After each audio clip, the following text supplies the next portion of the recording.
Zhong Qing is a bit clumsy with makeup in modern times, but she knew that Madame Zhong was definitely a master at it. Looks beautiful.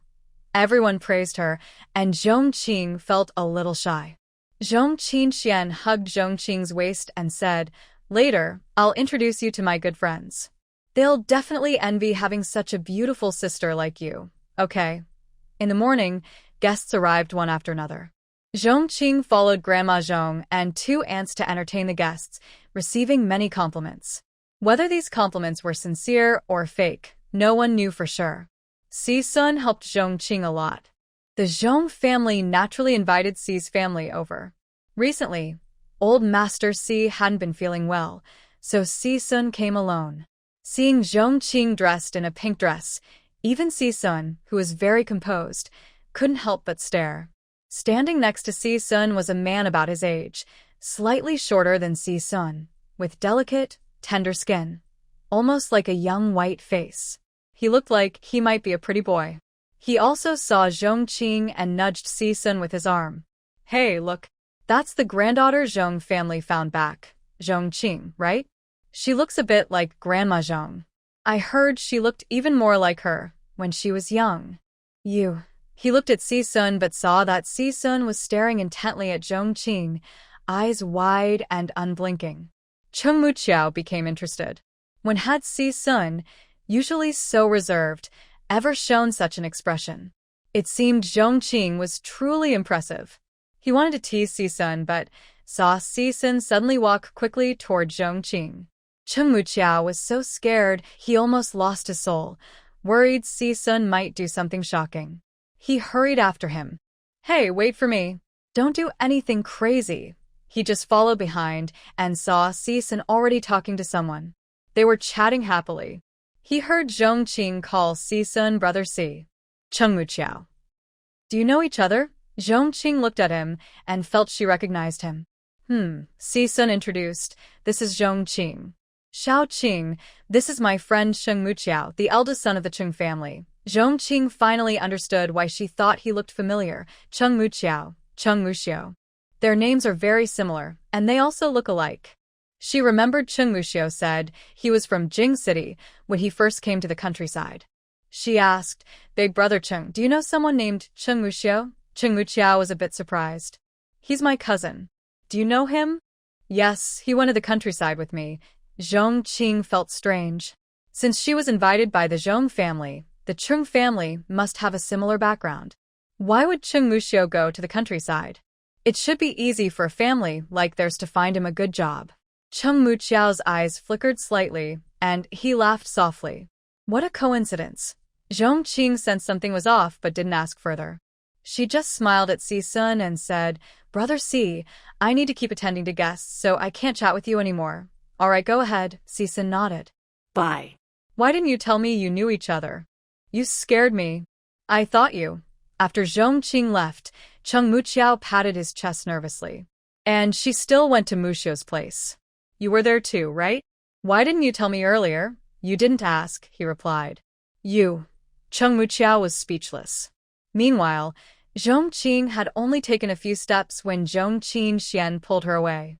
She took Zhong Qing to a small corner where several young girls, about Zhong Qing's age, were standing. "Hey, let me introduce you. This is my sister, Zhong Qing. What do you think? Pretty, right?" Zhong Qing proudly lifted her chin. Zhong Qing smiled and greeted them. "Hello, sisters. I'm Zhong Qing." "Oh wow, Qing, you weren't wrong. Your sister is much better behaved than that Zhong Lian," a girl in a gray blazer exclaimed. "We don't know what she's so proud of all the time," another girl in a light purple dress sneered. She hated Zhong Lian the most. She always acted so high and mighty. Who does she think she is? Now it turns out she's just a fake daughter. Zhong Qing introduced Zhong Qing, saying, "This person in the gray suit is Zhou Yi. Just call her sister, Yi. The one in purple is Zhang Mingling. Call her sister Ling. And the girl over there, you just saw her with Grandma." The girl Zhong Qing mentioned last is Fong Ran, a niece from Mrs. Zhong's family, and also Zhong Qingxuan's cousin. According to Grandma, Fong Ran is not an ordinary girl. She is only in her 20s and works in a government office with a fairly high position. Zhong Qing also called her cousin, and Fong Ran, who is calm and steady, nodded with a smile when she saw the cute and pretty younger cousin. They were chatting when suddenly there was a commotion at the door. Everyone moved closer to see what was happening, but they couldn't see clearly from where they stood. Zhong Qing, dressed in pants for convenience, said, "I'll go see what's going on." Shouye said, "I'll go with you." "Okay, you two wait here for us." Zhong Qing and Shouye had been gone for a while, but the hall was still noisy. Zhong Qing and the others didn't know what was happening. After a little more time, Zhong Qing saw a excited Zhong Qing squeeze out of the crowd. Her clothes were a bit wrinkled. She quickly grabbed Zhong Qing's hand and gasped, come on. Let's go see the fun." "Jie Qin, what exactly happened?" "Yeah, Qin, tell us. Don't keep us waiting." Zhong Qin looked mysterious. "You'll never guess." Hearing this, Zhong Qing started to have some guesses. Today was such a day. Fong Ran rolled her eyes at Zhong Qin and said, "Stop teasing us. Just tell us quickly." "Zhong Shouye has arrived. And he brought his wife and children too. They're now at the scene, confessing their mistakes," Zhong Qin said excitedly. She looked at Zhong Qing again. "Grandpa and Grandma asked me to bring you over. Come on, let's go." Sure enough, Zhong Qing guessed that Zhong Shouye's family had arrived. The main purpose of this banquet was to introduce the family to everyone and also to shame Zhong Shouye. The rumors spread earlier had already tarnished Zhong Shouye's reputation, and today's event would make him lose face completely. His best move now was to bring his family here to confess their mistakes in front of everyone, and also to defend himself a little, showing his innocence and helplessness. In short, this was a classic act of self-sacrifice. As for whether the scheme worked, it depends on the attitude of the Zhong family members. Zhong Qing followed Zhong Qin through the crowd and reached the side of Elder Zhong and Elder Zhong Tai. She saw a middle-aged man kneeling on the ground, crying and explaining with Song Huaying and her children. That man was Zhong Shouye. Zhong Qing noticed that Zhong Shouye looked somewhat like Wang Chuifun and also resembled brothers Zhong Jiangua and Zhong Jiandang. Indeed, they were family. Grandpa, Grandma. Elder Zhong smiled and nodded. Elder Zhong Tai pulled Zhong Qing's hand, making her stand beside her. Zhong Qing moved to the side as Elder Zhong Tai guided her. Her eyes caught sight of Zhong Luxian glaring at her with anger. When she looked over, Zhong Luxian quickly looked down. Zhong Qing sneered inwardly, and then looked at Zhong Shouye. "Mom and Dad, I know I shouldn't call you that anymore, but in my and Huaying's hearts, you are always my parents. Although my biological parents made mistakes, repayment is due. It's normal for you to dislike us now. We don't blame you. I know I have received many things that don't belong to me.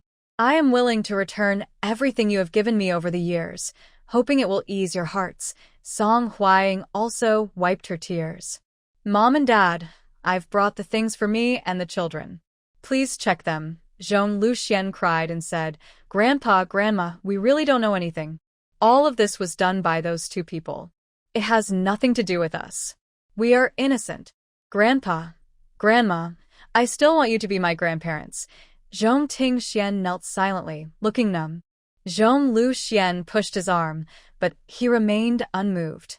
Some people nearby, who used to have a good relationship with Zhong Shouye's family, felt pity when they saw this. The children were swapped by those two animals. Shouye is also a victim. This has nothing to do with him, let alone the two children. Yes, I see that Shouye and them are sincere, willing to return everything. The two children are really pitiful. Yeah, after so many years of feelings, it's not easy to cut ties. The grudges between adults shouldn't affect the children. Next to Si-sun, Chung Mu-chiao muttered, "That thing wasn't originally theirs anyway. They should have returned it in the first place." His voice was quiet, but everyone in front, including Zhong Shouye's family, heard him. Zhong Shouye's expression remained unchanged as he continued speaking. "Mom and Dad, I'm sorry. We can't be filial in front of you anymore." Zhong Qin rolled her eyes. "You weren't this filial before. Why didn't you do it earlier?" Zhong Qing also found it a bit funny and was about to laugh when Old Master Zhong spoke. "Old Zhao, go check the items. If anything is missing, come tell me." Old Zhao nodded and left. Zhong Qing stiffened, a hint of malice flashing in his eyes. Why is this old man so cruel?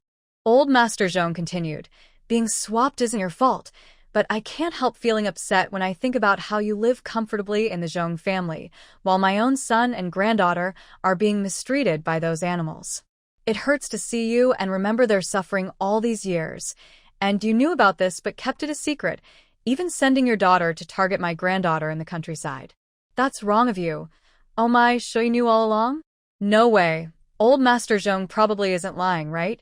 Zhong Lixuan always seemed so proud and aloof. I never thought she could do something like this. People can be different from what they appear. I didn't like her much before. Actually, Old Master Zhong has a point. If my child was swapped and suffered a lot, while their children lived well, I would feel terrible too. Even if they didn't know, I wouldn't want to see them again in this life. Zhong Qing hurriedly explained, Dad, I really didn't know about this. Lixuan was assigned by the provincial authorities to be a teacher at Chunfeng Commune Elementary School. It has nothing to do with me. If I had known, I wouldn't have let her meet that child. That would be asking for trouble. Song Huaying nudged Zhong Lixuan's arm. Zhong Lixuan bit her lip and reluctantly said, Grandma and Grandpa, I'm sorry. I was jealous because Zhong Qing is prettier than me. That's why I targeted her. It has nothing to do with this. My parents didn't know either, so it was jealousy, Old Master Zhong said, understanding. That makes sense now. I believe Shouye and the others really didn't know. That makes a lot of sense. If Zhong Shouye really knew something, he would never let Zhong Lixuan and Zhong Qing meet, right? I also think that way, then this matter wouldn't be exposed. But Zhong Qing is really clever. From just a few clues, she can sense something is wrong. This girl is not simple. Old Mr. Zhong sneered and asked Zhong Yushuan to hand him the folder. When he opened it, he threw some photos onto Zhong Shui's face. Still arguing? Take a look yourself. A few years ago, those two troublemakers came to Beijing looking for you. Do you think I didn't know? Zhong Shui's expression instantly froze. How could there be such photos? He tremblingly picked up the photos and looked. There was a beautiful girl smiling in the picture. He didn't recognize her. His eyes were fixed on the girl's back. It was a famous street in Beijing. He was walking, and Zhong Yiliang and Wang Tsuifan were talking to him. Wang Tsuifan was even holding his arm. Oh my God, he actually knew all along. It's terrifying. He knew but said nothing, quietly enjoying all the resources of the Zhong family. Meanwhile, the person he swapped with is suffering in the countryside. If it were me, I'd hate him to death. Exactly. Zhong Shouye is so sneaky. If old Mr. Zhong hadn't shown us the evidence, we might have been fooled by his face. Zhong Shui's pupils shrank. Instinctively, he wanted to defend himself. I didn't know them back then. They were just asking me for directions. Old Mr. Zhong sneered. Do you think I'm a 3-year-old? I'll say it again, whether you knew or not. I am no longer your father. Our Zhong family has nothing to do with you anymore. Once old Zhao has finished counting the items, you can leave. Coincidentally, old Zhao arrived at this moment. He said, Old Master, everything else is here, but some property deeds, land titles, and jewelry are missing. Old Mr. Zhong looked at Zhong Shouye with a calm expression. Zhong Shouye felt his face burning with embarrassment. He glared fiercely at Song Huaying. I told you to count everything, and this is how you did it? Song Huaying looked somewhat wronged. These items were clearly counted by Zhong Shouye himself.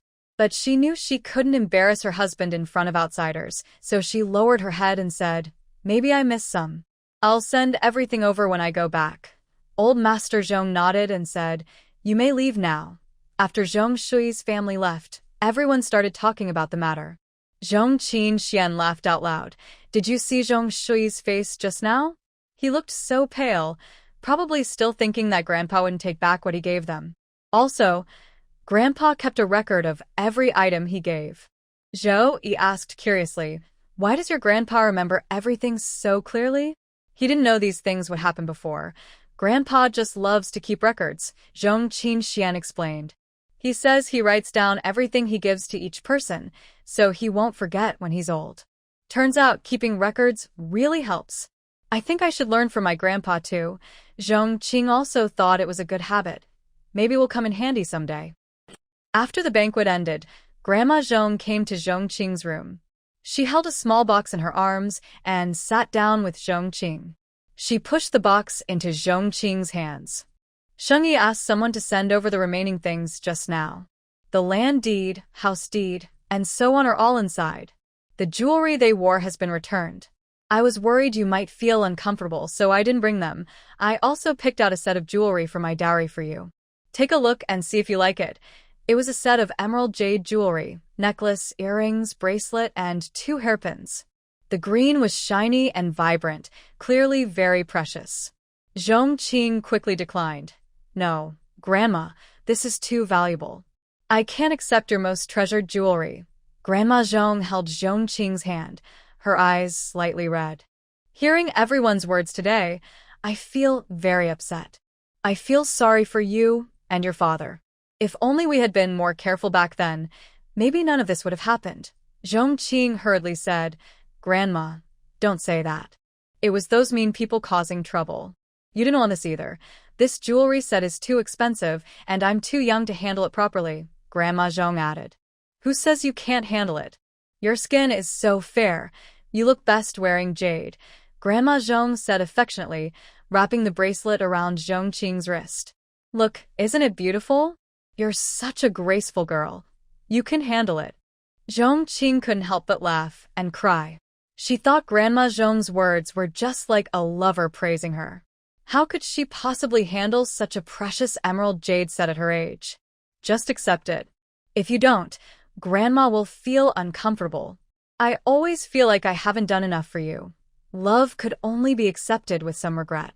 In fact, the jewelry left by the Shin family included emerald and imperial green jade, but she didn't want to wear them, as she couldn't control herself. She preferred jewelry made of white jade, pearls, or gemstones. Seeing that Love accepted the jewelry, Grandma Zhong finally felt a bit better. She looked at Love and asked, Little Love, when will you return to Huaishu village? Grandma also wants to go with you. Love knew she wanted to visit her son. She had shown them a photo of Zhong Jianhua, but feelings can't be fully expressed through a photo.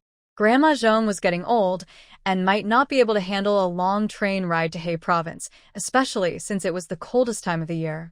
She wondered if Grandma could adapt. Grandma. Love wanted to persuade her, but Grandma shook her head and said, Don't try to stop me. I must go. Seeing Grandma's firm decision, Love couldn't persuade her further. She thought about the ginseng wine soaked in spiritual spring water at her place, which she could give Grandma to help strengthen her body.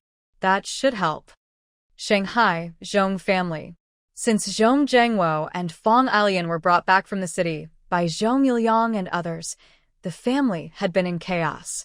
Originally, Zhong Jiandong's wife, Wang Meiyu, only needed to take care of her in-laws, husband, and son.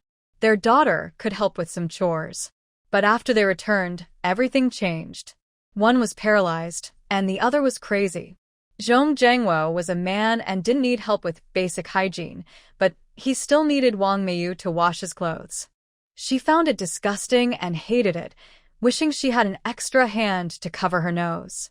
Fong Alian, the crazy woman, also liked to hit people. She had been slapped many times, and after a while, Wang Meiyu finally gave up and refused to do it anymore. Either send this crazy woman away, or I will leave. There's no room for discussion. Zhong Yuliang frowned and said, Alian has been our daughter-in-law for decades. She has contributed and suffered. She's only been crazy for a short time. Why should we send her away?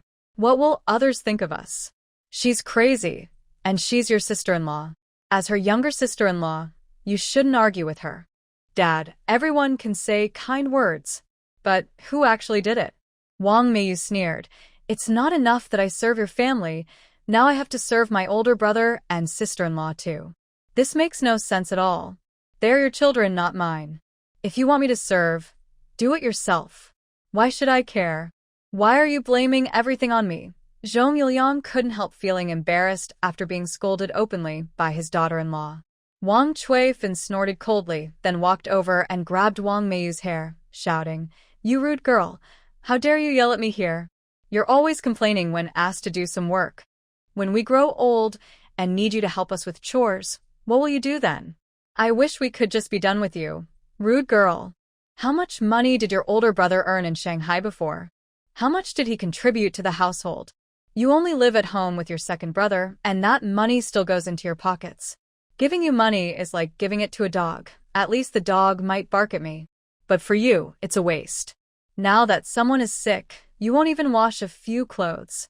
Ungrateful, treacherous wolf. Wang Cui-fun, being older, was somewhat restrained after Wang Meiyu pushed her back. She yanked her hand away, causing Wang Cui-fun to cry out in pain. You ungrateful thing. How dare you hit your mother-in-law? You'll be struck down by lightning. Zhong Yilyang and Zhong Jiandang stepped in to stop the fight. Wang Meiyu shouted angrily, Zhong Jiandang, you good for nothing.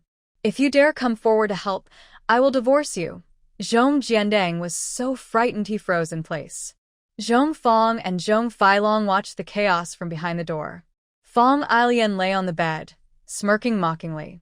Zhong Zhengwo looked sad and angry. Only Zhong Yilyang managed to pull the two apart. Wang Cui-fun cried out in pain, still cursing, Wang Meiyu, you little brat, born of a servant girl. May you have a miserable life. Of course, the gossip-loving neighbors quickly noticed the commotion. As soon as someone saw the fight, they gathered around, some holding sunflower seeds. What's going on?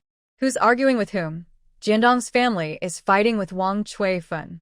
Jiandang says he doesn't want to serve Zhengwo and his wife anymore. No wonder. If it were me, I wouldn't want it either. This has been going on for a long time. A cripple and a fool. If Meiyu accepts this, she'll have to serve those two for the rest of her life. It's like having two more parents-in-law. Such trouble. Exactly. No younger sister-in-law should serve the older brother and sister-in-law. That's not a good thing to say out loud, but there's no other way. Zhengwo is paralyzed, Alian is like that, and the two old folks are getting on in years. Fong Fong and Fei Hu are still young, and Jiandang is a man. All the chores can only be done by Meiyu. Should we just let them fend for themselves? Sigh. This is a hard problem. Over there, Wang Meiyu sneered. Mother, you're being too biased. Fine, today let's have a good talk about it. Every penny I handled over the years, I made Jiandang keep track of it. Jiandang, go get the ledger. Besides celebrating holidays with some gifts for you, the older brother and sister-in-law haven't given us anything. When the third was still around, he would at least bring some candies for Fei Hu and Fong Fong. The older family really hasn't contributed a thing. And the money they gave is all in your hands. I haven't received a single cent. Wang Meiyu read out the ledger that Zhong Jiandang brought, and everyone watching was amazed. It turns out Zhong Zhengwo's family hasn't spent much on the household. The Jianhua family is more filial, but it's a pity. Wang Cui-fun didn't expect the second family to be so cunning. They even kept track of expenses. She pointed angrily at the house. If it weren't for the older brother's family, could you afford this brick house? Your family are just common folks who work in the fields all their lives and can't afford such a house. Wang Meiyu spat. This house was paid for by the third. What does it have to do with the older brother's family? Mother, you're so biased it's ridiculous. You even wrongly accuse me of taking credit for building the house. Sometimes I wonder if the third is really your biological son. Maybe he was adopted? He really doesn't look much like your family.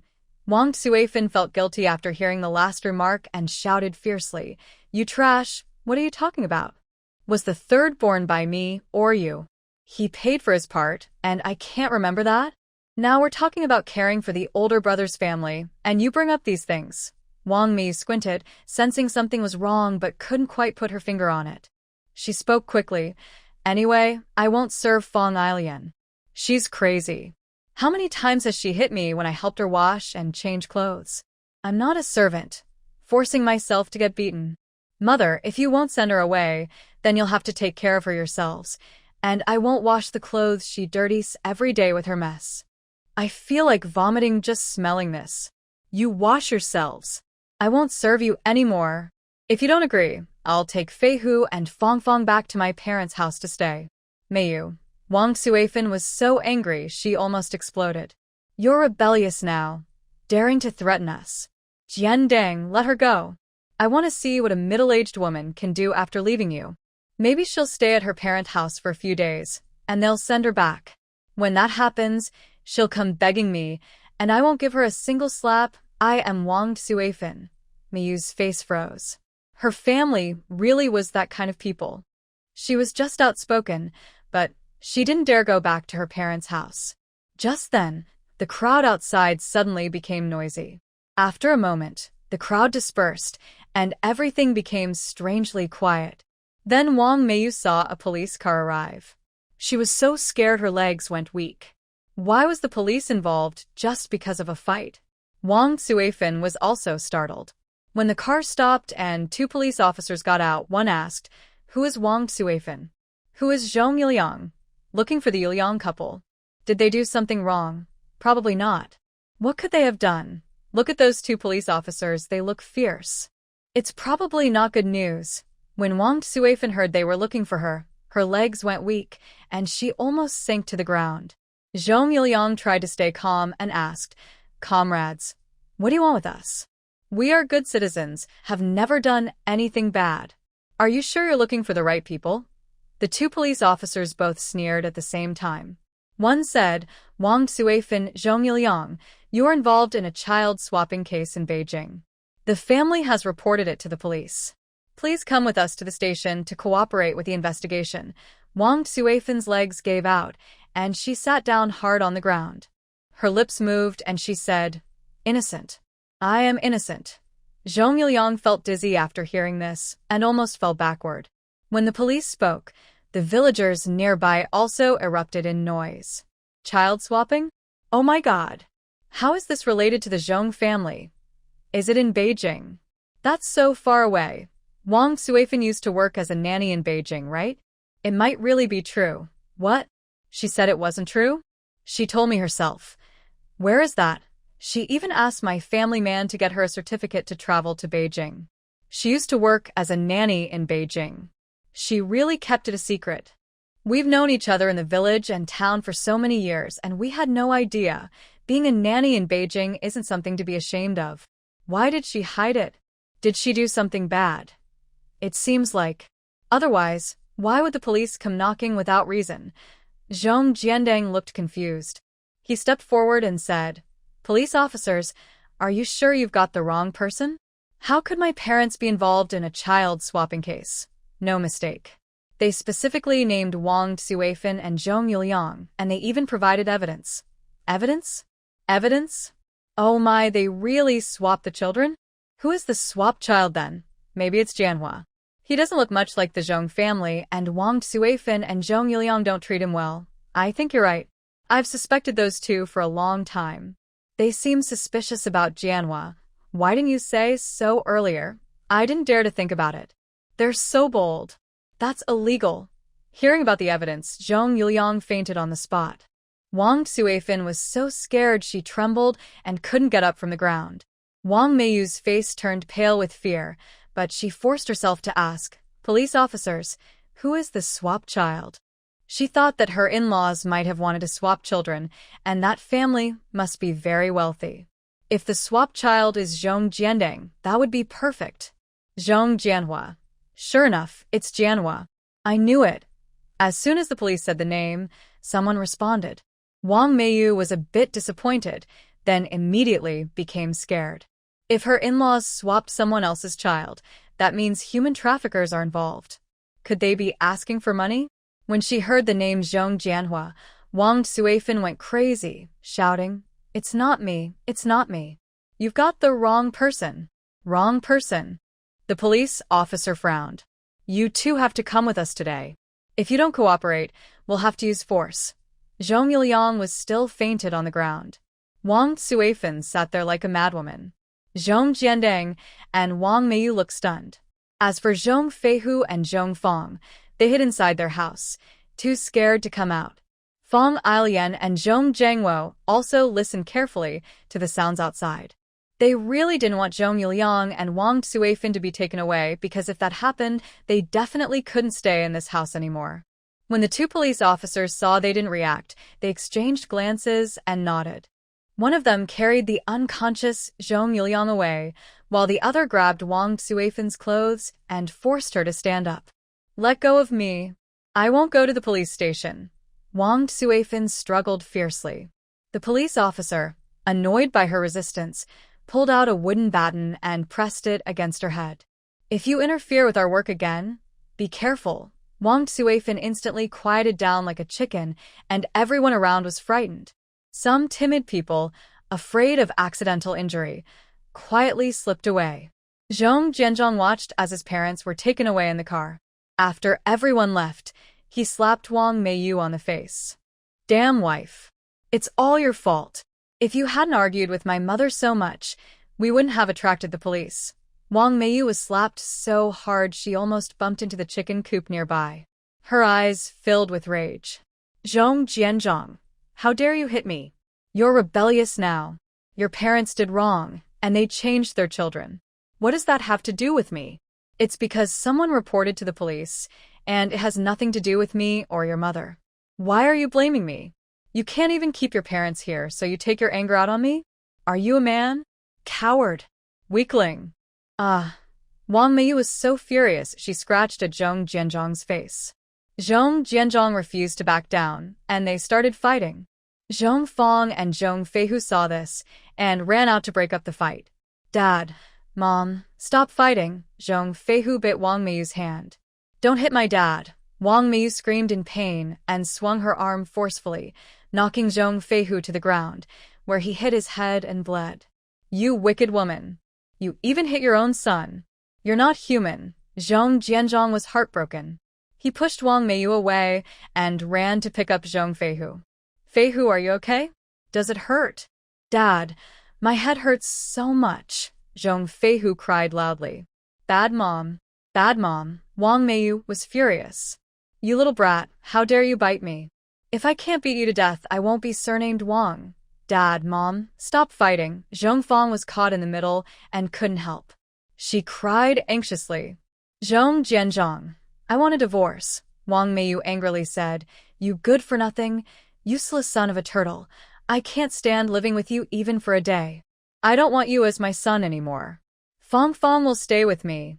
Zhong Jiandang sneered. "Who would want a middle-aged woman with a daughter like you? Your family definitely won't take you back. Just kneel and beg me to come back when the time comes." "Pooh. Even if I die outside, I won't beg you. With 2 human traffickers in your Zhong family, I think you'll end up lonely and old, and no woman will marry you." "Fong Fong, do you want to come with me?" Zhong Fong was stunned. She thought her mother would take her brother away. Considering how her father usually treated her and her brother differently, she hesitated but then decided. "Mom, I will go with you. You ungrateful child. I raised you for nothing." Zhong Jiandang was furious when he heard her words. "Everyone get out of here." "Pooh. I won't serve you anymore. If you don't take my daughter, she'll be left to serve just you two and Zhong Jiangwo's family." "You're so heartless." Hearing this, Zhong Fong trembled slightly. Her mother was right. If she left, she would have to do all the chores at home alone. "Mom, I will go with you." "All right." Wang Meiyu held Zhong Fong's hand.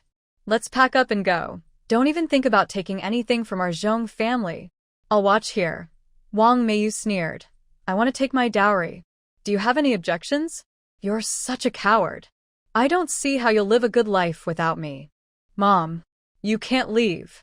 "Who will do my laundry and cook if you go?" Zhong Feihu, who had just bumped his head, suddenly said. "Sister can't leave either." Wang Meiyu looked at him with disappointment. "You're really spoiled." Wang Meiyu and Zhong Fong packed their things and left without looking back, leaving Zhong Jiandang and his son staring at each other in shock. Zhong Qing felt like she was the favorite in the family. Everyone in the Zhong family treated her like a precious gem, especially when she went out with Si-sun. They were very worried, but after her strong reassurance, they allowed Zhong Qingxian to go with her. Zhong Qingxian felt very helpless. She didn't want to be a third wheel at all, but she couldn't refuse her whole family, so she had to go along. However, before meeting Si-sun, she always made plans with Zhong Qing about when and where to go home, then she would slip away early. When the time came, they would go home together. Today, Zhong Qing went out to eat with Si-sun again. Si-sun took her to a private restaurant. They sat in a private room. Zhong Qing was eating hot pot and drinking cold soda, but Si-sun frowned and said, "It's so cold outside. You shouldn't drink so much cold stuff. Hot and cold together isn't good for your stomach." "Oh, brother C, it's fine. My stomach is very healthy," Zhong Qing said, holding a bottle of mineral water. She wasn't worried about her stomach at all. "By the way, brother C, I forgot to tell you. The verdict for Zhong Yiliang and Wang Suifan has come out. Both of them were sentenced to 30 years of farm reform." Si-sun raised an eyebrow. "I know. They got what they deserved." Zhong Qing smiled. "I wonder how the Zhong family is doing now. Wang Suifan and Zhong Yiliang went to farm reform, and they probably won't come back for 30 years. Zhong Zhengwo broke his leg. Fang Ailian went crazy, though it was fake. The only family still living well now is Zhong Jiandong's family. But Zhong Qing guessed their days might not be easy either. With Wang Suifan and Zhong Yiliang gone, and Zhong Zhengwo and his wife left behind, how could they be willing to serve them? Wang Meiyu was not a kind person either." "It's not very good," Si-sun replied while helping Zhong Qing put some hot meat and vegetables onto her plate. "By the way, your brother called me yesterday. He found out about the Zhong family situation and also knew you're in Jing City. He said he's coming to see you in the next few days." Before leaving, Zhong Qing told her parents, grandparents, and even her great-grandparents about this, but she forgot to tell Shen Ting. Zhong Qing paused, awkwardly smiled, and said, "I forgot to tell my brother." Si-sun smiled faintly. "It's okay. He won't be angry with you. My brother might not be so forgiving. Are you planning to spend the new year in Huaishu village or stay in Jing City?" Si-sun asked casually. Zhong Qing had already thought about this. Her family wanted her to stay in Jing City for the new year, but Grandma Zhong and Grandpa Zhong wanted to go to Huaishu village early to visit Zhong Jianhua. They asked Zhong Qing to stay with them and then go back to Jing City later. But Zhong Qing thought that wasn't very practical. She had already gone back to Huaishu village, so how could she go back to Jing City again? She actually wants to spend the new year with her parents. If she's not there, they will definitely feel lonely. "I plan to go back to Huaishu village for the new year. Grandpa and Grandma are also going to see Dad." Si-sun nodded softly and was silent for a moment before suddenly speaking again. "Shao Qing, what do you think of me?" Zhong Qing's heart skipped a beat. She didn't quite understand what Si-sun meant, so she forced herself to suppress her nervousness and asked cautiously, "Ah, you're quite nice, brother C. Why do you ask me this?" Though she asked this, she couldn't help feeling a bit anxious and also a strange, unclear expectation. Si-sun seemed to have made a firm decision. His expression became serious as he said, "Shao Qing, I like you. Would you be willing to be my girlfriend?" Zhong Qing dropped her chopsticks onto the table with a crisp sound. She really didn't expect Si-sun to say it so directly. This was too straightforward. Her mind was a bit chaotic. She stammered, "Brother C. I'm serious." Si-sun looked into Zhong Qing's eyes. "Maybe Grandpa Li was right. When I saw you on the train, I already liked you. Meeting you again on Mount Dehuai just deepened my feelings. Shao Qing, I like you." Zhong Qing felt her face probably turn red because she was feeling very warm, and she couldn't help but feel happy inside. She knew she had some feelings for Si-sun. Since that was the case, that was enough. She didn't want to worry about everything else. She wanted to live in the moment. "Brother C, I actually like you a little too. Let's give it a try." At first, Si-sun couldn't believe it. Then he was overjoyed. "Shao Qing. Okay, let's try. From now on, I am your boyfriend." Zhong Qing had never seen such exaggerated expressions on Si-sun's face before. She couldn't help but laugh out loud. "Okay, boyfriend." Later, Si-sun wasn't really interested in eating anymore. He kept watching Zhong Qing eat with a smile in his eyes, making Zhong Qing feel a little embarrassed. "Brother C, eat your food. Don't keep staring at me. You're making it hard for me to eat." Si-sun smiled affectionately. "Okay, you eat. I've been eating all along, but you haven't eaten much. Aren't you hungry?" "I don't feel hungry. Maybe I'm just too happy." Zhong Qing smiled again, feeling her face almost stiff from happiness. She was really so happy. Zhong Qing was walking with Xixuan, while Zhong Xuan was walking on the other side. She looked at the two with suspicion and asked, "Why do I feel like the atmosphere between you two has changed?" Zhong Qing smiled. "Xinjie, you're so sharp. You really can't hide anything from you. What do you mean?" Without wasting words, Zhong Qing quickly grabbed Xixuan's hand hanging by his side and waved it in front of Zhong Xuan. "I'm dating brother 6. Oh my gosh," Zhong Xuan said with a gossiping look. "So fast? Who said it first?" "Of course, brother 6 did." "Do I usually confess first?" "Yes," Zhong Xuan nodded wildly. "Sister, I've always thought you're a heroine. Although you two are quite a match, I think. You should wait before telling Grandpa and Grandma. They might be upset." "Why?" "Brother 6 is so excellent. They wouldn't dislike him, right?" "That's not it." "It has nothing to do with that," Zhong Xuan sighed. "You're only 18, right? And you've only just come back to the Zhong family. They would be reluctant to let you go and want to keep you for a few more years." Zhong Qing chuckled.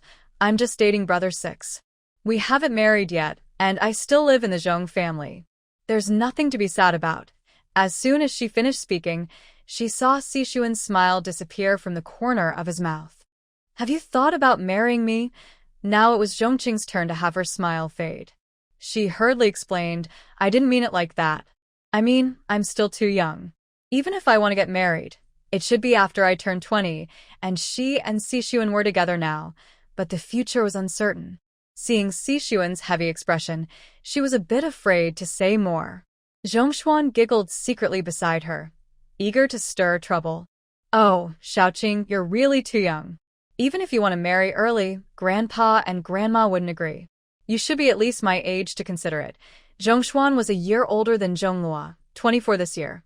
If Zhong Qing waited until she was 24, Xixuan would have to wait 6 more years. Xixuan was about the same age as Ting, around 25 or 26. In 6 years, he would be 30. Zhong Qing thought Xixuan might get angry, but he only said, "You're really too young." "I'm not in a hurry." Zhong Qing was a bit surprised, and then her smile couldn't help but grow even wider. After Si Sun left, Zhong Qing still complained to Zhong Qin Xian. "Sister Qin, why did you say those things just now?" "You can't say that in front of brother Si anymore," Zhong Qin Xian replied. "I was just telling the truth. Grandpa and Grandma wouldn't agree to let you marry so early, and the situation with the Si family is a bit complicated. If you really get married, there might be a lot of trouble later." Feeling a bit upset, Zhong Qin Xian said, "Shaoqing, you're too focused on romance and neglecting friendship. You've only been with Si Sun for a few hours and you're already defending him." Zhong Qing heartlessly said, "I'm not defending him. It's you. Your words are affecting our relationship, you know?" "Humph," Zhong Qin Xian said with an expression that clearly showed she had seen through her. "Anyway, no matter what, you should not tell Grandpa and Grandma yet. I will keep it a secret for you. Thanks for your advice, Sister Qin. I promise I won't say anything." A few days later, Ting indeed came to the Zhong family's door carrying gifts. Zhong Qing had already told the family about Ting's visit. They bought a lot of things to entertain him, and Ting was very surprised and pleased. Old Master Zhong seemed to like Ting very much. "I didn't expect the grandson of Xin Qianqing to be so grown-up." Old Lady Zhong gave him a sidelong glance. "Your grandson isn't small either." Zhong Yuxuan also smiled. "Grandpa, you don't think I'm only 18 now, do you?" Madame Zhong shot him a sharp look. "Aren't you 18? Still not married at this age? Thinking you're so young." Zhong Yuxuan was speechless. Zhong Qin Xian burst into laughter. "Brother, you have today too." Second Madame Zhong looked at Zhong Qin Xian thoughtfully. "Do you think you're doing better? I tell you, if you don't go on a blind date next year, don't expect me to be your mom anymore." Zhong Qin Xian's smile froze and she argued, "Isn't it like that now? Look at whose children get married early. Look at Si Sun, Cheng Muqiao, and even a real-life example in front of us, my cousin who is older than me, and he's still single." Ting. He looked at Zhong Qin Xian in disbelief. "Wait, isn't she fine? Why is she bringing him out as a shield for marriage pressure? Every time people find out he's single, things just fall into place naturally." Sure enough, Madame Zhong and second Madame Zhong's eyes lit up. Madame Zhong said, I have a niece from my family. She's very pretty and 2 years younger than you. Maybe your aunt can introduce you too? See if you get along, Mrs. Zhong said. Oh, I have a niece from my family too. Shouye Qing has met her. She's beautiful, hardworking, and has a great personality. Oh, I also have some photos here. Zhong Qing cleared his throat. What are you all doing? Shouye Qing's cousin is visiting us as a guest. You're making things awkward for him. Shen Ting secretly glared at Zhong Qing and then said, Auntie, second auntie, thank you for your kindness. But my parents and grandparents are currently suffering in the cattle shed. I don't plan to think about marriage right now. His words made both women fall silent. They were surprised because they only saw Shen Ting's good looks and talent, but forgot about his family background. Even if they didn't mind, it didn't mean their niece wouldn't mind. Mrs. Zhong quickly adjusted her expression and smiled. You're such a filial child. Old Lady Zhong knew what her two daughters-in-law were thinking. She comforted Shen Ting. You look so talented and have already become a deputy battalion commander at such a young age. Your future is bright. When the time is right, love will come naturally. You can't stay single forever just because of your parents and grandparents. Shen Ting smiled and said, Grandma is right. When the right person comes along, I will consider it. And so, the matter was put aside. Mrs. Zhong, still worried, glared fiercely at her son. It's all his fault. Mrs. Zhong also shot a look at her daughter. If she hadn't suddenly brought up Shen Ting, they wouldn't have continued talking about it. Zhong Qing felt a bit guilty and touched her nose. Shen Ting stayed at the Zhong family for a few days. Shouye Qing discussed with the family about when to return to Huai Tree Village. In the end, they decided to go back in a few days, and the whole Zhong family would go with her. Mrs. Zhong said, We haven't met my younger brother-in-law yet. Of course, we should go see him. Mrs. Zhong said, My parents are going too. If we, as his older sister-in-law and brother-in-law, don't go, I worry your dad will feel disappointed. That wouldn't be right. Zhong Yuxuan and Zhong Qing said, We haven't met the younger brother and sister-in-law either. We want to go see them too. Zhong Shouye and Zhong Shouye said, We want to visit my younger brother. As a family, we should all go together. Shouye Qing felt a bit helpless. Our place is small, and there's no way to fit so many people, Mrs. Zhong said. We can stay at a hotel. Your commune should have some, right? Yes, that's not a problem. Mrs. Zhong was not surprised that everyone wanted to go to Huai Tree Village. In fact, she was quite happy. She thought everyone cared deeply for their family. She decided, let's all go together. Zhong Shouye said, Okay, I'll go book the tickets now. Book soft sleeper cabins, preferably all together. All right. In the end, the Zhong family, along with Shen Ting, decided to go to He Province and spend the New Year there. However, Zhong Qing didn't expect that as soon as she got on the train, she saw Si Sun in the corridor. Big brother Si, what are you doing here? She asked in surprise. Shen Ting's face darkened. This person was really persistent. He just wouldn't leave her alone. During the few days Zhong family stayed there, he often saw Zhong Qing going out with Si Sun. After asking, Zhong Qing finally told him she was now with Si Sun. That scoundrel. He took advantage of his absence to win over her sister. It was so sneaky. Now, they were finally returning to Huai Tree Village and wouldn't have to see him anymore. But unexpectedly, he had followed them again. Shen Ting's tone was unfriendly. The New Year is coming soon. Don't you want to spend it with your father? Si Sun replied calmly, There's still a task at the commune I need to check on. Besides, someone is already with the old master for the New Year, so I'm not needed. Nonsense. Did Shen Ting not know what tasks Si Sun had? He was clearly lying. But when Shen Ting heard that Si Sun had someone with the old master, he stopped pressing and just asked, Where's your bed? Same cabin as you. Shen Ting. He really shouldn't feel sorry for this guy. He was definitely planning this all along. Mrs. Zhong, hearing that Si Sun still had to work during the New Year, softened a little. She secretly told Zhong Yuxuan and a few others, Stop giving him a hard time. He's quite pitiful. His mother passed away, and his father is irresponsible. Now, his stepmother has given birth to a pair of twins, and even the grandfather isn't justice anymore. Didn't you bring a lot of jerky and dried meat? Give some to that boy. talking about jerky and dried meat, Zhong Qing was reluctant. Si-sun ate much more of it than they did. But, unable to refuse Mrs. Zhong, she still gave some to him. This was made by Zhong Qing.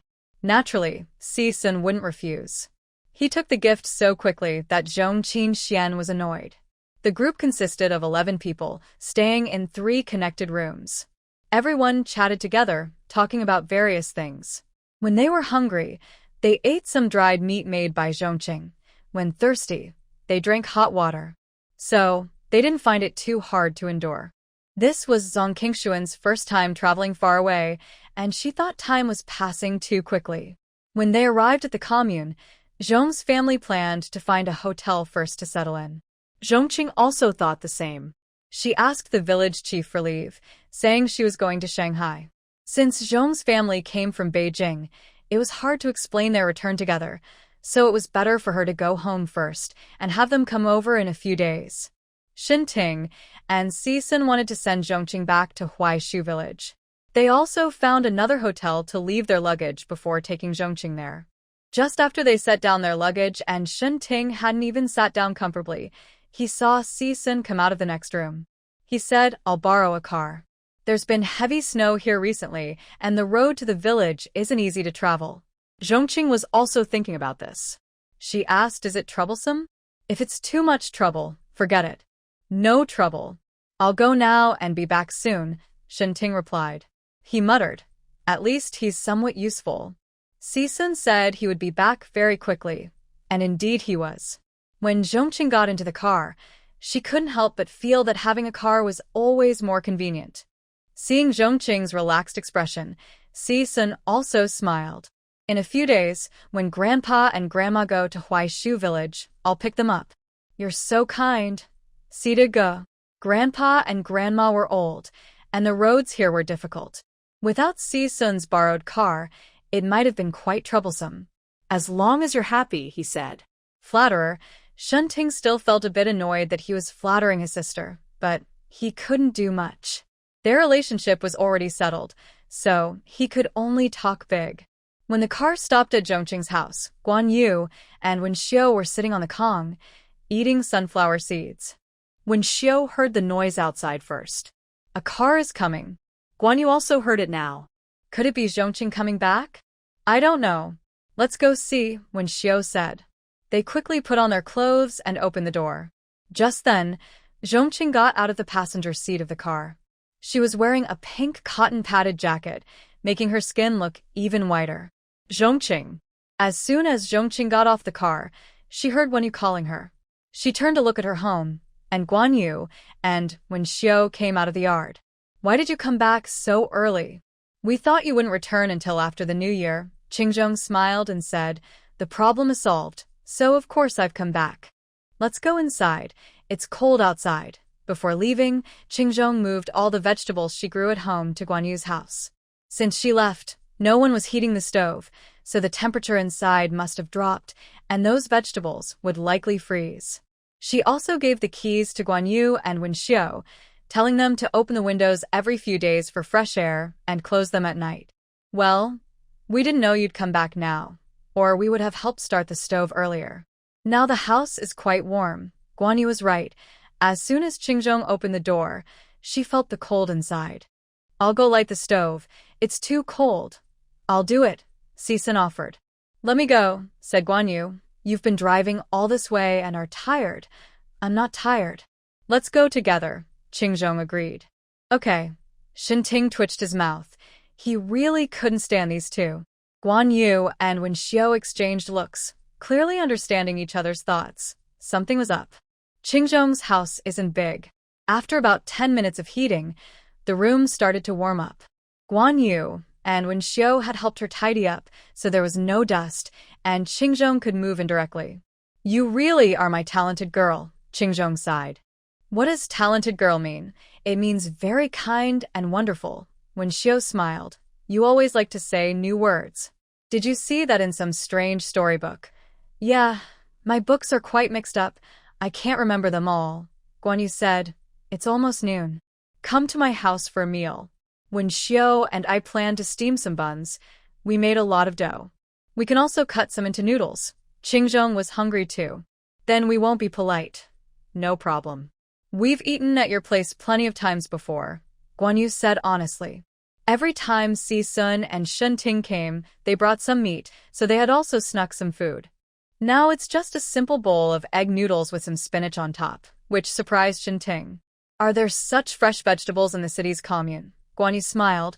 You should ask Qingzhong.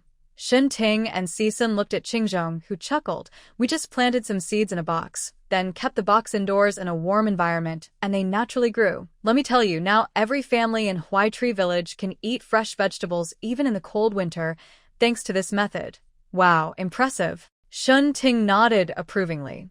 No wonder you're so smart, my sister, Si-sun asked. Some rural areas in Beijing are developing greenhouse and plastic film covering techniques, which also allow them to grow vegetables in winter. Is it the same principle as yours? Zhong Qing nodded. My method is only suitable for small-scale planting and only works with short-growing vegetables. It has some disadvantages, but it's convenient and cheap. Building greenhouses and covering with plastic film is too expensive, so rural areas here can't afford it. Si-sun agreed. The results are very good. It's worth promoting. After Si-sun and Shun-ting left, Guan Yu looked at Zhong Qing with curiosity. Quick, tell me. What's going on between you and Brother Si? Are you really a couple now? Zhong Qing nodded. Yes, I thought you all could tell. I didn't say anything. I knew it. Guan Yu chuckled. I told you before that Brother Si's feelings for you are definitely not simple. You didn't believe me. When did you get together? Who confessed first? What did you say? How far have you gone? Guan Yu's words came out rapidly, making Zhong Qing unsure which question to answer first. When Shouye said, let's focus on the main thing. Before you left, you asked us to keep an eye on who from the youth point goes to the commune and post office often, right? Oh, right. I almost forgot about that, Guan Yu said seriously. Those days after you left, when Shouye and I kept watching the entrance of the youth point. We also asked Ling Jie to tell us if she knew anyone going to the commune so we could go together. It snowed heavily during that time, and the roads outside were difficult to travel, so we didn't raise suspicion. Ling Jie agreed quickly. Later, we found out 4 people who went to the post office during that time. Fang Xiaoyun, Cheng Muxiu, He Qingqing, and a male youth named Zheng Jiqing. The other youth didn't go to the post office at all. Zhong Qing didn't remember much about Zheng Jiqing and asked, what does he look like? I don't remember him at all. Speaking of this, Guan Yu felt strongly. Actually, I don't have much impression of him. He looks very plain, and he usually doesn't speak much at the youth camp. I haven't even heard him talk. When Shouye nodded, I stayed at the youth camp for a long time before, and I also never heard him speak. That person really is a bit strange. Zhong Qing pondered internally. Xiaoyan Fang can be ruled out first. She is a character from the original book and an important supporting role, with no connection to Xin Qingyu. Then there's Cheng Muxiu. Although he's a bit odd himself, his cousin is Cheng Muqiao, and he's part of the Cheng family. The Chengs are on similar social levels as the Zhong and Si families, so he probably wouldn't help Xin Qingyu with anything. Plus, his and Xiaoyan Fang's time going to the countryside doesn't match. That leaves He Qingqing and Zheng Jiqing. Zhong Qing found she really has no impression of these two. She previously shared a room with He Qingqing, but she can count on one hand what they said. So she doesn't really know He Qingqing at all. Plus, his and Xiaoyan Fang's time going to the countryside doesn't match. That leaves He Qingqing and Zheng Jiqing. Zhong Qing found she really has no impression of these two. She previously shared a room with He Qingqing, but she can count on one hand what they said. So she doesn't really know He Qingqing at all. As for Zheng Jiqing, she knows even less about him. When Shouye, knowing a person's face doesn't mean knowing their heart. We can't jump to conclusions, Zhong Qing said. My grandparents are coming to visit me in a few days. I think that person wouldn't pass up the chance to pass on this message. We should pay more attention then. Your grandparents? They're coming too. Yes, along with my uncle's family and my second uncle's family. The whole Zhong family is here. They want to see my parents. I believe your uncles and aunts definitely want to meet them too. After saying this, Guan Yu suddenly remembered something. What about that family from Shanghai? Are they in custody now? Of course. Zhong Qing recounted the fate of the Zhong family in Shanghai. Guan Yu clapped and cheered. Good job. They're so malicious. I think 30 years of reform through farm work is too lenient. They should be made to eat peanuts directly. And your aunt, she's quite clever, pretending to be crazy and stupid. I feel she hasn't really been punished enough. Zhong Qing smiled and shook her head.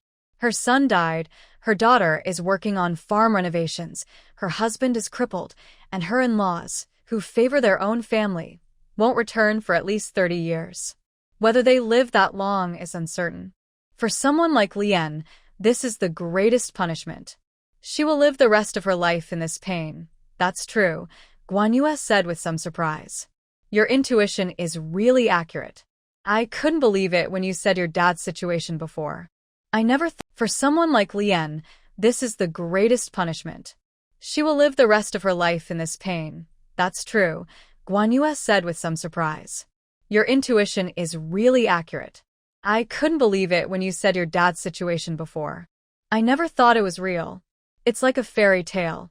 When Shouye said, Zhong Qing is very determined. That's when I found out my dad was swapped. Do you understand? Both nodded. We understand. After the news of Zhong Qing's return spread, Aunt Juxiang came to visit her. She came because Zhong Qing had previously taken leave, claiming her Shanghai grandmother had died, and Juxiang came to offer condolences.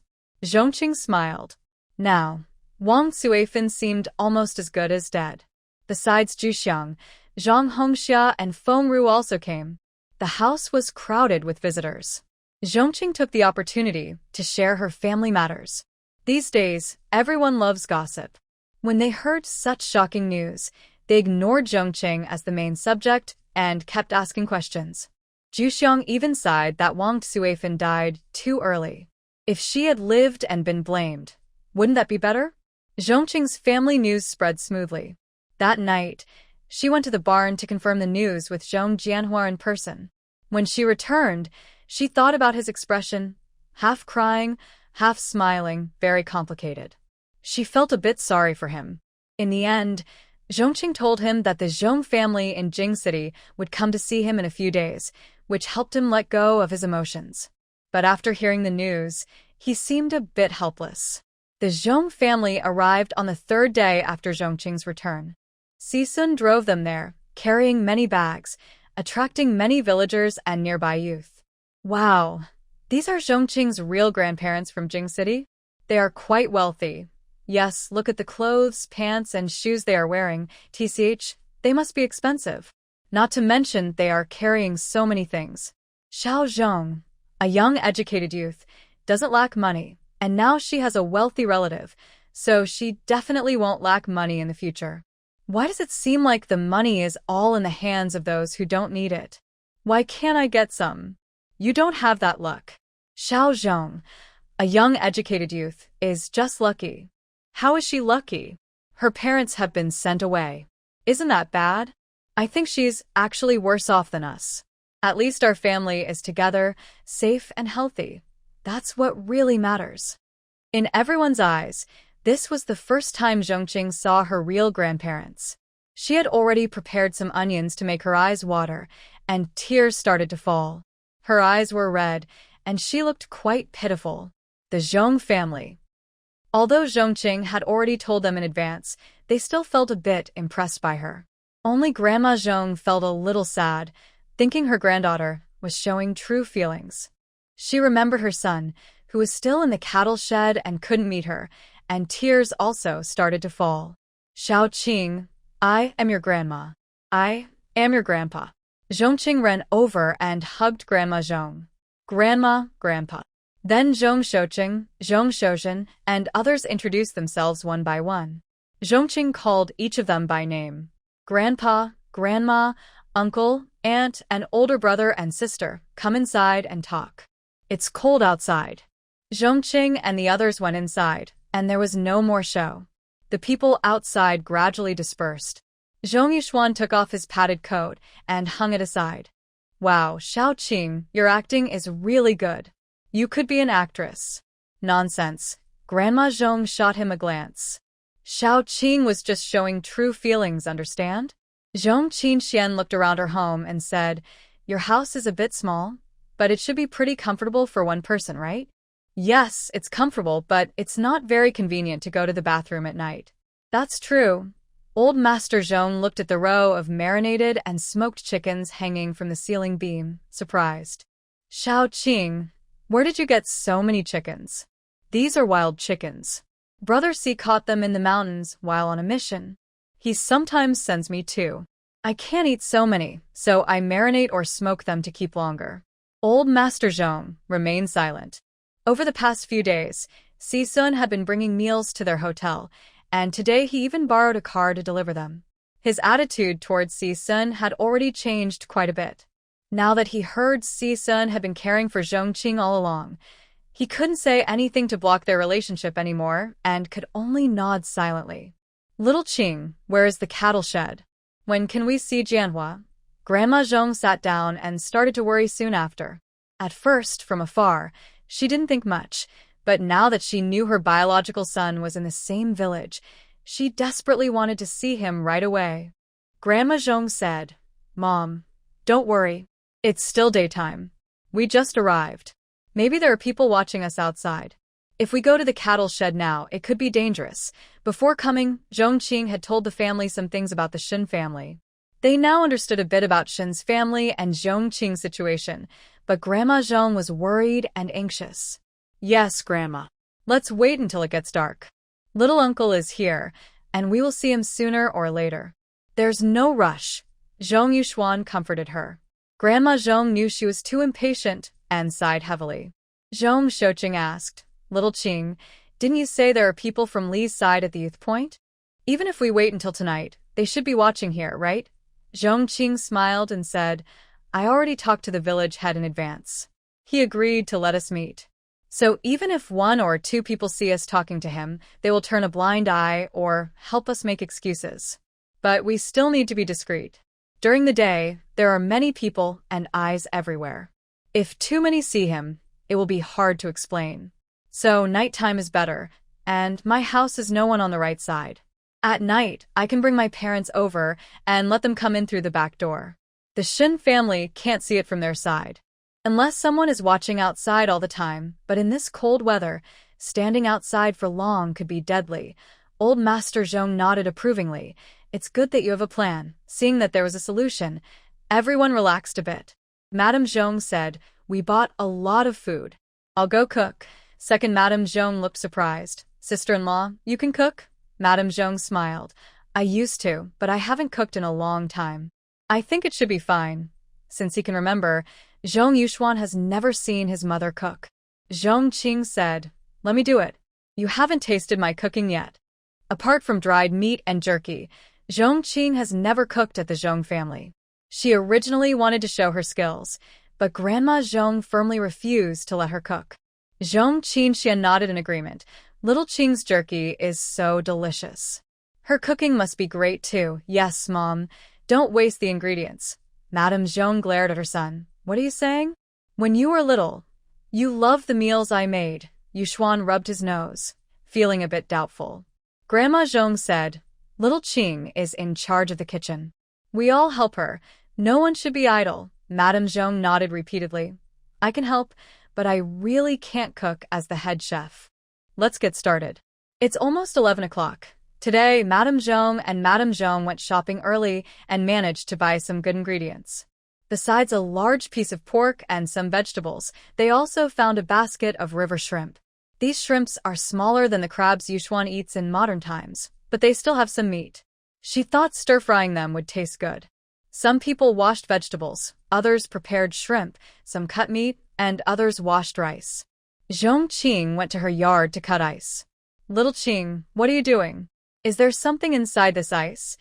Qin Xian asked curiously when called to help cut ice. "Yes, there's something tasty inside. I'll make it for you later."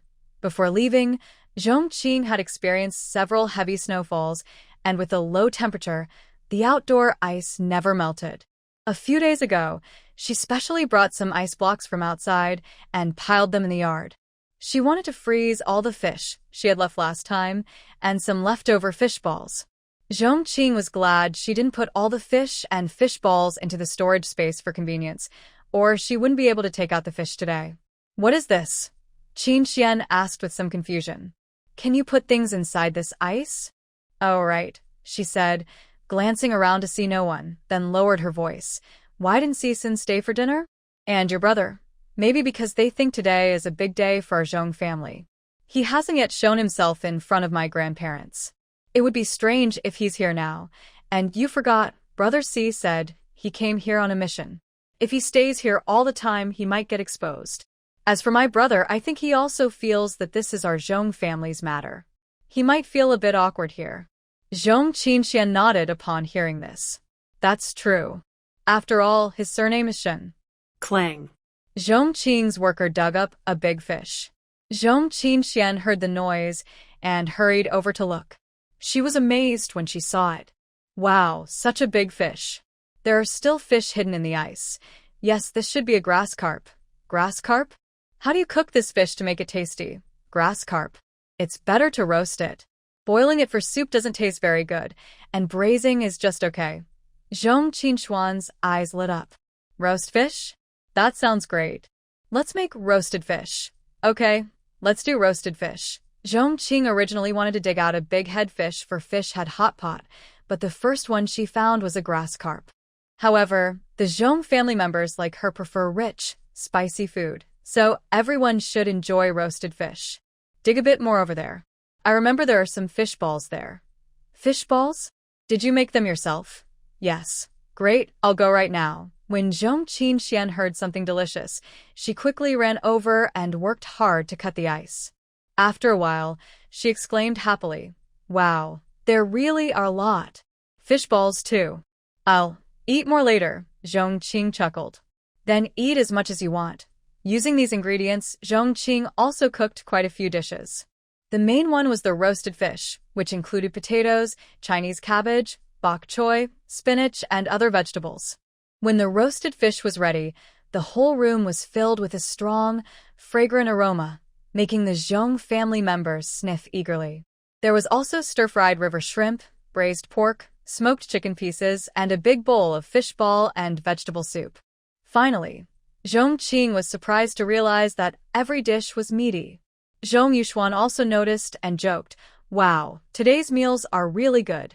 It's a full meat feast. Xiao Qing, your cooking skills are really impressive. You're almost as good as a chef from a state-run restaurant. Really? I think so, too. Hurry up and try these fish balls. They're super tasty, soft, tender, and fragrant. Zhong Qing strongly recommended. Every dish is especially delicious. Zhong Qing also brought out small bottles of her homemade ginseng wine and Ganoderma lucidum wine. Grandpa, Grandma, have some wine to warm yourselves. Grandpa Zhong didn't refuse, but Grandma Zhong shook her head. I don't drink wine. This bottle is ginseng wine and this one is Lingji Reishi mushroom wine. Drinking them is good for health.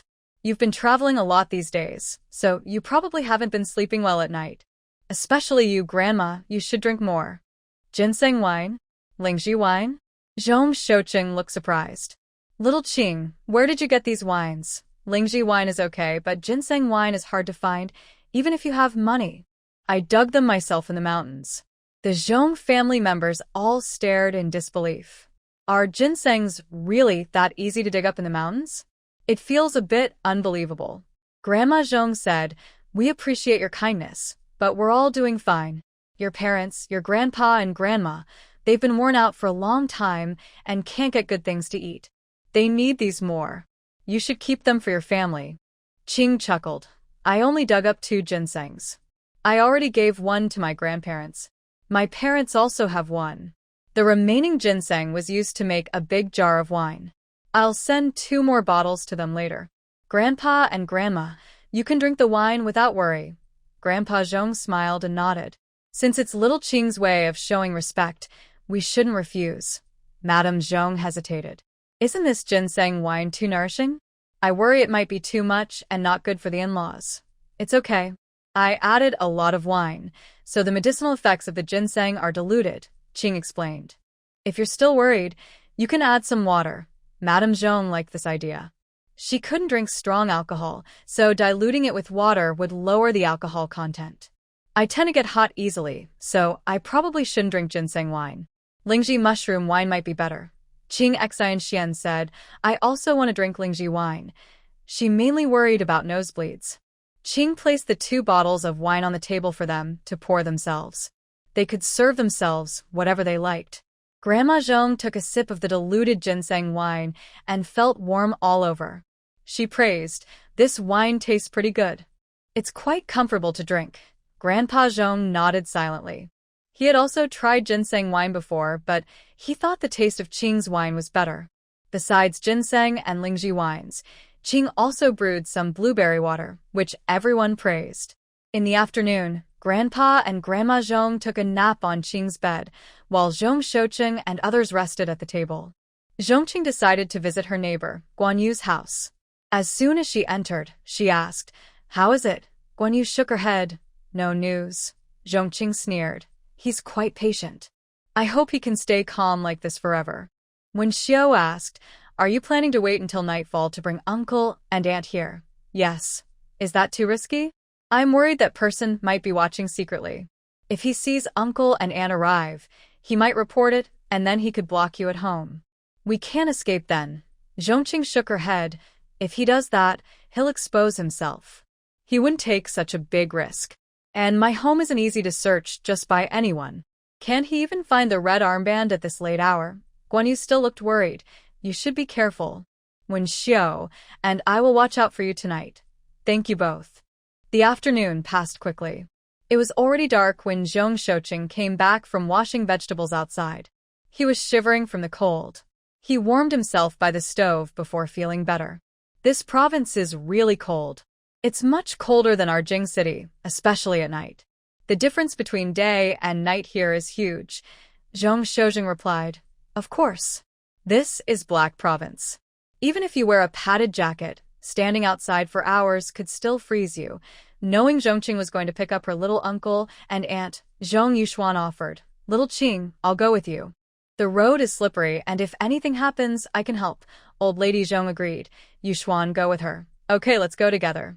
Zhong Qing and Zhong Yuxuan put on hats, masks, scarves, and gloves, wrapping themselves tightly. Walking outside, so late, no one would recognize them. They quietly left through the back door. It was dark, and the street was empty except for them. After walking a while, Zhong Yuxuan suddenly asked, Little Qing, do you usually go to see your little uncle and aunt alone at night? Yes, it's easier to avoid being noticed at night. Zhong Yuxuan was silent for a moment, wanting to say it was too dangerous, but hesitating. Did he really want little Qing not to visit her parents? After understanding how little Qing usually lived, he hated the Zhong family in Husher City and Zhong Shui's family even more. If it weren't for them, her little uncle, aunt, and little Qing wouldn't have to live like this. Zhong Qing understood Zhong Yuxuan's thoughts. It's okay, big brother. I've walked this road many times. It's not dangerous. As the 2 people were walking, suddenly 2 others appeared ahead, also wrapped tightly, with only their eyes visible. Zhong Yuxuan was startled. Zhong Qing quickly said, It's okay, these are my parents. Zhong Qing then asked, Mom and Dad, what are you doing out here? Didn't we agree I would come to pick you up? Zhong Jianhua replied, We ate early, turned off the lights, and pretended to sleep. After a while, we saw no more noise outside, so I came out with your mom. We thought of waiting outside for you, but standing in the cold was too uncomfortable, so we decided to come over. That way, you won't have to walk so far. Zhong Qing chuckled. If we weren't walking the same way, wouldn't we miss each other? Zhong Jianhua felt a bit guilty. He was too anxious. Grandma Zhong was eager to see her son, and he also wanted to see his biological parents sooner. Shun Wanhua spoke. Shao Qing, who is this? Before Zhong Qing could answer, Zhong Yuxuan spoke first. Hello, uncle and aunt. My name is Zhong Yuxuan. My dad is Zhong Shouye. Zhong Qing had already told her parents about the members of the Zhong family, so they naturally knew who he was. Zhong Jianhua looked a little nervous and said, Yuxuan. Yes, it's you. Mom and Dad, it's cold outside. Let's go back and talk, Zhong Yuxuan suggested. The night in Haisheng was as dark as ink, with only the cold moon hanging high in the sky. But inside Zhong Qing's home, it was very lively. After Zhong Jianhua and Shun Wanhua arrived, Grandma Zhong immediately started crying. Grandpa Zhong also couldn't hold back tears and said, "You look like your grandfather." The others also felt a bit emotional. They each recognized the people one by one. Zhong Jianhua was the youngest, and Grandpa Zhong, Grandma Zhong, Zhong Shouqing, and Zhong Shoujing all gave him red envelopes. Shun Wanhua also received one. Madame Zhong said, "It's already this late. Everyone must be hungry. The food is ready. Let's eat and talk." There was too much food at noon, so they couldn't finish it all. Many dishes just needed reheating. Just then, Zhong Qing left, so Madame Zhong and second Madame cooked some greens and added fish balls to fishball soup, which was enough. "Mom and Dad, you should eat some more. It's cold outside, so have some wine to warm up," Zhong Qing said, pulling Zhong Jianhua and Shun Wanhua to sit down. "Today I made baked fish. You haven't tried it yet." "Yes, Uncle and Aunt, the baked fish Zhong Qing made is delicious. Please eat more later," Zhong Qing said, pulling out a chair for Zhong Jianhua and Shun Wanhua. They both felt a bit tense, but luckily Zhong Qing and Zhong Yuxian kept the atmosphere lively. Eventually they relaxed more. Old Master Zhong said, "Jianhua, Wanhua, don't worry. After you go back, my brothers and I will help handle the situation." Jianhua shook his head. "Dad, Mom, it's better not to. Our exile is because of the Shin family, and there are too many people involved. I'm afraid." Old Master Zhong snorted coldly. "You're just caught up in it. Since Wanhua and the Shin family are no longer connected, there shouldn't be big problems on your side. I can handle this." Qin Xian had already told Old Master Zhong that her parents were framed, and Zhou Chunling had seen it too. With Old Master Zhong's background and skills, he could probably find out the truth. Then her parents could be cleared. But the issues involving her grandparents were too complicated, with too many people involved, so Old Master Zhong felt powerless to act. Qin Xian thought that some of them might be able to come out eventually. After a few years, it should be fine. Seeing Jianhua hesitate, Grandma Zhong's eyes turned red again. "Jianhua, listen to your dad. You and Wanhua should come out first. More people mean more strength. Later, your in-laws and everyone else can think of ways." Qin Xian also advised, "Mom, Dad, Grandpa, and Grandma are right. The more people, the more options. If you stay here, your parents and grandparents will feel bad too," Zhong Qin Xian added. "Yes, little uncle and aunt. And until you're cleared, there's always a hidden risk for you. Every time you meet her, you have to do it secretly, worried about being discovered. Once you're cleared, you can come see us openly." Second Aunt Zhong glared at Qin Xian with some annoyance. The girl really didn't know how to speak properly, but she was right. She said, "Third brother, sister-in-law, Mom, Dad, we're all hoping you come home." Qin Xian knew Jianhua's hesitation was because he was worried about involving the Zhong family and causing trouble. She said, "Mom, Dad, don't worry. You were wrongly accused. Even if the Li family finds out, they won't be able to do anything." Since it had come to this, Jianhua and Wanhua nodded. "Okay, we'll listen to you." They didn't want to trouble Qin Xian anymore. "All right, let's eat," Old Master Zhong said with relief. The fire beneath the roasted fish flickered, and the table was filled with laughter and joy. Shortly after finishing her meal, Cixin arrived in his car. Zhong Qing went to open the door for him. "Brother C, have you eaten yet?"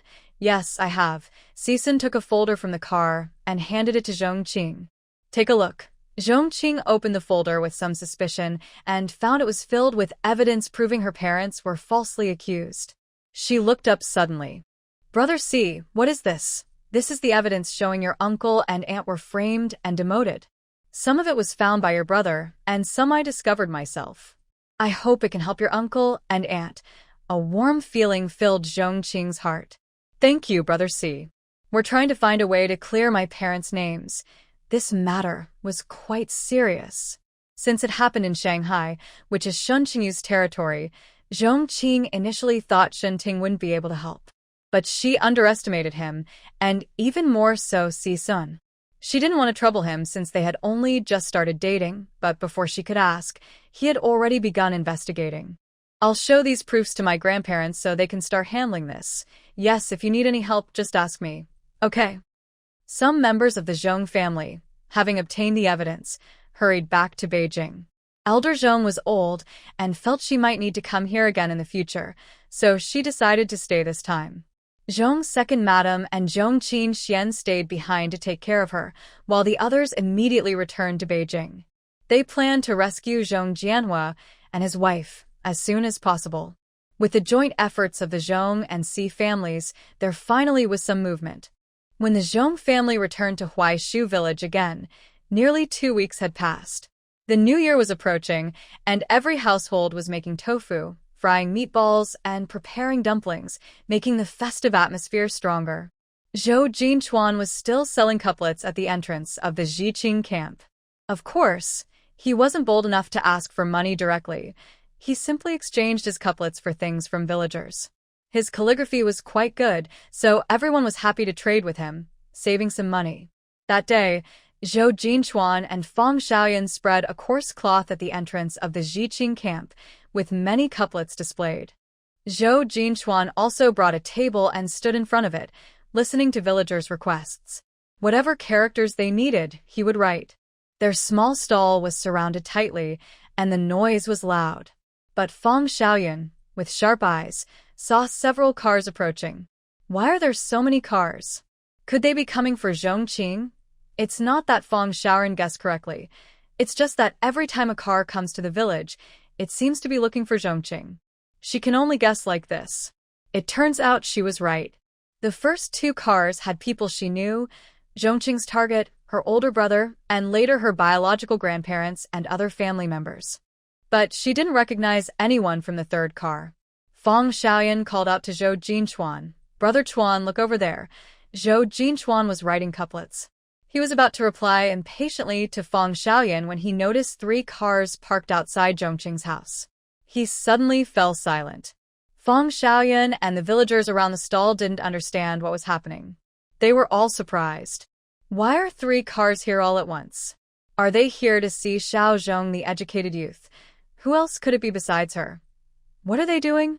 Didn't they just come recently? Maybe they want to see their granddaughter. It hasn't been long since she was adopted back. Who are the people in the back car? I haven't seen them before. I don't know. Maybe relatives of Xiao Zhong's family? Before long, Fang Xiaoyan saw the village chief and the team leader rushing over, both panting. They even bowed and nodded to the people getting out of the 3rd car. Then she saw their group leave, with Zhong Qing among them. What's going on? Who are those people? Why are the village chief and team leader so polite to them? Let's go and see. Fang Xiaoyan and the others followed the group to the cattle shed. Is this the cattle shed? Why are they going there? I don't know. Xiao Zhong, the educated youth, is here too. Maybe they're going to see the Zhong couple. Wow, I heard them mention exoneration. Could it be that they've been cleared? That's probably it. It seems Xiao Zhong's biological grandparents are very influential. They managed to get their case overturned.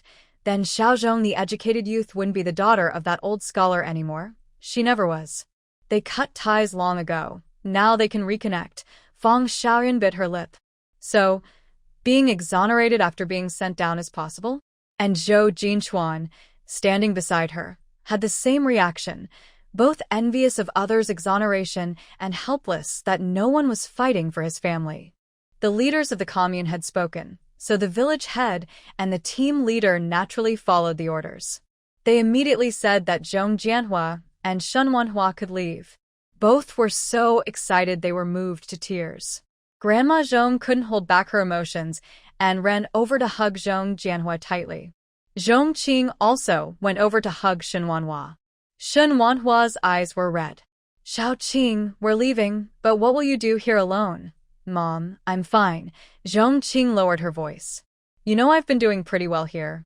Don't worry about me. You all go back to the Zhong family to rest and recover. When you have time, come visit me. I'll take good care of Grandpa and Grandma. You don't need to worry. Shen Wanhua hugged Zhong Qing a little tighter. After the commune leaders left, Song Yuzhen smiled and said, "Congratulations, Xiao Zhong. You're finally truly a family again."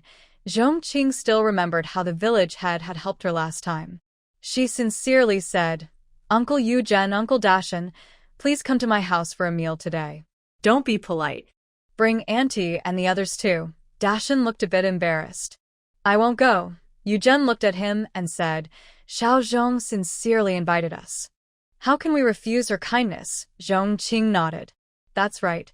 Old Master Zhong also said, village head team leader, come too. Our family wants to thank you properly for helping Xiao Qing. Since so many people were present, he couldn't say they were helping Zhong's family directly, so he just brought Zhong Qing into the conversation. At this age, even elders like old Master Zhong had spoken, so Dashan didn't refuse anymore. Not long after Zhong Qing and her family returned home, Song Yu Zhen and Dashan came over carrying some vegetables, eggs, and a small piece of cured meat each. Where are Aunt Juixiang and Aunt Hongxia? They have something at home, they said in unison. Zhong Qing smiled, knowing they probably felt shy about so many people coming for dinner. She didn't insist. Let it be. Most of today's dishes were bought by Sisun, lamb, pork, and shrimp. She had also seen some fish, but she had told him earlier that there were plenty of fish at home, so if he saw any, he shouldn't buy more. Using these ingredients and the vegetables from her home, Zhong Qing prepared a big table of food. Today, there were many people, and some outsiders were present. Zhong Qing didn't bring out the ginseng wine, only 2 bottles of Lingji wine. Ginseng wine is rare and valuable, so Lingji wine is much cheaper. Even if she showed it, it wouldn't be as shocking, but it still surprised Song Yu Zhen and Song Dashan. They refused to drink at first, but after everyone persuaded them, they took 2 sips, though they didn't want more. After the banquet ended, everyone started clearing the dishes and washing up. Zhong Qing cooked the meal, but no one let her wash the dishes. Instead, they told her to sit and rest. Of course, it wasn't up to Zhong Laoyizi and Zhong Laotai to wash dishes. They sat and chatted with Zhong Qing. Old Mr. Zhong said, when we leave, you'll be the only one left in Huaihua village. You must take good care of yourself. If there's a chance, Grandpa will bring you back. Grandma Zhong had been lost in the happy news of her son's and daughter-in-law's exoneration, but now she remembered and started to feel reluctant about Zhong Qing. She complained, it's all because of Zhong Lin. If it weren't for her, you'd still be in Shanghai and could go back to Beijing with us. Zhong Qing smiled and comforted her. If I hadn't come to Huaihua village, I wouldn't have met Zhong Liyan, and I wouldn't have discovered my dad's family background. Old Mr. Zhong said, Zhong Liyan was specially arranged by Zhong Shouye to be near you. I don't know what his real intentions are, but even if you were still in Shanghai, he would eventually transfer Zhong Liyan there. Honestly, Zhong Qing didn't quite understand Zhong Shouye anymore. Wasn't he just laying things out in front of her? Was he so sure she wouldn't find out? Or was he trying to keep Zhong Liyan under control before she knew anything? If that was true, he underestimated Zhong Qing and overestimated Zhong Liyan. Grandpa, Grandma, are you planning to go back to Beijing for the new year? Old Mr. Zhong hesitated. He wanted to go back because there weren't many good inns in the commune. Staying a few days was fine, but long-term stay was uncomfortable. Plus, during the new year, staying in a hotel wouldn't have much of a festive atmosphere. But since Zhong Qing was back, she wasn't sure if she could get leave. Before old Mr. Zhong could speak, Zhong Qing said first, I already asked for leave last time. Although I came back early, asking again might embarrass the village chief. So if you want to go back to Beijing for the new year, I can't go with you. But it's okay. I can go to Beijing next year. Grandpa, maybe you should go back to Beijing. This place is too small, and during the new year, we probably have other relatives to visit. Don't delay those plans. Mainly since they are here, I can't use my things in my own space. The house is too small, and with so many people, there's no room to move. Also, it's clear that Aunt Zhong and second aunt are having some trouble adjusting to life here. Why make everyone uncomfortable? Old Mr. Zhong is still hesitating. He wants to celebrate the new year with Zhong Qing, but also wants to go back to Beijing. It's a tough choice. Madame Zhong wants to stay here with Zhong Qing. Seeing her husband hesitate, she's unhappy and says, relatives visit every year, and it's always the same. But this is the first new year since I recognized Xiao Qing. I want to spend it with her. Zhong Jianhua and Shen Wanhua also want to stay here and celebrate the new year with Zhong Qing. Zhong Qing laughs and says, Mom, Dad, if you go back to Beijing, Grandpa and the others will probably throw a banquet to introduce you to everyone there. If you stay here, will Grandpa and the others go back alone? Will they hold the banquet or not? And Grandma, you're my dad's biological mother. Wouldn't it be proper for you to attend his celebration when he returns? Zhong Qing agrees, saying, Shao Qing makes a good point. Mom, Dad, and my younger brother and sister holding a family reunion banquet is quite necessary. Maybe after the New Year in Beijing, we can all come back and celebrate with Shao Qing. Madame Zhong looks hesitant and says, but Shao Qing is here alone. Grandma, I'm fine. I have friends here, and I won't be lonely. In the end, the Zhong family left. Si Sun and Shen Ting decided to stay. They said they had nowhere else to go and might as well stay here. Sometimes they could enjoy Zhong Qing's good cooking, which was much better than being alone in the army. Now Zhong Qing feels like she's back to her old life. Aside from occasionally sending things to the barn, everything else is the same. Oh, actually, it's a bit different. Before, even though the villagers knew she had cut ties with her parents, they still kept some distance. Now, things are different. Her parents have been cleared of accusations, and her grandparents are wealthy and influential. Many villagers now greet Zhong Qing with smiles, and some even say a few flattering words. There are also a few shameless people who have sons at home and want to introduce them to Zhong Qing. Those without sons try to introduce their nephews or cousins. Recently, the threshold for Zhong Qing's family has been broken through. Why do these people think like that? Are any of the people they introduce suitable for Zhong Qing? It's just wishful thinking, Guan Yu scoffed while eating frozen pear. I think it's not wishful thinking, but greed for money, Wen Xiao said with a smile. Did Uncle and Annie ever come to the barn to talk about marriage? Hey, you're making it sound like I'm a bad person, Zhong Qing replied irritably, giving Wen Xiao a look. These people are so immoral. You already have a partner, yet they keep trying to introduce you to others. Isn't that wrong? If Brother C finds out, he'll be angry. Guan Yu finished her frozen pear and praised, Auntie Zhu Xiang's frozen pears are really delicious. You should try some too. Hearing this, Zhong Qing felt a bit guilty. She hadn't told Si Sun about these things yet. Actually, she felt there was no need to. She definitely wouldn't agree to meet these people for blind dates. I'll just eat a frozen pear. Well, I was thinking. Guan Yu wiped her mouth, looking puzzled. Why hasn't that person sent a letter yet? Does he know we've discovered him? Since Uncle and Annie came to the countryside because of him, and now they've left, staying here is pointless for him. Wouldn't he be? Zhong Qing tore open the outer layer of the frozen pear while speaking. The matter of the Zhong family recognizing their biological son has spread all over Jing City. When they go back, they'll hold a family reunion. The person behind Xin Qingyu is Li Shi, and he must have heard about the big events in Jing City. So he probably knows about this. If he talks, it could increase the risk of exposure. Then what will he do next? Uncle and Annie have left. So why is he still here? Will he be transferred somewhere else like Zhonglin was from the northwest? Guan Yu's words made Zhong Qing think. She was about to put the pear in her mouth, but then put it down again. I understand now. Guan Yu looked at Zhong Qing, then at Wen Xiao and asked with doubt, do you guys know something? Zhong Qing looked at Wen Xiao and they said in unison, the Workers, Peasants, and Soldiers University. Workers, Peasants, and Soldiers University? I've heard some rumors saying that this year, our Huai Tree village has 2 spots at the university, but what does that have to do with that person?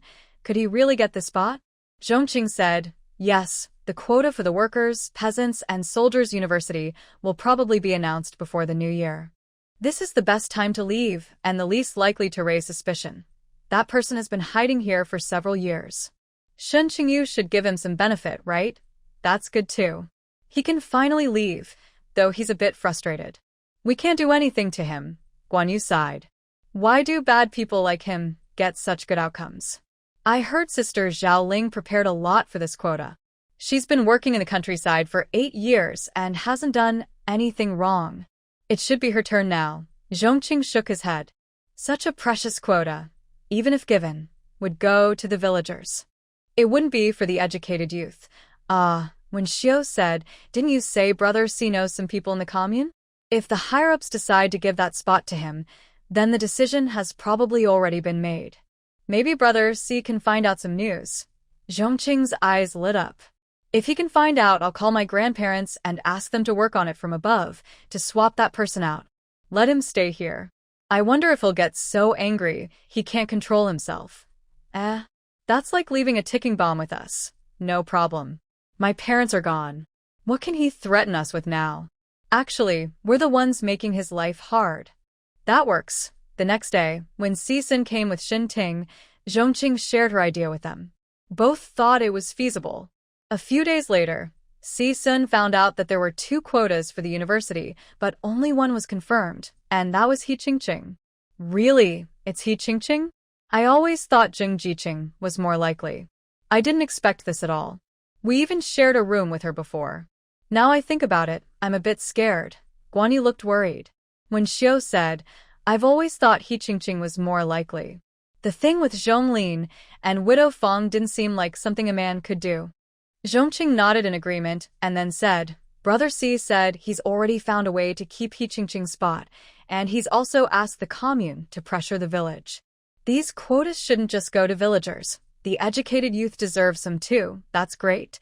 Sister Zhaoling has been diligent here for 8 years. This spot definitely belongs to her.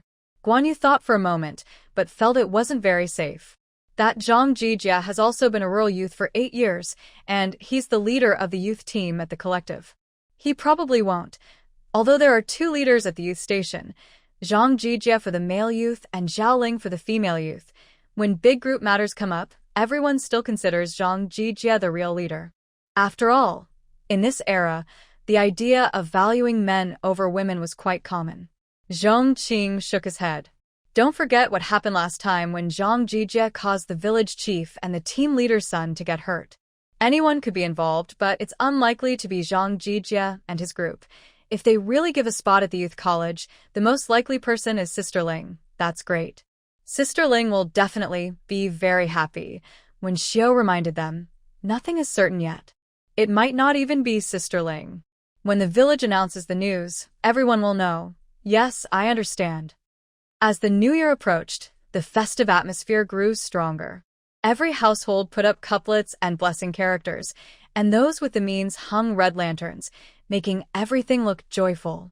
Meanwhile, news about the 2 spots at the workers, peasants, and soldiers' university also spread. Villagers and the youth were anxious, eager to get information from the village head and the team leader. Many even secretly gave gifts, and Zhang Jijia was one of them. Zhong Qing and the others sat at Guanyu's house, opening the window a bit to listen to the chaos at the neighboring youth station. The initial quarrel was between Zhang Jijia and Wang Manxiang.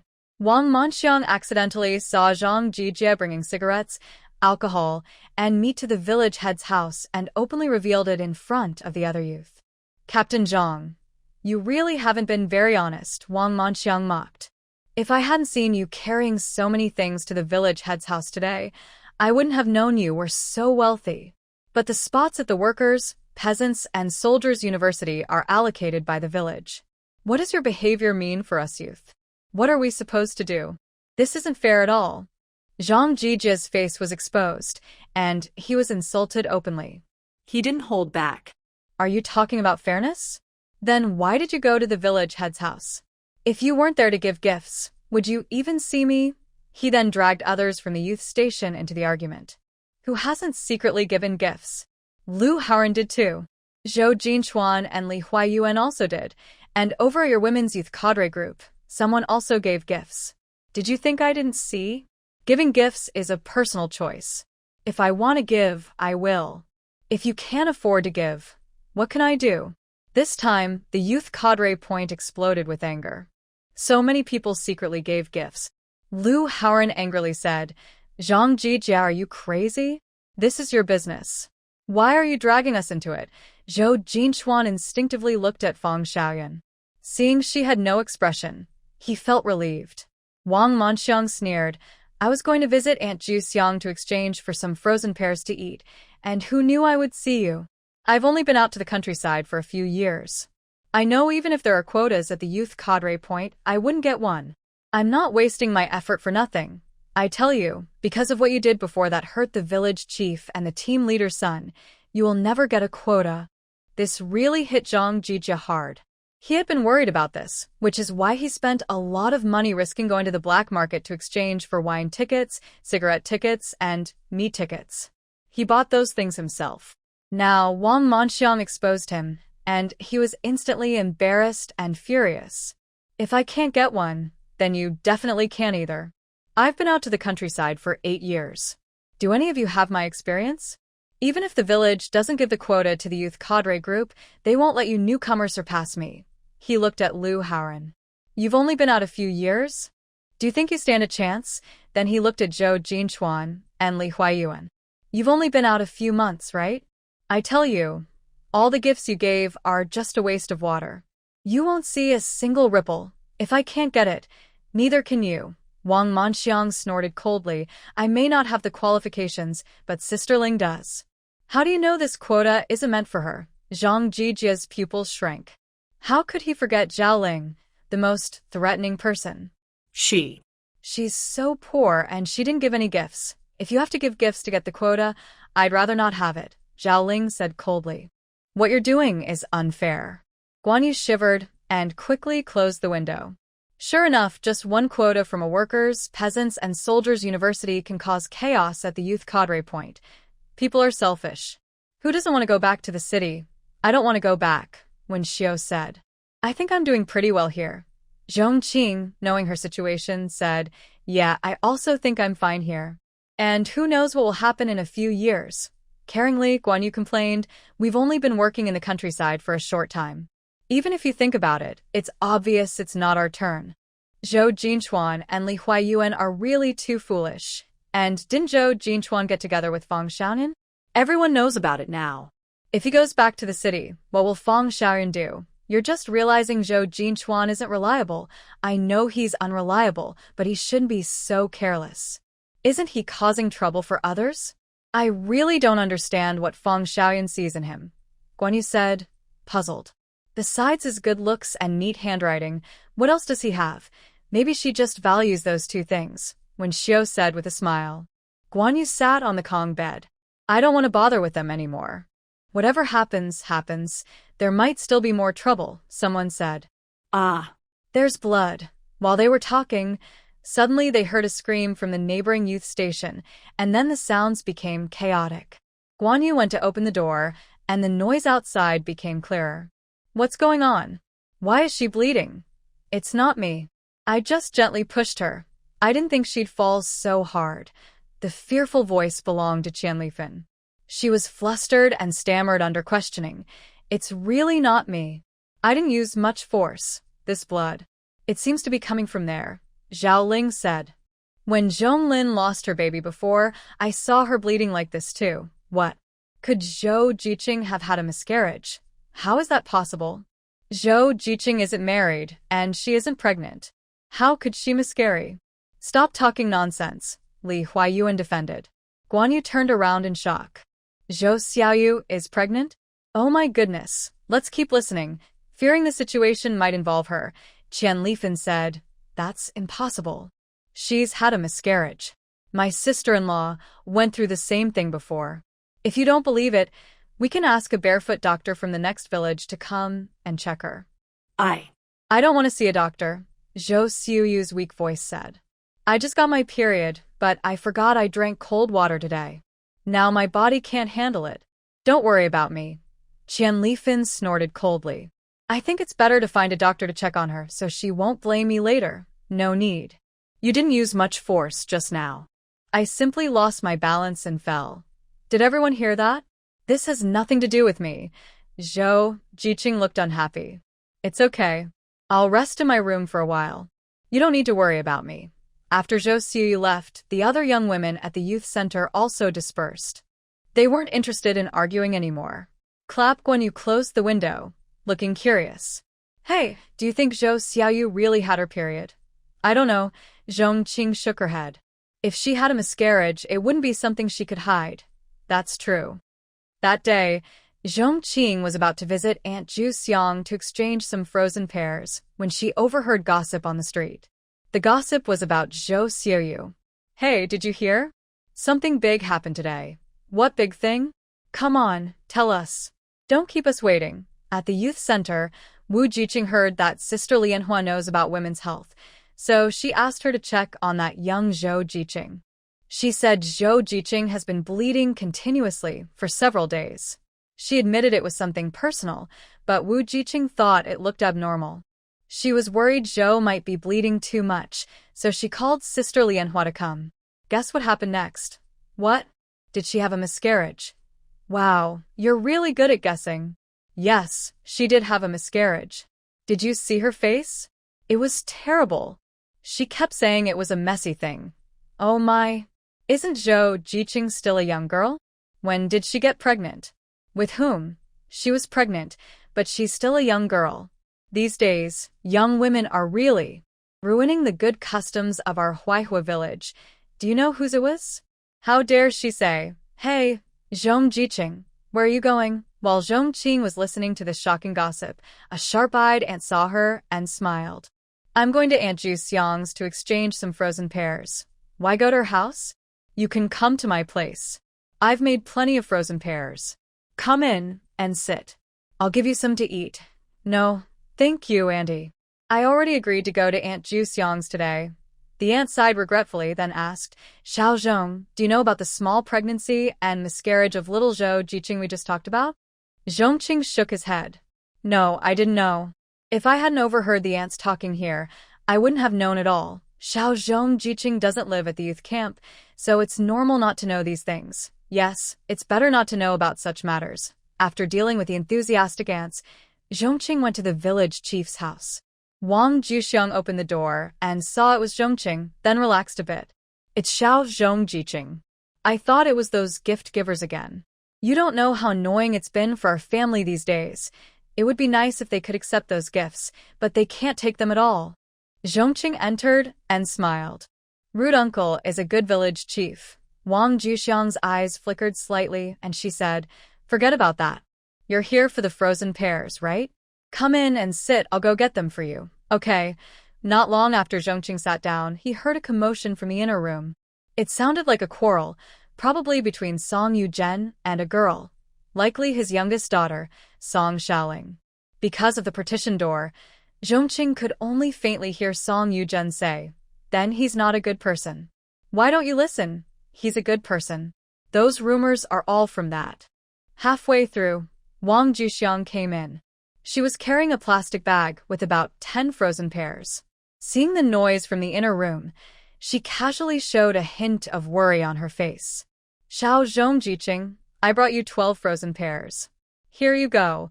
Following the agreement, Zhong Qing gave her 50 cents. Actually, the pears cost more than a dime per jean, and 12 large pears definitely weighed over 5 jean. That's not counting Aunt Juxiang's skill in preparing them, but she only accepted that much. "Aunt Juxiang, is something bothering you?" Wang Juxiang's expression stiffened. She shook her head. "It's nothing, just some small family matters." "Xiao Zhong Jiqing, I won't keep you for water today. All right, I'll head back now." Zhong Qing sensed something was a bit strange about Aunt Juxiang, but every family has its own troubles. He didn't ask further. Just as he was about to leave, he heard a crisp slap from the inner room, followed by crying. Wang Juxiang had planned to see him out, but she quickly said, "Xiao Zhong Jiqing, I won't see you off," and hurried into the house. Zhong Qing didn't pay much attention and left on his own. Just as she arrived near home, she saw many people gathered at the entrance of the youth station. Guan Yu and Wen Xiu were also there watching the scene. When they saw Zhong Qing, they quickly waved at her. "Zhong Qing, come over." After Zhong Qing approached, Guan Yu said, "Zhou Xiuyu really had a miscarriage." That day she said she was just late on her period, but Wu Jiqing said she had been bleeding for several days. She went to call Aunt Lotus to check if she was sick, but it turned out she had a miscarriage. Wu Minfang shared a room with Zhou Xiuyu. Although she had been sent to the countryside for 6 years, not 8, among the female youth, she was quite experienced, second only to Zhao Ling. She was honest and decent, rarely causing trouble, so she was quite low profile. Zhong Qing didn't know much about her. Right now, Zhou Xiaoyu was crying and accusing Wu Minfang. "You did it on purpose, didn't you? You knew I had a miscarriage, so you deliberately called people over to see me. just to embarrass me and let everyone know about it, right? Wu Minfang's face turned red. She was flustered and waved her hands. No, I didn't do it on purpose. I just saw you bleeding and thought you were sick, so I called Aunt Lotus to come and see you. What are you pretending for? You're so old. How could you not understand this? You're just malicious, deliberately trying to expose my situation. You're heartless. Zhaoling couldn't listen anymore and stepped forward. Zhou Jiqing, what are you talking about? Minfang isn't married or had children or been pregnant. How could she know you had a miscarriage? She thought you were sick and kindly called a doctor to help you. You're just blaming her unfairly. You're really ungrateful. Who told her to take matters into her own hands and find someone to check on me? Didn't I tell you clearly a few days ago? Don't interfere with me. Don't interfere. Can't you understand? You're all a bunch of self-righteous fools. Wang Manxiang snorted coldly. You were fooling around outside and got yourself pregnant. Instead of blaming others, you should blame yourself. If you could control yourself, none of this would happen. And it's right that this was exposed. We don't want to live with a broken shoe. Zhou Xiuyu seemed to have lost her mind. She grabbed a stone from the ground and threw it at Wang Manxiang. You're the broken shoe. You're the broken shoe. How can you say anything when you don't know anything? Who do you think you are? Zhou Xiaoyu was going crazy, bleeding constantly underneath her, her face as pale as a ghost. She was so weak she couldn't even throw a stone, and just collapsed at her feet. Wang Manxiang was furious too. You're the real slut. I haven't even married yet, and you're already pregnant. You're such a promiscuous woman. You've brought shame to our youth village. You better tell us who your lover is, or else the villagers will put you in a pig cage. Meanwhile, Guan Yu suddenly whispered, didn't we see her go into the cornfield with Wang Matzi before? Could it be him? That's possible. But what does she want from him? Wang Matzi is old and ugly. Zhou Xiaoyu isn't great in character, but she's pretty enough. Why would she like him? Maybe she was forced. Zhong Qing thought she was coerced, but not simply. If she had been forced, she should have been devastated after coming out of the cornfield. But she wasn't. She even tidied herself up as if nothing had happened. There must be something they didn't know. That's too terrible. Guan Yu felt disgusted just thinking about Wang Matzi's ugly face. Since her miscarriage has now been exposed, why doesn't she expose Wang Matzi? Everyone already knows. She should report him to the police and have him locked up so he can't harm anyone again. That way, she becomes a victim, and the villagers won't look at her badly anymore. If she doesn't speak up now, the village chief will come to find out soon enough. She can't just stay silent, Zhong Qing sighed. There's only one reason. She has some leverage over Wang Matzi, so she doesn't want to reveal him. When Xiao saw the frozen pear in Zhong Qing's hand and asked, you just came back from the village chief's house. Do you think the chief and Zhu Xiang Andy know about this? Probably not yet. It hasn't reached them. Sigh, they'll find out sooner or later. It won't be long before they come here. Jia Zhu Xiang, the village women's director, would naturally come to the youth village if such a thing happened to a female youth. Zhong Qing and the others were right. Less than half an hour later, a tired-looking Wang Zhu Xiang hurried to the youth village, accompanied by Zhang Hongxia, Gao Lianhua, and others. Little Zhou, the young educated youth, just tell us who that man really is. Seeing how weak you look now, we need to find that man and make him responsible so we can marry you back home. Now, the whole Huaishu village has heard about this. Anyone from our village would know who that man is, but no one has come forward yet. That shows he's probably a coward who dares to do wrong but won't take responsibility. Wang Juxiang saw Zhou Xiaoyu just crying without speaking and got worried. Little Zhou, say something. Did he force you? Zhang Hongxia asked suspiciously. Wang Juxiang and the others looked at each other. If she was forced, then the situation is serious. Little Zhou, what exactly happened? Say something. If you keep quiet, we'll have to follow the rules. Zhou Xiuyu's expression flickered, her voice hoarse. You. What are you planning to do to me? Wang Juxiang sneered. In this new society, we don't do things like sinking people in ponds or boiling pigs, but since you did something wrong, we have to handle it. Probably like how we deal with others who make mistakes. Zhou Xiaoyu's pupils shrank suddenly. How are people who make mistakes usually treated? They are sent to the farm for re-education. She still remembered where her sister was now. No. I can't go to the farm.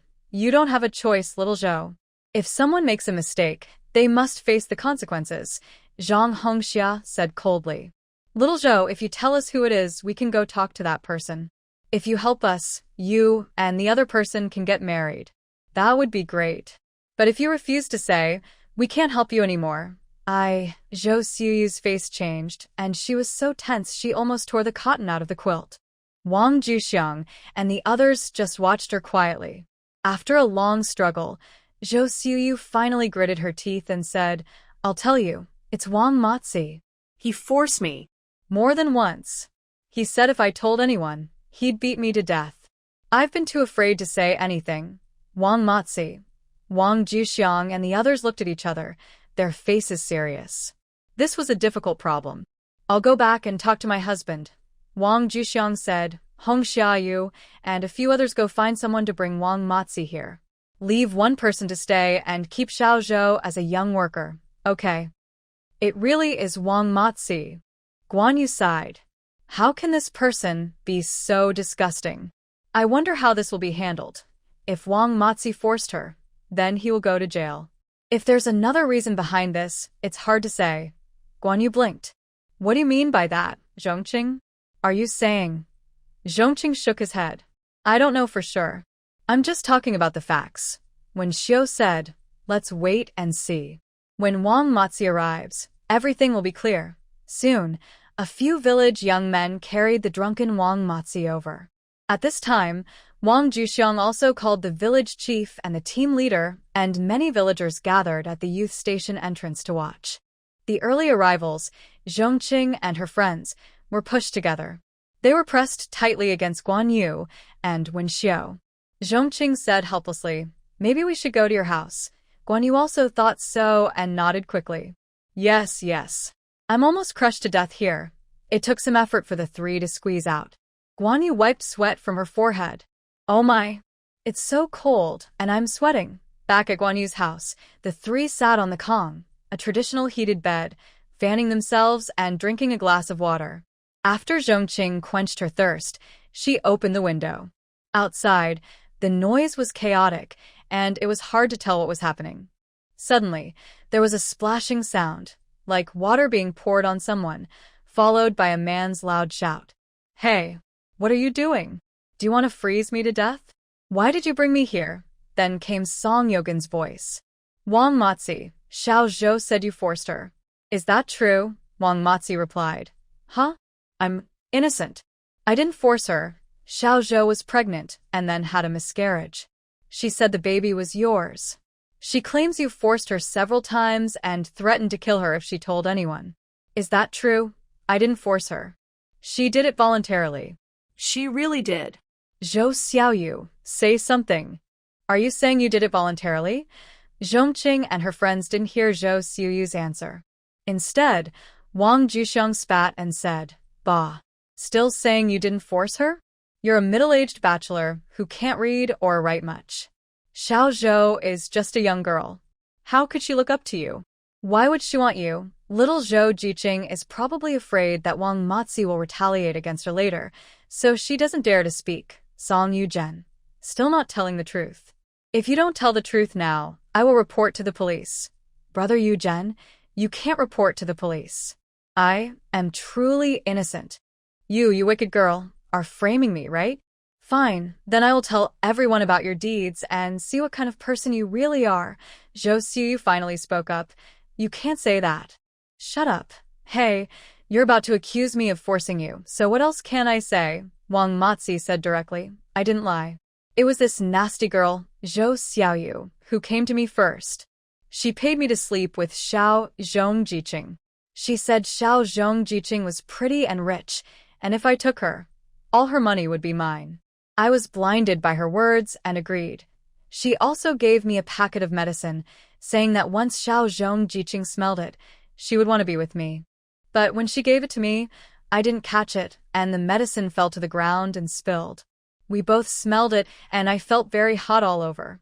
Then, I thought, since she's already my woman, whether I sleep with her once or several times doesn't matter.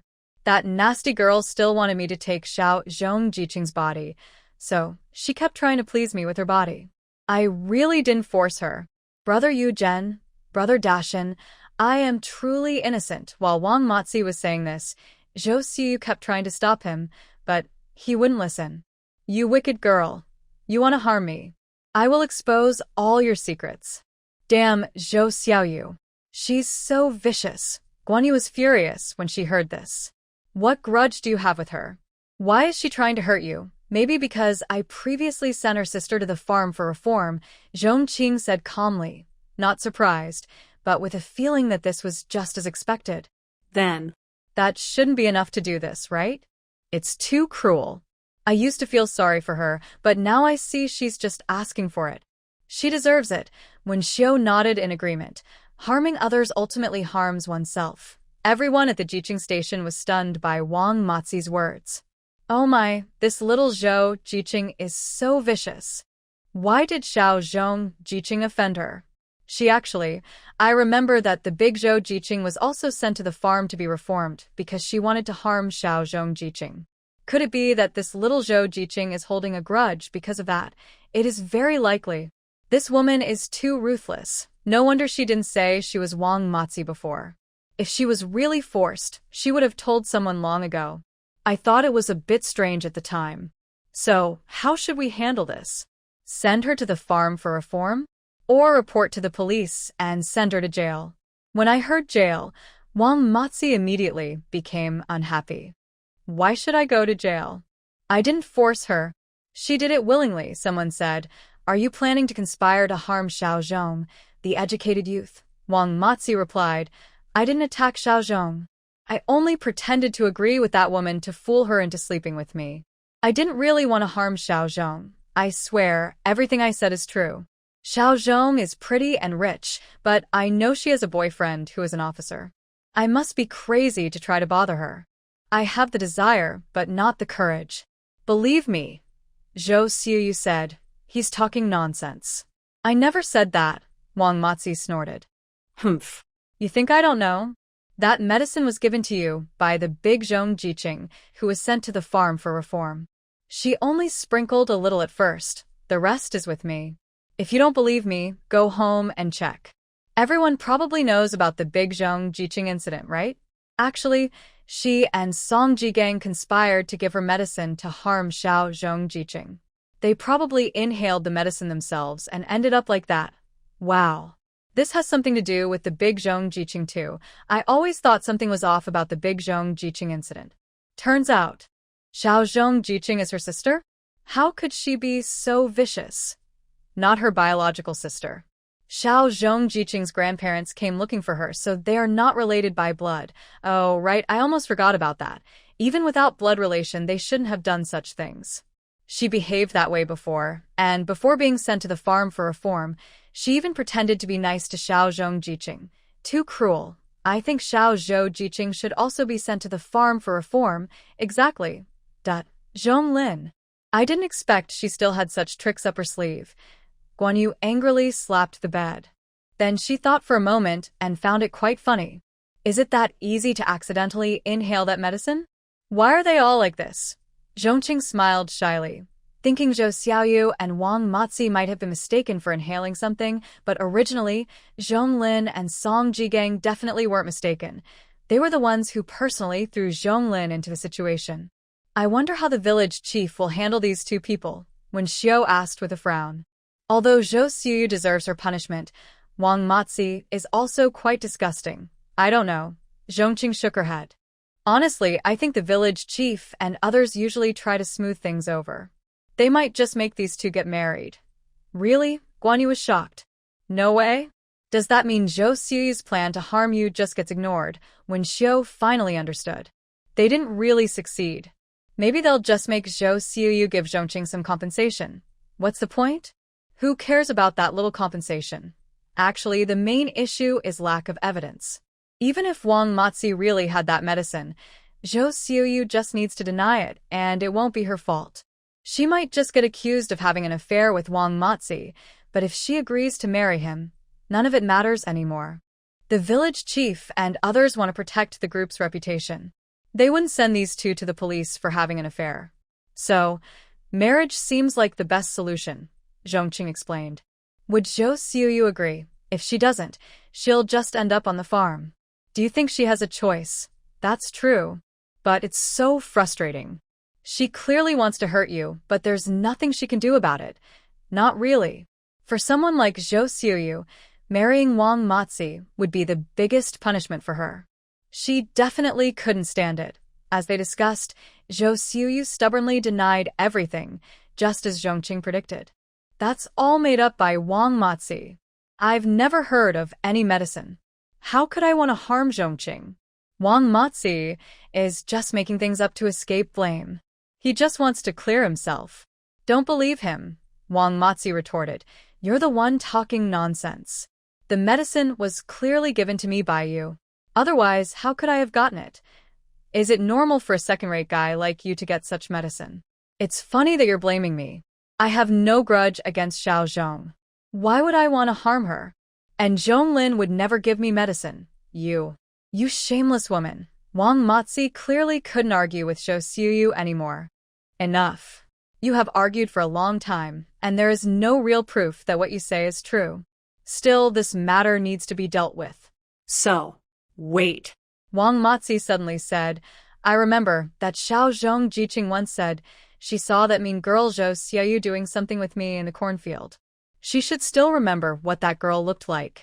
If I forced her, her clothes would be torn. You can ask Xiao Zhong Jiqing and others who might have seen it. Did anyone see her crying at that time? A woman hesitated and said, Yes, that's true. When they were drying the grain, Xiao Zhong Jiqing told Xiao Zhou Jiqing about it. Xiao Zhou Jiqing was wearing a blue dress. Others saw it too. Wang Matzi seemed to grab a lifeline. Yes, that was the time. Since others saw what she was wearing, she must have been okay at that time. If her clothes were torn or she was crying, wouldn't others notice something was wrong? Don't you think? What about Xiao Zhong Jiqing? She was just there earlier, but now she seems to have gone home. I'll go call her, Wang Zhixiang said. Guan Yu pulled Zhong Qing. Let's go ourselves. Zhou Xiaoyu still wants to escape blame. Can we let her get away with it? When Zhong Qing and the others reached the gate of the yard, they saw Wang Zhixiang coming. Seeing Zhong Qing, she didn't care about anything and pulled her away directly. Come on, Xiao Zhong Jiqing, your uncle has something to ask you. She was pulling Zhong Qing while trying to explain the situation. As she started, Zhong Qing said, I know. I just overheard it from Guan Yu's window. All right, then there's no need for that woman to say anything. Just tell the truth later, okay? I did see her come out of the cornfield. Her clothes were intact and she didn't look upset, so I didn't know what she was doing with Wang Matzi in the cornfield. You're lying. You're trying to hurt me on purpose. Zhou Xiuyu started shouting as soon as Zhong Qing finished speaking. That day, we argued in the grain drying yard over the public grain. Many women were there. If I was lying, it would be easy to find out. Xiao Zhong Jiqing is right. I was there at the time. Xiao Zhong Jiqing said that Xiao Zhou Jiqing and Wang Matzi entered the cornfield. I didn't believe it at first, but I didn't expect. I was also there, but I believed Xiao Zhong Jiqing right away because I had also seen them sneaking out of the cornfield before. I just wasn't sure if it was Xiao Zhou Jiqing. See what I mean? Wang Matzi, seeing so many people testify for him, immediately shouted, I really didn't force her. She did it voluntarily. Wang Zhixiang looked at Zhou Xiaoyu with disgust. Xiao Zhou Jiqing, do you have anything else to say now? Zhou Xiuyu looked at Zhong Qing with anger on her face. She then spoke again. I was mistaken. I wasn't forced. But I didn't hurt Zhong Qing. That medicine packet wasn't mine. It has nothing to do with me. You shameless woman. All eyes. Wang Matzi was furious, pointing at Zhou Xiuyu and cursing non-stop. Zhou Xiuyu remained unmoved, as if saying, I won't admit it, but what can you do to me? Shut up, Song Yuzhen shouted angrily. Since Wang Matzi and Xiao Zhou Jiqing both say you did it voluntarily, then you should get married. I'm not going to marry him. He's a... Before Zhou Xiuyu finished speaking, Zhong Qing said, Didn't you say you did it voluntarily? Now the village chief is asking you to marry to help you out. Why are you still unhappy? Exactly. Xiao Zhou Jiqing, if you don't want to, there's nothing we can do. We'll just send you both to the farm for reform, Wang Juxiang said coldly. I want to. I agree to marry, Wang Matzi immediately said. You shameless woman. Hurry up and agree. Do you want to go to jail? Zhou Xiuyu bit her lip and, under everyone's gaze, nodded reluctantly. All right, then let's settle this matter like that. Song Yuzhen looked at Zhong Qing with some regret. He could tell that Wang Matzi probably wasn't lying, so Zhou Xiuyu really wanted to harm Zhong Qing but failed. Still, Zhou Xiuyu refused to admit it, and there was nothing he could do. He also didn't want to make a big fuss. For their Huai Tree village, this marriage was the best ending. Zhou Xiuyu and Wang Matzi got married the next day. They didn't register the marriage or hold a wedding banquet. Wang Matzi simply took her home empty-handed. Compared to Zhou Xiuyu's expressionless face, Wang Matzi was quite happy.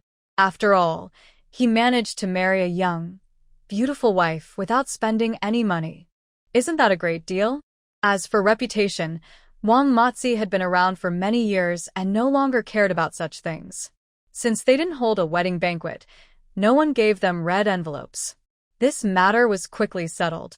Zhou Xiuyu's future was unknown to others, as everyone's attention was drawn to another event, the announcement of the quotas for the workers, peasants, and soldiers' university. At the grain-drying yard, several layers of people surrounded the area, all looking up at Song Yuzhen standing at the front. He was holding a loudspeaker and speaking, "The quotas for the workers, peasants, and soldiers' university have been announced. Our village has 2 spots this year." Only 2? That's too few. Last year, wasn't it 3? Yes, village chief, tell us who got these 2 spots. Stop the suspense. The crowd was buzzing with discussion. Song Yuzhen cleared his throat into the loudspeaker. Once everyone quieted down, he said, "The 2 spots are assigned to Song Jiying and Zhou Jinchuan, also known as Zhou Jiqing." As soon as the announcement was made, everyone erupted in surprise. What? Zhou Jiqing? How is that possible? Yeah, he only went to the countryside a few months ago. How could that be? This doesn't add up. There must be something fishy. The people at the Jiqing station also looked at Zhou Jinchuan. Feng Shaoyan was furious. "Brother Chuan, what's going on? Why did the university spot go to you?" Zhou Jinchuan frowned. "Shaoyan, how can you talk like that?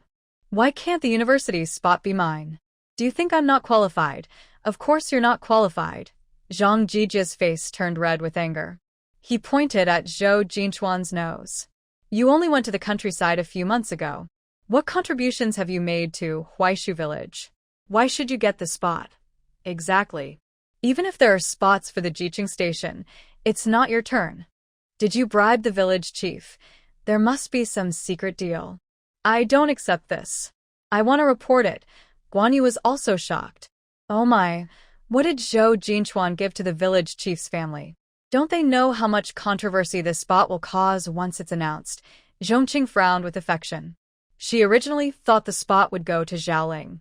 She looked at Zhao Ling, who was now somewhat angry, but not as irrational as Zhang Jijia. Next to her, He Qingqing, who was indifferent, was signaled by Zhong Qing to look over.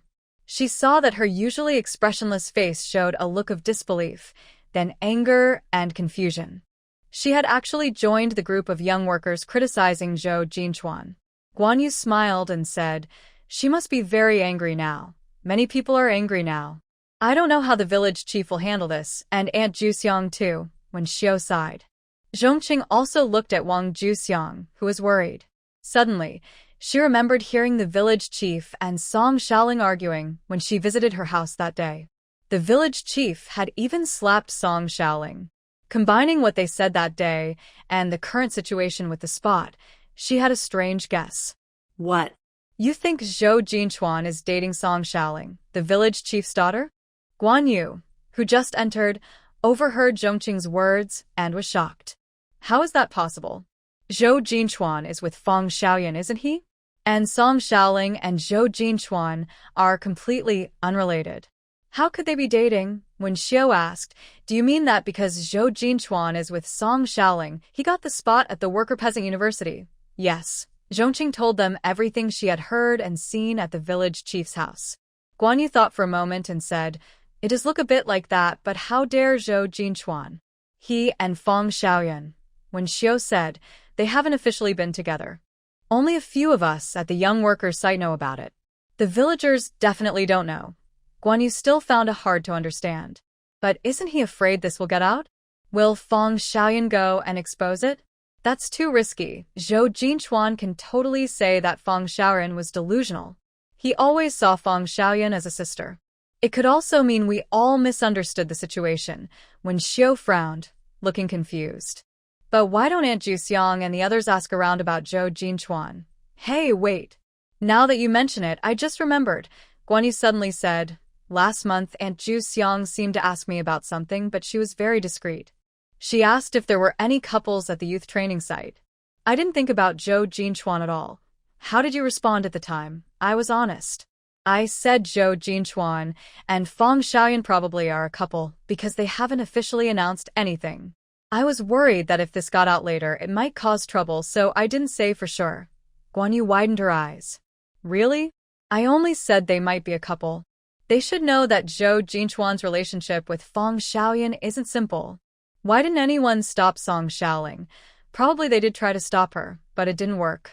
Girls in love often find it hard to see clearly. Guan Yu slapped the table and said bitterly, how can Zhou Jinchuan be so overbearing? He's deceiving a comrade's feelings. He's really a bad person. But even if he is dating Song Xiaoling, the village chief wouldn't give him that spot, right?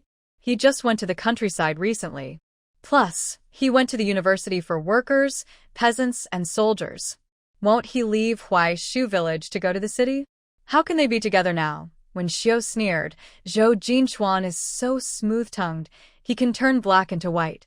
He must have promised that after finishing university and getting a job, he would bring Song Xiaoling to the city to live a good life. Zhong Qing shook her head. No, the village chief and Aunt Juxiang aren't fools. If it was just a verbal promise, they definitely wouldn't just give him that spot. Maybe they'll get married before Zhou Jinchuan leaves, to tie him down first. Would Zhou Jinchuan agree? He has to agree, or he can't rely on the village chief's recommendation letter.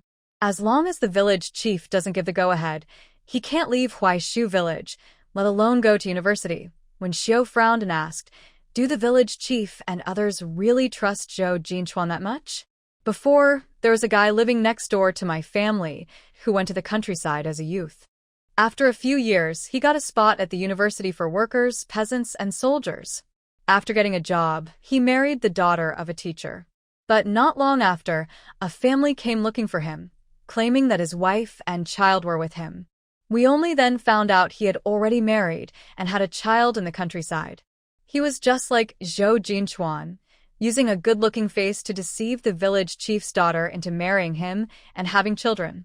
After getting the university spot, he abandoned his wife and kids and remarried outside. My goodness, what happened later? How is that person now? Not much change. He still lives the same way as before. What? That can't be. Someone like him can still work in the city.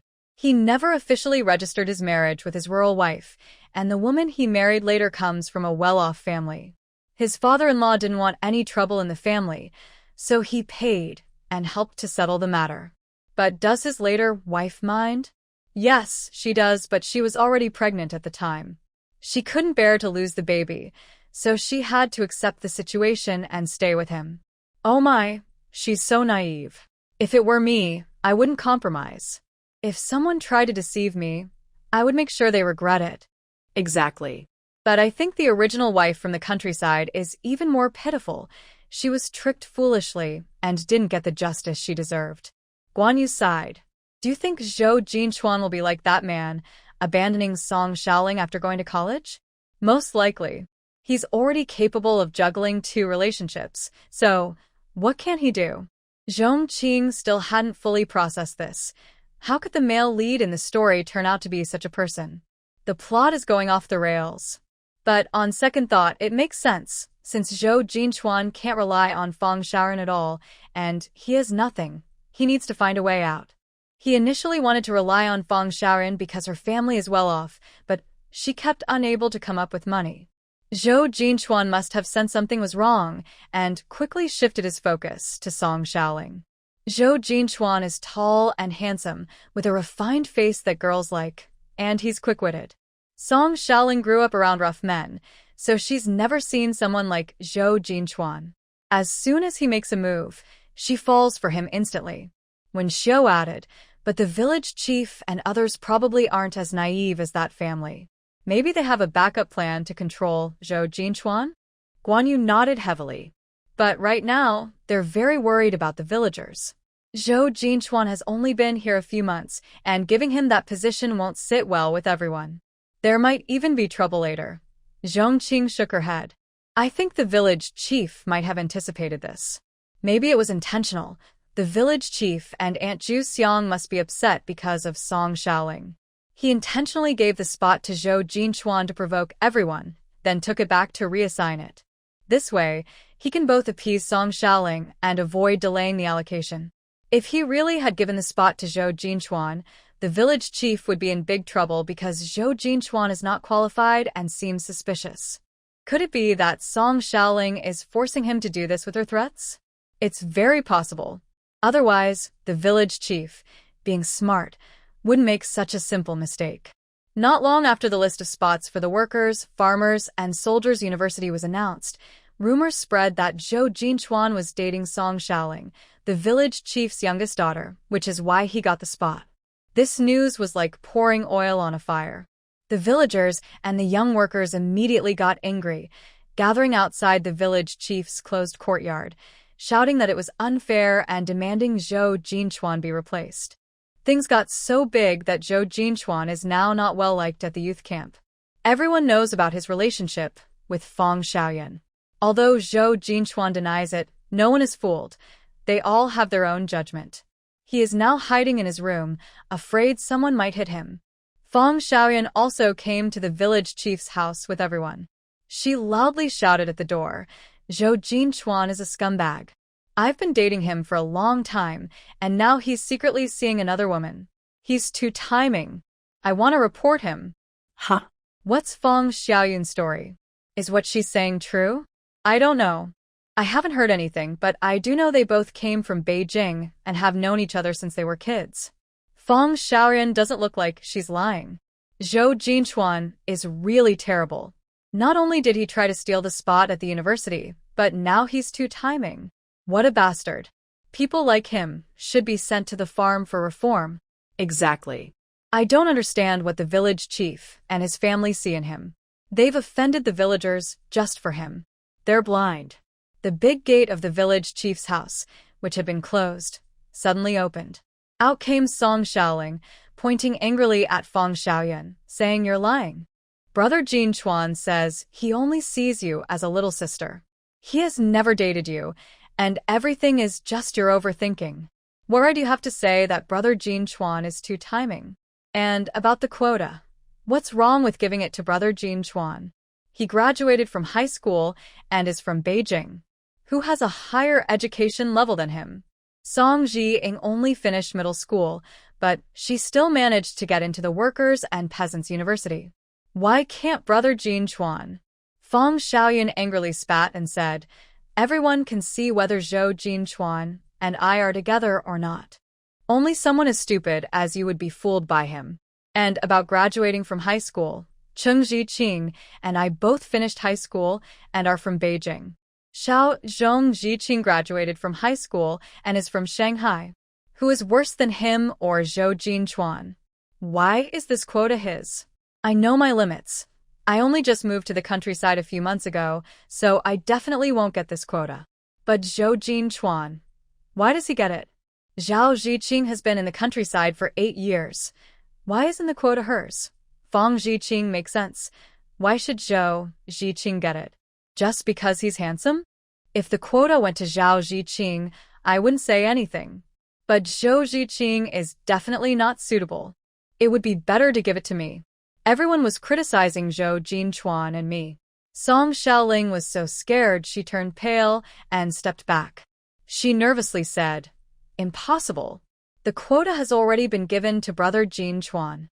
That belongs to him. What does it have to do with you?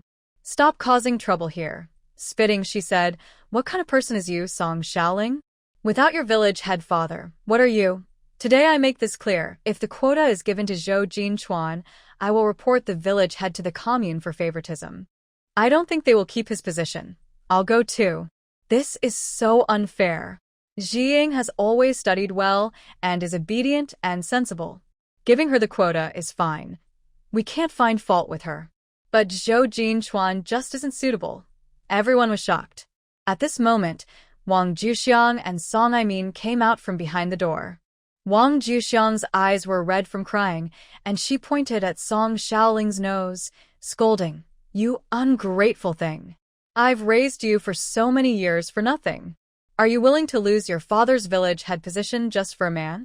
Your father has loved you since you were little, don't you remember? You really are ungrateful." Tears also streamed down Song Xiaoling's face. She stammered, "Mother, I have no choice."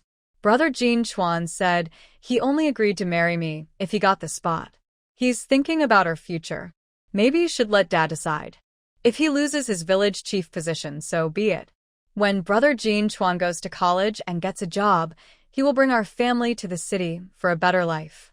Then we can eat city food. Suddenly, Wang Juxiang couldn't hold back and slapped Song Xiaoling hard across the face.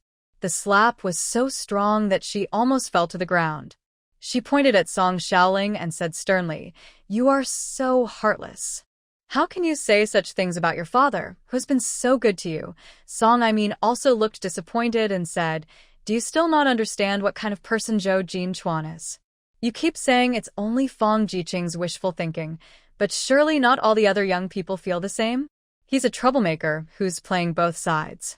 Do you really think he will succeed and bring our family to the city someday? You're just dreaming. Brother, you don't understand anything. Don't listen to outsiders' lies. Do you believe them more than me? Would you rather trust Zhou Jin Chuan than your own family?" Song Xiaoling looked troubled. Song Aimin shook his head. "You're just out of your mind." At this moment, Song Aigong, looking pale, came out holding a megaphone. He coughed a few times before saying, "Sorry everyone, I was wrong this time. I've decided to cancel Zhou Jiqing's spot at the Workers, Peasants, and Soldiers University and give it to Zhao Ling and Zhao Jiqing." "Father, how can you do that?" Song Xiaoling yelled in disbelief. "That spot belongs to brother Jin Chuan. How can you give it to someone else?" No. "It's not right," but Song Aigong ignored her. Song Aimin and his brother Song Aidong dragged the struggling Song Xiaoling back home. Song Aigong added, "If anyone has opinions, you can speak up." Everyone around suddenly fell silent. They thought the matter was settled, especially since some people nearby said that even if the spot was given to Zhao Jiqing, it wouldn't go to Zhou Jiqing. They had just agreed, casually. They couldn't just say they wanted the spot for their own children, right? But now, Why has the village chief changed his mind again? And the quota was given to Zhao Jiqing. Many people felt regretful and angry. If they had known the village chief was so easy to talk to, they would have proudly mentioned their own children's names, even if it made them blush. Compared to the educated youth, they preferred to give the quota to local children. After all, the educated youth would never return once they left, but if a local college student got the chance, it would give their families more confidence in future marriage talks. Unfortunately, their words had already been spoken, and it was too late to argue now. Seeing everyone silent, Song Yuzhen said, "Then this quota goes to Zhao Jiqing." No. "I disagree," shouted Zhang Jijia. "I served in the countryside for 8 years just like Zhao Jiqing. I've contributed much more to Huaishu village than she has. Why should this quota be given to her and not to me?" Zhang Jijia was so angry his face turned red and his voice grew loud. He simply couldn't understand. He knew the village chief had accepted gifts from him, but Zhao Ling hadn't given anything. Why did the village chief decide to give the quota to Zhao Ling? Zhao Ling hadn't expected to give gifts to compete for the Worker-Peasant University quota, but now that the village chief said it would go to her, she wouldn't just give up the opportunity. Zhang Jijia's words also made her upset. "Zhang Jiqing, your words are unfair. What contributions have you made more than me? I work hard every day, earning full points. I helped build the water reservoir and dig water channels, earning many points. What have I done less than you? Just because I am the team leader of the educated youth group. You're the team leader, and I am also the female educated youth leader. But whether you get the quota or not isn't decided by your position as a leader. Song Yu-jen sneered. Zhang Qing, are you implying I took your gift so the quota should go to you? Zhang Jijia was speechless. He did think that way, but how could the village chief say such things? Was he afraid of being reported? It's not just you. I've stored all the gifts from everyone in my yard. Everyone knows who gave what. Come and take your things later. I want to make it clear, I don't accept gifts, and I don't want any more in the future. Zhang Jijia looked unwilling and said, Village chief, even if I didn't give gifts, I and Zhao Jiqing should compete fairly. Why did you give the quota directly to her? That's not fair. Did she give you a bigger gift? Shut up. Song Yogan's voice was cold. Zhang Jiqing, your conditions are quite similar to Zhao Jiqing's, but have you forgotten the big mistake you made before? Your decision put many young workers and villagers in danger and caused serious injuries. Such a big mistake means you will never get a spot at the Workers', Peasants' and Soldiers' University. That's not my fault. And later, didn't everyone turn out fine? The village even got a lot of meat. Can't that make up for it? Zhang Jijia shouted desperately. If it weren't for Zhong Jiqing giving us the supplement, AI Min, the squad leaders Sun Jihai, and Hong Wei, and a few others might have really lost their lives. You almost caused 3 deaths. And that meat was also caught by villagers. What does that have to do with you? Did you help? Zhang Jijia opened his mouth but didn't know what to say. But if it weren't for us, you wouldn't have caught those wild boars and wolves. In fact, you should thank Zhong Jiqing. Without her supplement, you would have been sent back to the commune long ago. Now you still want a spot at the Workers', Peasants' and Soldiers' University? That's just a joke. I didn't mean to. Zhang Jijia backed away in fear. He didn't expect that what happened before would make the village chief hold such a grudge against him. Song Yu-jen ignored him and said, since everyone has no objections, this time the 2 spots at the Workers', Peasants' and Soldiers' University go to Song Jiying and Zhao Ling, Zhao Jiqing. Everyone, you can disperse now. Congratulations, Sister Ling, Zhong Qing said with a smile, and Guan Yu and others also congratulated her. Wang Manxiang was quite happy but felt a bit sour inside. Sister Ling, you're really lucky to go back to the city. Zhao Ling's smile couldn't be hidden. She comforted her, don't worry. As long as you work hard, in a few years, you'll have a chance too. Wang Manxiang couldn't help but feel a little uncertain. She usually slacked off when working and didn't earn many work points, so it was unlikely she would get a spot this time. Zhong Qing looked around and noticed He Qingqing was not there. When Shouye whispered, she left early this morning. I think she went to the commune, Zhong Qing nodded. He Qingqing probably didn't know how the spot was allocated, whether someone snatched it away or Xin Qingyu never really tried to help her. So now she definitely went to the commune to make a phone call and confirm. Zhong Qing suddenly felt a bit hopeful, wondering what her mood would be like after learning the truth. The atmosphere at the youth station has improved a lot now. Zhao Ling got the spot at the Workers', Peasants' and Soldiers' University, and they had nothing to say about it. After all, she has seniority here, and Zhao Ling even said she would share some meat with everyone to add to the meal, so they couldn't say much. Of course, except for Zhang Jijia. He and Zhao Ling have now fallen out. He can't stand seeing others congratulate her or seeing their happiness. Zhou Jinchuan also feels like the sky is falling. He has stayed at the youth station and hasn't gone out, so he doesn't know what happened at the village chief's house. He only knows everyone came back happily and talking, so he thought they accepted his spot and dared to go out. He was planning to invite everyone for a meal when he heard them congratulating Zhao Ling. Confused, he asked, why are you all congratulating Zhao Jiqing? Fang Xiaoyan shot him a glance and sneered. Congratulating what? Of course, it's Zhao Ling Jia, who got the spot at the Workers', Peasants' and Soldiers' University. She'll be back in the city after the new year. Other youth station members looked at Zhou Jinchuan with a playful attitude. How is that possible? Isn't the spot at the university mine? How could it be Zhao Jiqing's? Are you joking?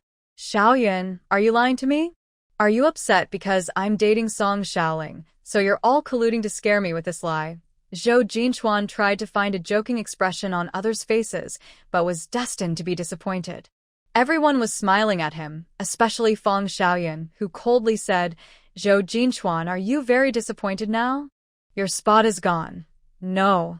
I don't believe it. You're lying to me. Zhou Jinchuan couldn't accept it at all. Who would have thought that a confirmed spot could suddenly change? I'm going to find the village chief. I'm going to find the village chief. This is impossible. Fong Xiaoyan crossed her arms and a cold smile appeared at the corner of her mouth.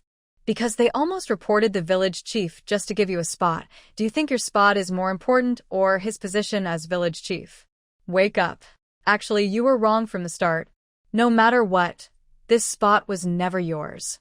If you've been in the countryside for 4 or 5 years, maybe there's still hope. But unfortunately, Zhou Jinchuan was struck like a thunderbolt. Only then did he realize that Song Yuzhen had no intention of giving him the spot at all. He was tricked by someone. Xiaoyan.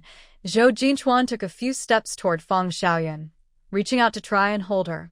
Fong Xiaoyan reacted strongly, stepping back several paces and raising her hands to block herself. She was very resistant to Zhou Jinchuan now. Don't call me that. You're so disgusting. Others might not know, but do I not know what our relationship is? How can you be so shameless to call me that? Zhou Jinchuan's face turned pale and then flushed. But we haven't been together since you secretly dated Song Xiaoling behind my back. I wanted to make our relationship public, but you never agreed. So you had this plan all along? When did you start flirting with Song Xiaoling? Unable to answer, Zhou Jinchuan fell silent. Seeing his expression, Fong Xiaoyan grew angrier and cursed. Zhou Jinchuan, you bastard. How could you treat me like this? We grew up together and you know I liked you since we were kids. But you never clearly rejected me.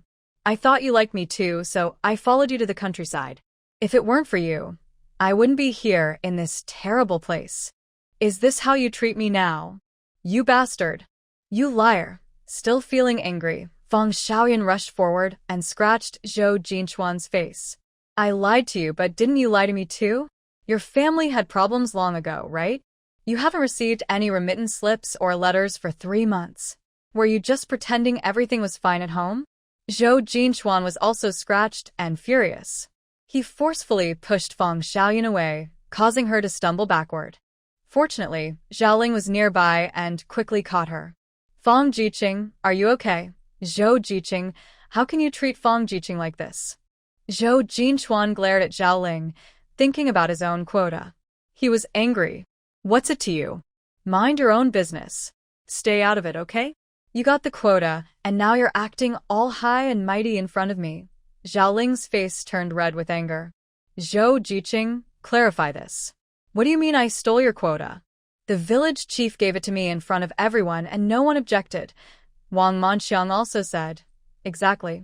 I've been in the countryside for 4 years, and I never tried to compete. Why should you, who only moved here a few months ago, try to fight for it? You weren't even qualified in the first place. You're just a freeloading pretty boy, really thinking you're something special. You all. Zhou Jinchuan gasped heavily with anger. Fong Xiaoyan freed her hand from Xiaoling's and quietly said, Thank you, Zhao Jiqing. This isn't your problem. Let me talk to him. Then she looked at Zhou Jinchuan and said, I lied to you, but you lied to me first. Didn't you say your family had problems, but still sent you money every month? Where's that money? I haven't seen a penny. In the first 2 months, all the money and tickets you used were mine. When I came here, I brought 200 yuan and later my family sent another 100. Half of that was spent by you. How much did you spend on me? TSK, really a little fool who depends on others. He's just a fool living off 2 families with some skill. People are not what they seem.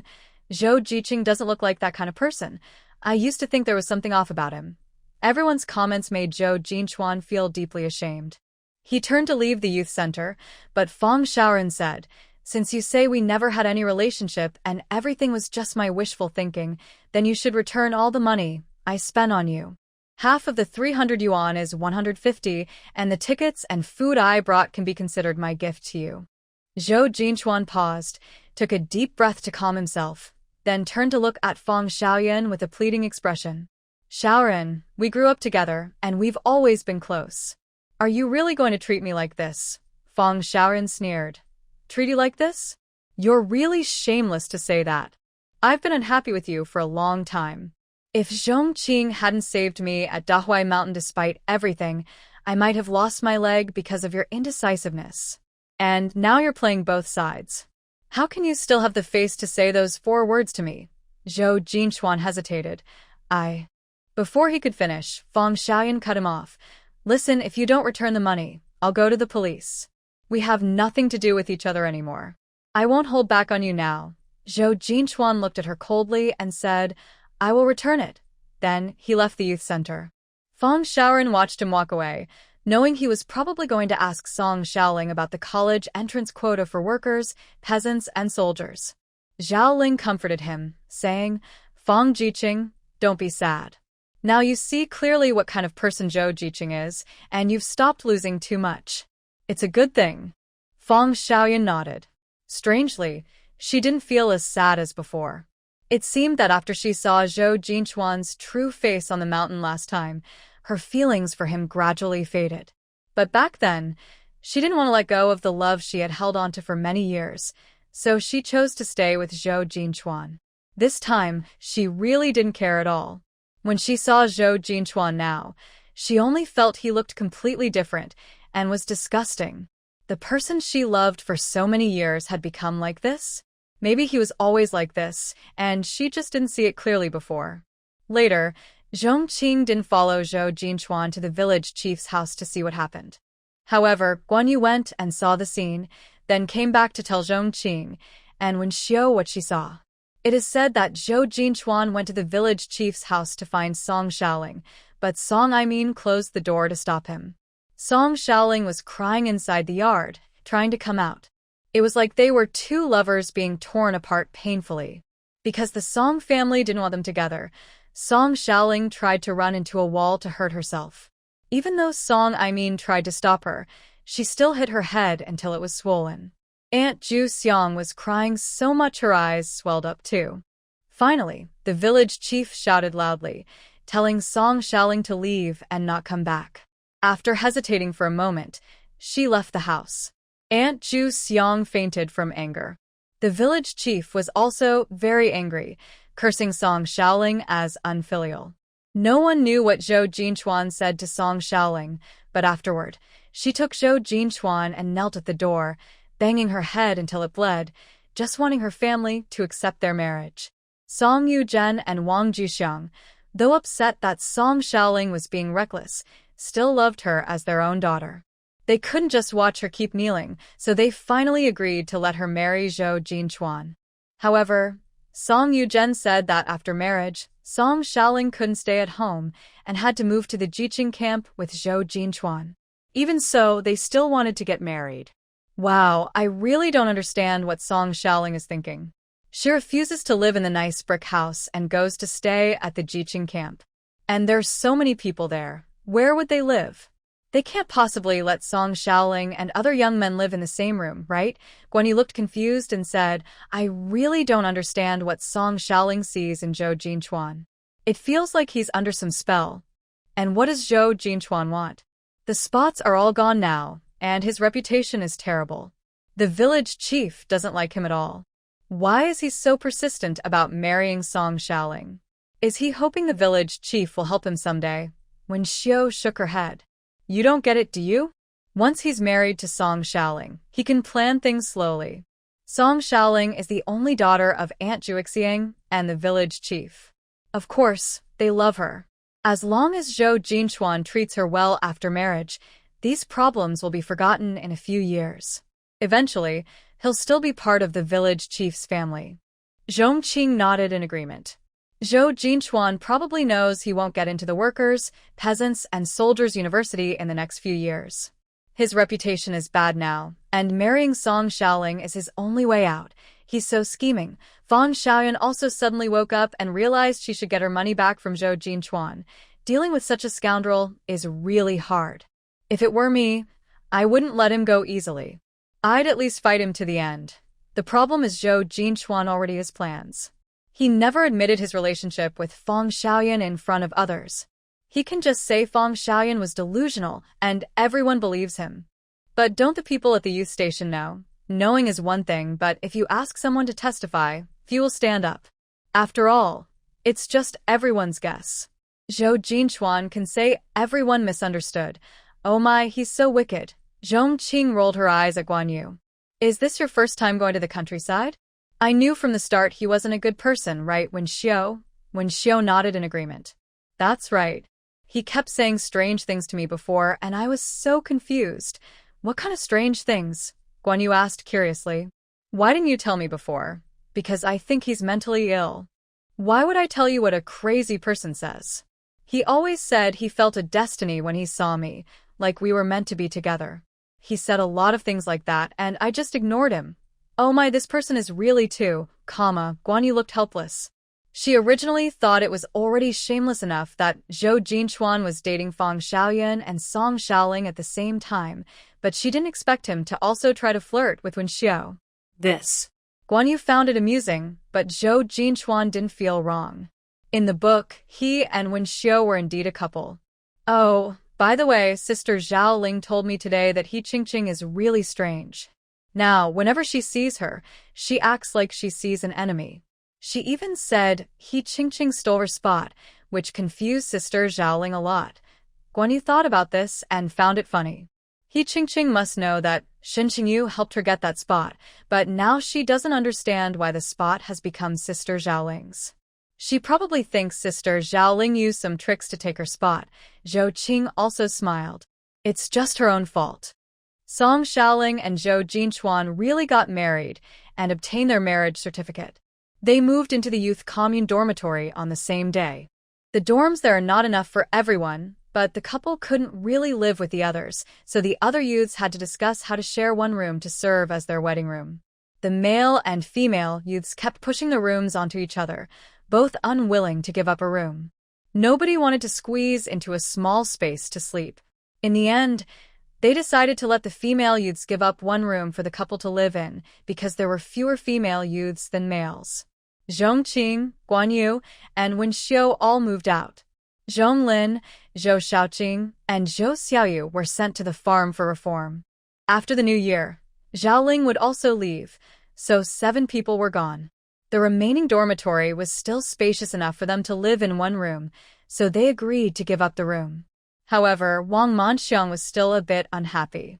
It's okay now, but who knows if new youths will come next year? How will so many people fit into just 2 rooms then? Other female youths agreed deeply. Zhao Ling didn't say anything because she was leaving after the new year, so she couldn't comment on these matters.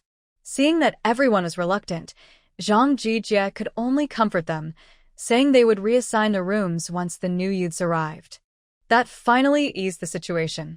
What surprised the villagers most was that Zhou Jinchuan and Song Xiaoling's wedding was just a simple meal at the youth station, with no wine or special dishes. The village chief's family didn't seem to care about Song Xiaoling at all. Everyone thought that since Song Xiaoling was getting married, they would at least give some dowry, but it turned out they didn't care about her at all. Except for Feng Xiaoyan, everyone else attended the wedding banquet.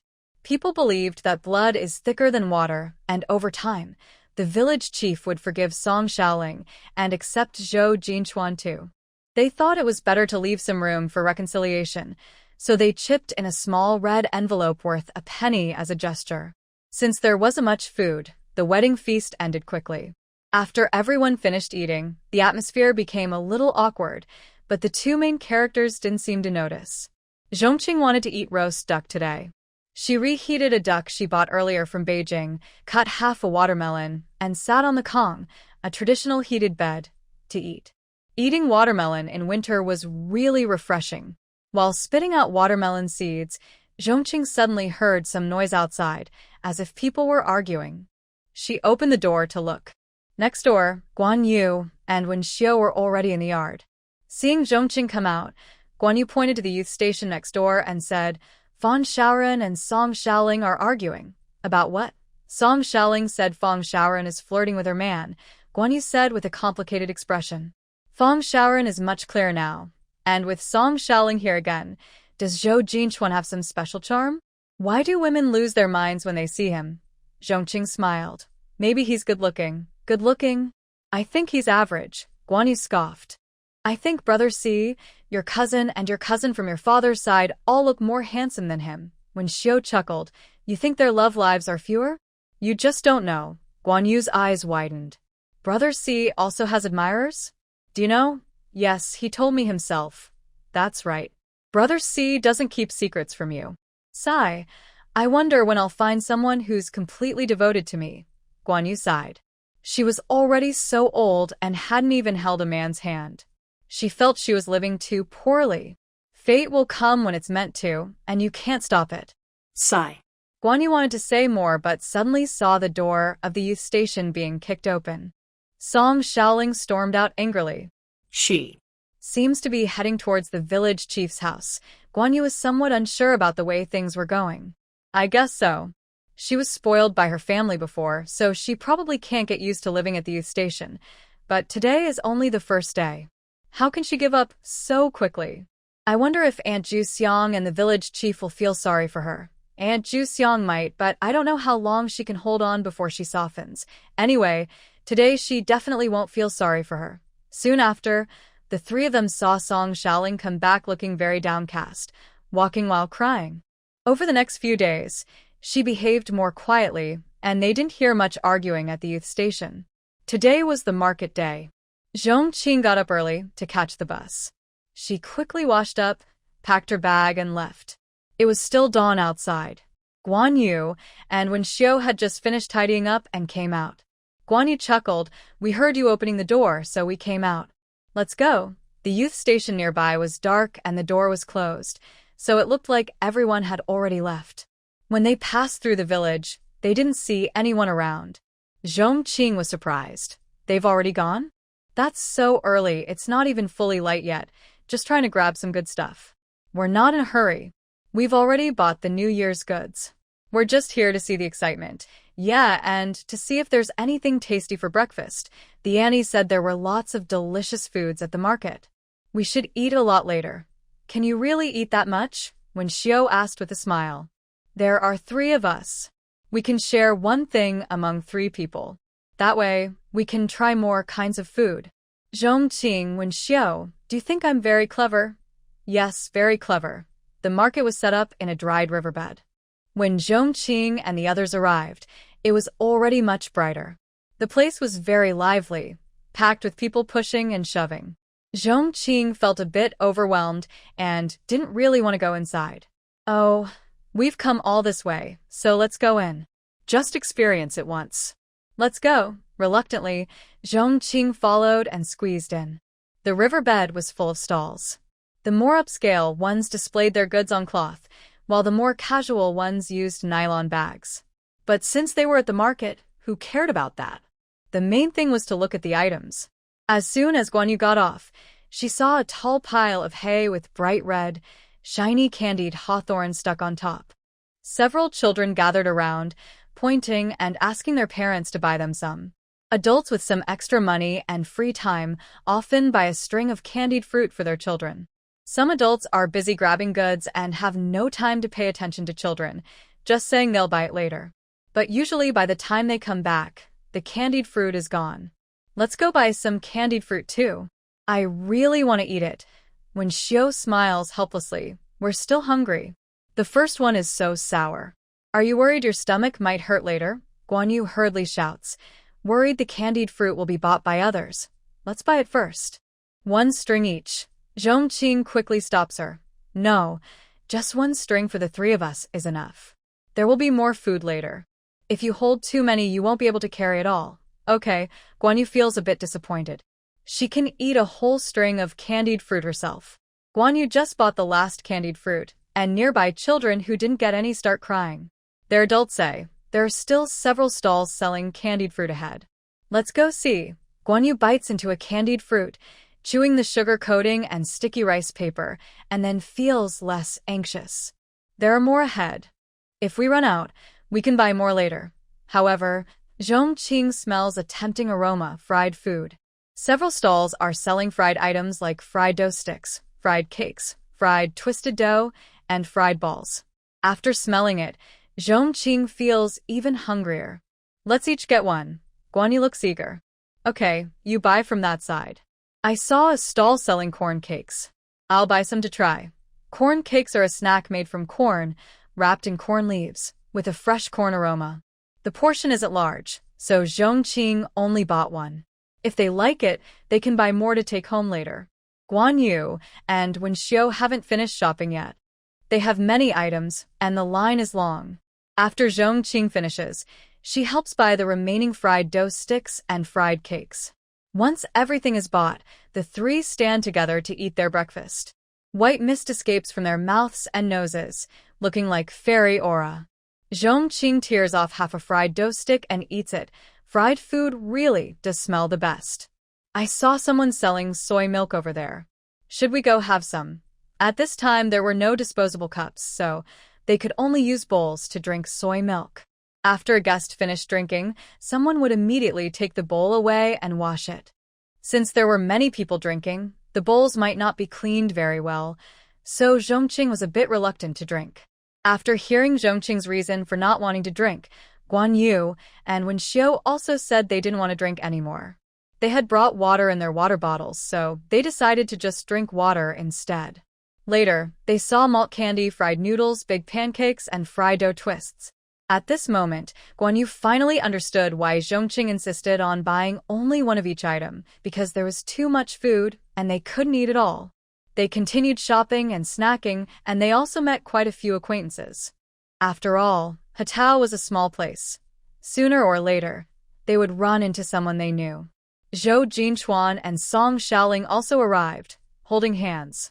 Song Xiaoling was still eating a candied hawthorn stick, with a happy smile on her face. It was quite dramatic that Song Yogan's family was nearby, not far away. Song Xiaoling saw them too. She looked in their direction but hesitated to approach, and they didn't look back at her. Her expression immediately turned very sad. Zhou Jinchuan quickly comforted her, and then Song Xiaoling smiled again. The three of Zhong Qing awkwardly walked away. Near Hatao, there was a riverbank where people were selling couplets, firecrackers, and other items. Zhong Qing and her friends weren't interested in firecrackers, but they bought 2 pairs of couplets. They hadn't bought any when Zhou Jinchuan was selling them earlier. After buying the couplets, they started heading back. Guanyu sighed. Is this the end of the shopping? This fair is so small. Have we been walking around for an hour? About an hour, someone replied. It's so boring. We didn't see anything worth buying. Just then, a man carrying a bamboo basket walked past Zhong Qing. He wore a hat, and his collar was turned up high, so his face wasn't visible. But Zhong Qing's steps suddenly stopped. What's wrong? When Shouye asked, I smell a gamey, meaty smell. His basket probably has lamb meat, Zhong Qing said. Lamb meat? Guanyu lowered her voice excitedly, her eyes shining. You're not mistaken, right? If it's really lamb, let's buy some and cook lamb hot pot for New Year's Eve. Great. Let's go and ask him, they decided. The man stopped in a quiet spot and laid out what was inside his basket. Mostly mountain produce. There were many stalls selling mountain goods here, so no one was standing in front of his stall yet. When the 3 of them arrived, the man looked up and asked, hazelnuts, walnuts, and pine nuts, what would you like? Zhong Qing asked directly, Is there nothing else besides these? The man paused for a moment, then leaned slightly forward and lowered his voice, saying, In this basket, I have lamb meat. Would you like some? Guanyu's eyes lit up. There really was lamb meat. Zhong Qing's nose was truly sharp. How much does it cost? How much do you want? How much do you have here? 25 pounds of pure meat, 20 pounds of lamb shank bones, and 20 pounds of regular lamb bones. I'll take all of it.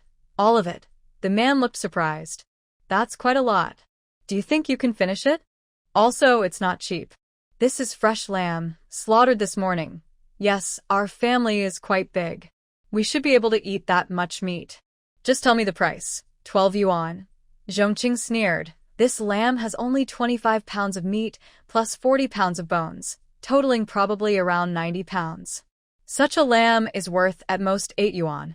Plus, it doesn't include wool, hooves, head, fat, or internal organs.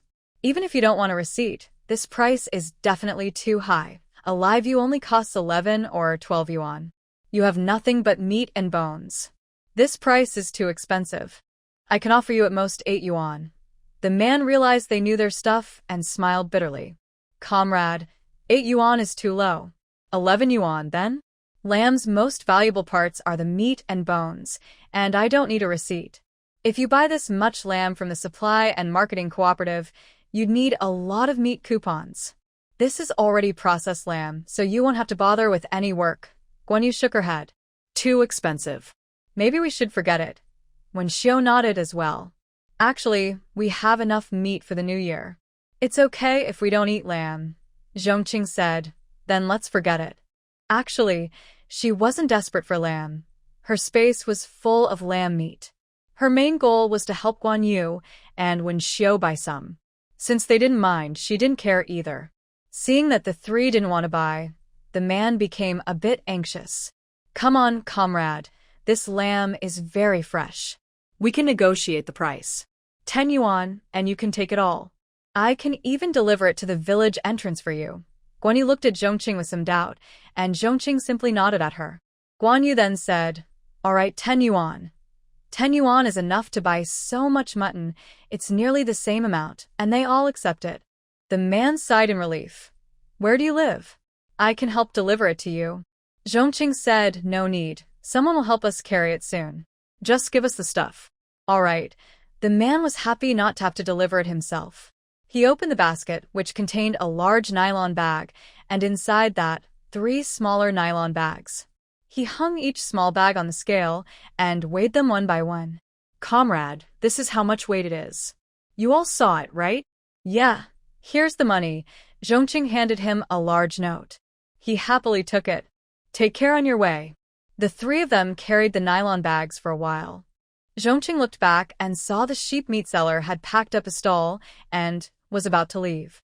His mountain goods aren't sold yet, so why is he leaving? And I feel like he was in such a hurry to sell us the meat just now. It's so strange. This is goat meat. I think the man hunted it from the mountain. He's trying to sell it now, but he's worried the villagers will see. After all, it's community property. If he gets caught, he might be accused of taking advantage of collective resources, Zhong Qing explained. How do you know this is goat meat? Guan Yu asked. I've eaten it before. Goat meat is firmer, leaner, and has less fat than sheep meat, which tends to be fattier and milder in flavor, Zhong Qing replied. Guan Yu nodded. So goat meat and sheep meat are different. Which one tastes better? Goat meat is good for grilling, while sheep meat is better for stewing or hot pot. Hot pot? What's that? It's when you cut the meat into small pieces, skewer them with chopsticks, sprinkle some seasoning, and cook over a fire. It's really delicious. Guan Yu's mouth was watering. Maybe we should have that for New Year's Eve? Since it's goat meat, it might not be suitable for hot pot, right? Zhong Qing and Wen Xiao didn't mind and agreed with Guan Yu's idea. Hey, there's a place selling hawthorn berries. Guan Yu exclaimed happily. Why don't we buy some and make candied hawthorn sticks?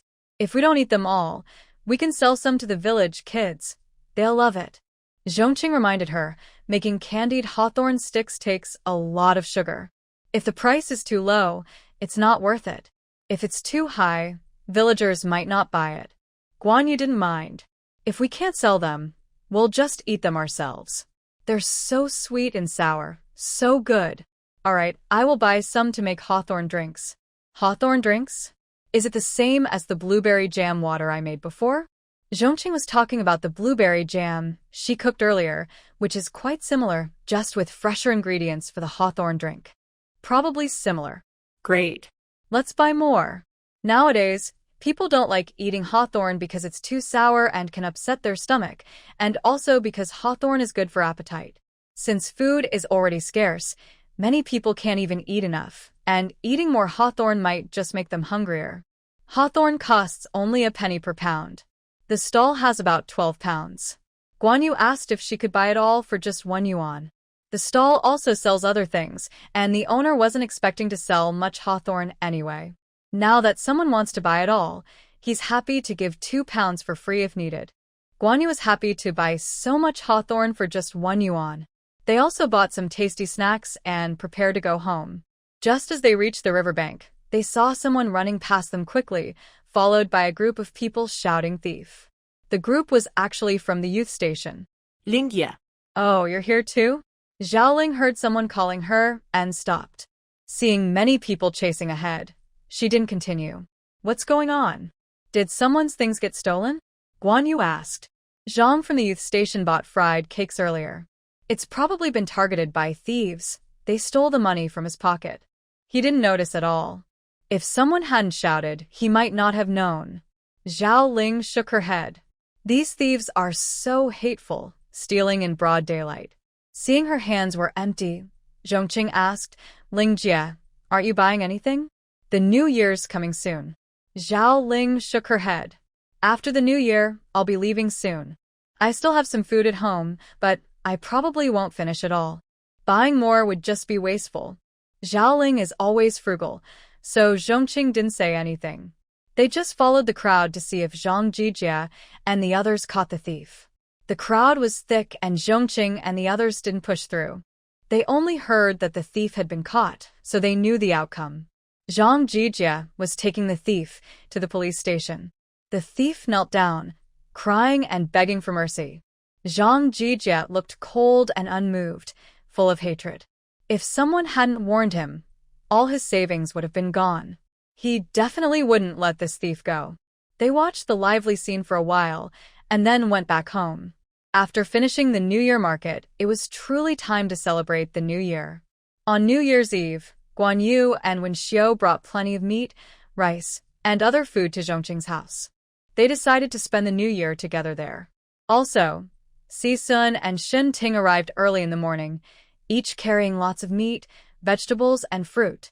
Zhong Qing was especially surprised that Si Sun had bought bananas and mangoes. Guan Yu was very shocked. Can you really buy mangoes in Black Province? And bananas? These are fruits from our area. I've never seen them at the supply and marketing cooperative before. Si Sun explained, they come through special channels so you can't find them in the market. No wonder. Wen Xiu had never seen bananas or mangoes before. She was amazed that such fruits existed in the world. The mangoes and bananas Si Sun bought were ripe. She took a banana for herself and cut 2 large mangoes for everyone to try. Before Shen's family was relocated, Shen Ting and the original owner had eaten mangoes and bananas, so she knew how to eat them without raising suspicion. Shen Ting smiled and said, Mangoes, huh? I haven't eaten them in many years. Thanks to you, I can have a taste again today. Guan Yu took a bite of mango and immediately her eyes turned red. She felt a bit homesick and choked up, saying, When you go to Yangqing someday, I'll make sure you eat plenty of mangoes. And lychees, longan, have you tried those? We have a lot of them over there. Zhong Qing patted her hand and replied with a smile, Sure. I love eating lychees the most. At noon, everyone ate a simple meal and then started preparing dinner, chopping vegetables, kneading dough, making dumplings, steaming buns. Zhong Qing even rolled out some noodles. They could eat whatever they wanted. She had wanted to steam some rice, but everyone stopped her, saying they couldn't eat that much, and that they should stick to noodles. Zhong Qing asked Si Sun and Shen Ting to cut the lamb and the beef they brought into small pieces and skewer them. She had specially ordered these wooden skewers from Song Hongwei a few days ago, perfect for barbecuing.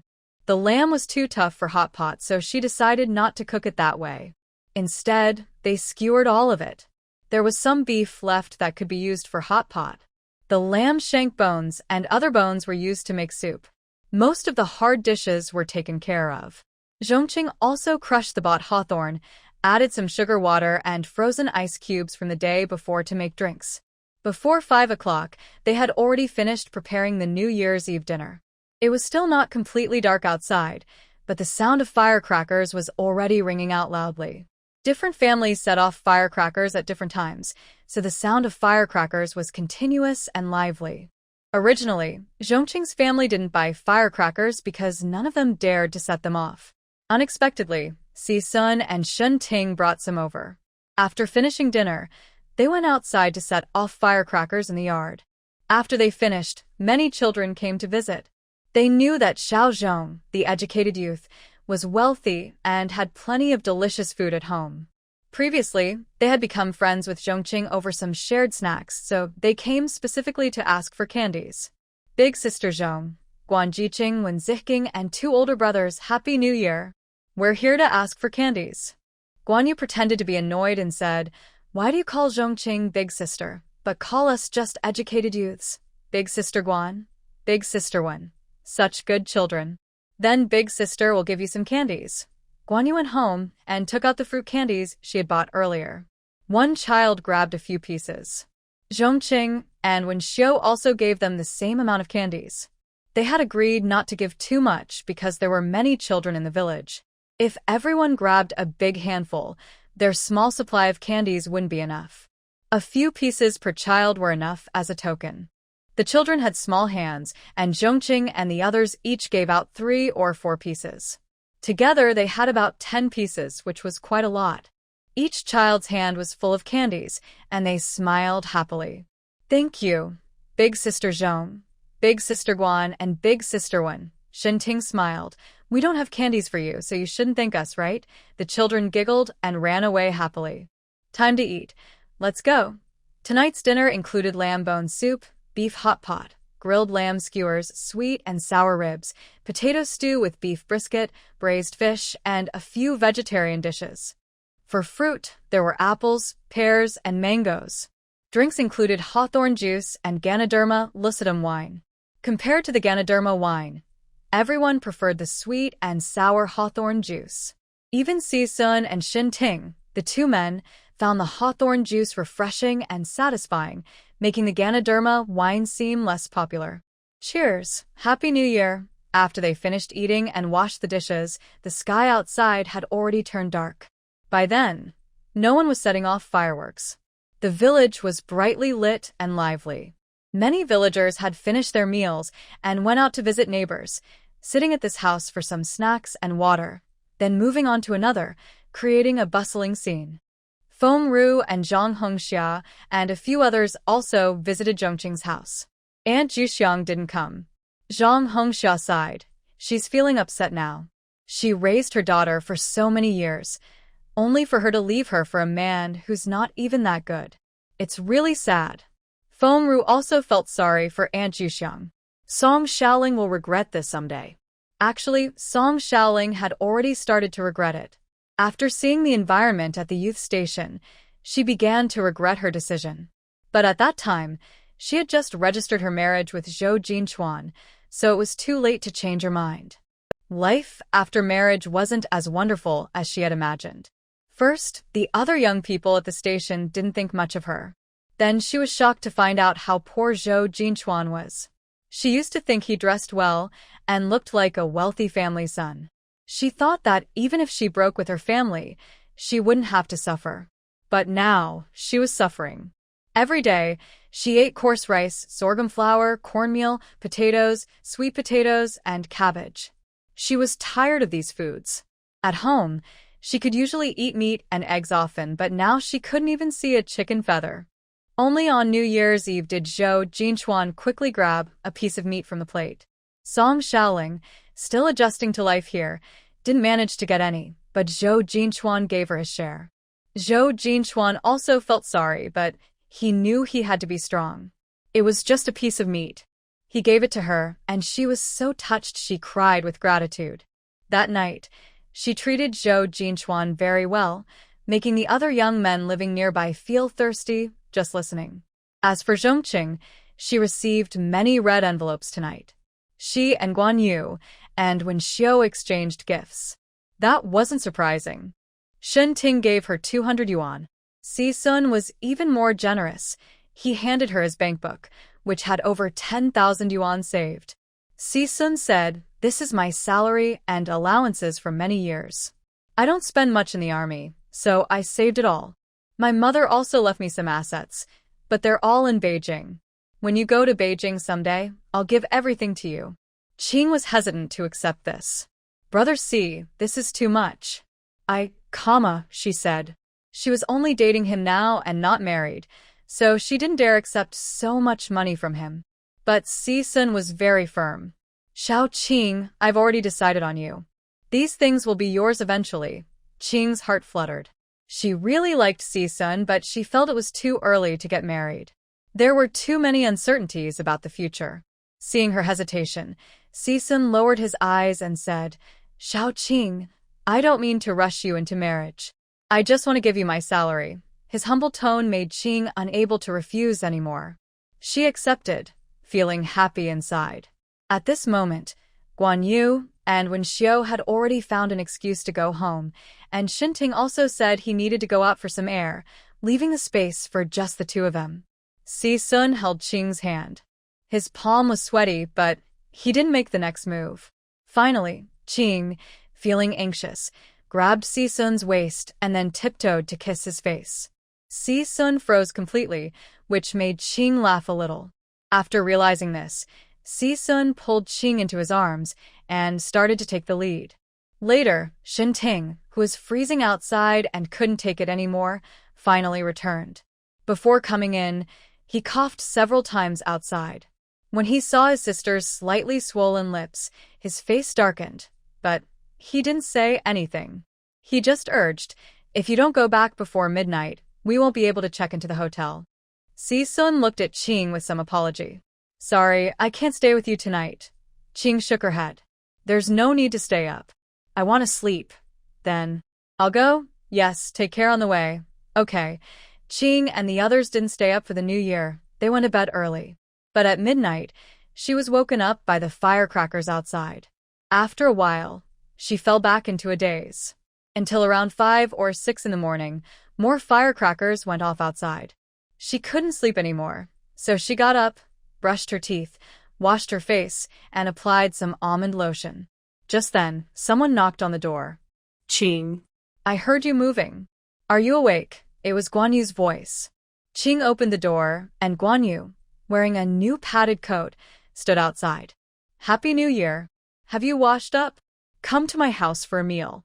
Wen Xiao and I have rolled some dough, and it's almost ready to cook. Zhong Qing put on a cotton jacket and said, You guys woke up so early. Yes, it was too noisy outside, and we couldn't sleep much, so we just got up, Guan Yu replied, opening the door to let Zhong Qing go in first. Wen Xiao was in the kitchen. When she heard Zhong Qing and Guan Yu arrive, she put the rolled dough into the pot. Today, we're having spinach and egg noodles. Zhong Qing sighed. I still have some leftover potato beef stew and sweet and sour ribs from yesterday. Maybe I should heat them up and eat them? They could be toppings. I'll go get them. The three of them enjoyed a warm bowl of noodles. After eating, the sky outside was already bright. Today is the first day of the Lunar New Year. The village was lively, with many families inviting relatives over for a meal. But at the Jiqing station, it was much quieter. They had no relatives or family here. Only a few were willing to go home. Most didn't want to spend the money or travel. Some stayed because they didn't want to go back and forth, and after a few days at home, they returned, deciding not to go back at all. What surprised everyone most was Wang Manxiang. Early in the morning, she was upset and crying in the yard. She said her family no longer had a place for her, and her room was taken over. Zhaoling had to hold her and comfort her. Guan Yu also sighed. I miss home. I really miss my parents. I wonder how they are now. When Xiao softly comforted her, next year, we'll have a family visit holiday and you can go home to see them. And besides the lively night on New Year's Eve, the village's celebrations didn't concern the Jiqing. On the second day of the new year, many married women went back to their parents' homes for a meal, bringing their husbands and children, carrying big bags. Song Xiaoling also took Zhou Jinchuan back to her parents' house. When Zhong Qing went out in the morning to fetch water, she saw them carrying a bag toward the village chief's house. Later, Guan Yu told her that the village chief's family didn't let Song Xiaoling or Zhou Jinchuan in. Even when Song Xiaoling cried at the door, they remained firm. People privately speculated about how long the village chief's family would insist. On the 5th day of the new year, Zhong family arrived. Zhong Yishuan borrowed a car this time and, with Si-sun, took the Zhong family to Huai Tree Village. Both cars were full. When they parked in front of Zhong Qing's house, Villagers gathered around to watch because it was quite impressive. Zhong Qing is the youngest in the Zhong family, so everyone prepared red envelopes for her. She received so many that her hands went numb. When they entered the house, everyone sat around the table talking. Grandma Zhong pulled Zhong Qing to sit beside her and hugged her, saying, "Our little Qing has been suffering here alone. Don't worry, your grandpa and uncles are already thinking of ways to bring you back." Zhong Qing couldn't help but laugh and cry. She didn't expect Grandma to still be thinking about this. "There's really no need. I'm doing quite well here. My parents have already accepted us back. We and Li Shi are definitely not on the same side now. Li Shi will try to find faults with our family. Now is a sensitive time, so we shouldn't do anything risky. Also, before, the village chief's daughter liked a young person who came to the countryside at the same time as me. They gave that young person a spot at the university for workers, peasants, and soldiers, which caused a lot of opposition in the village. Some even wanted to report us to the commune. You wouldn't be thinking of using this kind of method to get me back, would you?" Old Mr. Zhong kept silent with a serious face. He really was thinking that way. Actually, bringing Zhong Qing back home was easy. He had ways. But he was worried about Li Shi noticing. In the past, the Zhong family was neutral, which was fine. But now, since they're related by marriage to the Shin family, things are different. So, the only legitimate ways to bring Zhong Qing back are either through the university for workers, peasants, and soldiers, or through medical leave. They wouldn't want her to take medical leave, so the only option is the university. Someone had already tried this route before, and it didn't work. "It's not possible. I didn't stay in the countryside long enough. People won't buy it," Zhong Qing advised. "Besides, I don't think life here is hard. I was a teacher before. Later, because of Zhong Luyan, I had to resign. Now, Zhong Luyan probably won't stay here either. I plan to talk to the principal of the local elementary school and see if I can go back to teaching," Zhong Jianhua said. "Dad, Mom, Zhong Qing is right. We can't take risks. We still have ways to rescue my father-in-law and mother-in-law outside. If we fail, we won't have any chance at all." "All right. But this is too unfair to Zhong Qing," Grandma Zhong said, patting Zhong Qing's hand with tears in her eyes. She really wanted to bring Zhong Qing back to pamper her. Zhong Qing smiled and said, "Grandma, I really don't feel wronged. Look, I eat meat every day, and I have fresh vegetables and fruit. How could I be unhappy here? Our current waiting and patience are all for a better reunion in the future. Don't worry too much." Old Mr. Zhong said, "Little Qing, that's well said. Our Zhong family will reunite someday." While everyone was talking, suddenly there was some noise outside. Zhong Qing opened the door and saw Guan Yu hugging her family, crying and calling for her parents and brother. It turns out Guan Yu's family also came, which was quite a coincidence. Seeing Zhong Qing, Guan Yu introduced her, and Wenxiu to her family. "Dad, Mom, brother, these are my two good friends, Zhong Qing and Wenxiu. Zhong Qing lives next door, and Wenxiu and I live together. Hello, uncle, aunt, and older brother." Guan Yu's parents looked quite young, not very tall, and seemed a bit shy. They simply said, Good, good. You all should help each other." Zhong Qing exchanged a few words and then went back home.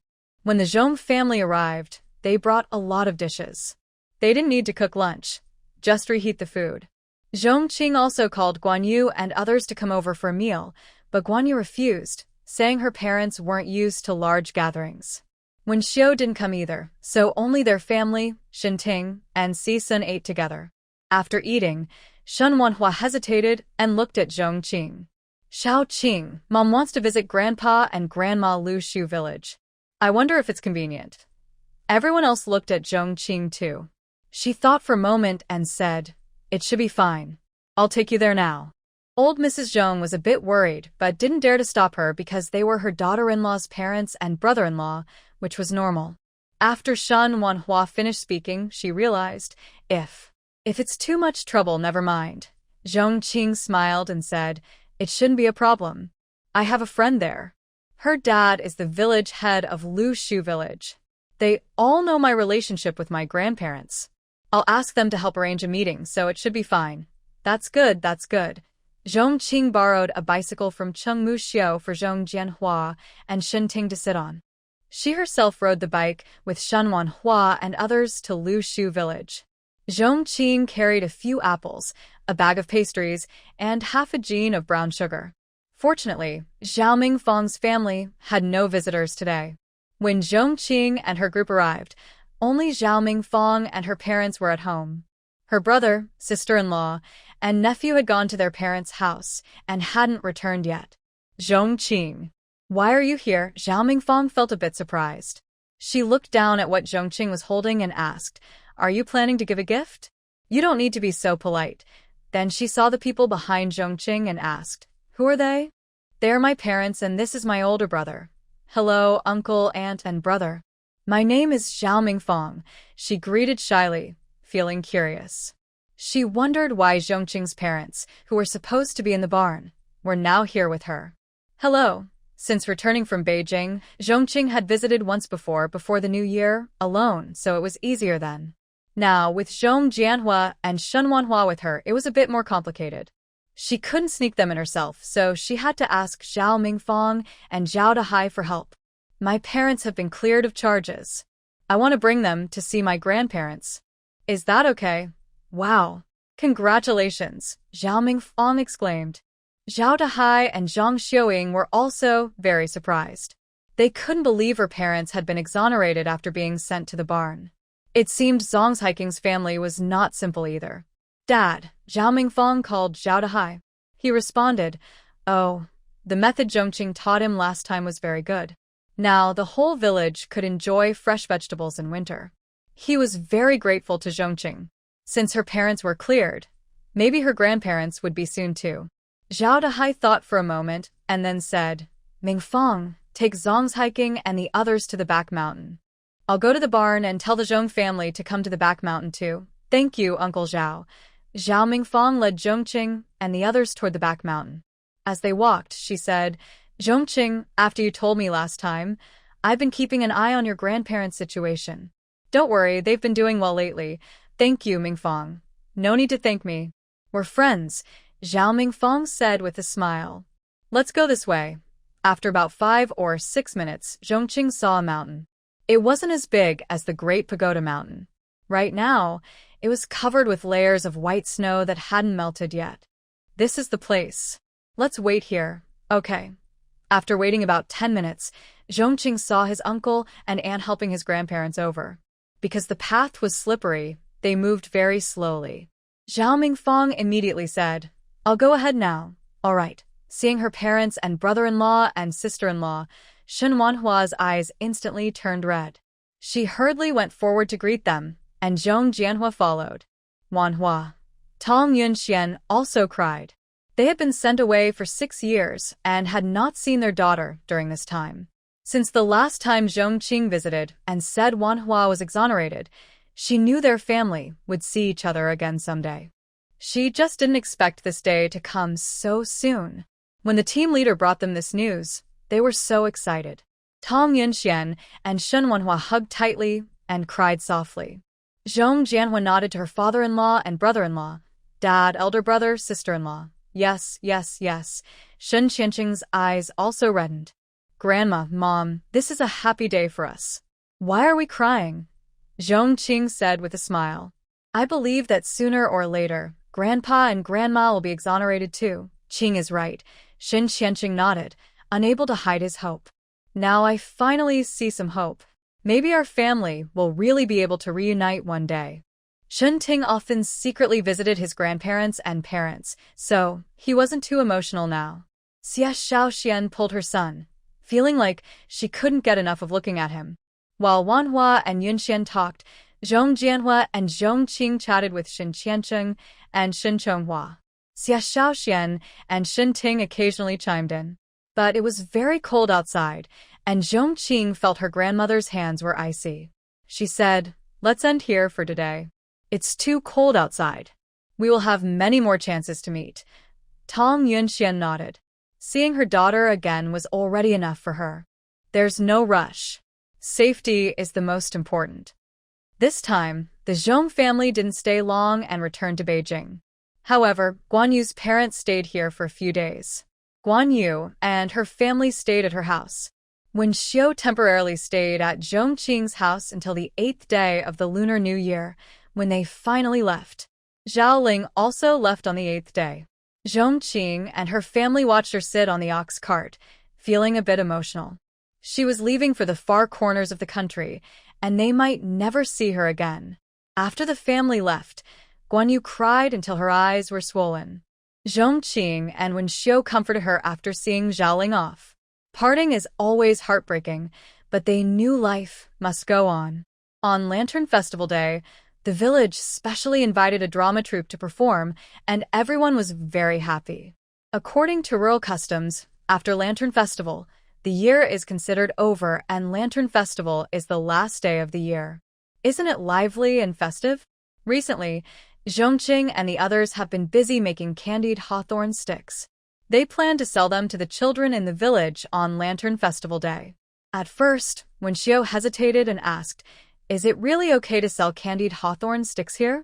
Wouldn't that be considered profiteering?" Guan Yu disagreed. "That's not profiteering. We're not even selling for money. Trading for other things is fine." Last time, Zhou Jinchuan did the same. The villagers didn't say anything, so we can do it too. Zhong Qing found it a bit funny and said, "If you're not selling for money, then why buy so many hawthorn sticks? It takes time and sugar. What's your goal?" The village trades usually involve sweet potatoes, or vegetables. Don't we have those at home? Why trade with them? Guan Yu shook her head and explained, No. Zhou Jinchuan traded things that cost him nothing. "I'm trading hawthorn and sugar, so I can't trade for those. If I trade, I want eggs. Or I can pay secretly. The village head and others wouldn't mind. 1 egg for a string of candied hawthorn sticks, that's about the same price." That day at the market, they bought the candied hawthorn sticks for 5 cents each, and an egg cost about 4 or 5 cents, so the prices are similar. However, Wen Xiu still felt that villagers wouldn't trade eggs for candied hawthorn sticks. Guan Yu smiled and said, "You don't understand, do you? Kids and women's money is the easiest to earn. If kids throw a tantrum, do parents buy or not? Actually, many families can still afford eggs. Since it's still New Year, our candied hawthorn sticks will definitely sell well. Once the stage for the performance is set, we'll carry the hawthorn sticks and set up at the crossroads. When children pass by, they'll see the sticks. Do you think they won't want to buy? Once one kid buys, the others will definitely pester their parents to buy too." Guan Yu's insight that kids and women's money is easiest to earn was something Zhong Qing agreed with. She hadn't expected that Guan Yu, from this era, would have such sharp business sense at this moment. It showed she had a natural talent for business. Guan Yu had already gone ahead to find Song Hongwei to set up a straw pile for them. Feng Ru heard they planned to make candied hawthorn sticks and even reserved 3 strings in advance. Right now, the candied hawthorns are coated with sugar and stuck on the straw pile. Since the indoor temperature is too high, they moved the straw outside to the yard so the sugar can harden quickly. Today is the Lantern Festival. The village invited a performance troupe to sing all afternoon and into the evening. So, after lunch, Zhong Qing and her friends carried the candied hawthorns and the straw pile to the stage area. Now, performers are preparing their props. Zhong Qing and her friends took a prominent spot, immediately drawing attention. They've performed in many places, but the villagers haven't seen anyone selling candied hawthorns here. These performers are quite brave. Some younger children also want to try the sweets, but they don't dare buy them because the troop leader is nearby. Soon, villagers started coming over one after another. Feng Ru, along with Song Hui, came to support Zhong Qing. She asked loudly, "How do you exchange for the candied hawthorns?" Guan Yu winked at her and replied loudly, "1 egg for a bunch." "Okay, I'll take 3 bunches. I'll go home and bring eggs for you." Feng Ru crouched slightly and told her daughter, Hui, "Can you watch the candied hawthorns for me? I'll go home and get eggs." Hui felt a bit scared. Her instinct was to refuse, but seeing her mother's encouraging look and Zhong Qing's gentle smile, she hesitated and nodded. Feng Ru was overjoyed. "Great. I'll be right back." Zhong Qing took 3 bunches of candied hawthorns and handed them to Hui. "Hui, here, take this. It's your candied hawthorn." "Thank you, Sister Zhong." Hui shyly took the sweets, but she didn't eat them right away. just holding them in her hand. Guan Yu couldn't help but laugh. Hui Hui, don't you have a bunch yourself? If you want to eat, just take a bite first. It's a good chance to try if they're tasty. Hui Hui blushed and bit into the first candied hawthorn. She chewed for a few moments before swallowing. Softly, she said, "It's delicious, just like the ones you buy." Really? Sister Zhong is so happy. Thank you, Hui Hui. Guan Yu generously took another bunch from the straw pile. Here, take it. You're our first customer. This is a gift for you. Hui Hui quickly shook her head. No, I don't want it. Take it, Hui Hui. You're our first customer for the candied hawthorns. Sister Zhong and Sister Guan are happy to give it to you. Hui Hui, who is more familiar with Zhong Qing, felt a bit shy, but accepted the sweets. Thank you, Sister Zhong, Sister Guan, and Sister Wen. You're so well-behaved. Mom, I want to eat candied hawthorn too. Little troublemaker Song Debao saw Song Hui Hui eating candied hawthorn, and his eyes lit up. He wished he could rush over and grab some for himself. Gao Hehua had already seen the candied hawthorn, but she also heard Guan Yu mention that a string of eggs was expensive. She didn't want to spend money on eggs and said, "Debao, those candied hawthorns are made by them. They're not very good. Let's not buy any. There are sunflower seeds in my bag. I'll peel some for you later. I want to eat candied hawthorn. Even Song Hui Hui, that silly girl, has so many. Why don't I have even one? I want to eat. I want to eat," Song Debao cried out loudly. And I just heard her say it's delicious, just like the ones you buy. Gao Hehua was shocked and looked sternly at Zhong Qing and the others. Little Zhong, you're just trying to cheat and make a quick profit. If I go tell the village chief. Zhong Qing smiled and said, Aunt Hehua, we're not selling candied hawthorn for money. We're just exchanging them for things everyone has. How is that illegal? If that's considered illegal, then trading vegetables or eggs with neighbors is also illegal, isn't it? Gao Hehua knew Zhong Qing was clever and quick-tongued. She couldn't argue with her, so she said confidently, "You just gave that girl a string of candied hawthorn, but we don't want much. Just give Debao one string." Guan Yu chuckled angrily. "Aunt Hehua, we gave Hui Hui that string because she was the first customer and bought 3 strings at once. And now you want us to give you one just because you didn't buy any? That's too shameless." Gao Hehua, not afraid of being called shameless, said, "You don't give us anything for Debao, but you give this girl. That's unfair." Why? "Debao is a boy, so you should give him more." "Just 2 strings then." Without waiting for Zhong Qing and the others to agree, Gao Hehua rushed over and reached out to grab the candied hawthorn on the grass pile, both hands going for it. Zhong Qing was quick and stepped in front of Gao Hehua, grabbing her hands and smiling. "Aunt Hehua, you haven't given eggs yet, and now you're trying to take our candied hawthorn. Isn't that a bit wrong?" Guan Yu also looked at her with dislike. "We never said we'd give you candied hawthorn. You're just trying to snatch it. Do you believe we'll call the police?" "Mom, you're bad people. Let go of my mom."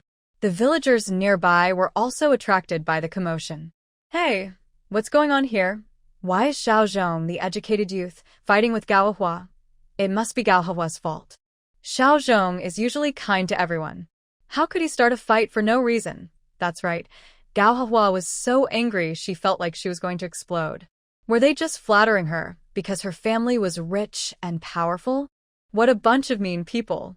"Let me go. As long as Aunt Gao promises not to steal our candied hawthorn sticks again, I'll let you go," Zhong Qing said with a smile, raising her voice. So Gao Hehua was trying to steal someone else's candied hawthorn sticks. She's so old but still stealing from little girls. How embarrassing. Exactly, it's really shameful for our Huaihua village. Hey, where do Xiao Zhong and the others get so many candied hawthorn sticks? Seems like they made them themselves, trading for eggs. They're quite skilled, they look pretty good. Gao Hehua's face darkened as she clenched her teeth and said, "I won't fight anymore." Only then did Zhong Qing release her, and Gao Hehua quickly pulled back her hand, rubbing her red wrist. Zhong Qing was so forceful, she didn't hold back at all. She pulled Song Debao over. "Debao, let's go." "I won't go. I want to eat candied hawthorn sticks." Song Debao sat down on the ground stubbornly. "I want to eat." "Wah wah." Gao Hehua had no choice but to say, "Just give me one stick first." Later, I'll bring you an egg to your house. Zhong Qing firmly refused. No way. Here, we exchange eggs for candied hawthorn sticks. No credit. You. Where do I have eggs right now? I'll bring some later, and it won't be less for you. Guan Yu sneered. That's not certain. We don't do credit here. If you want to trade, trade. If not, don't block the way. Song DeBeo cried out loudly. Grandma, go home and get some eggs. His own grandson was crying for food, so Gao Hua had no choice but to run home to get eggs. After she left, Song DeBeo crawled up from the ground, walked to the grass pile, and stretched out his hand. My grandma will be here soon. Give me the candied hawthorn sticks first. I want to eat now. Guan Yu rolled her eyes. That's not possible. You can only get them after your grandma brings the eggs. Song DeBeo was furious, his chubby, dirty little finger pointed at Song Huihui nearby. Song Huihui was startled and trembled. Song DeBeo loudly asked, Why can she eat first? Zhong Qing smiled softly. Because your grandma often doesn't keep her promises. Who knows if she will still give us the eggs after you eat first? At his age, Song DeBeo already understood shame. When his grandma was called unreliable, he felt like everyone was laughing at him. His face turned red. When Gao Hua brought the eggs, he still looked upset. Even after getting the candied hawthorn, he was unhappy. Gao Hua worried and asked, DeBeo, what's wrong? Did those young workers bully you while Grandma was away? Speak up. If that's true, Grandma will go and scold them. How dare they bully our DeBeo? That's too much. But her beloved grandson shouted at her. Grandma, can you keep your promises? It's because you often don't keep your word that they didn't give me the candied hawthorn first. Song Huihui, that fool, got to eat the candied hawthorn before me. I'm so embarrassed. It's all your fault. You made me lose face in front of my friends. Gao Hua looked confused at first, then her face turned very ugly. Meanwhile, the candied hawthorns over at Zhong Qing's side had become lively after Gao Hua's fuss. Many children crowded around, shouting to buy some. Some parents thought it was too expensive and pulled their kids away forcefully.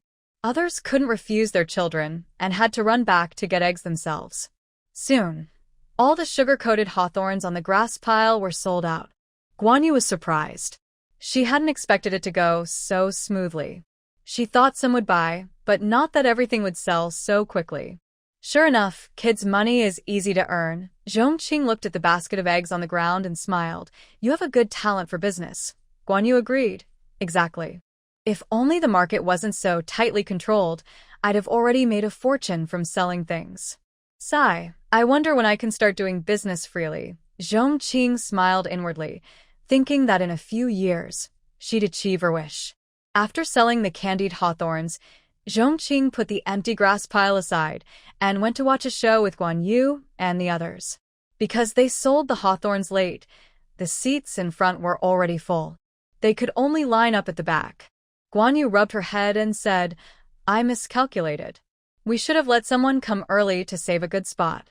Now there are so many people in front, and it's so high, we can't see anything. Zhong Qing smiled and said, We are at the back row, so we can stand and watch. That's too tiring. The performance is very long, Guan Yu replied. When Shouye quickly pointed out, Can you really watch the whole show? Guan Yu's eyes flickered. I've never watched a play before. Is it good? People who like watching think it's good. Those who don't find it boring. When Shouye said, I think most young people don't really like watching. Sitting at the back might actually be good because we can leave easily when it's over. Zhong Qing hasn't watched either and isn't interested, but she decided to watch for a bit first. The first act was called The Forbidden Kiln. Zhong Qing heard the name, but didn't know what it was about. But when the characters appeared and she thought about the title, she realized it was the story of Shue Pinggui and Wang Baozuo. The Forbidden Kiln probably shows the scene where Shue Pinggui is forced to go on a campaign in Xiliang and says goodbye to Wang Baozuo in the cold kiln. As more characters appeared, the story was clearly about Shue Pinggui and Wang Baozuo. Many people in the audience were moved to tears during their tearful farewell. Guan Yu boredly finished all the sunflower seeds in her pocket and finally suggested, maybe we should leave early? I don't really like watching. Zhong Qing quickly agreed. I think it's a bit boring too. She's never been patient with plays. When Shouye didn't say anything, she silently picked up her stool, showing her attitude through her actions. The three of them quietly slipped out from the back row. There were quite a few others doing the same, mostly young people and children. The children especially had no patience. They weren't planning to go home, but were just playing hide-and-seek around the adults with their friends.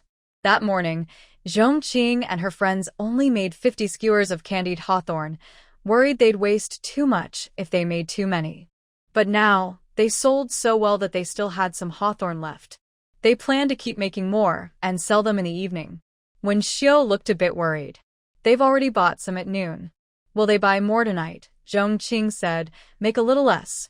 Some kids didn't get any at noon, so we can sell to them. The remaining hawthorn can be boiled into hawthorn jam and drunk later. Guan Yu nodded. Okay. Of course, the Lantern Festival is for eating rice dumplings. After finishing the candied hawthorn, Zhong Qing started making rice dumplings again. She filled them with black sesame, sugar, and pork fat, then rolled them in glutinous rice flour into balls and boiled them. They tasted sweet and sticky. Guan Yu especially loved eating them. She said, I've also had meat-filled rice dumplings. Have you guys tried them? Zhong Qing and Wenxiu shook their heads at the same time. Wenxiu was even more doubtful. Can you really put meat inside rice dumplings? What's that kind of way to eat? It's true. Not only pork, but also shrimp and other seafood are used. We have plenty of seafood where I come from. Zhong Qing had tried them before. They were actually pretty good, but her favorite was still the classic black sesame filling. In the evening, fewer people bought candied hawthorn sticks.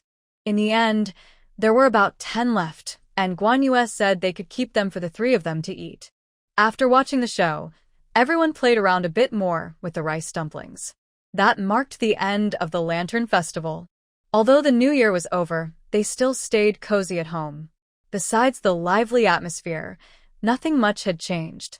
Zhong Qing still ate, drank, and listened to gossip every day. Recently, 2 big pieces of gossip spread in the village. The first was that Shouye, who had a miscarriage not long ago, was pregnant again. Wang Matzi, who was in his 40s and still had no children, was the only heir in the Wang family. His mother was already in poor health, and with her son like that, she had little hope left. But unexpectedly, her son, who was quite capable, married a young, beautiful, educated girl without spending a penny. His mother was so happy she miraculously recovered. She knew her daughter-in-law had just had a miscarriage, so she even bought a chicken to nourish Shouye. Once she recovered, she urged the couple to get pregnant and have a son. And just a short time later, Shouye was pregnant again. Everyone in the village was amazed. After just a miscarriage, she got pregnant again so quickly. What a toll it must take on her body. But there was nothing they could do. Wang Matzi was already in his 40s and still had no children. Since Shouye was his wife, it was only right for her to carry on the family line. That's what everyone believed. Zhong Qing also felt a bit uncomfortable. Not because of Shouye, but because of women in that era. Shouye wanted to harm her, and her current situation was her own fault. But besides Shouye, how many women with similar experiences had not done anything wrong? The second piece of gossip involved Song Shaoling. She was also pregnant. Song Shaoling is pregnant, and many villagers are guessing that the village chief's family might be softening their attitude. After all, their daughter is pregnant, which is different from usual. The youth station is a rough place, and Zhou Jinchuan alone can't support both of them. Plus, since Song Shaoling is pregnant, she needs to eat better and more. Everyone's guess is correct. When Wang Juxiang heard that her daughter was pregnant, her heart softened instantly. She wanted to quickly catch a chicken and stew it for her to nourish her. However, Song Yuzhen loudly stopped her from doing so.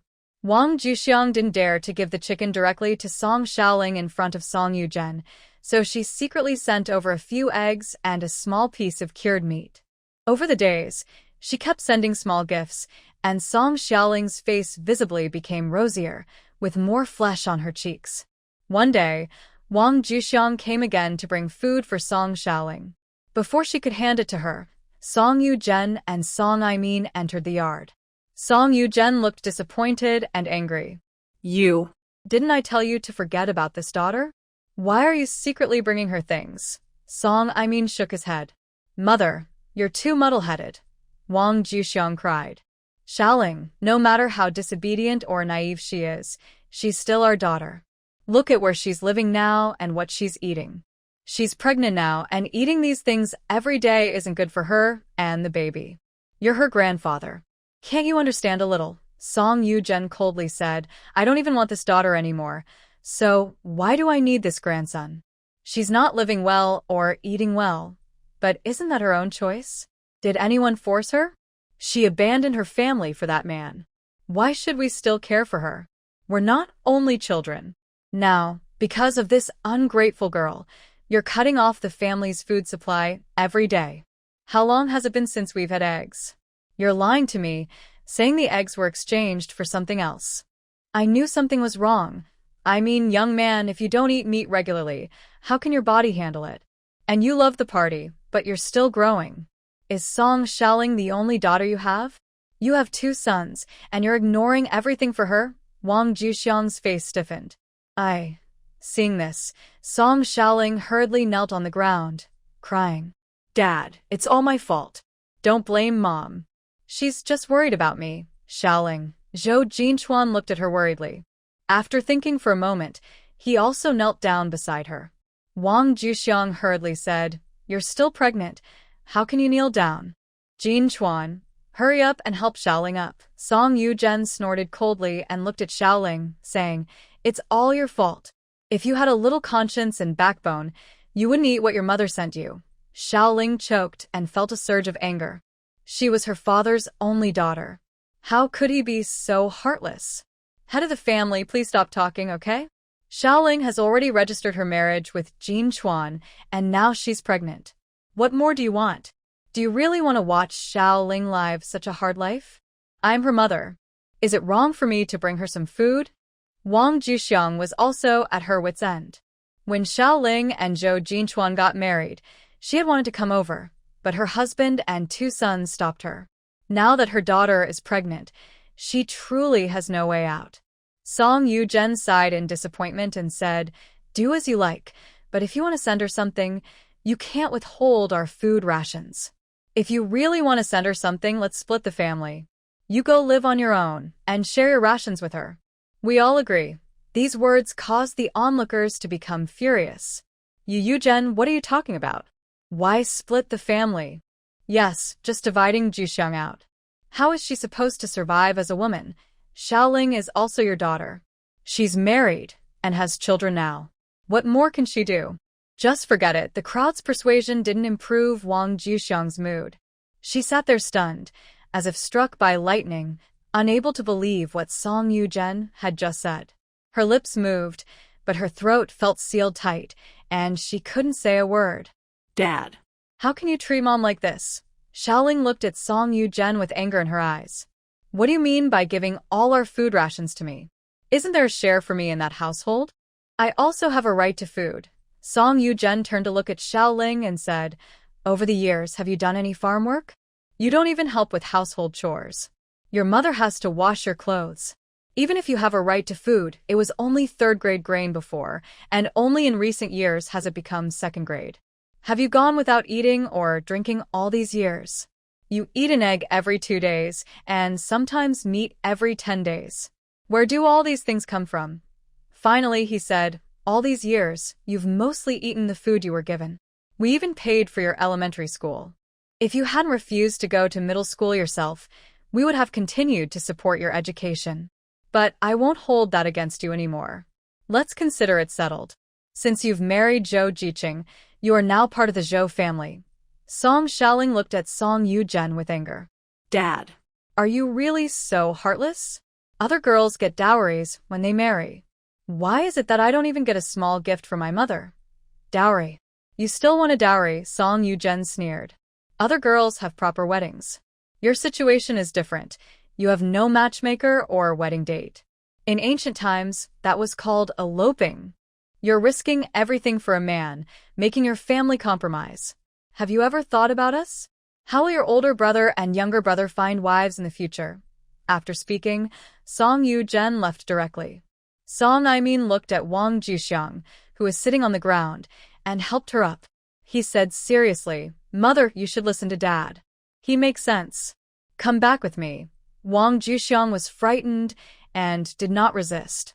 She was helped away by Song I-min. Song Xiaoling was helped up by Zhou Jinchuan. She was furious. "Big brother, what do you mean by that? Have you really disowned me as your sister?" Song I-min sneered. "Did you ever think about me when you wanted our whole family to sacrifice for this man? When did I ask you to sacrifice? Will Jinchuan treat us badly after things get better? He even said he would bring us to the city to live a good life," Song Xiaoling hurriedly said. "Humph, you believe him?" "I don't. I'm just a farmer. I can't go to the city. It's safer for me to stay here and earn work points," said Song I-min, helping the exhausted Wang Jixiang lean on him as they left. "Big brother, why are you so stupid?" Song Xiaoling cursed inwardly. Why couldn't they just be more flexible? Zhou Jinchuan looked on with a very unhappy face. He didn't expect the Song family to be so ruthless. If that's the case, what's the point of marrying Song Xiaoling? Feng Xiaoyan leaned against the door, munching sunflower seeds, watching the scene unfold. It was so exciting. She was very pleased with how things turned out. Zhong Qing was unsure how the Song family was planning things. Maybe Wang Jixiang was scared by Song Yogan's comment about dividing the family. After that, Wang Jixiang never brought food to Song Xiaoling again. Song Xiaoling went to the Song family's door to cry several times, but it was no use. According to Feng Xiaoyan, Zhou Jinchuan's attitude towards Song Xiaoling also started to change. She often saw Song Xiaoling sitting alone, silently crying. Zhong Qing felt that Zhou Jinchuan's patience was still not enough. Soon after, Song I-min took Song Adong and Wang Jixiang to bring the very thin Song Xiaoling back home. They also told Zhou Jinchuan they wanted a divorce. Only then did Zhou Jinchuan realize he had been tricked by the Song family. It turned out they hadn't given up on Song Xiaoling. They just wanted her to give up on herself first. When Song Xiaoling returned to the Song family, Zhou Jinchuan knelt at their door every day, begging for forgiveness. Guan Yu was puzzled. "It's so cold outside. Doesn't he worry about his knees freezing?" Zhong Qing laughed. "Do you think Zhou Jinchuan is stupid? He probably padded his pants with some cotton." "Oh." Guan Yu asked again, "Do you think Song Xiaoling will forgive Zhou Jinchuan?" Honestly, looking at him, he seemed sincere. When Shouye sneered. If he was truly sincere, he wouldn't have forced Song Xiaoling to leave before. Now it's all just acting. Zhong Qing nodded too. If Song Xiaoling had an abortion, she probably would have given up completely. But now, who knows? The baby can't be aborted. "I heard Aunt Jixiang plans to keep the baby at the Song house and raise it as a Song," when Shouye said. "That's hard to say. Zhou Jinchuan is the father, and they haven't divorced yet," Guan Yu sighed. "I feel that Brother I-min and Song Adong might have a tough time getting married in the future. Their family still has to support a divorced young girl and her child." "No girl would want that," someone said. "But there's nothing we can do. We can't just watch her be left alone," another replied. Every family has its own problems." Winter passed into spring. Soon it was March, and the weather was getting warmer. That day, the squad leader notified the educated youth at the point that they would be going to the train station to pick up this batch of young people returning from the countryside. The youth commune was in chaos. Last time, when Zhou Jinchuan got married, the female youth had already given up a room for him. Later, Song Xiaoling returned to the Song family, and they wanted to reclaim the room. However, Zhou Jinchuan said he wouldn't divorce Song Xiaoling and that she would come back soon. He argued that if the female youth kept insisting on taking the room back, it would seem like they were wishing for the couple to divorce. So, the matter was delayed. Unexpectedly, the team leader was about to bring in another group of youth to the commune. Wang Manxiang was the first to say, "No. Once the new youth arrive, we need to take back Zhou Jinchuan's room." Qian Lifan also agreed, "I agree. Our rooms are already too crowded, and we don't know how many female youth will come. It's too cramped." All the female youth stood united. The male youth didn't mind much. After all, it wasn't their room. Whether they got it back or not didn't affect them much. However, some female youth who had previously shared a room with Zhou Jinchuan were unhappy. Since Zhou Jinchuan left, their room became emptier. Now, they had already stored their belongings there. If Zhou Jinchuan returned, wouldn't they have to give up some space again? Zhang Jijie frowned and said, "This isn't good. Zhou Jinchuan isn't divorced yet. If Comrade Song comes back later, where will she stay?" Wang Manxiang coldly replied, "Where she lives is none of our business. We originally gave up the room because there was an extra room for the female youth. Now she's gone. Does Zhou Jinchuan have to keep occupying the whole room alone? Plus, new female youth are coming. Where should they stay?" Qian Lifan chimed in. "Zhou Jinchuan is married. He should build his own new house. The rooms in our youth commune are for all of us. Why should we give them to him? Is it fair just because he got married? If I get married tomorrow, can you male youth also clear out a room for me?" Qian Lifan's words silenced the male youth who wanted to argue. Only Zhou Jinchuan looked upset. "You're even trying to take my new house?" Feng Shaoyan coldly said, "What do you mean your new house? It's the room the female youth gave up for you to use for your wedding.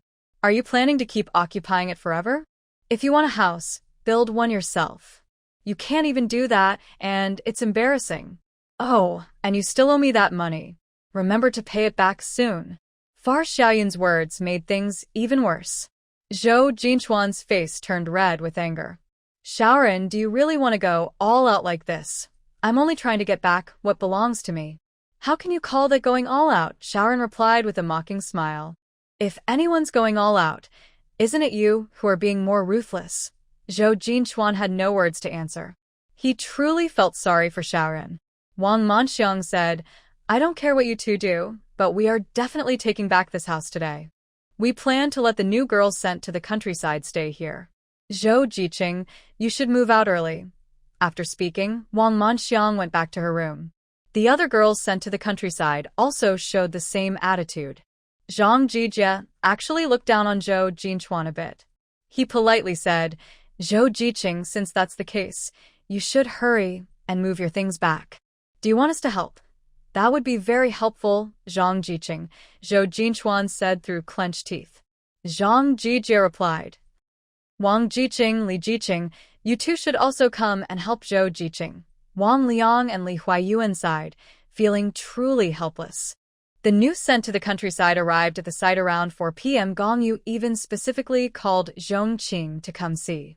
They carried their luggage, panting as they approached the site.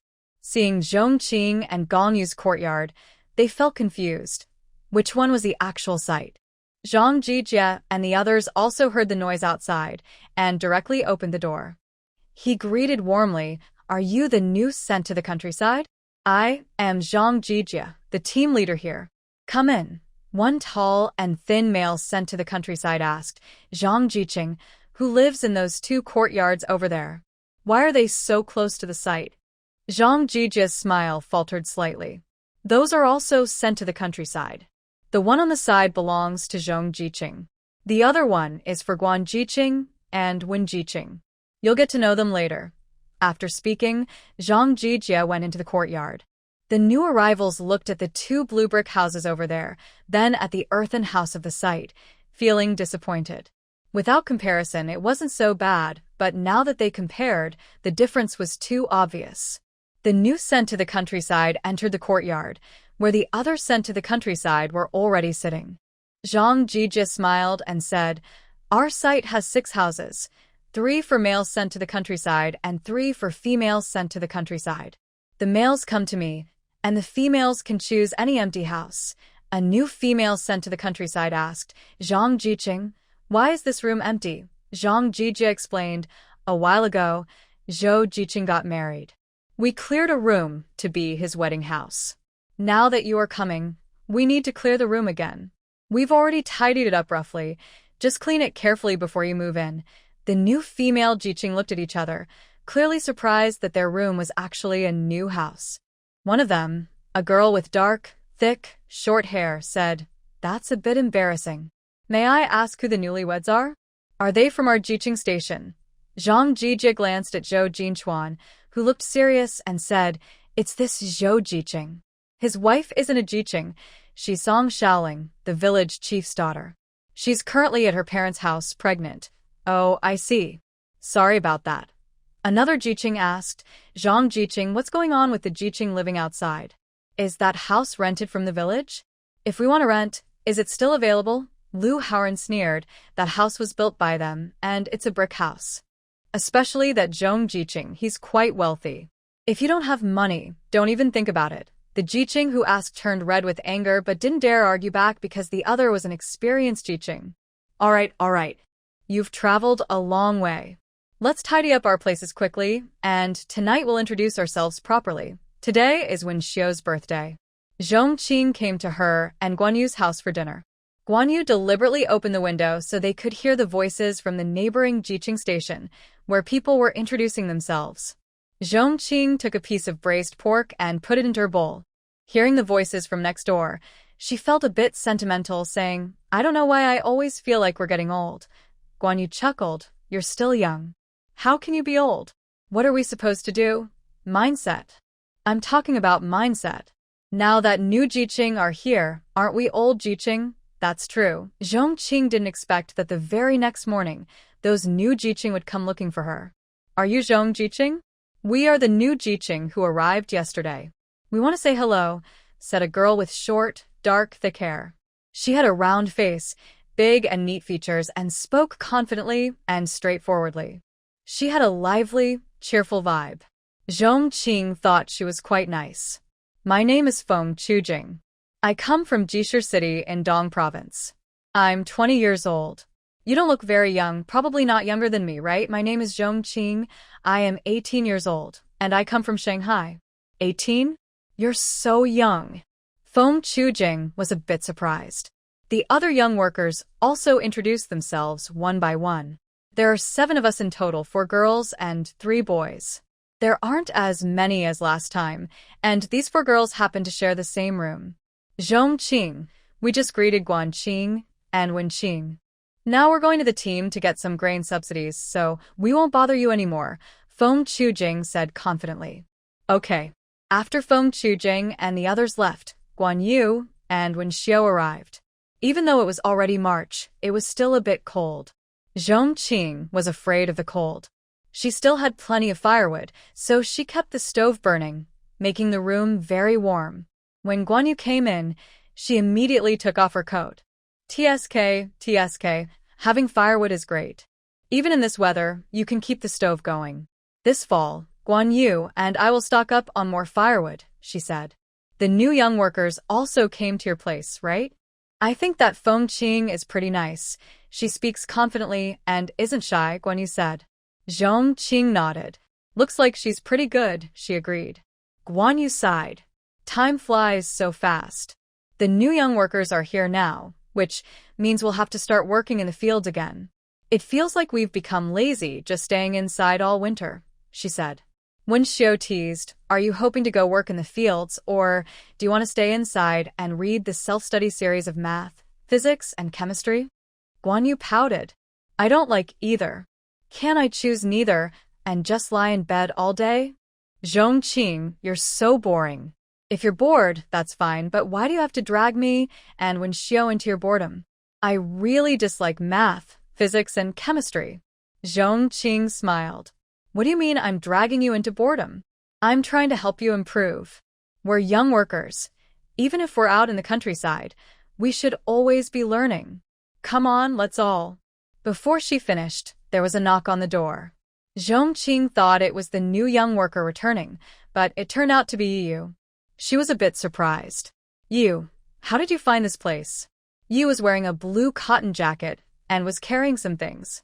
She rolled her eyes at Zhong Qing with a bit of annoyance. "You haven't come to see me in so long, so of course I had to come find you," she said. Zhong Qing warmly welcomed Yu inside and introduced her to Guan Yu and Wen Xiu, saying, "This is my former colleague from the commune elementary school, Yu. Yu, these 2 are educated youth and also my good friends, Guan Yu and Wen Xiu." "Hello, educated youth." Guan and Wen Yu greeted with a gentle smile. "Hello, Teacher Yi. After exchanging greetings, Yi said, I have good news to tell you. Sister Mei heard that there was an incident at Zhong Lishuan's home. She hasn't come to teach here this year. Sister Mei asked if I could contact you to see if you want to go back and teach. Are you willing? Zhong Qing was a bit surprised. She had planned to visit the commune to find Mei Jinqing, but since winter hibernation hadn't ended and the elementary school had already started, she decided to wait. When it was time to go out and work, she planned to ask then. She didn't expect Yu to come to her first. Of course I want to. I was actually planning to tell you about this, Zhong Qing said, pulling Yu to sit down. Yu looked a little confused. You already knew about the incident at Zhong Lishuan's home? Zhong Qing nodded with a smile. Not only did I know about it, but I also know what exactly happened, Guan Yu added, and the incident at Zhong Lishuan's home is also closely related to Zhong Qing. Yu is even more puzzled now. What's going on? The more I hear, the more confused I get. Remember when I told you last time that Zhong Lishuan was targeting me for no reason? I later found out the reason. After hearing the full story, Yu looked shocked. Oh my god, this is unbelievable. You should thank me. If it weren't for you saying that we both have the surname Zhong and might have been family hundreds of years ago, I wouldn't have thought of investigating this. Otherwise, I wouldn't have looked into it. I'll treat you to a meal at the state-run restaurant sometime. Yu still found it hard to believe. When she heard about the meal, she finally reacted. No, I don't want to go to the state-run restaurant. I've wanted to taste your cooking for a long time. Today, you must show me your skills. I've bought all the ingredients. Yu even went early in the morning to the supply and marketing cooperative to buy 2 pounds of meat, including a few ribs. No problem, Zhong Qing happily agreed. Yu continued, Sister Mei said that if you agree, you can start teaching tomorrow. The schedule and salary will be the same as before, no problem. I was planning to talk to Principal Mei about it too. Since you left, Sister Mei hasn't spoken about it, but she has always felt guilty inside. Later, when she found out about Zhong Lishuan's family issues, she immediately came to me to help contact you. I understand. I haven't blamed her. It was Zhong Lishuan and her mother who pressured her behind the scenes. Yi looked angry and said, Zhong Lishuan's family is really bad. They took everything that should have belonged to you. Instead of feeling guilty, they came to harm you. It's just crazy. Luckily, you're smart. Otherwise, I can't even imagine. Zhong Qing smiled and said, It's okay. Their good days are still ahead. The Zhong family definitely won't let Zhong Shui's family go easily. The matter of their disconnection has already caused a big fuss, and everyone in Jing City knows about it. Even if Zhong Shui stands with Li's family, isn't he valued because he's from the Zhong family? Now that the Zhong family's support is gone, even if he chooses a side, he's just a small follower. Can he really expect to be at the same level as before? The next day, Zhong Qing went to the commune elementary school to teach. The children were very happy to see her and kept calling her Teacher Zhong. Hearing that, Zhong Qing felt her heart melt. The teachers also seemed welcoming on the surface, but she didn't know what they really thought. She was sure that one person was definitely unhappy, Qianlina. Zhong Lishuan left, but Qianlina didn't. She knew how she had treated Zhong Qing before, and now that Zhong Qing was back and her own strong supporter had left, she thought Zhong Qing might have powerful backing too. She believed Zhong Lishuan had defeated her with her strong family background. Qianlina felt a bit anxious. She now dared not look directly at Zhong Qing. Every time she saw her, she lowered her head and looked down. Yu felt very satisfied about this. Zhong Qing was too lazy to bother with her anymore. Wasn't it better to see her worried every day? Xin Ting had already returned to the army. As for Si Sun, he hadn't finished his previous mission and had moved into the mountains with a few brothers. However, he seemed a bit busy this time. Old Master Zhong knew about the stalking incident involving Zhong Qing and had sent some people to protect her. Zhong Qing was informed of this, and she told Si Sun not to pick her up anymore, so he wouldn't have to run up and down the mountain every day and get too tired. So now, Si Sun has returned to the same routine as before, coming to eat once a week. Each time, he brings some wild game, and Zhong Qing also prepares some food for him to take back to the mountains to share with his brothers. Days pass by day after day, and suddenly it's April. The village is about to start spring planting. This year, they mainly plant spring wheat and corn. Luckily, after last autumn's harvest, everyone has already plowed the fields once, so now they just need to loosen the soil before planting, saving a lot of effort. The new young workers complain a lot because it's their first time working in the fields. It's normal to feel uncomfortable at first. Guanyue and Wenxiu are doing much better. After work, they sometimes go to Zhong Qing's house to chat and relax. Hey, has the new girl, Li Jiqing, come to see you? Guanyue asked, saying something that confused Zhong Qing. Li Jiqing? No. Is she a male or female worker? Of course, she's a girl. That Li Jiqing came to my house and told me and Wenxiu she wants to live with us, even sharing cooking and eating together. It's so strange. Guanyue looked speechless.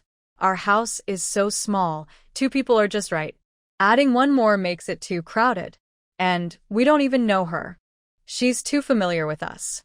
Zhong Qing also thought that Li Jiqing's request was a bit bold, but she was more curious why Li Jiqing hadn't come to ask her directly. Guanyue guessed, maybe the group at the youth station talked badly about you in front of the new girl, so Li Jiqing didn't dare to come ask you? Zhong Qing smiled. Well, I should thank them for saving me this trouble. How did you refuse her? Guanyue became interested. I told her no right away. When she asked why, I said we don't have enough space. Do you know what she said? What did she say? She said, I think your house is pretty big, much larger than a room at the youth station. Many people live in one room there, so 3 of you should be fine here. Guanyue mimicked Li Jiqing's tone, making Zhong Qing and Wenxiu laugh. And then, I told her even if we could fit, we wouldn't let her stay. Are we close? Why should we let her live with us? She continued.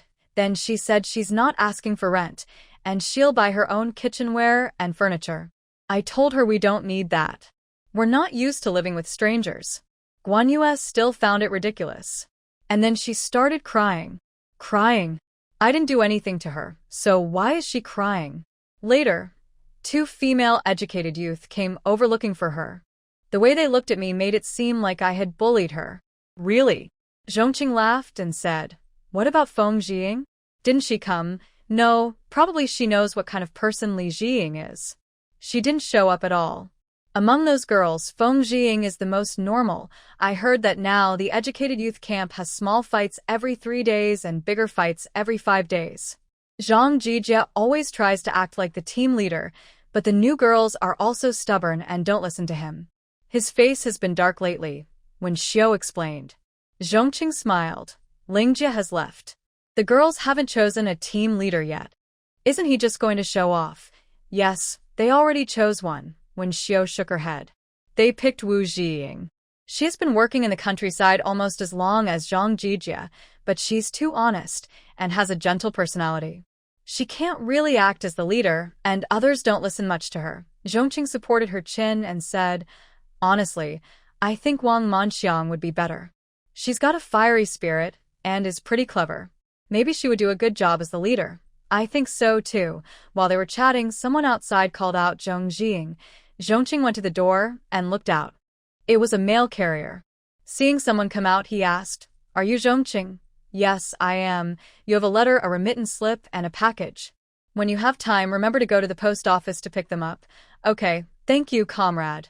You're welcome. Zhong Qing took the envelope and remittance slip. It was 100 yuan, sent by her family. They sent money every month. When Zhong Qing first received it, she wrote back asking them not to send money anymore. She had more than enough money herself, but her elders still worried she was suffering here. They always sent 100 yuan and a package every month, which made many of the other youth at the camp envious. Is it from your family again? That's great, Guan Yu said with a smile. My parents' money should be arriving soon too.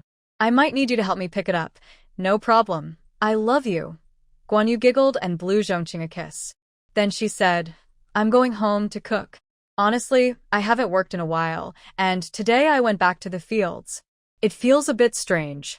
After eating, I'll go to bed early. Rest well. Zhong Qing happily finished reading the letter and immediately picked up a pen to write back. She shared what she had eaten and drunk recently, funny stories from school and the village, all written in a lively way, filling an entire sheet of paper. After sealing the letter, Zhong Qing started preparing dinner. She had eaten at the state-run restaurant for lunch and didn't feel like cooking again, so she decided to just boil some noodles. She topped the noodles with an egg and added some greens, simple and nutritious. When the noodles cooled, she entered her space. Now, her space was well-stocked with fruits, vegetables, grains, herbs, and animals, an abundant harvest scene. Zhong Qing went to the mango tree, which was planted with mango pits given to her by Si Sun during the new year. All 6 pits had sprouted into sturdy mango trees. Most of the mangoes on the trees were ripe, large golden fruits hanging from long branches, some almost touching the ground. She collected the ripe mangoes into the storage and took a big mango out of her space. This mango was bigger than her head, enough for her to eat. She cut it into small pieces, put them on a plate, and ate with a toothpick. She enjoyed eating noodles and mango at the same time. Life was so comfortable. Unfortunately, she couldn't share these fruits with others. Otherwise, she would have given some to her grandparents, Guan Yu, and Wen Xiu to try. The next day, after class, Zhong Qing went to the post office to pick up her package and remittance slip. The package was quite heavy, but luckily Zhong Qing was strong enough to carry it. When she got home and opened it, she found a trench coat and white shirt sent by Zhong Qing Xian, along with a long skirt, stockings, and leather shoes from Grandma Zhong. She also sent 2 wool coats. The black coat was perfect for the current weather, but the long skirt and stockings seemed a bit too flashy. Compared to that, Zhong Qing Xian's trench coat and shirt suited her taste better. Mrs. Zhong Tai and Mrs. Zhong Air sent her some common tickets from all over the country, lots of different kinds. The couple Zhong Jianhua also sent many tickets, along with some sturdy pastries and snacks. Shun Wanhua even made her cloth shoes by hand, saying they were comfortable to wear. Zhong Qing took some pastries to the neighbor, just as they were eating and chatting. Zhong Qing, you came just in time. We have some gossip to share with you, Guan Yu said happily. These are from my family. Try some. Zhong Qing placed the pastries on the table and sat down. What's going on? It's about Song Xiaoling and Zhou Jinchuan. They're not divorced yet. Zhong Qing was surprised.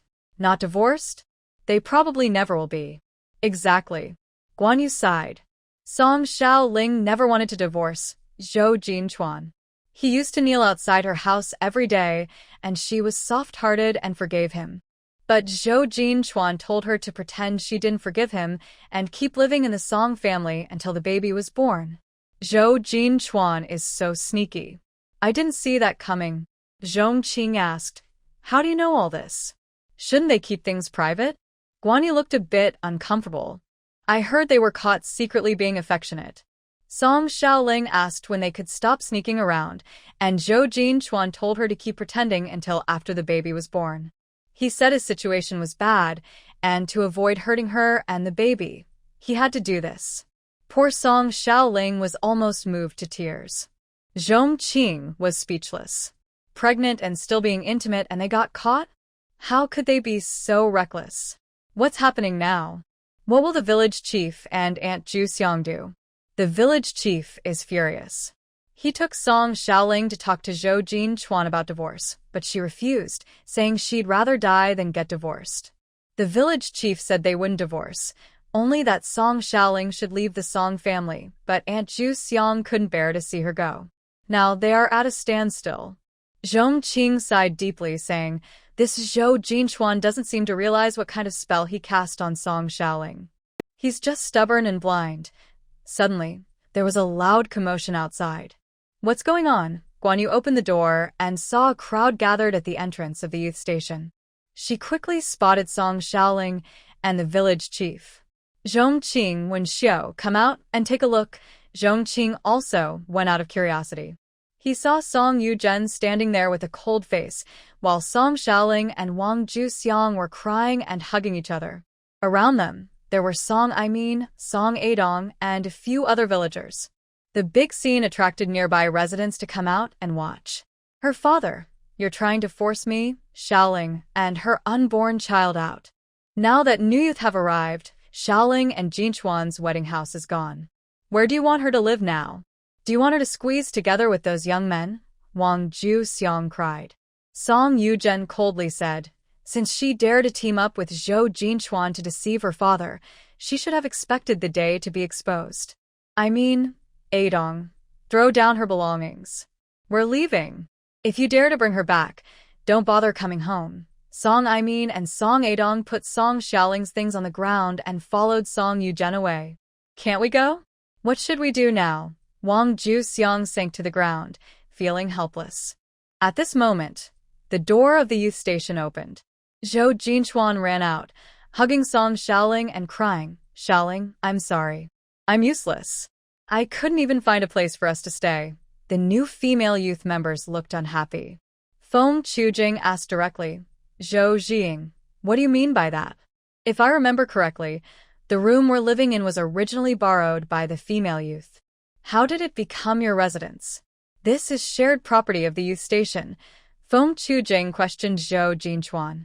Before Zhou Jinchuan could respond, Song Xiaoling got angry and scolded Feng Chujing bluntly. What are you saying about our Jinchuan? Is he wrong? This was originally the wedding house given to us by the senior youth.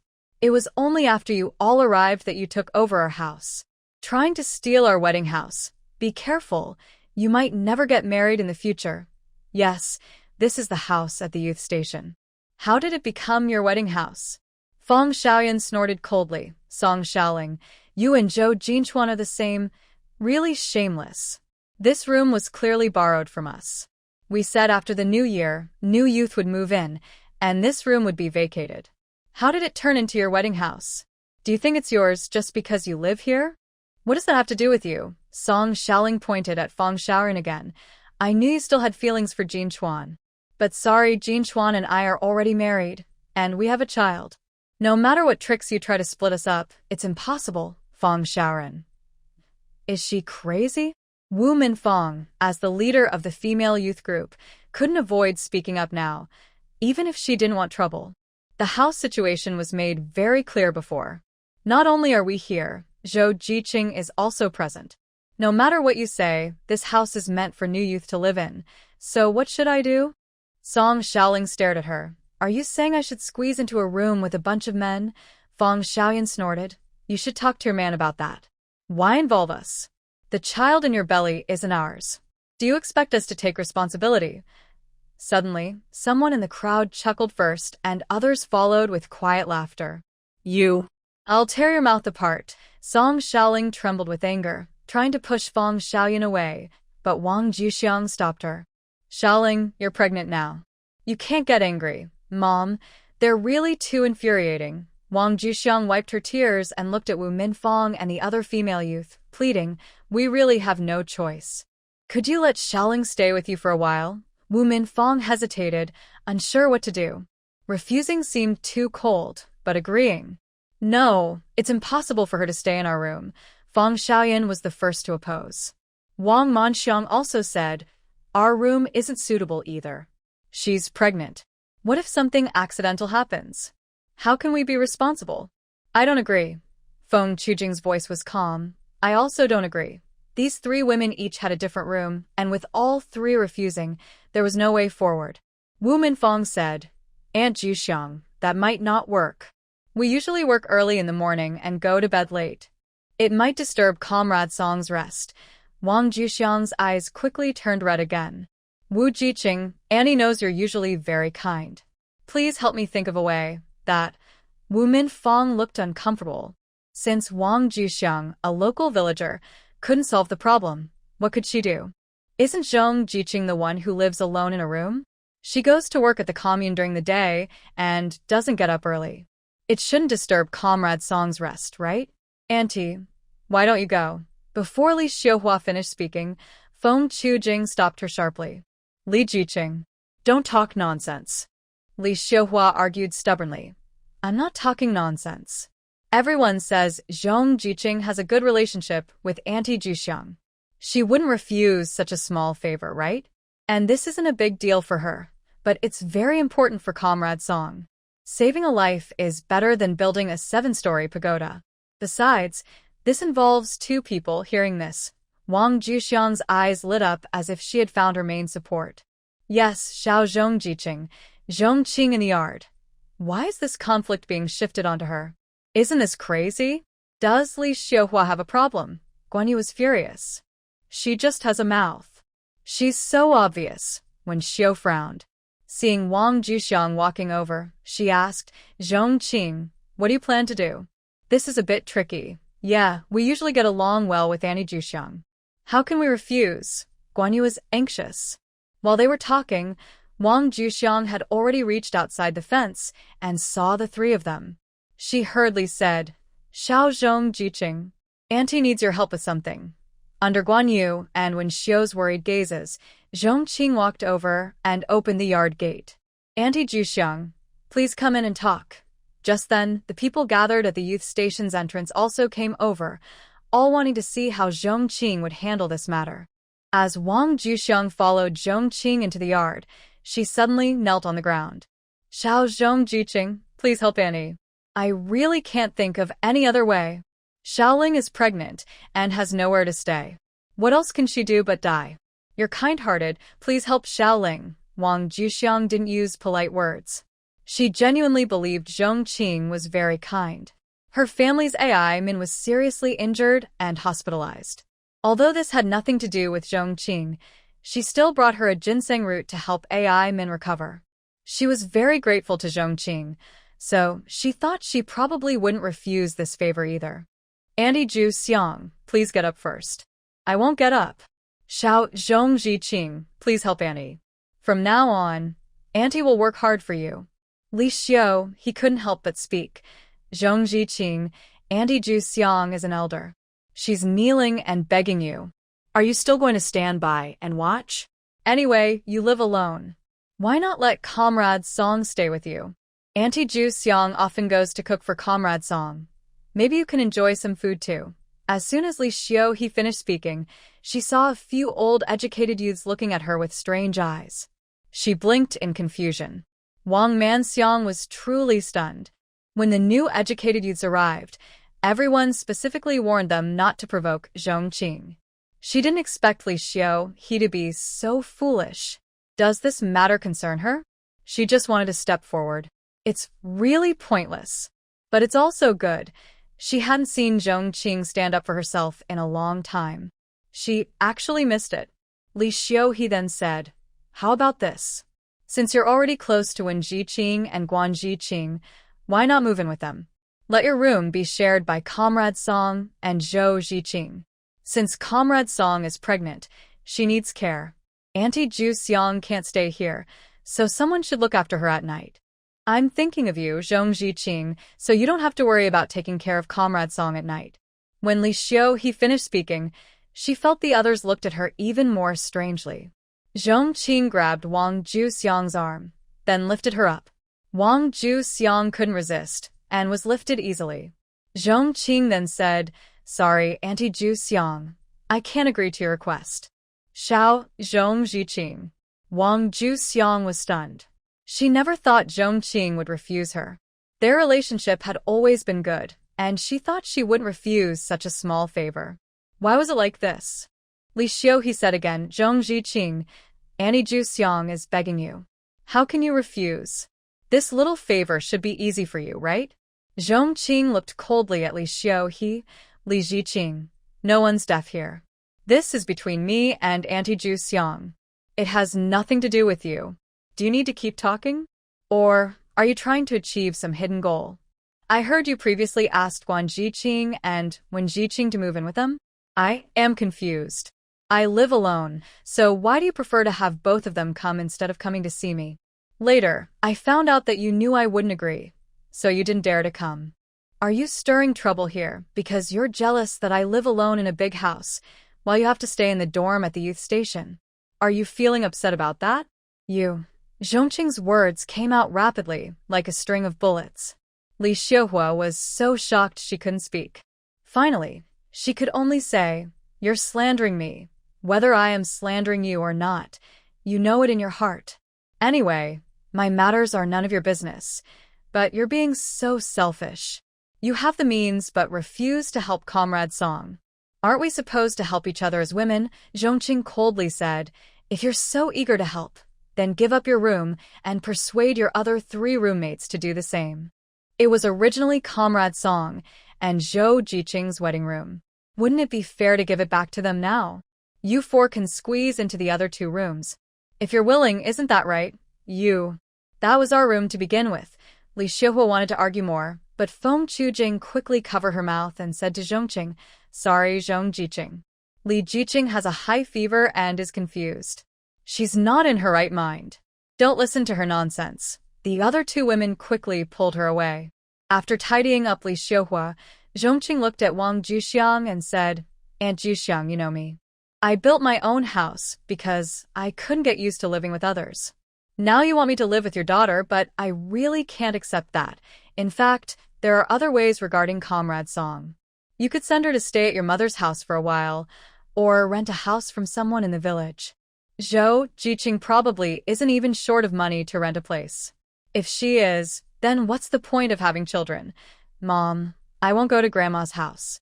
My eldest uncle's wife and second uncle's wife definitely won't agree," Song Xiaoling cried. "And those families in the village, where are they supposed to have empty houses? Even if they do, they are all run down. Living in someone else's house means having to watch their faces." Zhong Qing rolled her eyes in frustration. "So you really insist on staying at my house, huh?" Song Xiaoling really thinks this way. Why would she rent a house in the village when the conditions here are better? Plus, she's so close to Zhou Jinchuan. She definitely doesn't want to go to her grandparents' house. By then, she might not see Jinchuan more than a few times a month. "Aunt Juxiang, I've already told you my plan. It's impossible for Comrade Song to stay here with me, so please go back," Zhong Qing said. She didn't understand Wang Juxiang's way of thinking. That's her family home, after all, and all her relatives are Song Xiaoling's family too. If they don't want Xiaoling to stay there, how can she expect a stranger like her to let Xiaoling stay? Also, living in someone else's house means you have to watch their face. Does living here mean she doesn't have to do that? "Little Zhong, you know what I mean," Wang Juxiang said. But her family isn't in Huaishu village.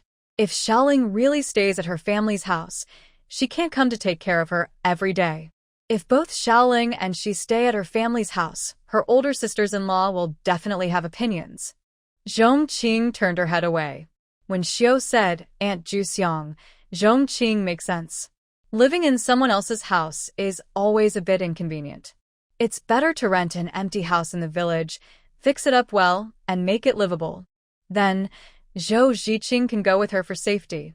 Guan Yu also said, "Aunt Juxiang, I heard that there's an empty room at Lord Song's house. Maybe you should ask him." Wang Yuxiang nodded. "Okay, I'll ask." "Xiaoling, Jinchuan, come with me to see the house." Song Xiaoling shook her head. "Mom, Lord Song's house is very broken. I don't know if it leaks when it rains. What if it rains at night, and I get soaked with the kids?" Wang Juxiang said something, but Zhong Qing didn't want to listen anymore. She went straight home and closed the door. Not long after, Guan Yu knocked on the door. When Zhong Qing opened it, she saw it was empty outside and asked, "Did they leave?" "They left. Probably went to look at the house." Guan Yu sighed and looked at Zhong Qing with admiration. "How can you refuse Aunt Juxiang so directly? If I were you, I'd feel a bit embarrassed. This kind of thing is really annoying." When Xiao nodded too, Zhong Qing simply said, "Aunt Juxiang can make things difficult for me, so why should I feel embarrassed to refuse her? Moreover, my relationship with her is only based on the absence of conflicts of interest. Actually, our relationship might not be very close. I feel I don't need to sacrifice myself just to maintain this relationship." The 2 of them were a bit stunned. When Xiao sighed, "Even if we understand this, it's still hard to do. We're just afraid of offending others," Zhong Qing said. "Does her asking for this not offend me? In my opinion, since Aunt Juxiang made such a request, our relationship definitely won't be as close as before. She probably knows this herself. But compared to her daughter, my feelings for her are just insignificant. If that's the case, I don't need to worry about our relationship anymore, and if she really resents me because I refused her, then I have even less reason to be afraid of offending her. It's not worth it." Guan Yu sighed. "I don't know what she'll choose. She'll probably rent a place, since living nearby means she can still help out." does the village chief really not care about Song Xiaoling? Guan Yu said, if I were her, I wouldn't care either. To give up her father's position as village chief for a man, that's unheard of. Why keep such a selfish person? Look at how she treats Zhou Jinchuan. She's inseparable from him for life. I think the village chief has probably realized that Song Xiaoling can't be trusted, which is why he's decided to cut ties. But I don't know what Aunt Ju Xiang will do next. Sigh, every family has its own troubles. A few days later, Zhong Qing learned from Guan Yu that Zhou Jinchuan and Song Xiaoling had indeed rented the house from Uncle Song. They quickly did some simple repairs and then moved in.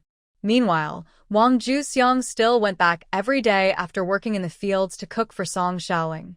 She didn't cook for her own family. The village chief was quite upset about this and said that if Wang Juxiang continued to neglect her own family for Song Xiaoling, he would divorce her. Wang Juxiang was frightened and didn't dare to cook at Song Xiaoling's place for several days. She only looked in when there was nothing else to do. But Song Xiaoling couldn't bear it anymore and discussed with Zhou Jinchuan about pretending to have a fight and divorcing to go back home. However, this time, the village chief refused to accept her tricks and said they wouldn't consider divorce without the official certificate. If she truly divorced Zhou Jinchuan, Song Xiaoling couldn't handle it. Without Wang Juxiang's help, Zhou Jinchuan couldn't take care of her either. So, they really went ahead with the divorce. Really divorced? Zhong Qing was a bit surprised. Yes, Guan Yu nodded seriously. They even got the divorce papers. It seems Song Xiaoling really knows she was wrong this time. When Xiao said, I don't think so. They can still get back together after the divorce. Maybe they just want to have the baby first. The baby is already 4 months old, and an abortion now would be too hard on her. Zhong Qing thought when Xiao made a good point. Song Xiaoling didn't seem like someone who would change her mind quickly. But several months passed, and until Song Xiaoling was about to give birth, neither of them saw each other. Everyone found that quite strange. It was late September, still a bit warm. Zhong Qing had just returned from the commune, sweating from the heat. She was about to take a shower when she heard Guan Yu knocking on the door.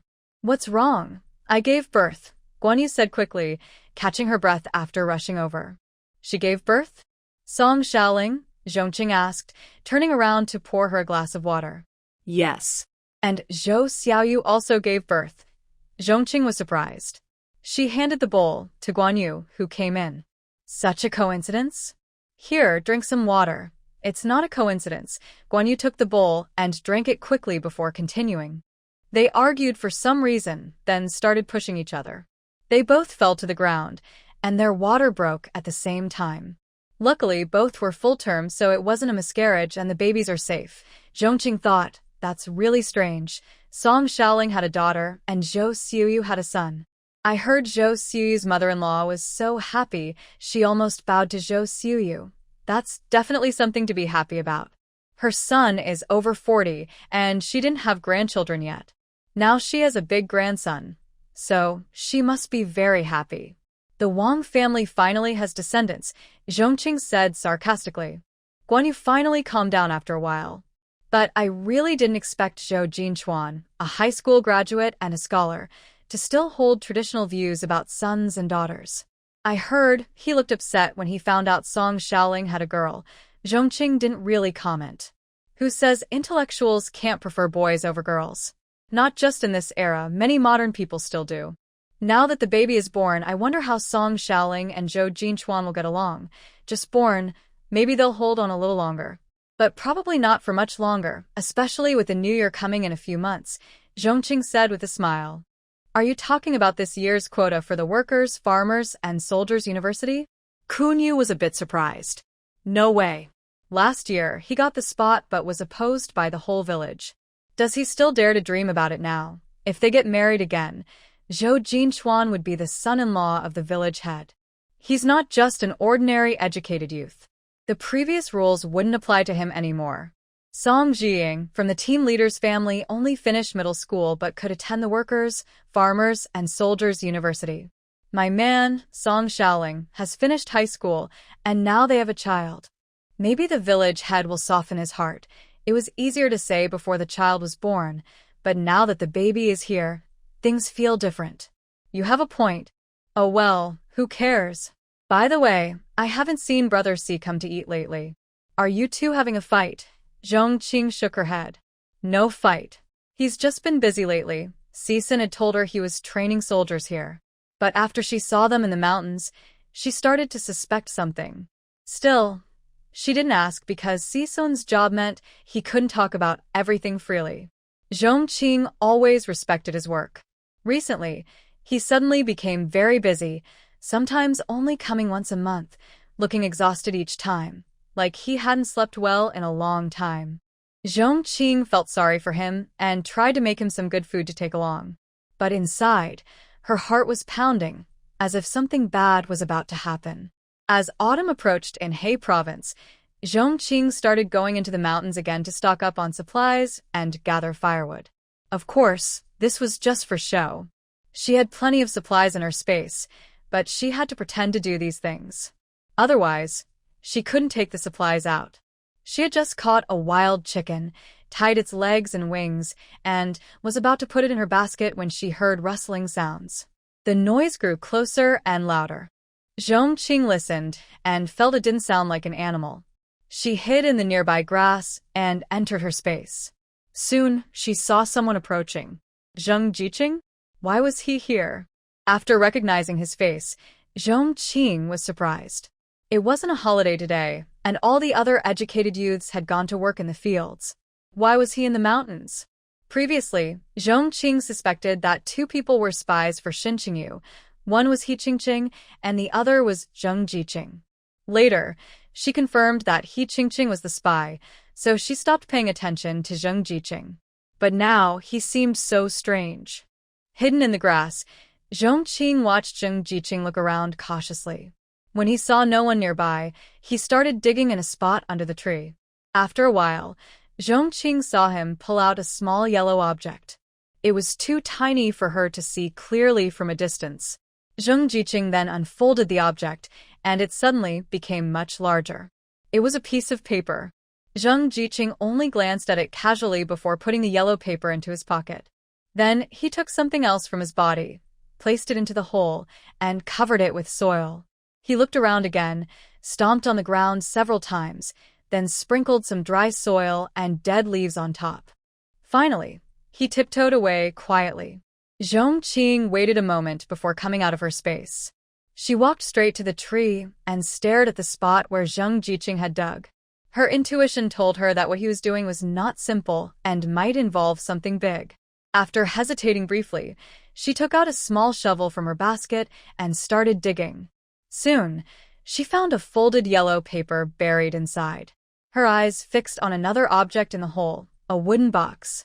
Her heart skipped a beat. Who was Zhong Jiqing? Why did he have a wooden box? She opened the yellow paper, which only had one word written on it. Wait. Wait? For what? For some reason, Zhong Qing suddenly thought of Cixin's recent busy schedule. Could it be related to Zhong Jiqing? She put the items back in place. She no longer wanted to gather firewood on the mountain. She wanted to find Cixin, but she didn't know exactly where he was. Sending a signal flare might alert others, so that was not an option. She decided to wait until Cixin came to find her next time. During this period, she absolutely couldn't make any noise or draw attention. The paper and the wooden box had to stay here. After restoring the land to its original state, Zhong Qing left the mountain. Today, she had no classes and sat by the window thinking about this whole matter. She also watched the busy road outside. Zhong Jiqing hadn't left the house all afternoon. Instead, around 4 o'clock, Cheng Muxiu returned with a serious face. But that wasn't the usual time to finish work, and he was alone. Could he have taken leave too? When the educated youths finished work, Zhong Qing specially went to Guan Yu's house. She asked casually, "It seems like quite a few people took leave today." "I saw Zhong Jiqing and Cheng Jiqing didn't go to work either." Guan Yu nodded casually, unaware of any problems. "Yes," Zhong Jiqing said he caught a cold. Cheng Jiqing said he ate something bad, and they were both exhausted from diarrhea. "Yes, this weather is easy to get sick. You all should be careful." "Got it. I haven't been sick at all this year." After chatting with her for a while, Zhong Qing went home. She leaned against the Kong, a traditional bed, while peeling lychees and thinking about today's events. She had previously found Cheng Muxiu a bit strange. When guessing who was spying for Xin Qingyu, she even suspected him, but dismissed the idea because his time going to the countryside didn't match. Later, after learning he was from the Cheng family in Beijing, her doubts faded. But now, Zhong Qing thought of another strange thing. Sisun was very close to Cheng Muxiu's cousin, Cheng Muxiao, but when Sisun was with her, he never mentioned Cheng Muxiu. It was as if Cheng Muxiu didn't know Sisun. She had felt something was odd when she learned about the relationship between Cheng Muxiao and Cheng Muxiu in Beijing, but she later thought their relationship might not be good, so Sisun probably wasn't familiar with him. However, the last time Sisun visited her, he said he was very busy and if there was an urgent matter, he would go to Cheng Muxiu. Considering Cheng Muxiao's reputation, he should help if asked. Zhong Qing found this a bit strange because it conflicted with her previous assumptions. She thought Sisun was worried about her and asked Cheng Muxiu for help, but now it seemed like a subtle warning. Could Zhong Jiqing really be a spy? And Cheng Muxiu might be an undercover agent for the police or military. The thought suddenly frightened her, but the more she thought about it, the more likely it seemed. How else could she explain all these doubts? Too many strange things together couldn't be just a coincidence. Zhong Qing decided to test Cheng Muxiu. If he was really a spy, he would know where Sisun was, and she could make him call Sisun down. Cheng Muxiu liked to keep clean. Even in autumn, he took a bath every day. The water at the youth station wasn't enough, so he went to fetch water at night himself. This was something Wen Xiu had casually told her before. She said Cheng Muxiu was quite nice. Every time she went to fetch water, Cheng Muxiu would see her and help by filling her container a little more to share. At that time, Zhong Qing and Guan Yu teased Wen Xiu, asking if Cheng Muxiu liked her. After tidying up the lychee shells, Zhong Qing went straight to the riverbank. It was already quite dark. She held a flashlight and squatted by the river, listening to the flowing water, waiting for Cheng Muxiu to arrive. Soon, Cheng Muxiu came over carrying a large wooden bucket. He seemed to have good eyesight and immediately saw Zhong Qing squatting there. He was surprised and asked, "Zhong Jiqing, what are you doing here?" "Catching fish." Zhong Qing's yard had a well, so she probably didn't need to fetch water outside. Zhong Qing stood up but didn't answer his question. Instead, she asked, "Cheng Jiqing, I've met your cousin Cheng Muxiao. He has a good relationship with Sisun." "Do you know Sisun?" "He's my boyfriend." "You've met him?" Cheng Muxiu looked surprised and asked, "Zhong Jiqing, how do you know my cousin?" "And how do you know he's my cousin?" "Through Sisun. Also, you two look a bit alike and your names are similar, so it's easy to connect the dots, isn't it?" Cheng Muxiu seemed to smile and said, "I see. Actually, I don't have a close relationship with my cousin. His friends haven't introduced him to me, but I do know Sisun." "Zhong Jiqing, you're staying here so late just to ask me this, right?" "Of course not. I just wanted to ask, Cheng Jiqing, didn't you have diarrhea and collapse today? How come I still saw you on the mountain?" Zhong Qing said with a smile. Cheng Muxiu's face finally changed a bit, and his eyes suddenly became sharper. "Zhong Jiqing, could you have mistaken me? I've been at the youth station all day." "Really?" Zhong Qing smiled. "I think Zhong Jiqing should know whether Cheng Jiqing has been staying at the youth station today, right?" "I don't know what you're talking about." "Zhong Jiqing, if there's nothing else, I need to fetch water and go back," Cheng Muxiu said calmly, turning around to squat and place the water bucket in the river. While he was filling the water, Zhong Qing said again, "Today I also saw Zhong Jiqing on the mountain." "It's strange. Weren't you sick with a cold? Why are you still going up the mountain?" "And I also saw." Splash! Cheng Muxiu suddenly lifted the water bucket, placing it on the ground, and looked intently at Zhong Qing. "What did you see? Do you know how to contact Sisun? Ask him to come over. I want to talk to him." Cheng Muxiu seemed to grit his teeth and then said, "Zhong Jiqing, since you've guessed all this, you should also guess my identity, right? With your relationship with Brother C, isn't there anything I can't tell you? Brother C has been very busy lately and keeps changing locations. I can't find him easily right now."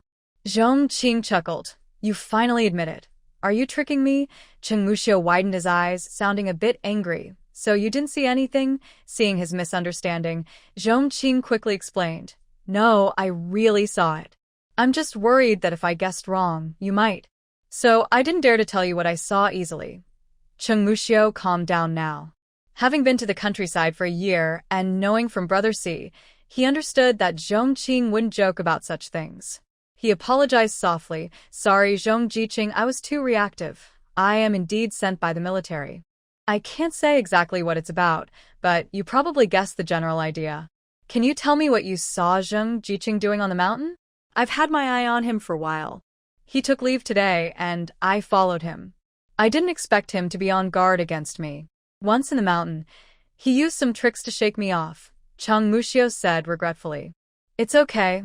It's part of your duty, Zhong Qing said. Now she was sure that Si Sun's earlier words about her needing to find Cheng Muxiu in an emergency meant he was trustworthy. She waved him closer and whispered, I saw Zhong Jiqing digging soil under a tree on the mountain. He took out a yellow paper from the soil, then put another paper in. After he left, I dug up that spot. Inside, besides the paper, there was a small wooden box. Hearing this, Cheng Muxiu's breathing became much heavier. He asked, what was written on the paper? Just a word. Wait, Zhong Qing replied. I haven't been able to contact Si Sun recently.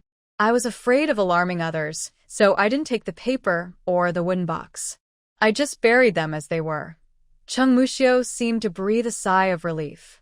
Good job, Zhong Jiqing. Do you remember exactly where that place was? Yes, I remember.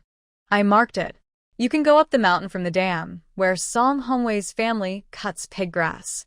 Every few meters, I carved a mark on the tree. If you can't find it, I have no classes tomorrow morning, and I can go with you. Cheng Muxiu shook his head. That's enough. Leave it to me. I can't let you take any more risks. Zhong Jiqing, just pretend you don't know anything. Don't let Zhong Jiqing see any signs. I'm worried you might be in danger. Brother C asked me to protect you. It's okay. My family sent someone to watch over me. Cheng Muxiu shook his head again. Brother C said those people can only follow you from afar. They can protect you on the way to the commune, but Zhong Jiqing is right at the youth center, so close to you. If something really happens, they might not make it in time. Hearing this, Zhong Qing could only nod. All right, take care of yourself too. Zhong Qing went home first. After a while, Cheng Muxiu carried a water bucket back. Not long after Zhong Qing returned home, when Xiu came to knock on the door. Zhong Qing was surprised. It's so late. Why are you here? When Xiu looked a bit strange, seeming uncertain. She hesitated and looked like she wanted to say something, but didn't. Zhong Qing. Are you and Brother C doing well? He hasn't come for a long time. Are you two separated? No, he's just busy, Zhong Qing said, feeling confused. She wondered why when Xiu came at this hour just to ask that. When Xiu's expression grew even stranger. She hesitated for a long time before finally speaking. Zhong Qing. I just saw you talking to Cheng Muxiu by the river. Are you? Zhong Qing's heart skipped a beat. She then remembered that when Xiu suspected something between her and Cheng Muxiu, she was probably not listening to what they said. She spoke softly, so unless she was very close, she wouldn't hear. Zhong Qing felt relieved. What are you thinking? I just had a small question for him. Am I that kind of person? When Xiu also relaxed and hurried to explain. Zhong Qing, I didn't mean to doubt you. I just worried, right? Be honest. You went to the river late at night to find Cheng Muxiu, didn't you? Are you dating him? Zhong Qing immediately guessed that when Xiu was following Cheng Muxiu to the river. When Xiu's face turned red instantly, she quickly waved her hands. No. Last time, Cheng Muxiu asked me to mend his clothes. I was afraid the people at the youth center would gossip, so I took them to him tonight. When Xiu blushed and stopped talking, ignoring Zhong Qing's teasing. After a while, Zhong Qing became serious and asked, When Xiu, do you trust me? I really need to ask Zhong Jiqing something. I definitely have nothing to do with him. When Xiu nodded gently. I trust you. Just now I was. As she spoke, her face turned red again. Zhong Qing was worried she might faint from embarrassment, so he answered for her. You're just worried and angry, right? Haha, sorry, Zhong Qing. It's okay. But you have to promise me one thing. Don't tell anyone about today's matter. Not even Guan Yu. Knowing too much might not be good for you. Although she didn't understand why, she knew that whatever Zhong Qing was involved in was not a small matter. She nodded and said, Okay, I understand. The next morning, Zhong Qing learned that Cheng Muxiu had taken leave again today, but Zheng Jiqing had not. By around 10 in the morning, Cheng Muxiu finally returned. He looked tired but seemed a little excited. He walked to the gate of Zhong Qing's house and nodded at Zhong Qing through the window. Zhong Qing sighed in relief, thinking he had found the place and got what he wanted. But he wondered how Cheng Muxiu would deal with Zheng Jiqing afterward. Since that was a secret, Cheng Muxiu didn't say anything, and Zhong Qing naturally didn't ask. But after several days, Zhong Qing saw no sign of Cheng Muxiu. What have you been thinking about these days? You seem to have something on your mind, Guan Yu asked curiously. Did you have a fight with Brother C? Zhong Qing smiled helplessly. Why do you always guess that there's a problem between me and Brother C? Because Brother C hasn't come for a long time. That's unusual.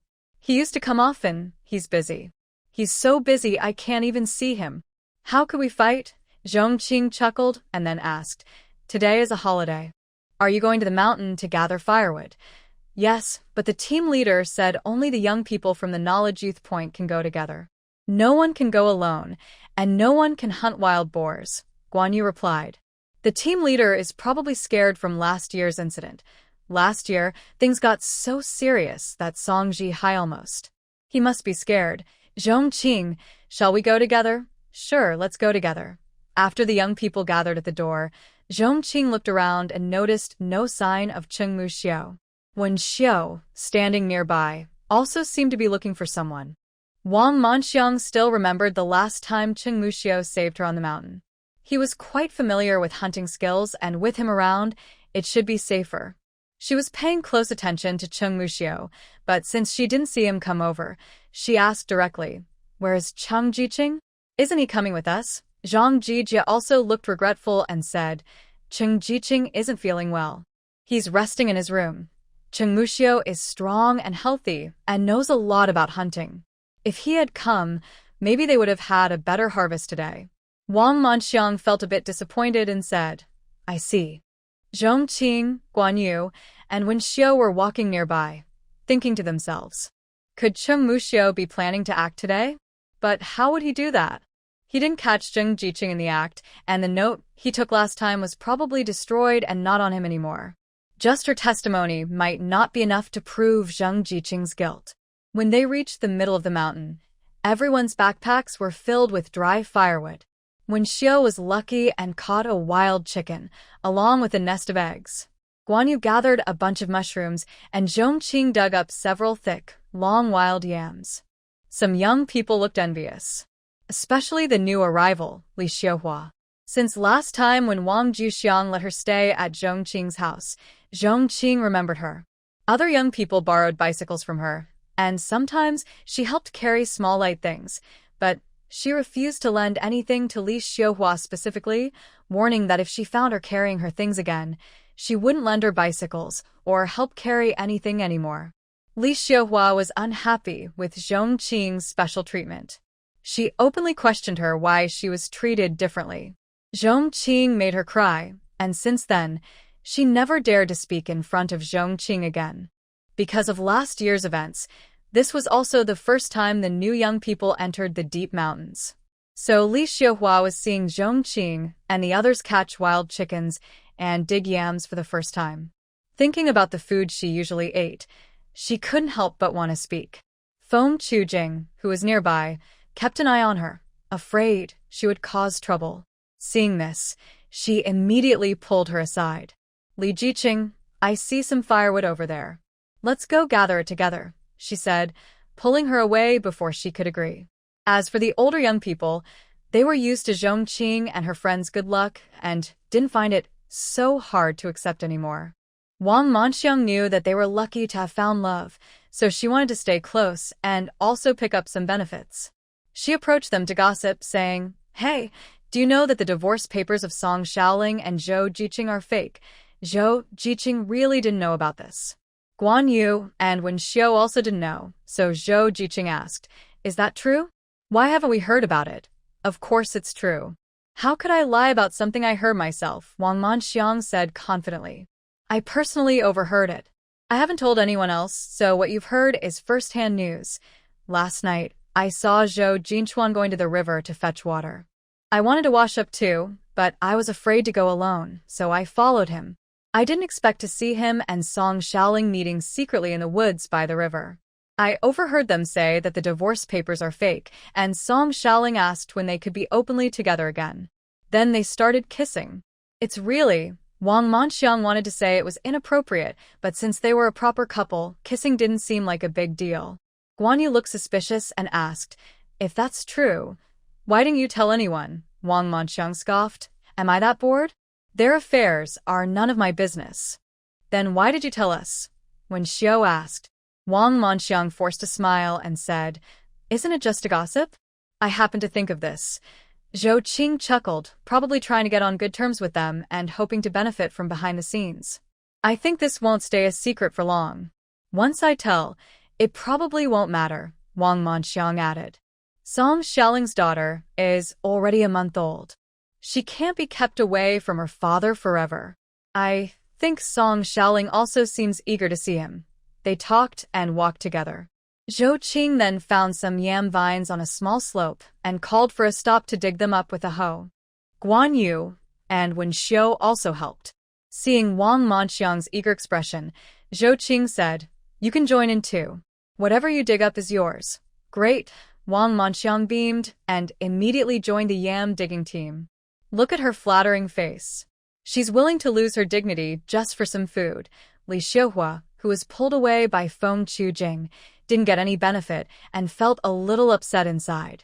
Feng Qujing sat on the ground, frowning as she gathered firewood. She was too tired to pay attention to her. Li Xiuhua said, "Jie Qujing, don't you want to eat chicken?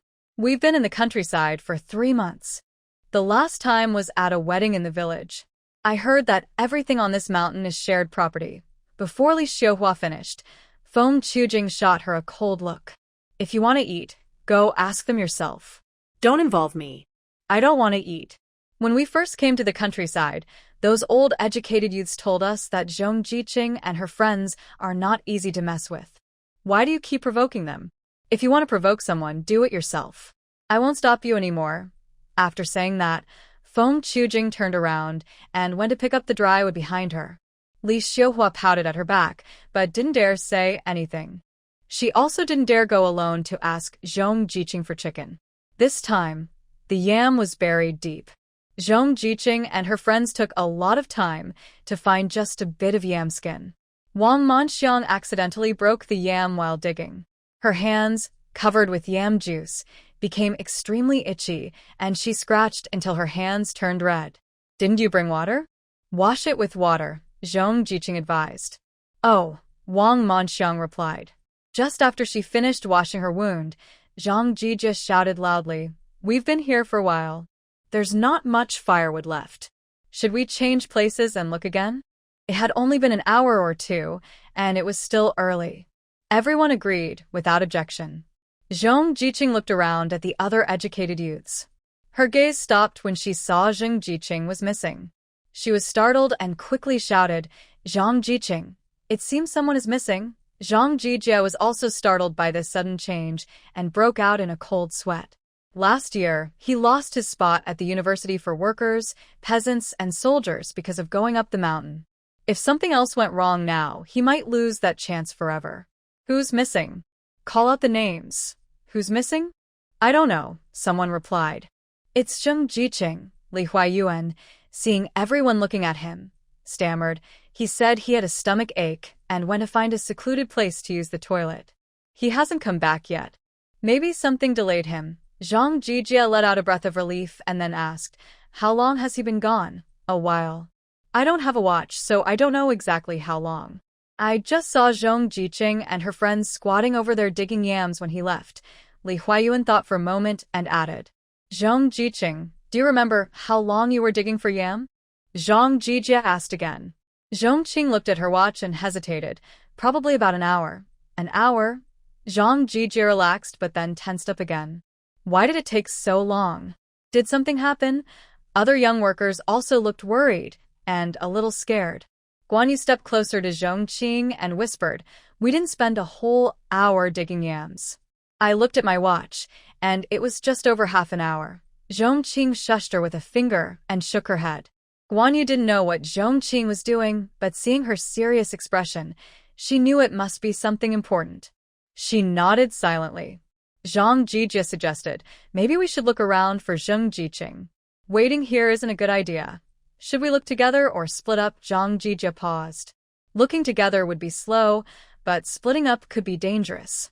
After thinking, he decided to search together. If Zheng Jiqing ran off on his own and got into trouble, it would be his own fault. If he told everyone to split up and something happened, it would be even worse. So, everyone started calling out, "Zheng Jiqing," nearby, walking and searching. They looked for a long time, but couldn't find him. I'm exhausted. "Let's rest for a bit." Wang Manxiang sat down heavily and waved to stop. "Let's rest for a while." Zhang Jijia agreed, also tired. As the team leader, he didn't want to stop, but this was a life and death matter. As Zhong Qing sat down, she heard faint sounds of fighting from the front left. The noise was soft, and if everyone hadn't been resting quietly, she might not have heard it. "I hear sounds over there," Zhong Qing said and ran toward the noise. "Everyone follow me." Zhang Jijia clenched his teeth and stood up. The others, though tired, knew this was serious, so they followed. "How far is it?" "Zhong Jiqing, you didn't hear wrong, right?" "Yeah, we've been walking a long time." Zhong Qing shook her head. "It should be close." As they got nearer, she could hear two people fighting fiercely, with voices mixed in. One of the voices was clearly Cheng Muxiu's. "Hey, I think I hear voices too." Guan Yu listened carefully and suddenly spoke. "It sounds like a fight," Wen Xiu said. "All three of you heard that. Why can't we hear it?" Someone asked suspiciously. "Are you three joking?" "I'm not joking," replied another. "There's fighting sounds over there. This is a serious matter involving people's lives." "Fighting sounds?" Zheng Jiqing probably ran into a wild boar or some other fierce animal. If it were a wild boar or another beast, it wouldn't be fighting sounds, but running away. That's true. "Should we go check it out? Could there be danger? With so many of us, what are we afraid of?" "Let's go." The group of young workers headed over. It didn't take long before everyone could clearly hear the sounds of fighting and the voices of two people talking. "Just surrender quickly. Even if you manage to escape from me, you can't get away from this mountain." If you can't catch me, is that all you've got? Even if I go back to the work camp now, what can you do to me? Do you have any proof that I'm a spy?" "Who says I don't have proof?" "What proof do you have? Why should I tell you?" "If you cooperate and tell us about your partner, maybe you can earn a favor and avoid punishment." As the young workers listened, they were shocked. They recognized the voices. One was Zheng Jiqing, who had just disappeared after saying he needed to use the bathroom, and the other was Cheng Jiqing, who hadn't gone up the mountain because he was feeling unwell. Spy? Proof? Confession? Could Zheng Jiqing really be an enemy agent?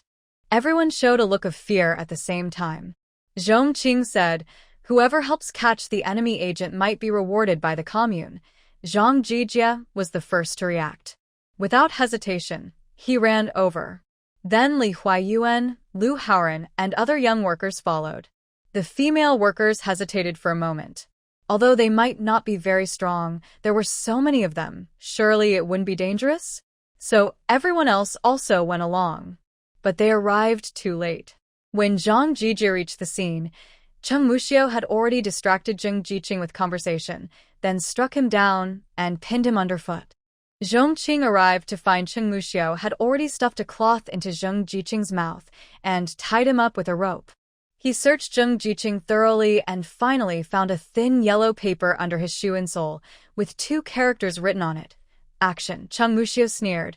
"Isn't the evidence now in our hands?" Zheng Jiqing struggled desperately, pressing his body against the dry leaves and twigs, making a crisp sound. Cheng. "Jiqing, we all heard you talking just now. We can testify that Zhong Qing is an enemy agent, Zhang Jijia immediately said, looking very serious. We can also testify, others among the young people quickly added. Jiqing Cheng, who exactly are you? Wang Manxiang asked bravely. Zhong Qing looked at Wen Xiao beside her. When she first heard Cheng Muxiu's voice, her face had gone pale. Now she breathed a small sigh of relief, but upon hearing Wang Manxiang's question, she also looked at Cheng Muxiu. Catch him. Cheng Muxiu only answered with these 3 words, then bent down to try to pull Zhong Jiqing up. But Zhong Jiqing refused to get up, holding tightly to the ground with his hands and feet. Cheng Muxiu sneered, took a small wooden gun from his coat pocket, and pressed the trigger against Zhong Jiqing's head. Zhong Jiqing's body froze instantly. Cheng Muxiu grabbed him with one hand, saying, "If I wasn't afraid your companion would hear the gunshot and run away, I wouldn't bother arguing with you for so long. Are you guys going down the mountain?" "Yes." "Yes." Zhang Jijia and the others were all frightened by the gun in Cheng Muxiu's hand and instinctively stepped back a few paces. When they heard his question, they quickly responded. When Cheng Muxiu reached Zhong Qing and the others, he first nodded at Zhong Qing, then looked at Wen Xiao. He seemed to want to say something but ultimately said nothing. After coming down the mountain, Zhong Qing and the others walked at the back. The other young people had already gone far ahead. When Xiao asked, "Did you know about this all along?" "Yes," Zhong Qing nodded. "That day, when you saw me talking with Cheng Jiqing by the river, we were discussing this matter." "Sorry, I didn't mean to hide it from you." Guan Yu finally realized, "Oh my goodness, this has something to do with you too, Zhong Qing. No wonder you've seemed so strange today, so eager to help, not like yourself at all. But what does this have to do with Wen Xiao? Why are you apologizing to her?" Zhong Qing looked at Guan Yu with a bit of annoyance, gave her a subtle signal, and Guan Yu finally understood. She pointed at Wen Xiao and couldn't speak for a moment, saying, You were too secretive, even hiding it from me." Wen Xiao blushed. "I still don't have anything with him. Right now, there's nothing much. So, what might happen in the future?" Guan Yu smirked and thought for a moment before frowning. "However, he secretly hid his identity from you, which isn't good. Maybe it's better to forget about it." Wen Xiao quickly explained, "No, he has a special identity and is on a special mission. Of course, he has to keep it secret from me." "I understand, and don't blame him." Guan Yu chuckled softly, realizing that she was teasing him on purpose. Her face turned even redder. Guan Yu then asked, "How did Zhong Qing find out about Cheng Jiqing's identity? Was it because of Brother C?" She replied, "He didn't say directly. I guessed it myself." When Xiao suddenly remembered something and asked, "Was it when you asked us why Cheng Jiqing and Zheng Jiqing weren't working in the fields that day?" "Yes, that's right. I saw Zheng Jiqing burying something on the mountain, so I dug it up to see. Then I saw Cheng Jiqing coming back from outside. Combining my earlier suspicions about Cheng Jiqing and Brother C's hints, I went to find Cheng Jiqing that night and uncovered his true identity." "Oh my, it's like acting in a play," Guan Yu said, touching her arm and feeling goosebumps. "Speaking of acting, Cheng Jiqing probably told the village chief about this, right? Let's go watch the show." When Zhong Qing and the others arrived at the village chief's house, Cheng Muxiu had already explained everything clearly. The villagers watching were shocked. Zheng Jiqing, who usually seemed unimportant, was actually a spy. And Cheng Jiqing, tall and strong, was a soldier. Everyone looked at the wooden rifle in Cheng Muxiu's hand, feeling both scared and curious. "Comrade Cheng, what do you plan to do with him?" Song Yuzhen asked. Worried that others might see Zheng Jiqing, Cheng Muxiu said, "Please ask the village chief to send someone to report to the commune police. I'll stay here and watch him." Immediately, Song Yuzhen said, "AI Min, go to the commune." Cheng Muxiu added, "You can ride my bicycle." Okay, Song Imin understood the urgency and quickly headed toward the youth station. "Comrade Cheng, why don't you come inside and sit for a while? Bring this spy in too," Song Yuzhen suggested. Cheng Muxiu shook his head. "No need. I'll wait here." "All right then." Everyone didn't want to miss this good show, so they all stayed here waiting with Cheng Muxiu. About an hour later, finally arrived with a police car. 2 uniformed police officers got out, and the last to come down was a man in plain clothes, in his 40s or 50s. This person I've seen before. Wasn't he Liu Yuanping, the head of the Public Security Bureau? Everyone stepped back from the police work.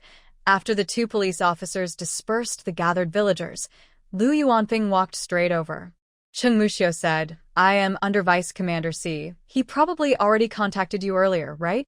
Liu Yuanping nodded and said to his 2 subordinates, "Take him away." Until Zhong Qing was taken away, the villagers of Huaishu village still felt a bit unreal.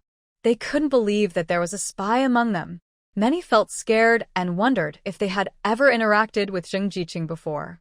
Those who hadn't were relieved, but those who had felt very nervous, worried that the police might come back and take them too.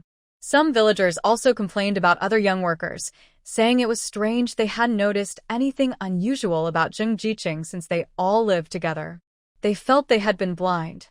Song Yuzhen looked upset too. If a spy was found in Huaishu village, he didn't notice at all. When this news reached the commune, as the village chief, he probably bore some responsibility. Maybe the commune would punish him later.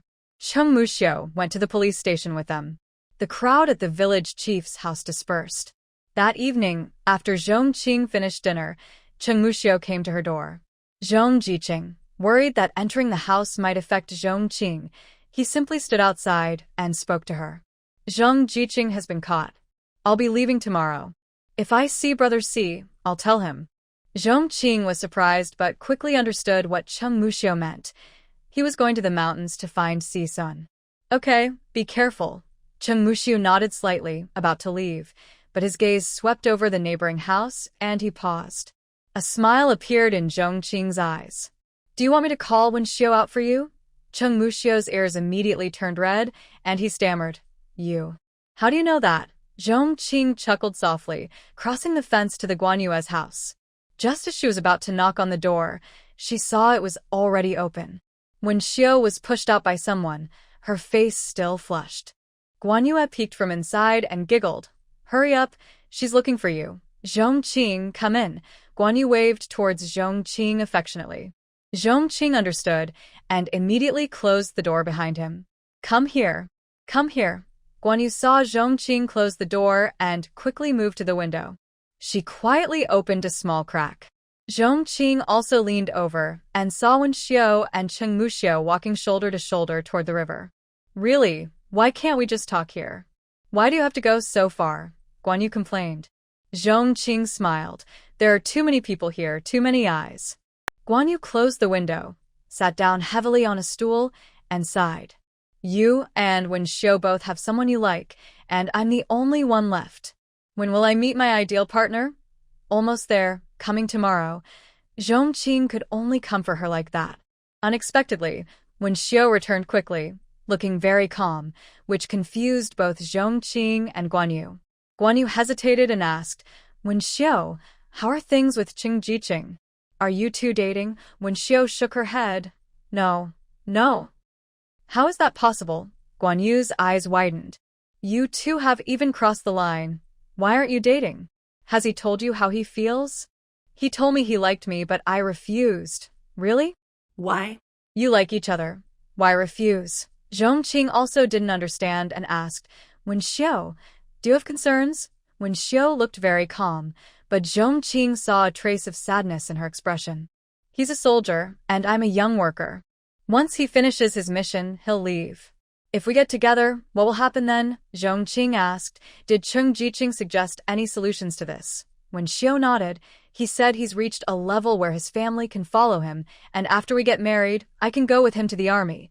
Guanyu looked puzzled. "Then you wouldn't have to work the land anymore." "That's great." Zhong Qing stared at Wen Xiu, listening as she said, "But I don't want that kind of life. I don't want to depend on him. I want to have my own things. Also, we've known each other for a short time, and our time together has been even shorter. I'm not sure if he's the one I'll stay with in the end." Everything happened too quickly. Zhong Qing felt that Wen Xiu's thoughts actually aligned with her own. She and Xixuan were very similar, but Xixuan had been working on missions in Huaishu village these past 2 years. The two of them seemed like they weren't far apart, but if this mission was completed, Xixuan would leave, and they would become a long-distance couple. Zhong Qing was okay with it herself, but she wasn't sure if Xixuan would mind. She knew that next winter, she would have to retake the college entrance exam, but Xixuan didn't know anything about this. Thinking of this, Zhong Qing wanted to advise Wenxiao. I think getting married so quickly is too much, but you don't have to break up. You can still be together, just like me and Brother C. We're in the same situation as you. When this mission is over, he'll leave, but we're still doing well together. Wenxiao paused and shook her head, but I don't want to delay him. I don't even know how many years I'll be here before I can go back to the city. I don't know when I'll want to get married. Maybe he's the one. If we can go back to the city next year, would you want to be with him? Zhong Qing asked.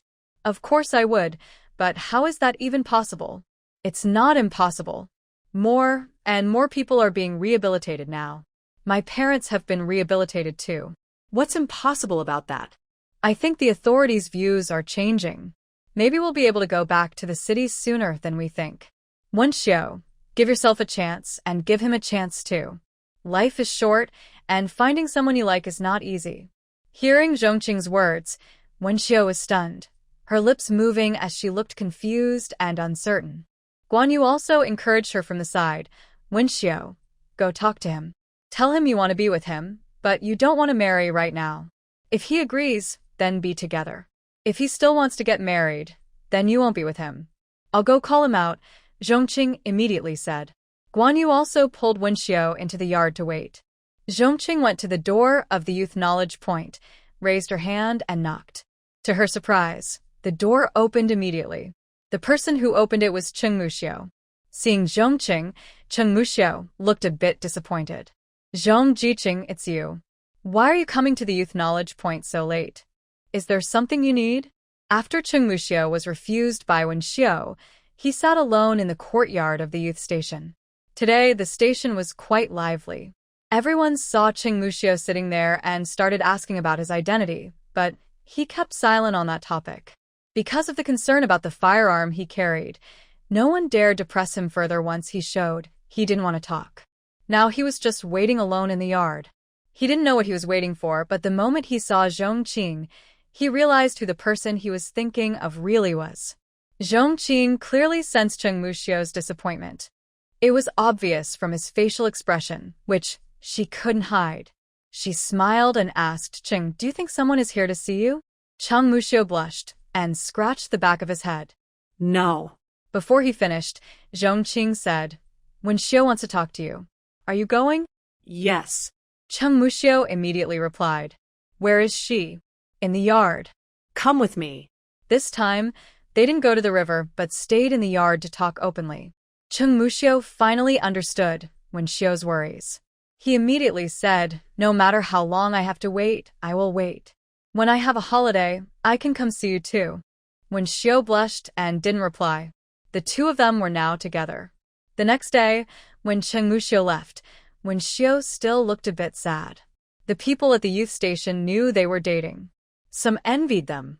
Others were jealous. Many thought Wenxiao only liked Cheng Muxiao because of his soldier status and looked down on her. Listening to these words, Guan Yu didn't hold back and retorted, Wenxiao and Comrade Cheng have long had a revolutionary friendship. Now you're just noticing his status and trying to flatter him. How dare you say that about others? Look at yourselves. Do you think Cheng Comrade would even look at you? The jealous youth who spoke those harsh words fell silent. A few days later, the story about Song Xiaoling and Zhou Jinchuan's fake divorce spread throughout the village. Wang Manxiang even came to ask Zhong Qing if they were the ones spreading it. It's not me, Zhong Qing said as she returned from the commune, putting down her bicycle. She heard Wang Manxiang ask her. Wang Manxiang was about to speak when she heard Guan Yu's voice from nearby. Zhong Qing. Zhong Qing. What's wrong? To the village chief's house, Song Xiaoling and Zhou Jinchuan's fake divorce was exposed. Now, Song Xiaoling and Zhou Jinchuan are kneeling at the door of the Song family, holding their child. Wang Manxiang said, I just talked to Zhong Qing about this. I thought you guys were the ones spreading it. How could it be us? It was Song Xiaoling and them who told everyone. The village chief is almost furious. Let's go and see. Near the village chief's house, Zhong Qing saw a crowd gathered from afar. The sounds of crying from both adults and children mixed together, making a loud noise. As she got closer, she heard Song Yuzhen shouting angrily, "Take the kid and get out. From now on, I won't acknowledge you as my daughter." Dad. I just don't understand why you have such a strong opinion about Jin Chuan. We're married now and the baby is already a month old. When will you finally accept him? Song Xiaoling cried, holding her crying baby, whose screams grew louder. For a man like that, you keep lying to us over and over. You want us to accept him? Dream on. Let's go. Take the baby and leave. Song Yuzhen looked at Song Xiaoling with a painful expression, only able to turn aside and speak. Both of them were crying. Wang Juxiang felt sad for her daughter and granddaughter. She clenched her teeth and ran over to kneel beside Song Xiaoling. She slammed her knees onto the ground with a loud thud, making everyone nearby wince. "Juxiang, what are you doing? Get up." Zhang Hongxia tried to pull Wang Juxiang up, but she knelt firmly on the ground. "Don't bother me. I'm going to kneel here today. I won't get up until you accept Xiaoling and Jin Chuan." Wang Juxiang's eyes also turned red. "I really don't understand what you're stubborn about. The marriage is over. The baby is born. Do you want us all to die before you're satisfied? Fine, if you still won't accept them, I'll go with them. We'll divorce." Song Yuzhen trembled violently, his back suddenly seeming to bend even more. "Juxiang, you can't say that. Take it back. Take it back." "Yes, after so many years of marriage, why bring up divorce now? Get up quickly. Don't pull me. I mean it. Have I been living a human life this past year? I've long wanted to stop." Guan Yu sighed. Aunt Juxiang really hasn't had an easy year. Caught between both sides, feeling torn, anyone would go crazy. "I don't know how this will end." Zhong Qing looked at Song Yuzhen, who had already turned away. His voice was soft. "Forget it. Do whatever you want. But there's one thing, since you've married Zhou Jiqing, staying at your parents' house all the time isn't good.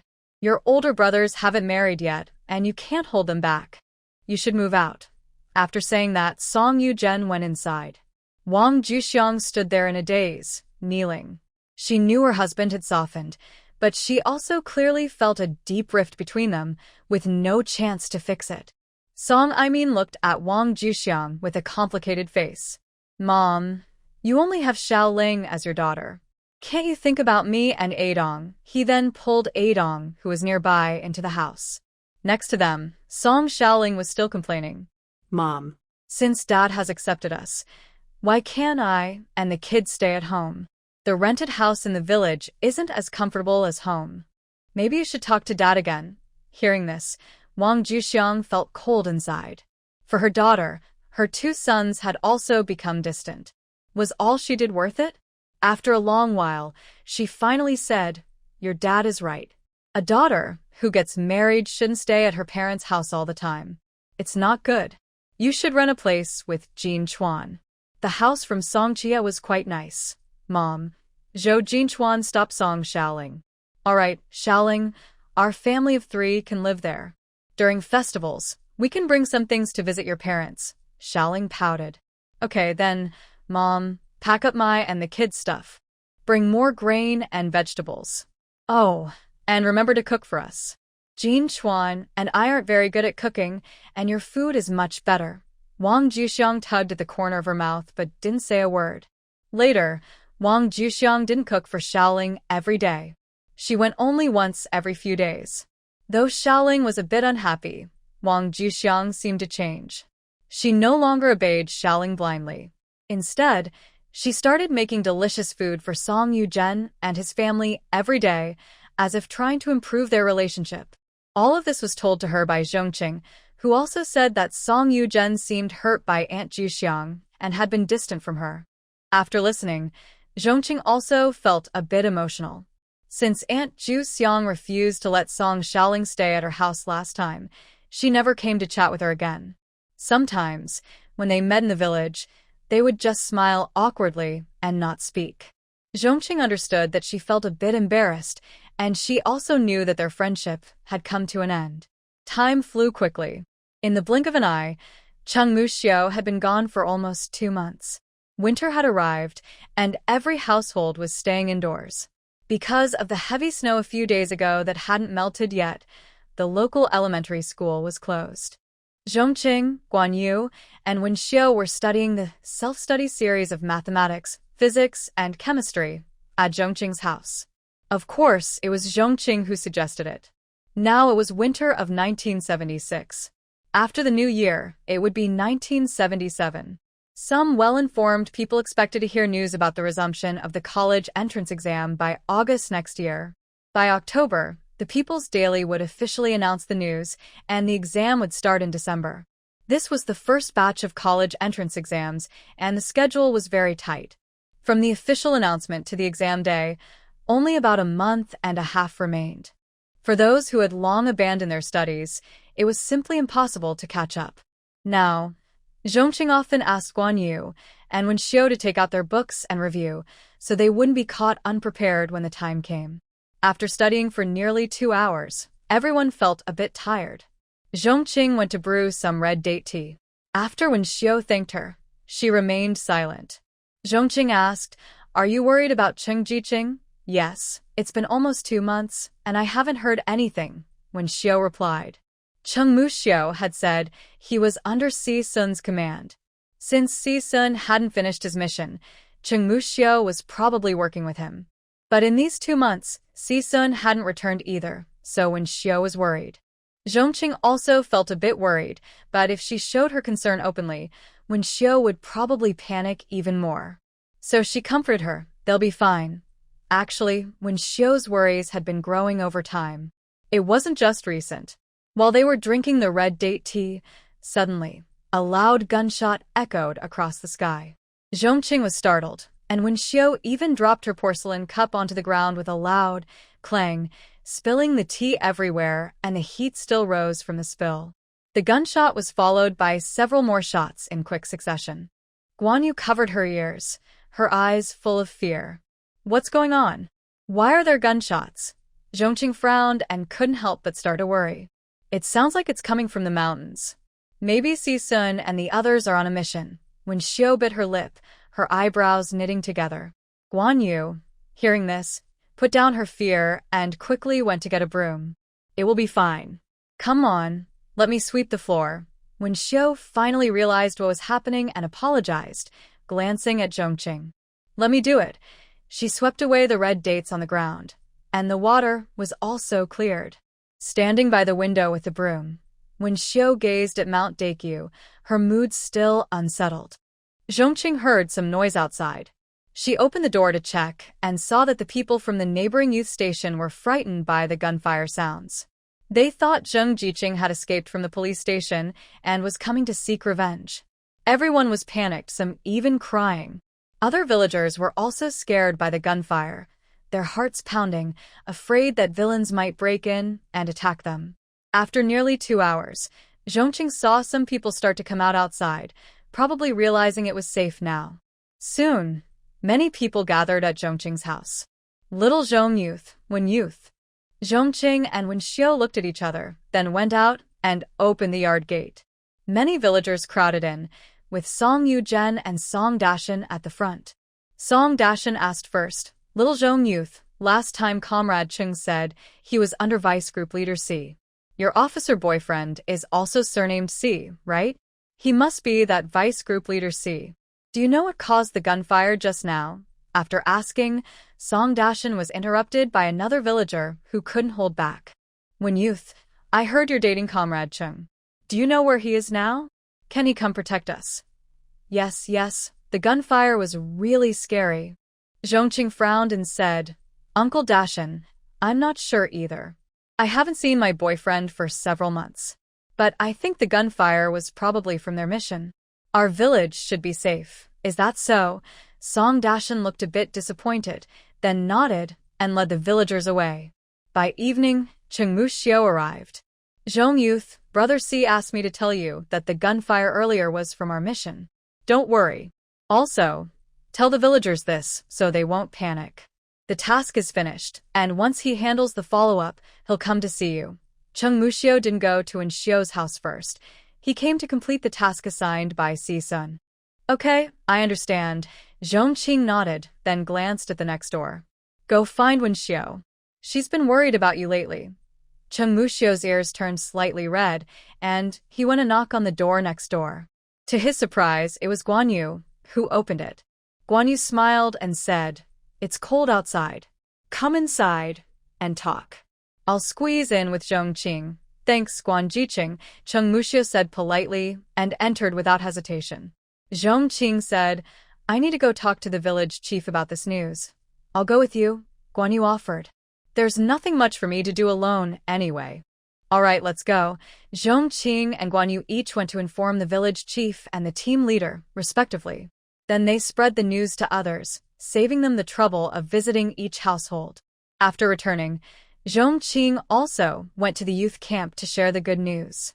Everyone couldn't help but breathe a sigh of relief. Wang Monxiang patted her chest and said, "That was really scary." The next day, Si-sun arrived, along with his subordinates. They carried many things, mostly mountain produce. Zhong Qing felt a bit embarrassed to accept, but Shouye scratched his head and said, "Sister-in-law, just take it. We gathered these from the mountain. Since we're leaving, it's no use to keep them. They're hard to carry on the train, so not accepting them would be a waste." Gengzi kicked his heel annoyed and smiled at Zhong Qing. "Sister-in-law, don't listen to Shouye. He's just a bit clueless. These are hard-earned things from the mountain, not leftovers. Look, there are various mushrooms, walnuts, pine nuts, and dates. These bags contain dried meat, chicken, rabbit, and roe deer, all clean and untouched. We've also enjoyed a lot of the buns, steamed bread, and meat sauce you made over the past 2 years. This is our thank you gift. Please accept it." Shouye blushed and said, I just want sister-in-law to accept it. That's why I said all this. Better not say anything more in the future," Gengzi said with a frown. "Exactly, Shouye. You really can't speak properly," others teased. While they were joking about Shouye, Zhong Qing smiled at Si-sun. Si-sun nodded at her. "Just accept it. It's their heartfelt gift," he said. "All right, I'll take it," Zhong Qing replied sincerely, smiling. "I really like your presents. Stay for dinner tonight? You can try my cooking." "Thank you, sister-in-law. Here's the improved and simplified version. To be honest, sister-in-law, we've wanted to try your cooking for a long time. But our older brother was worried it would tire you out, so he never let us come together. Now we're leaving, and only then did he agree to let us visit once," Jianji said with a hint of regret. Zhong Qing smiled quietly. She appreciated Si-sun's care. After Si-sun and the others finished preparing the difficult dishes, Guan Yu and Wenxiu also came to help. So Zhong Qing didn't feel tired. Delicious dishes with great aroma and taste were served one after another, and everyone enjoyed the meal very much. Si-sun left that day to report back to the army about the mission. He said once it was settled, he might get a holiday and come to Huaishu village to visit her. Zhong Qing thought she didn't need him to come now because she would also have a holiday soon. The Zhong family had already bought train tickets to Beijing and sent them to her. Since she was going to Beijing anyway, Zhong Qing told him to go back first, and they could meet there later. But Si-sun didn't agree. He wanted to come first and go to Beijing with Zhong Qing.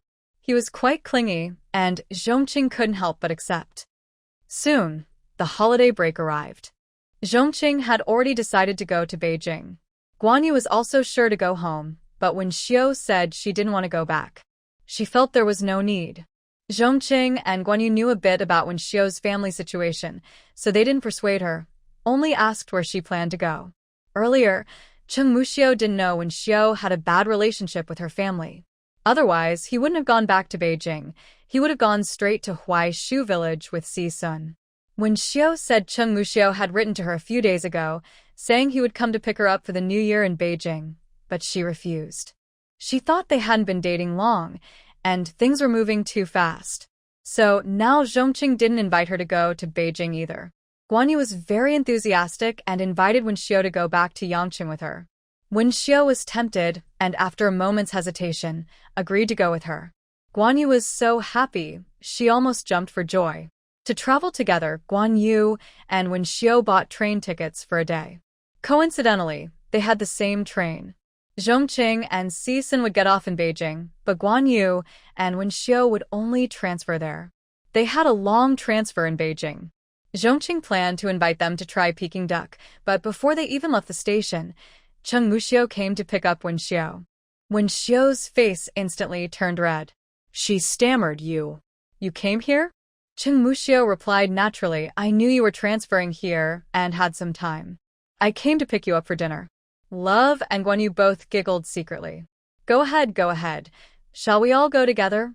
Wen Xiao felt a bit shy and hesitated to leave Guan Yu behind. Guan Yu was indifferent. You guys go. It's rare to see each other, so just have a meal together. Anyway, Zhong Qing is with me. Zhong Qing chuckled. Don't I need to have a meal alone with Brother C? Guan Yu grinned. You will see each other every day after this, so no rush. Come on, take me to eat Peking duck. I've been craving it for over a year. The last time she ate Peking duck was with Zhong Qing, but back then they had just met and were on a train heading to the countryside. All right, let's go. After sending Guan Yu and Wen Xiao off, Zhong Qing was also taken back to the Zhong family by Cixin. Because of Cixin's presence, the Zhong family didn't come to pick her up, but by the time she arrived home, dinner was already prepared. Grandma Zhong missed Zhong Qing, and her eyes turned red. She had wanted to visit Huaishu village to see her several times, but everyone else was busy with work and couldn't leave. She was worried about traveling alone by train without anyone to take care of her, so she never managed to go. Grandma. Zhong Qing first hugged Grandma Zhong, then greeted the others one by one. Shen Wanhua's eyes were also red, and she held Zhong Qing's hand tightly. Are you hungry? The food is ready. Where is that boy from the C family? Let him come and eat too. After so long, everyone in the Zhong family knew about Zhong Qing and Cixin's relationship, and they had all accepted it. Zhong Qing smiled and said, He left. I have 2 friends in Beijing transferring trains, so we ate Peking duck outside together. I'm not hungry right now.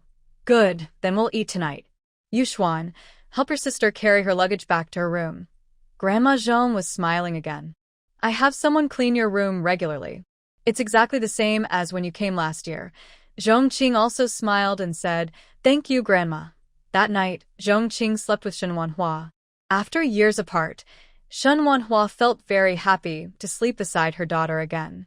After washing up, Zhong Qing sat at her dressing table. Shen Wanhua was combing her hair, looking at her daughter's delicate face in the mirror. She also thought about how her daughter, only 19, was already in a relationship. Cixin was indeed handsome, from a good family, and matched her daughter well. But she still felt her daughter was too young, and the age gap was a bit big. What if Cixin wanted to get married in a couple of years? She had just reunited with her daughter and didn't want her to marry so early. Time to go to bed. Zhong Qing and Shen Wanhua lay on the bed talking for a while. Finally, they became very sleepy and fell into a deep sleep. After Zhong Qing returned home, Zhong Qingxian often took her out to play. Before the new year, she had visited almost every place in Beijing. Sometimes, Cixin would go along too. Soon, it was New Year's Eve. Maybe because the Zhong family was all together, the house was especially lively. They started preparing early. Zhong Qing changed into a red dress given by Grandma Zhong and dressed up beautifully. The family sat together for the New Year's dinner. Everyone had a drink, some with liquor, some with fruit wine. Grandpa Zhong happily raised his glass and said, This is the first year our family is celebrating together. It's worth celebrating. Grandma Zhong couldn't help but tear up. For many people, celebrating the New Year with family is simple, but for their Zhong family, it was very difficult. If Zhong Qing hadn't discovered her background and come home, they might never have realized something was wrong. Grandma, don't cry. It's New Year's today, Zhong Qingxian said with a smile. Our Zhong family will only get better and better. Mom, Qingxian is right. Our family will improve. Now that the third brother and his wife have been cleared, we just need to wait for Shao Qing to come back. Grandma Zhong wiped her tears and smiled. I'm not sad. I'm happy. All right, let's eat. The family happily finished their meal. Then it was time for red envelopes. Zhong Qing received so many that her hands were sore. She was the youngest, after all. Qin Xian pulled Zhong Qing outside to watch fireworks and firecrackers at each house. Zhong Yuxuan and the eldest uncle were also there setting off firecrackers. Qin Xian then pulled Zhong Qing away. Too noisy at home with all the firecrackers. Let's go out to play. Just as they stepped outside, Zhong Qing saw Si Sun, dressed in a black coat, walking toward them. He saw Zhong Qing too, and quickened his steps. Qin Xuan's face fell. Ugh, I guess I'll go find my friends to play, she said. Zhong Qing smiled to comfort her. I'll spend a whole day with you tomorrow, okay? Alright, you guys have fun. I'm leaving, Qin Xian said, and walked away. Si Sun came over and asked, Why did your sister leave? She didn't want to be a third wheel, Zhong Qing replied with a smile. Third wheel? What does that mean? Si Sun asked with some confusion. Feeling worried, she gently patted her head. She forgot that the term light bulb might not have the same meaning now. She said, It's just to show I don't want to delay our date. You see, we're on a date, and she's standing nearby. Isn't she like a big, bright light bulb, standing out so much? After hearing this, Si Sun understood. A smile appeared at the corner of his mouth. Yeah, kind of. How do you know so many strange words? I read them in books. Zhong Qing changed the subject. Where are we going? Let's go for a walk outside, Si Sun said, directly taking Zhong Qing's hand and putting it into his warm pocket. Her hand touched something hard. She felt it was like a small notebook, but since she thought it was Si Sun's, she didn't say anything. After walking for a while, Si Sun couldn't help asking, Why don't you ask what's inside my pocket? Huh? Zhong Qing was a bit confused but quickly realized it was probably a gift from Si Sun. She held back her smile and asked, What is it? Take it out and see. Zhong Qing unceremoniously pulled out the thing from Si Sun's pocket. When she looked closely, she saw it was a passbook. She looked at Si Sun. This is my family's property, left by my mother. Over the years, my grandfather has given me some, and I've stored them here. Keep it, Si Sun said. Zhong Qing's heart trembled. She instinctively wanted to refuse. I can't take this. Didn't we agree that when we return to Beijing, I would give all this to you? Si Sun said, then took out a note and a key from his pocket. This is the key to the bank safety deposit box. Inside are some jewelry and property deeds left by my mother. You can keep them too. Zhong Qing found it hard to describe her feelings. She felt touched and happy, but also a bit pressured. She put the passbook back into Si Sun's hand. I really can't take this. Why? Si Sun frowned in confusion. He held Zhong Qing's hand. My things are yours. Just keep them peacefully. Zhong Qing didn't know what to say. She could only say, After we get married, you can give them to me then. They're too valuable. I wouldn't feel safe keeping them and I'd be worried all the time. Si Sun looked deeply at Zhong Qing. Although he knew she might not be telling the truth, he could only hold her in his arms. All right, after we get married, I'll give all these to you. After that, Zhong Qing felt a bit distracted. Although her problem was solved for now, she still felt a strange sensation in her heart. What's so strange about that? Zhong Xian lay on the bed and said, Isn't this what men are supposed to do? I'm not saying he's strange. I think I'm the one who's strange. What's strange about you? Zhong Xian examined Zhong Qing from head to toe. You're very beautiful. I'm not talking about that, Zhong Qing chuckled. I feel like my mind is strange. I really like him, but when it comes to marrying him, I instinctively want to run away. Why is that? Do I not like him that much? But I do. I think. Zhong Xian guessed. Is it because you lack a sense of security? So you're hesitant to trust someone easily? But you don't seem insecure at all. Zhong Qing actually thought it might be related to her modern family relationships. She's used to being independent. If she had to live with someone every day, she feels she couldn't accept it. Plus, she has a secret space, and living together might reveal it. She feels she doesn't trust easily, except herself. She keeps a lot of reservations about everyone else. But Si Sun is completely open with her. Zhong Qing feels a bit guilty. Hearing Zhong Qing's words, Zhong Qing sneered. What's there to feel guilty about? You two are human, not machines. Emotions can't be perfectly balanced. Is it half for you and half for him? I think it's fine that way. At least, the person who can't live without you is him. If you really get married, wouldn't your position at home be higher than his? Like my parents. When my mom flirts, my dad has no choice but to give in. Her words comforted Zhong Qing, making her feel better. On the first day of the new year, many relatives came to visit the Zhong family. They were all family members. Old Master Zhong has many siblings and even more cousins. Because the Zhong family is wealthy, everyone visits on the first day of the new year. Zhong Qing met them for the first time, received many red envelopes, and got lots of praise. Her face was a little stiff from smiling. Zhong Qing smiled and said, in previous years, I was the one bearing all this pain with that person. Last year, you and her weren't here, so I was alone. This year, you're here, and I have no one to talk to. Zhong Qing slightly curved her lips, knowing she was talking about Zhong Luxian. And what about Big Brother?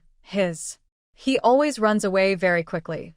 The two were joking and laughing, but suddenly there was a commotion at the door. Zhong Qing ran over to see what was happening, then came back and pulled Zhong Qing away. Zhong Qing, confused, asked, What's wrong? Has someone come? You guessed right. Zhong Qing said with a look of dislike and coldness. The Zhong Shouye family has arrived. They are so shameless. How dare they come here? After returning to the Zhong family, Grandma Zhong told her that because the Zhong family treated Zhong Shouye like an enemy, his position in the Li group had fallen sharply. Now he was anxious and didn't know what to do. So he wanted to turn to the Zhong family. He tried to use family ties, but unfortunately, Old Master Zhong and Grandma Zhong were not weak people. They didn't have any old feelings for him. Zhong Qing said that last year, on the first day of the Lunar New Year, his family also came. They said they wanted to apologize to Zhong Jianhua and his wife, bringing many gifts, but Old Master Zhong drove them away. Unexpectedly, they came again this year. When Zhong Qing arrived, she saw Zhong Shouye's family carrying many gifts, smiling in a flattering way. Dad. Old Zhong, I heard Zhong Qing came back for the New Year this year. This is a gift I brought her. Brother Jianhua, sister-in-law, this is for you. Zhong Lian stared at Zhong Qing with a look of hatred. Zhong Qing noticed and gave her a faint smile. To Zhong Lian, it seemed like mockery. She was so angry she almost exploded. How dare Zhong Qing treat her like that? Zhong Tingxian looked sad, standing there silently. Actually, the Zhong family didn't dislike him. They had raised him for many years, and he was kind-hearted. He didn't know anything, so he was innocent. But were Jianhua and Zhong Qing innocent? Seeing this family of three, the Zhong family couldn't help but feel sorry for Zhong Tingxian. But outsiders saw it differently. They had watched Zhong Tingxian and Zhong Lian grow up, and they remembered how Zhong Shouye and Song Huaying used to get along well with them. They felt that Zhong Shouye's family was also quite pitiful. Zhong Qing thought that Zhong Shouye might have come over the past 2 years for the same reason. Someone who didn't understand the situation even spoke up for him. It was Old Master Zhong's older brother, who was very old with white hair. He said, I think Shouye and his family know they were wrong. That's why they come every year to apologize. The mistakes were made by the older generation, and the children shouldn't be blamed. The inheritance also involves 2 children who have grown up watching you for many years. Are you really willing to watch them like this? Big uncle, please don't say that. I am the one who is sorry to Jianhua and the others. I took his place. You were just born then. What do you know? You've been coming to apologize for the past 2 years. Isn't that enough? Zhong Lishan didn't like Zhong Jianhua, who was recognized last year. He thought Jianhua was too weak and couldn't represent the Zhong family well. He preferred Zhong Shouye, who was driven away because he matched his temper. That's why he spoke up for him. Jianhua remained silent, but Old Master Zhong's face grew cold. Brother, this is our family matter. If I want to acknowledge him, I will. If I don't, I won't. If you can't bear to part with him, you can take him back as your own son. His words were quite harsh, but so what? He's already a great-grandfather. Still meddling in his brother's family affairs. Doesn't that just invite trouble? Old Master Zhong snorted coldly. I've said many times, we have nothing to do with each other anymore. Please don't come to the Zhong family door again. You. Zhong Lishan was stunned. But Old Master Zhong was the most influential among them. His family relied on him, so Zhong Lishan's children quickly pulled him down and smiled at Old Master Zhong, saying, "Third uncle, my dad is getting forgetful. Please don't take it to heart." Zhong Shouye didn't expect Old Master Zhong to be so indifferent, ignoring his family completely. He pretended to be sad and led his wife and children away. Other relatives of the Zhong family saw this and thought Old Master Zhong and Grandma Zhong were a bit heartless. After all, Zhong Shouye had been their son for decades, and his youngest grandson was almost 20. They truly found it hard to be so ruthless. But after seeing Zhong Lishan's example, they didn't dare to speak out rashly. Every New Year's Day, Zhong Shouye's family would ruin their good mood. After those relatives left, Old Master Zhong was still scolding Zhong Shouye's family in the living room. He repeatedly told the guards not to let Zhong Shouye's family in again. In the following days, Zhong Qing went around visiting relatives with her family. She became familiar with some of them, but some would subtly ask if she was going to the countryside. When she confirmed it, their attitude became dismissive. Zhong Qing didn't mind and just found it amusing. Soon, Zhong Qing's holiday was about to end. She had already bought a ticket back to He province. Grandma Zhong hugged Zhong Qing tightly and wouldn't let go. Why does the holiday end so quickly? We haven't even celebrated the Lantern Festival yet. Maybe I should call the village and tell them. Zhong Qing shook her head. Everyone else has gone back. It's not good for me to stay out of the ordinary. If I do, it might cause gossip. Now is a critical time, so I should stay low-key. The Zhong family has secretly supported the Qin faction and the Si family as well. Although Beijing seems calm on the surface, there are already hidden currents. They cannot afford any mistakes now. Old Master Zhong nodded in agreement. Shouye is right. There's no rush. Once this difficult time passes, Shouye can come back. Because Si Sun's unit's holiday was also ending soon, he didn't send Zhong Qing back to Black Province. She went back alone.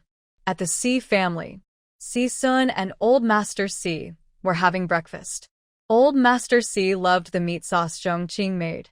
He always dipped some when eating buns. He took a fragrant spoonful of meat sauce, chewed it a few times, and praised, "My future daughter-in-law is a great cook." Is your girlfriend the granddaughter the Zhong family just adopted last year? When will you bring her home to meet Grandpa? I've heard some news about her. Si Sun frowned. Grandpa, who did you hear that from? Old Master Si smiled. Stop hiding it. Since you returned to Beijing, you've been visiting the Zhong family every day. Do you think Grandpa is blind? I may be old, but my eyes and mind are sharp.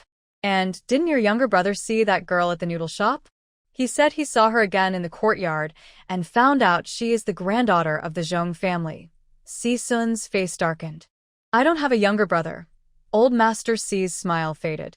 He softly said, I was mistaken. But I heard that your girlfriend's family is from the Qin family. Were you trying to sway me to support the Qin faction because of that girl?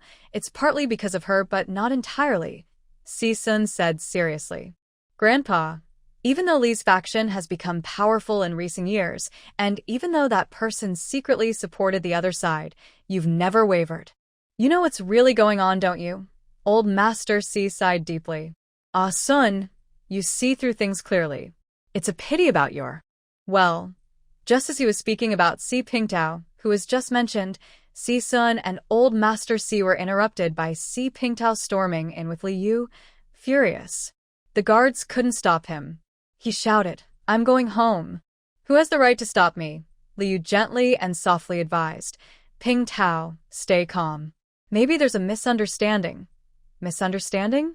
What misunderstanding? As Si Pingtao entered the living room, he immediately headed toward the dining table. Seeing Old Master Si and Si Sun there, he directly asked, Dad, what do you really mean? Old Master Si, displeased, put down his bowl of plain porridge with a loud bang. then stood up and pointed at Si Pingtao's nose, scolding. What are you trying to do, you beast? Question your father? Who do you think you are to question me? Dad, that's not what I mean. Pingtao, speak to Dad properly. Si Pingtao took a deep breath to calm himself. After a moment, he said, Dad, I heard you've been getting close to Chen's family recently. Old Master Si knew this was about that, so he snorted and sat back down, picking up a steamed bun dipped in meat sauce to eat. After chewing slowly and swallowing, he said, You're quite informed. Dad, how can you do this? Old Master Si admitted it, and Si Pingtao couldn't hold back his complaints. Do you know how we've been living these days? At the Li family, we can't even lift our heads. Old Master Si sneered. When did your head ever get lifted? Si Pingtao's face turned red with anger. Dad. I am your biological son. Your only son. Even if you don't help me, you shouldn't hold me back. I only have you as my son, but I also have a grandson. If you're useless, at least my grandson is capable. Old Master Si looked at his handsome eldest grandson with pride. I knew it was you. You're the one encouraging Grandpa to take sides, right? Si Pingtao finally turned his gaze to Si Sun, his face full of anger. A Chun said your partner is from the Zhong family. I checked and found out her family is actually from the Shun family. You've really lost your mind, stirring up trouble just for a woman, encouraging Grandpa to pick a side. Are you trying to ruin our Si family? You're a wicked son. How did I have you? Si Sun didn't even look at him. He only sneered and said, I don't have a father. And who are you? You beast. Si Pingtao was so angry that his forehead veins bulged. He strode forward, raising his arm to slap Si Sun in the face. Of course, Si Sun wouldn't just sit there and let him hit him. He grabbed Si Pingtao's hand and then forcefully pushed it away.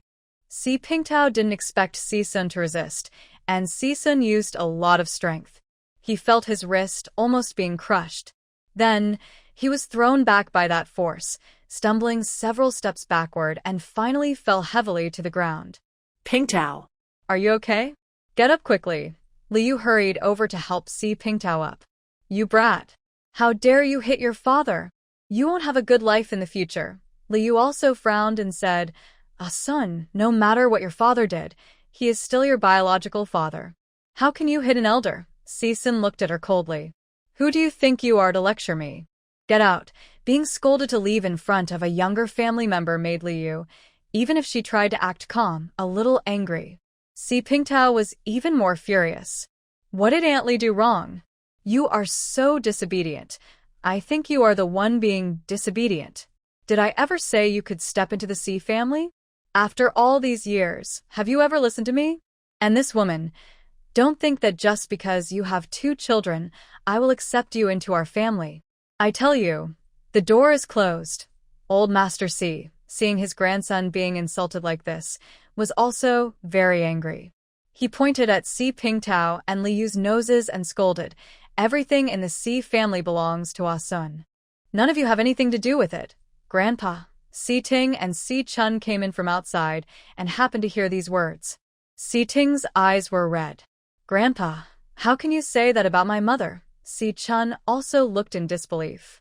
Grandpa, you said everything in the Si family belongs to Si Sun. What about me and Ah Ting? Are we not part of the Si family? Old Master Si, although feeling guilty toward these 2 grandchildren, looked at Si Sun and said, I told you before, when your parents got married, I already separated from them. Their belongings should go to you, but everything I have is for Ah Sun. Old Master Si's words surprised everyone present, including Si Sun. He had always thought that although his grandfather valued him, he also cared about blood ties and loved Si Ting and Si Chun. But he never expected his grandfather to do this for himself. This old man. Have all these years we spent with you been in vain? Seeing secretly thought, but a look of sadness appeared on her face. Grandpa, I knew that no matter how hard my brother and I try, we can never compare to the importance of Big Brother in your heart. Grandpa, are you getting forgetful? I and Ah-ing are also your grandchildren. Why do you really give us nothing? Si Chun said angrily. Si Sun sat quietly there, then suddenly spoke. So, all these years, you've been with Grandpa just for his money. Si Ying's eyes widened. That's not what I meant. Si Chun was straightforward and, after hearing Grandpa Si's words and now being provoked by Si Sun, he blurted out, "Of course. We've been with him for so many years. Even if we haven't achieved much, we've worked hard. Why would he give us nothing? We are also part of the Si family.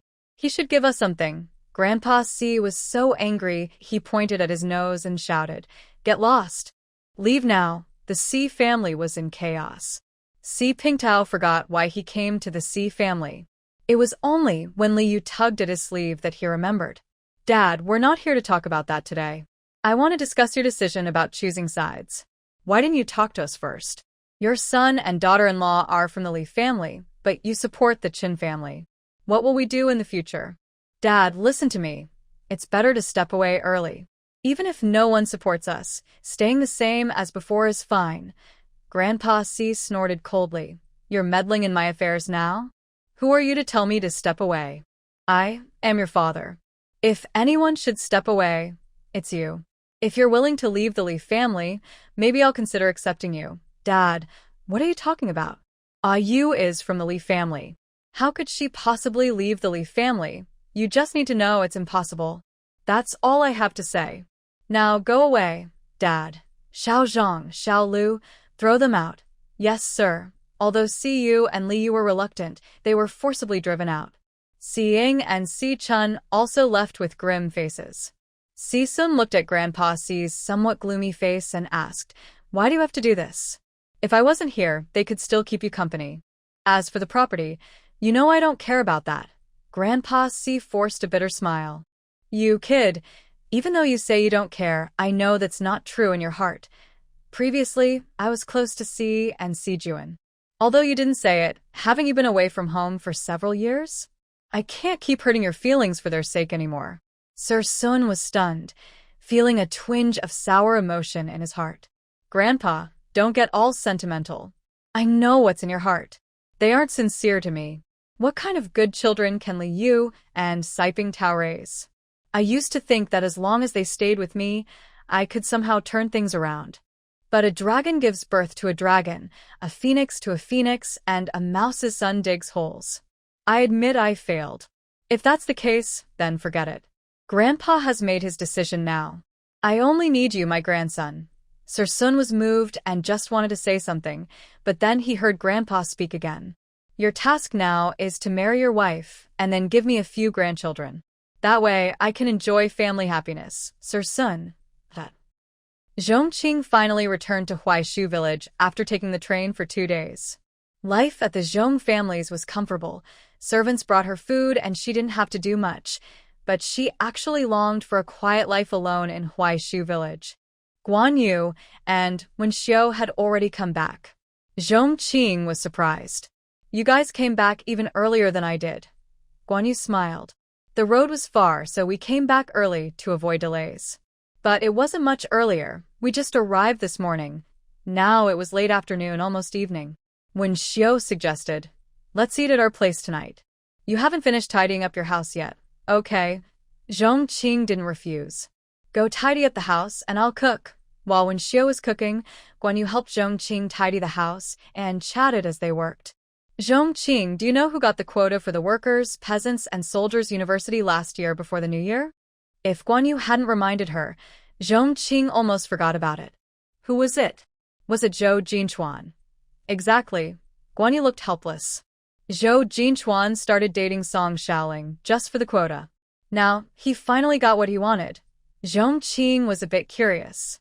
The village chief had been very firm before, and although he later compromised and accepted Song Xiaoling and Zhou Jinchuan, she thought the village chief had principles and wouldn't give the quota to Zhou Jinchuan. Why had his attitude suddenly changed? Song Xiaoling tried to commit suicide. Guan Yu shook her head and said, this time, she truly wanted to die. She asked the village chief to give the spot to Zhou Jinchuan. When the village chief refused, she ran straight into the wall. It's said that her wall was covered in blood. Song Xiaoling's head was also injured, and she was taken to the hospital immediately. Later, the village chief still refused, and Song Xiaoling left the hospital, still trying to end her life. Aunt Juxiang was heartbroken and knew that even if she begged the village chief, He wouldn't give the spot to Zhou Jinchuan. Aunt Juxiang. Oh, she even ran to hit the wall herself. This time, the village chief finally agreed to compromise. Guan Yu sighed and said, "But guess what? The village chief now wants to divorce Aunt Juxiang and live separately." Zhong Qing nodded. Aunt Juxiang really hurt the village chief's feelings over Song Xiaoling. The family is almost falling apart because of them. However, Aunt Juxiang refused to divorce no matter what, and the villagers also advised the village chief not to divorce. After all, they had been married for many years. Divorce would be embarrassing. The village chief agreed not to divorce, but he still wanted to live separately from Aunt Juxiang. I think the village chief is truly heartbroken this time. That Zhou Jinchuan really caused a lot of trouble. Zhong Qing asked again, "And what about the other spot? Who was it given to?" "A young worker from the countryside." Yes, since last year, after Brother C went to the commune to speak, the young workers have had one spot each year. This year, the spot was given to Zhang Jijia. Although Zhang Jijia made mistakes before, it wasn't on purpose. Last year, he worked very hard in the fields and performed well. The village couldn't keep blaming him for past errors, so they gave him the spot. Are they gone now? Yes, they left a few days ago. And Song Xiaoling? Did she go with them? No.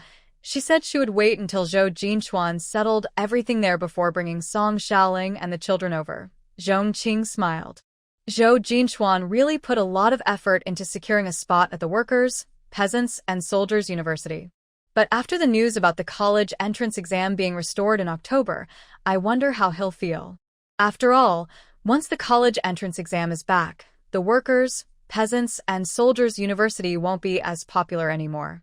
After the Lantern Festival, the team leader brought in another group of young workers. But problems arose because, last August, another group of young workers had arrived. Once they settled in, there were no more beds available at the workers' camp. Now, with another group arriving, there's simply no space left. The educated youth, Jiqing, learned that more would be arriving, and they all went to protest at the team leader's house. Wang Manxiang was the first to speak. "Team leader, it's not that we want trouble, but the Jiqing can't all stay here. Should we make them sleep on the floor? Even if they do, we have nowhere for them to put their feet," Wu Minfang added. "Yes, team leader, if this continues, we won't rest well. And how can we work in the fields during the day?" Song Dashan frowned and said helplessly, "The new Jiqing didn't come here by my choice. It was arranged by the higher authorities. I don't have any control over it. Then please think of another solution, team leader." "We can't really let them sleep on the floor," Wang Manxiang urged. Song Dashan thought for a moment and said, "When the new Jiqing arrive, we'll let them stay with the villagers. I'll talk to those with spare rooms and ask them to lend their houses temporarily." "Stay temporarily? Where will they live afterward?" Wang Manxiang asked. "The Jiqing site also needs repairs and we should build 2 more rooms. Starting today, I will arrange for the construction," Song Dashan replied. Everyone was satisfied with this answer. Wang Manxiang flattered him. "Team leader, you truly care about the team and are a good leader." Song Dashan smiled helplessly and waved his hand. "All right, since there's nothing more, you all can go back. I have other matters." "Okay, team leader, take care on your way." That same day, young men like Song Imin and Song Hongwei brought materials needed for building the rooms. The materials were piled in the yard of the Jiqing site, ready to start construction the next day. It was the farming off-season, so everyone was free. Some able-bodied male villagers came to help. The houses at the Jiqing site were made of mud bricks, so building them wasn't difficult. With so many people working together, progress was quite fast. That evening, the team leader drove a cart pulled by oxen, bringing back a load of Jiqing. The new arrivals carried their luggage behind them, looking around. When they reached the Jiqing site, someone asked, "Is this the Jiqing site? It looks pretty run down," whispered a young male Jiqing. The team leader frowned. "If you think it's too shabby, you can go back now. The ox cart hasn't unloaded yet and I can send you back." The young man turned pale and said nothing. The houses at the Jiqing site are still being repaired.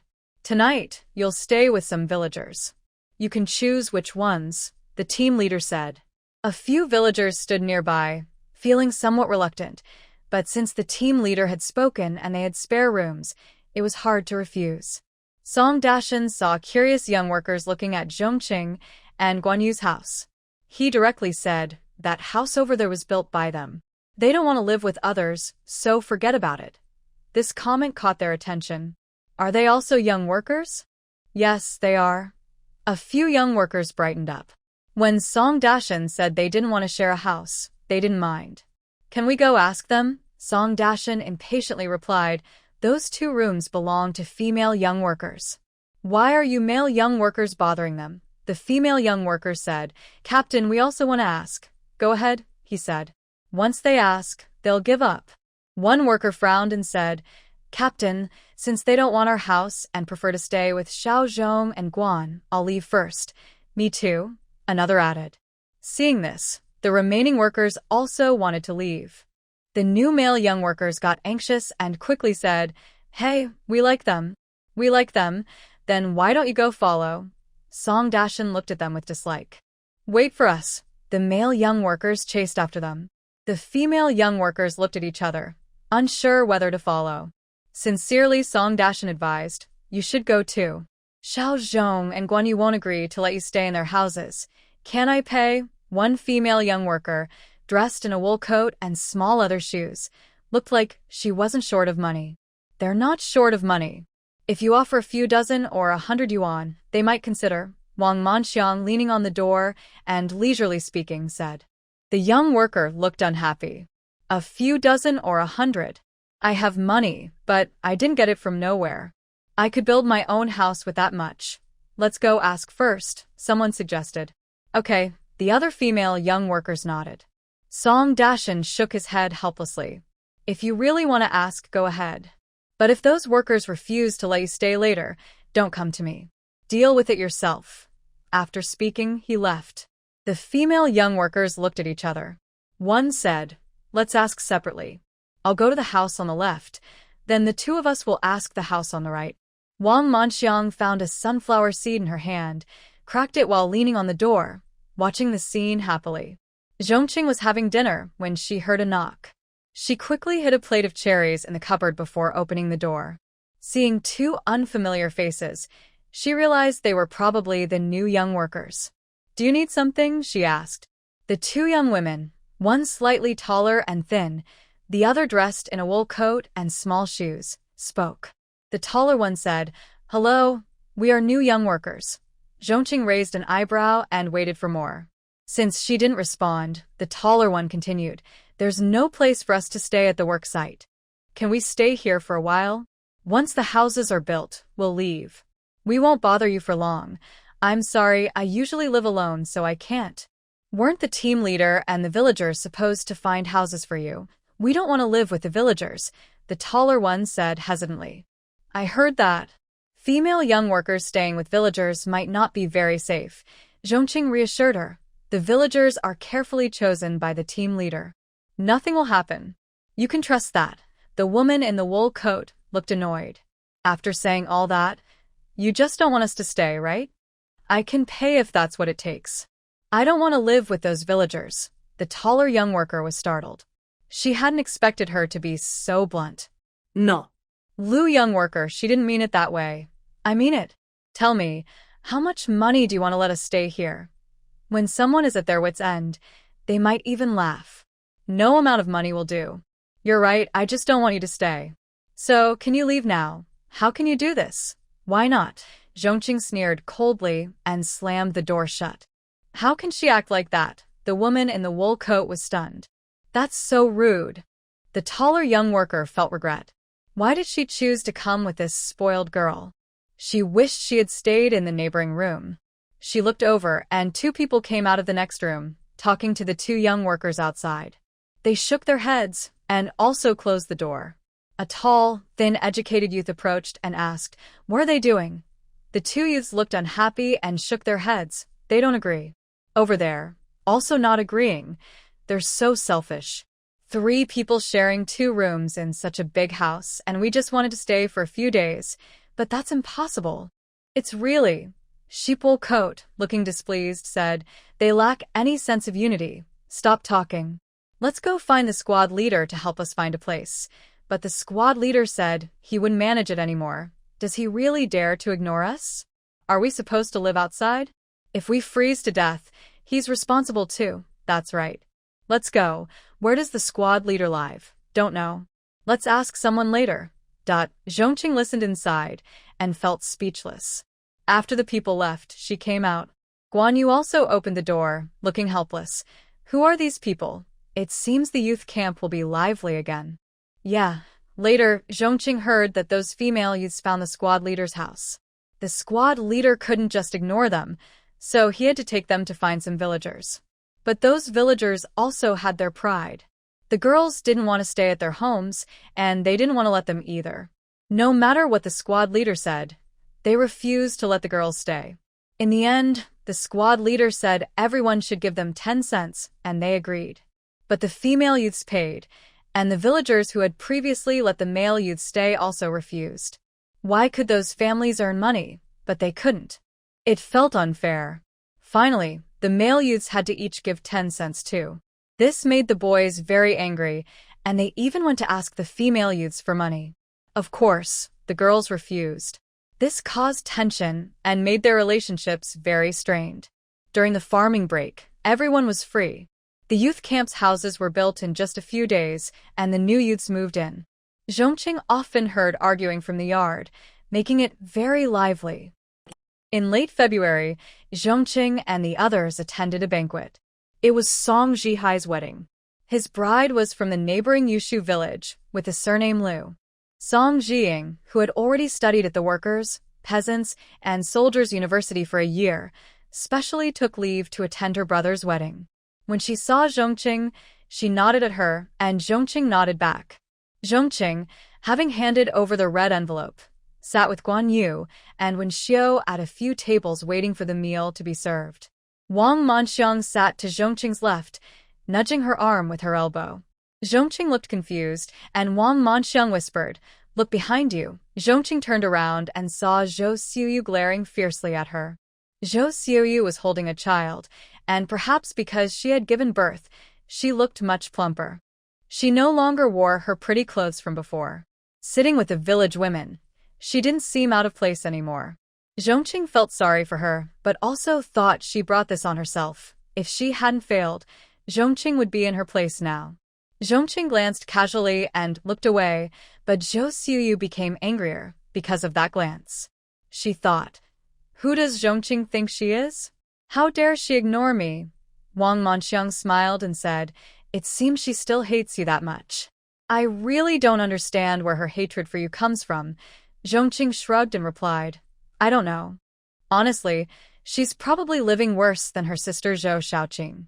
Even though she's working on the farm, she's mentally free, right? Zhou Xiaoyu. But I think she's happy with it. She's always outside with her son, wandering around. It's so shameless, Wang Manxiang said disdainfully. Everyone has their own choice. And that one over there, I don't know how she's so blind. Wang Manxiang then looked toward the table in front to the left, where Song Xiaoling was sitting. She was also holding a child, sitting with Wang Jixiang, who looked much older and less spirited than before. I don't believe Zhou Jinchuan will take her and her daughter to the city after all. That kind of person, and they still trust him. Wang Manxiang continued. So many young people go to the countryside, marry, have children, and then get a chance to return to the city, but they never come back. They never learn their lesson. Sigh. I wonder when we'll be able to go back to the city. I probably won't get a spot at the University for Workers, Peasants, and Soldiers this year. Her voice turned sad. With your family's power and influence, even the commune leaders can be contacted. Why don't they send you back to the city? Zhong Qing listened to her ramble and finally answered, because I think going to the countryside is pretty good. How is it good? How can going to the countryside compare to returning to the city? Do you know how many people are fighting to go back? Such fools. Wang Manxiang thought for a moment and said, but it seems like you're actually doing pretty well. Yeah. While waiting for the food to arrive, the bride came over. Zhong Qing was pulled away by Guan Yu to see the lively scene for a while before returning to the table. The dishes were served one after another. Song Zhihai's wedding banquet was quite nice.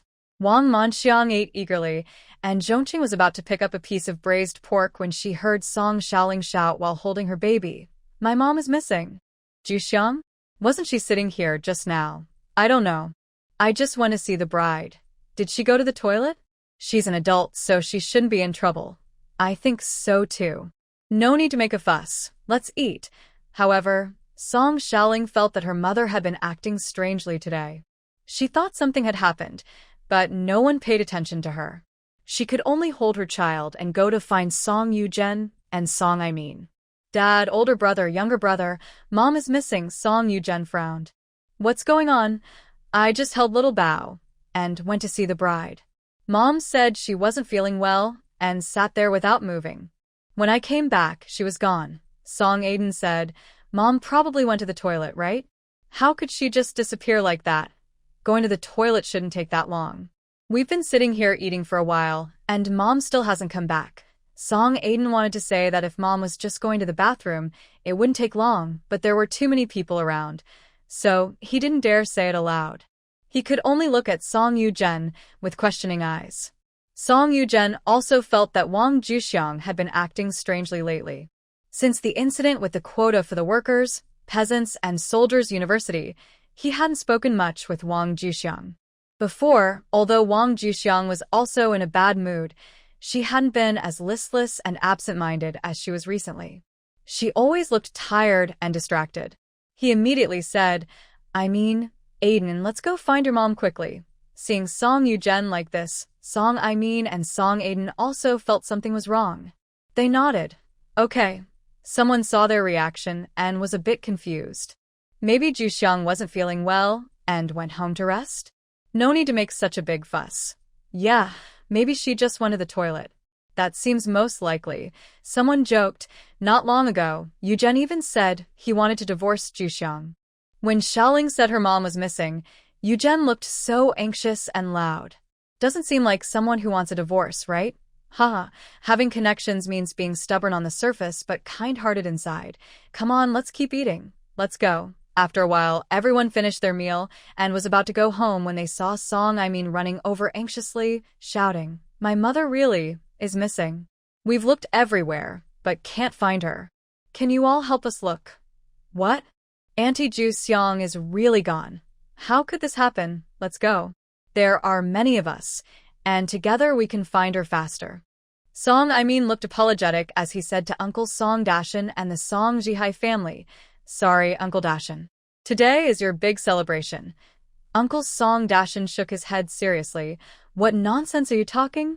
Finding your mother is more important now. Besides, we've almost finished everything here.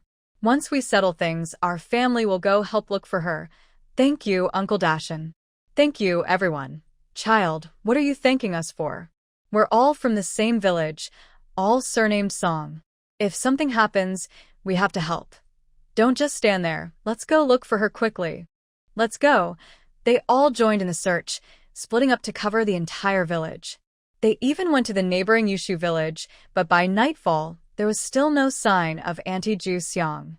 Song Xiaoling was crying while holding her child at the door of the Song house. Song Aimin and Song Aidong's eyes were red from crying. Song Yuzhen had no expression on his face, but Zhong Qing could feel his heavy heart. He said, Everyone has been searching all afternoon. We're all tired. Let's go home and rest. Village chief, maybe we should report to the police?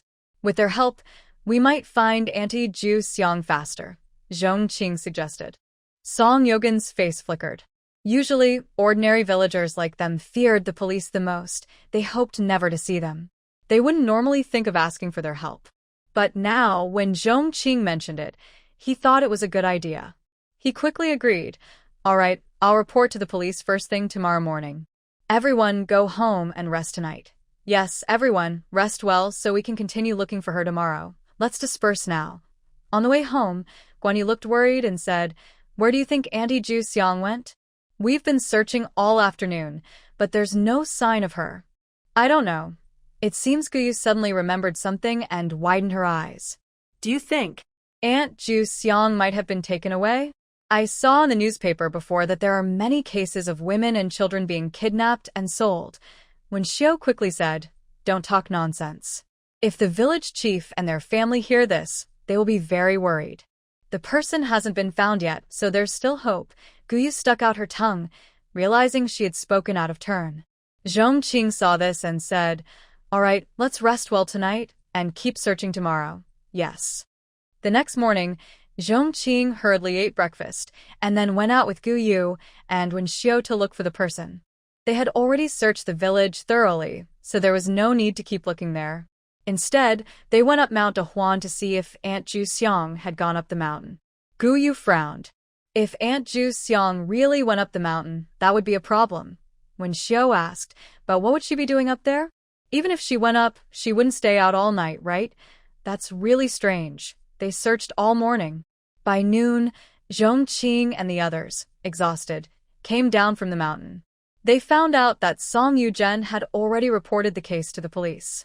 When the police learned that Wang Juxiang was an adult, they said she hadn't been missing for 24 hours yet and could only investigate after 24 hours had passed. It was already noon, and the police arrived in their cars. 2 officers got out, one of whom was leading a large dog, clearly a police dog, looking alert and sharp. "Who is Song Yuzhen?" I'm here, Song Yuzhen quickly replied. "Are you the one who reported the case? Who is Wang Juxiang to you?" "She's my wife." "When did she go missing?" "Where was she before?" "What was she doing?" "Who saw her last?" "Comrade police." "Yesterday, someone in our village got married, and we were all there celebrating. My wife was there too. She was sitting with my daughter. When the bride came out, my daughter went to see her. When she came back, she found her mother was gone. Since yesterday noon, we've been looking everywhere, even in her family's place, but we haven't found her." "All right." After understanding the situation, the 2 police officers exchanged glances, both sensing how complicated the case was. "Is there anywhere else we haven't looked?" "There is only the mountain area left to search. The mountain is very large, and we can't cover it all quickly." "Okay, then we will take the police dogs to search the mountain later," said the police officer. "Do you have any clothes that Wang Juxiang has worn? Bring them here, so the dogs can smell them." "I'll go get them now." After the police dogs sniffed Wang Juxiang's clothes, they were first taken around the village by the police. When no clues were found, they went up the mountain. Zhong Qing and the others rested after lunch, then went back up the mountain in the afternoon. But until it got dark, no one found Wang Juxiang. Everyone looked worried, especially Song Yogan's family. The night on the mountain is very dangerous. Even the police didn't dare stay long and could only continue the search after dawn. They searched all day the next day, but still found nothing. Everyone had lost hope and thought Wang Juxiang was in serious trouble.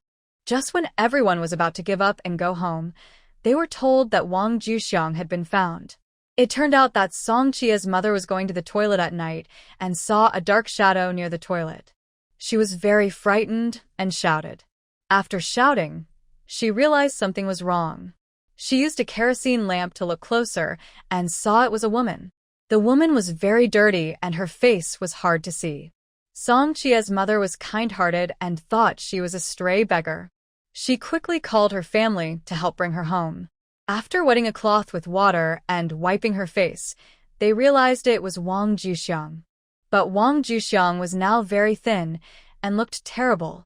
Knowing everyone was searching for Wang Juxiang, Song Chia hurried over to report the news. When they heard she was found, everyone felt relieved. Song Yuzhen, Song Aimin, and Song Adong quickly went to Song Chia's house with him. Zhong Qing and the others went home. On the way back, Guanyu was still talking. "It's so strange. We searched the entire village, and even the police with the dogs searched again. Wang Juxiang clearly wasn't in the village.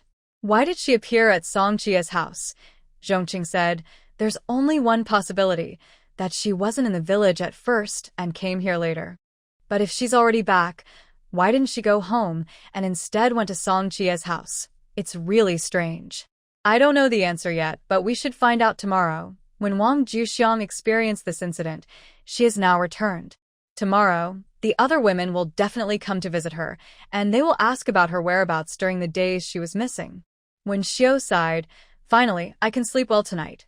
Yes, we finally found her." The next day, Zhong Qing, Guan Yu, and Wen Xiao went to Song Yogan's house to see Wang Juxiang. When they arrived, she was lying in bed, looking tired and weak. She was very thin, almost skin and bones. Song Yimin saw that Zhong Qing and the others brought things and felt a bit embarrassed. Little Zhong, Jiqing, you are too kind. Earlier, Wang Juxiang was upset about Song Shaoling because of her, but later Song Yimin apologized to Zhong Qing. Still, he didn't expect Zhong Qing to forgive her so easily. Mother, little Zhong Jiqing, when Jiqing and Guan Jiqing came to see you, Song Yimin said. Please don't say those things to them anymore. Take your time talking, I'll go out first, he added, then left and closed the door. Auntie Juxiang, are you feeling better? Lying in bed, Wang Juxiang weakly nodded. Much better. Thank you for coming, Guan Yu asked curiously. Auntie Juxiang, what did Brother Yimin mean earlier? Wang Juxiang, who had been eager to speak, immediately said, my disappearance these days wasn't for any other reason. It's because she looked out the window and, seeing no one around, continued, I was possessed by evil spirits. Really? Zhong Qing and the others were all surprised. No way. How could that be? That day, Zhihai was getting married, and everyone went to see the bride. Didn't I want to go too? But someone was talking to me in my ear, telling me not to go. I couldn't move at all. Later, that person told me to go out, and I followed him like I was bewitched and left. Wang Juxiang still looked scared. Guan Yu felt goosebumps all over. Really, Auntie Juxiang? Where did you go afterward? Where have you been these days? I'm telling the truth, Wang Juxiang said confidently. I kept walking as he told me, but I didn't know where I ended up. I only remember being in a forest between our village and Lu Shu village. The person talking to me in my ear didn't let me go out during the day. I just sat crying in the woods, wanting to go home, but couldn't find my way back. I can only go out at night. Tonight, I asked many people before I finally found my way back. I was about to go home when that person started talking again, not letting me leave. So I wandered around blindly and ended up at old Seven Song's house. Zhong Qing was surprised. Aunt Juxiang, do you mean you've been fully aware these past few days? Yes. I knew what I was doing, but I couldn't control my body, Juxiang said. I think I was possessed. But they don't believe me and won't let me say anything. Do you believe me? Do you think Aunt Juxiang is telling the truth? It sounds so creepy to me. Guan Yu rubbed her arms. I'm even afraid to get up at night to use the bathroom now. Wen Xiao shook her head. I don't know. Aunt Juxiang probably wouldn't lie, but this is really strange. And now, at this time, we shouldn't talk about these mysterious things. If others hear, we might get into trouble. Do you think such things really exist in this world? No, Zhong Qing said. I think Aunt Juxiang might be having some mental issues. What she hears could just be hallucinations. Uncle Zheng also said that Aunt Juxiang has been acting strange lately. Yeah, that's possible. Wen Xiao nodded. Your explanation sounds more reasonable than hers. But Aunt Juxiang looks normal now. What's going on? It might be intermittent mental health issues coming and going. Now she's clear-headed again. That's possible. Anyway, I don't really believe what she said about hitting that thing. Yeah, it sounded so strange that I got goosebumps. Luckily, Guan Yu stayed with me tonight, or I'd be really scared, Guan Yu said, walking between Zhong Qing and Wen Xiao, holding their arms tightly. Let's go back quickly. The next day, the story of Juxiang's possession spread through the village. Some people privately said that Juxiang had an abortion before giving birth to Song Shaoling, and maybe that child had come back. The story was vivid, and some believed it, but who knows? Zhong Qing stayed home and rested all day. She was exhausted from these past few days. She was leaning half against the Kong while eating watermelon, marveling at how sweet and crunchy it was. Suddenly, there was urgent knocking at the door. Zhong Qing? Zhong Qing. Are you there? It was Guan Yu's voice. Zhong Qing frowned, wondering why she was so anxious. She put the watermelon into her space, wiped her mouth, and went to open the door. I'm coming. What's wrong? Guan Yu looked worried. Juxiang. Aunt Juxiang. She's gone again. What? How could that be? Didn't Song Adong stay at home watching over Aunt Juxiang? Zhong Qing asked in surprise. Yes, he was watching her, but he said he went to the bathroom, and when he came back, she was gone again. Zhong Qing was speechless. What kind of situation was this? Now, everyone has gone out to look for her. I really don't know where she went. If Zhong Qing had only suspected that Aunt Juxiang was mentally unwell before, now she was quite convinced that this was very likely. The villagers went out to search again, but still didn't find her. Song Yuzhen planned to report to the police again the next day, but that night, Wang Juxiang was suddenly brought back. The person who brought her was from the neighboring Lu Tree village. They knew Wang Juxiang and knew she was from Huai Tree village, so they returned her. Wang Juxiang still gave the same story, saying someone told her to go there. She wasn't allowed out during the day, only at night to find her home. She was very convincing and many people believed her. Soon, the village was in a panic. Everyone was afraid to go outside, worried they might encounter some evil. Guan Yu sighed. It's so frustrating. Now everyone actually believes Aunt Juxiang's story. The village is in chaos and no one dares to leave their house. When Shouye smiled. Weren't you also quite convinced before? And so scared. I didn't believe it. I was just scared, Guan Yu replied. But after this happened twice, I completely believe Zhong Qing's explanation. The village had also said that Aunt Juxiang hadn't been mentally well lately, looking confused all the time. Sigh, with so many things happening at home, how could her mind be okay? I think her mental state might be affected by the village head, but that's not their fault. If anyone's to blame, it's Song Shaoling. If it weren't for her and Zhou Jinchuan's mess, her family wouldn't be like this. Guan Yu looked angry. Now with Aunt Juxiang's situation, and Song Adong will have a hard time finding wives in the future. She's truly a troublemaker. When Shouye added, if Zhou Jinchuan abandons Song Shaoling in the future, there will be trouble at home. What a mess. The villagers were afraid to go out, but they couldn't stay inside all the time. Especially with spring farming coming, everyone had to go to the fields to work. After Wang Juxiang's incident, nothing else happened, and gradually, everyone stopped worrying about it. In August, Cixin visited Zhong Qing once. He said he was going on a mission to Yunnan province and didn't stay long. He told Zhong Qing that Li Shi and Qin Shi were fighting fiercely this year. Li Shi, who had been ahead for many years, was now losing ground because many neutral people had sided with Qin Shi. Cixin said that, unlikely as it seemed, the Shun family would soon be exonerated.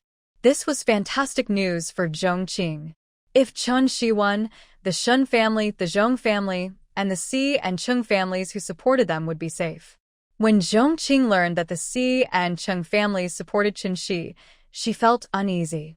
She worried that if Li Shi won, those who supported him might also suffer. Although Cixin said her concerns only played a small part, she couldn't shake the worry from her mind. Now that Qin Shi was winning, all her fears and anxieties could be put aside. Zhong Qing was so happy that even Guan Yu, usually carefree, noticed her joy. The more delicate when Shouye also sensed it. When asked about it, Zhong Qing didn't tell them that the Shin family was about to be exonerated, because it hadn't happened yet. She understood that secrets could be revealed by accident, so she only said that news from Beijing indicated that the college entrance exams would soon resume, and everyone might be able to return to the city. Guan Yu and Wen Shouye initially couldn't believe it. After confirming several times, they finally screamed with joy. Guan Yu almost cried with excitement. Really? Really? Do I really have a chance to go back? I thought I would have to stay here forever. Zhong Qing smiled. Yes, it's true. But this news hasn't been officially announced yet. Don't tell anyone, in case there are bad consequences. Besides telling Zhong Qing about the Shin family's exoneration, Cixin also mentioned that college entrance exams might be restored soon. He advised her to prepare in advance if she wanted to take the test. He also brought 3 copies of a self-study series on math, physics, and chemistry, giving one to each of the 3 girls. Okay, we all understand the importance of weighing the pros and cons. Guan Yu and Wen Shouye both looked very serious. For such a big matter that concerns their future, Zhong Qing was willing to risk telling them, which shows she truly considers them good friends. Naturally, they wouldn't spread the news or betray her trust. This is review material brought by Brother C. We can study it more during this time. As Zhong Qing opened the book from her bag, Guan Yu saw the familiar cover and exclaimed, "Isn't this the self-study series of math, physics, and chemistry we usually read? Is this the review material for the college entrance exam?" Zhong Qing also pretended to be surprised. "It really is. How lucky are we? This is just too great. I almost think it's a blessing from heaven." Guan Yu laughed loudly. "This is the best news I've heard all year." When Shouye quietly said, "I feel like this is the best news I've ever heard in my life." "Ha ha ha, same here." Zhong Qing only told Guan Yu and when Shouye about the upcoming resumption of the college entrance exam. As for Yi Yu, she initially planned to hint at her, but when Yi Yu saw Zhong Qing at school that day, she asked her to look at the book they studied together before, the self-study series of math, physics, and chemistry. Zhong Qing realized she must have received some news. She didn't tell anyone else, partly because their relationship was just SOSO, and partly because she was worried that too many people knowing might cause trouble. A few days later, Zhong Qing received a letter and package from the Zhong family.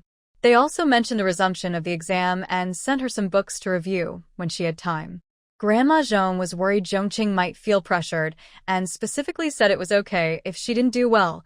She would make sure Zhong Qing could return to Jing City later. Zhong Qing read this and felt both amused and touched. Recently, it was harvest season. Guan Yu and when Shouye worked during the day and studied by candlelight at night. Guan Yu now regrets why she was lazy when Zhong Qing asked them to study before. She looked at the thick book and wondered why the knowledge inside seemed endless. After the harvest ended, they finally had free time to read and learn. On October 21st, a day destined to be turbulent, Wang Manxiang, excited, returned to the village empty-handed after going to the commune to buy some things. Wu Minfang asked her questions, but she was too excited to speak clearly. "Ji Qing, what do you want to say? I haven't even dried my quilt yet. College entrance exam is resuming." "It's resuming." Wang Manxiang's voice still carried a slight tremor. "What about restoring the college entrance exam? They're restoring it? Are you serious?" "Wang Jiqing, you can't just say that casually." Wu Minfang thought Wang Manxiang was joking. But Wang Manxiang shook her head desperately. "I really saw it. Everyone in the commune is talking about it. The People's Daily has already published the newspaper." "What? Are you telling the truth?" Other young workers gathered around, excited and eager to hear more. "It's true." "Then what about the newspaper? Did you buy one?" Wang Manxiang shook her head. "No, why not?" "Why didn't you buy one?" Yang Rongda asked curiously. "If you bought a copy, we'd all know whether it's true or not." "Is a newspaper free?" Wang Manxiang retorted. "If you have money, go buy one yourself." Yang Rongda's face turned red from embarrassment. "I'm going to buy a newspaper from the commune. Does anyone want to come with me? I'll go. I want to see too." Some people believed Wang Manxiang and gathered around her, asking questions. "Manxiang, does the newspaper say when the college entrance exam will start? What will the test cover?" Wang Manxiang nodded. "I saw it. The exam is on the 10th of December, and the review material is one book." Before she could finish, a scream interrupted her. "Ah! The exam is in December? Today is October 21st. That means there's less than 2 months left. Oh my goodness. This is too rushed. We haven't even had time to prepare. What should we do?" "Yeah, a month and a half isn't enough time. Who set the date? This is so unreliable." Manxiang, what's the review material called?" "It's called Self-Study Series for Math, Physics, and Chemistry." Quite a long name. "Oh my, I've seen that book before. I bought it when I was in school. But then my grandma sold it for scrap. I think I remember it too. Let's hurry to the bookstore now and buy the book first." "Good idea, so Wang Jiqing and the others don't buy all the copies first." Wang Manxiang rolled her eyes. "If you think the bookstore can still sell the book, why am I empty-handed now? What's going on? I can't find it." "The books were already bought up by people living near the commune. We found out too late, so we couldn't compete." "Oh, what should we do? Are we really doomed never to return to the city? I really want to go back. I dream about it all the time." Wang Manxiang rolled her eyes again. "If we can't pass this year, We'll try again next year. The college entrance exam is back now. Maybe someday, the rural youth programs will be canceled too. Sigh. A few hours later, a few young women in wool coats hurried back, holding a copy of the People's Daily.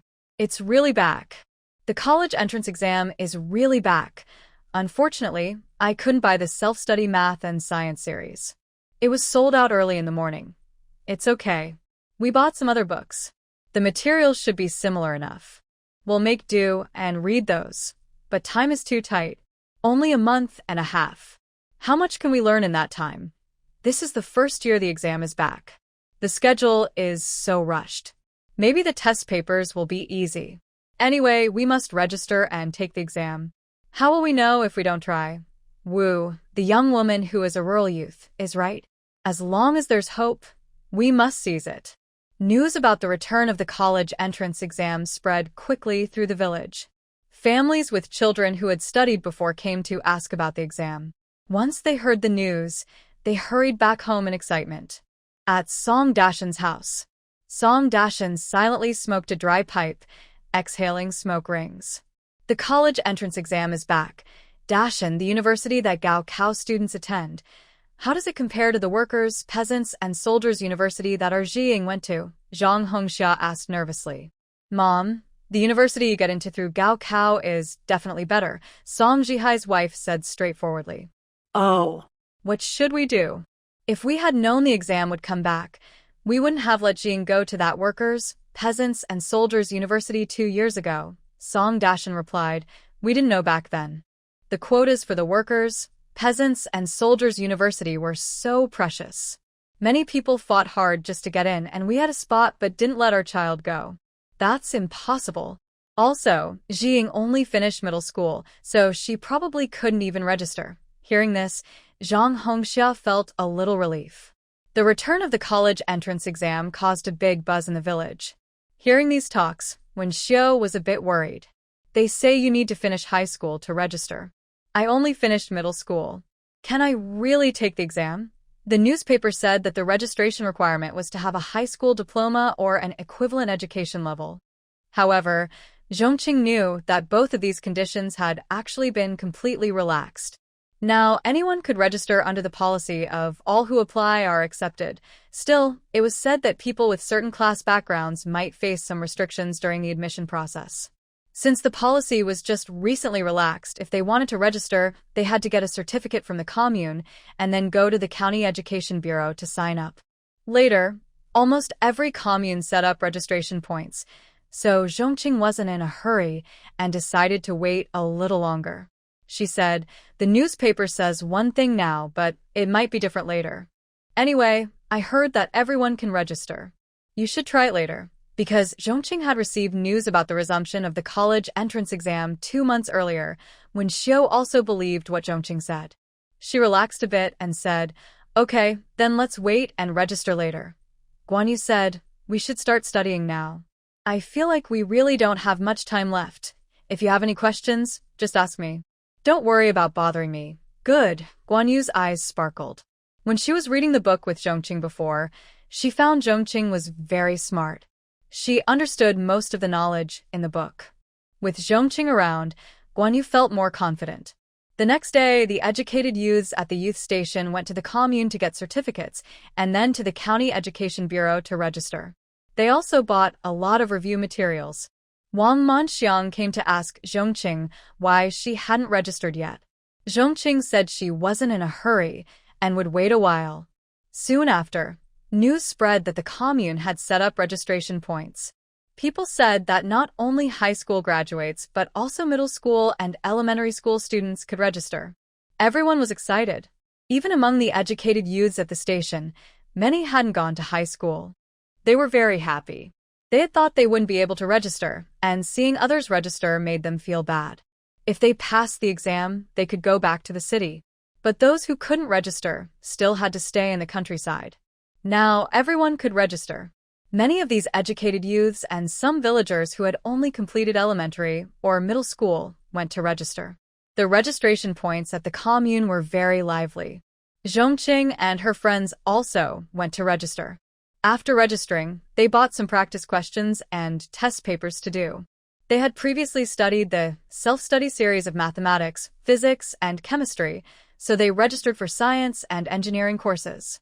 Usually, after the autumn harvest, it becomes a quiet farming period. People like to go out collecting firewood or visit neighbors to chat. Now, families registered for the college entrance exam are very careful not to make noise and disturb their children. The educated youth who don't have enough firewood buy some from villagers who have extra. Everyone is racing against time to study. Some people have more favorite books. When she heard that Feng Ru also signed up, she gave her a book. She was so excited she didn't know what to do. Should she keep it? She knew how valuable the book was now. Very expensive. Not giving it? But she really needed the book now. While she was hesitating, Zhong Qing had already run away quickly. Later, Zhong Qing also went to Lu Shu village and gave Zhao Mingfang a book. Zhao Mingfang was so touched she cried. She hugged the book and choked out that she would study hard and not let Zhong Qing down. At Yi's house, there were already books, so Zhong Qing didn't need to give her any. The same with Zhao Lili. After giving to these people, Zhong Qing didn't have anyone else to give books to. As for other educated youths, she didn't have a close relationship with them, and some she even didn't get along with. She didn't want to be so generous as to give them books. She thought about giving a book to those who had no grudges with her, so they could share, but after thinking carefully, she felt it wasn't right. With many people around, the word might spread. If the story of giving books got out, everyone in the village who signed up for the exam might come to borrow books from the three of them. Then they couldn't focus on studying. If they didn't lend the books, it might cause trouble. If they didn't lend, some might blame Zhong Qing later for not sharing the books earlier. Zhong Qing didn't want to do such a thankless job. As the weather got colder, in early November, the Chunfeng commune experienced its first snow of 1977. That day, Zhong Qing and the others rarely took a day off from studying. They slept in until they woke naturally. Then Guan Yu and Wen Xiu brought ingredients to prepare hot pot. The three enjoyed a hearty hot pot meal. The fragrant, spicy aroma drifted into the neighboring educated youth's yard, making them so hungry they finished their bowls quickly. After eating, Zhong Qing was sweaty.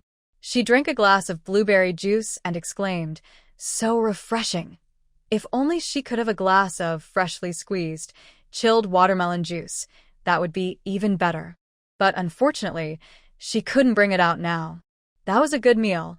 Guan Yu let out a long, full burp, then said, "Lately I've been studying and reviewing every day, with no time to cook.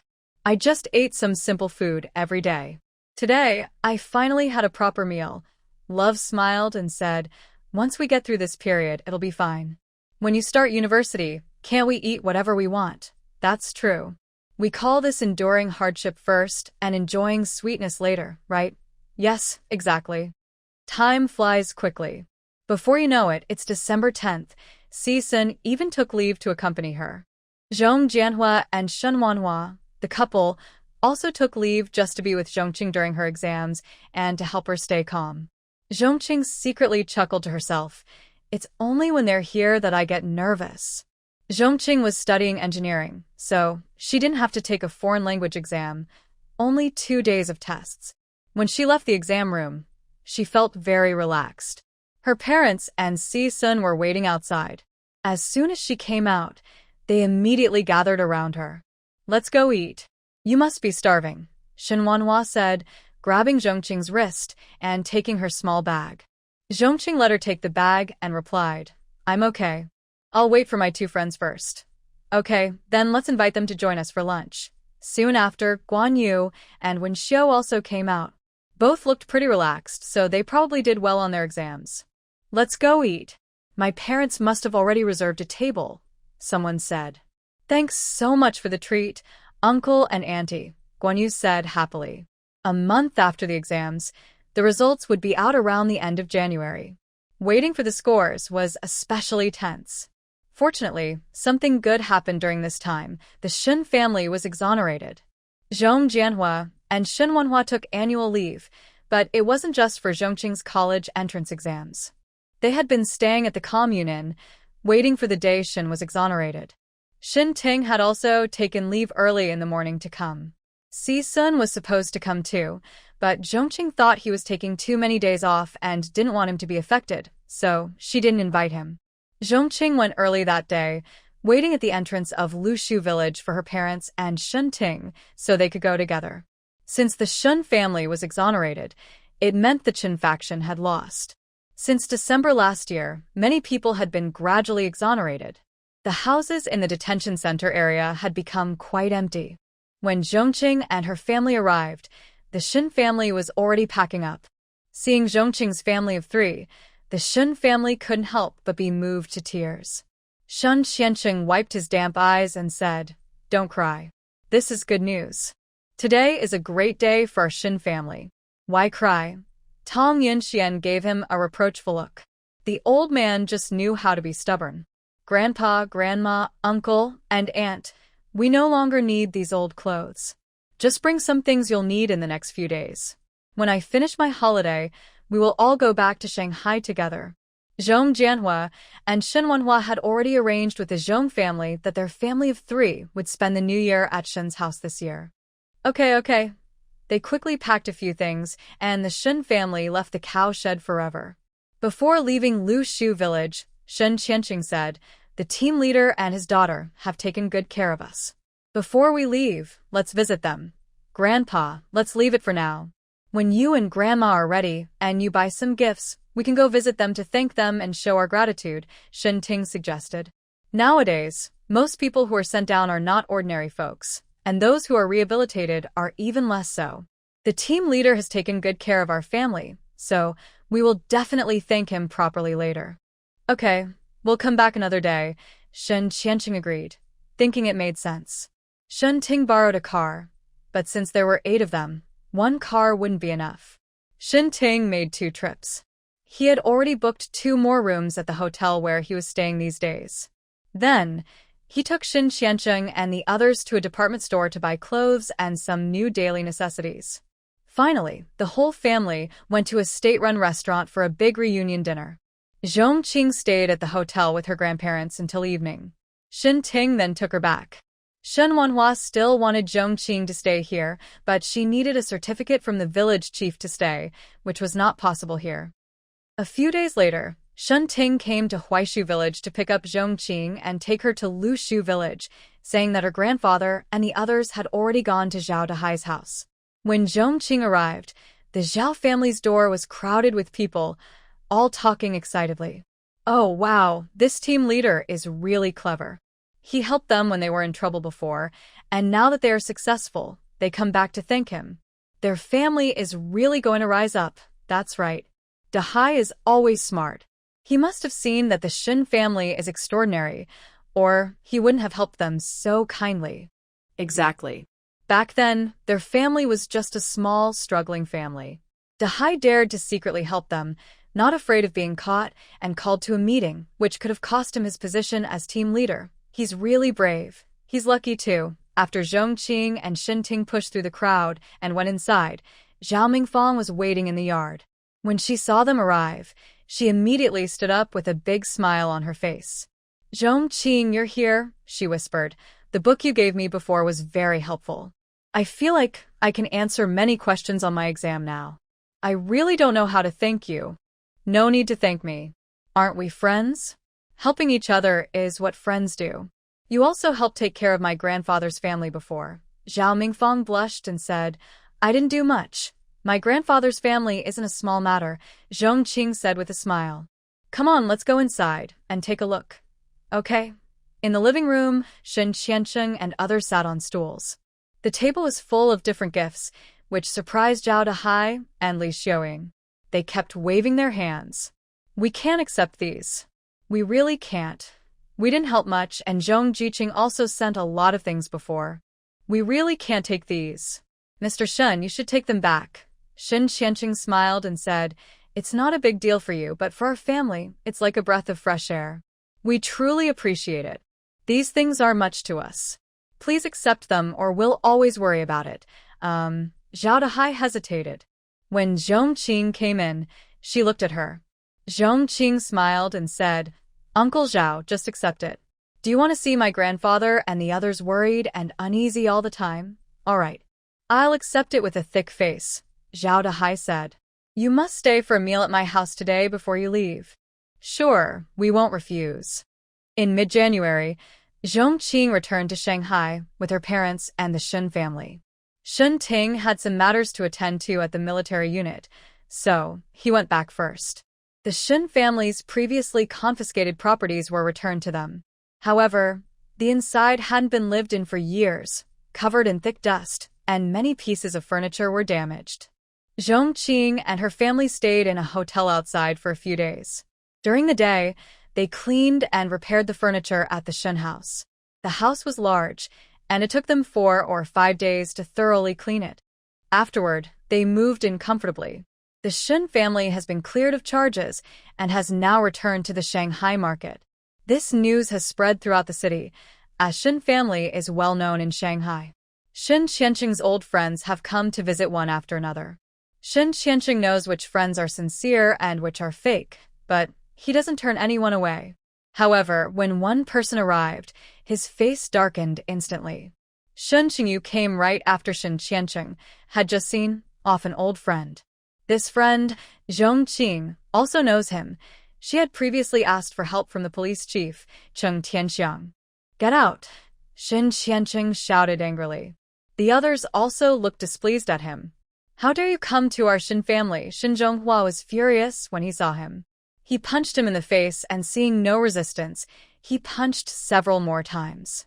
It wasn't until Shun Qingyu's face was swollen and bruised that Shun Qianqing said, Zhonghua, stop.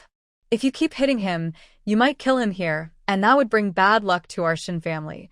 Zhonghua snorted and stopped. Go away. Don't let me see you again. Shun Qingyu forced a smile. Dad, Mom, older brother, sister-in-law, and Manhwa. When he saw Shun Manhwa, his gaze paused briefly. Then he continued, Maybe you all misunderstood me? I admit I haven't helped you much over the years, but I really had no choice. Being in this position, I have to tread carefully every day. Zhong Qing looked at this shameless man with anger. Even now, he still refused to admit anything. Did they think he had no evidence? So what if he didn't? As long as Grandpa and the others knew the truth in their hearts. Don't call us that. We can't afford to be called that. Shun Qianqing snorted coldly, looking disgusted. If you're so cautious, then step down from this position. You wouldn't be worried and anxious every day. It's only a matter of time anyway. When Shun Qianqing said this, Shun Qingyu's face changed drastically. Dad, do you all have a misunderstanding about me? Get out of the Shun family. Seeing him still trying to cling on, Zhong Jianhua helped Shun Zhonghua carry Shun Qingyu and threw him out. When they returned, Shun Zhonghua clapped his hands. What a nuisance. It's really confusing. Many people from the Li family have fallen from grace, but he's still fine? How did the Qin family miss him? Shun Qianqing said, It's almost ready. It takes time to handle these matters, especially this kind, which requires caution. If Shun Qingyu really had nothing to hide, why would he come to our house? He's scared. He knows what happens to those from the Li family, and he knows it will be his turn someday. So he's pretending to be innocent. He thought he was clever enough to hide what he's done, but we know everything. Tong Yunxian sighed and said, If Shao Qing had noticed that Shun Qingyu was behind this, we might have never known. Such a troublemaker. Zhonghua, you fought well just now. Shun Zhonghua still felt a bit regretful. If I had known, I would have hit him more. Just a few punches can't really ease my anger. Zhong Qing smiled and said, Don't worry, uncle. His good days are still ahead. In the past few days, Zhong Qing also visited Zhao Lily's house. Both Zhao Lily and Wu Xiulian were happy for her about the Shun family being cleared of charges. Before, Zhong Yuliang and Wang Xuefan had been caught by the police because of a child swap and were sent to a farm for reform for 30 years. This news spread all over Shanghai.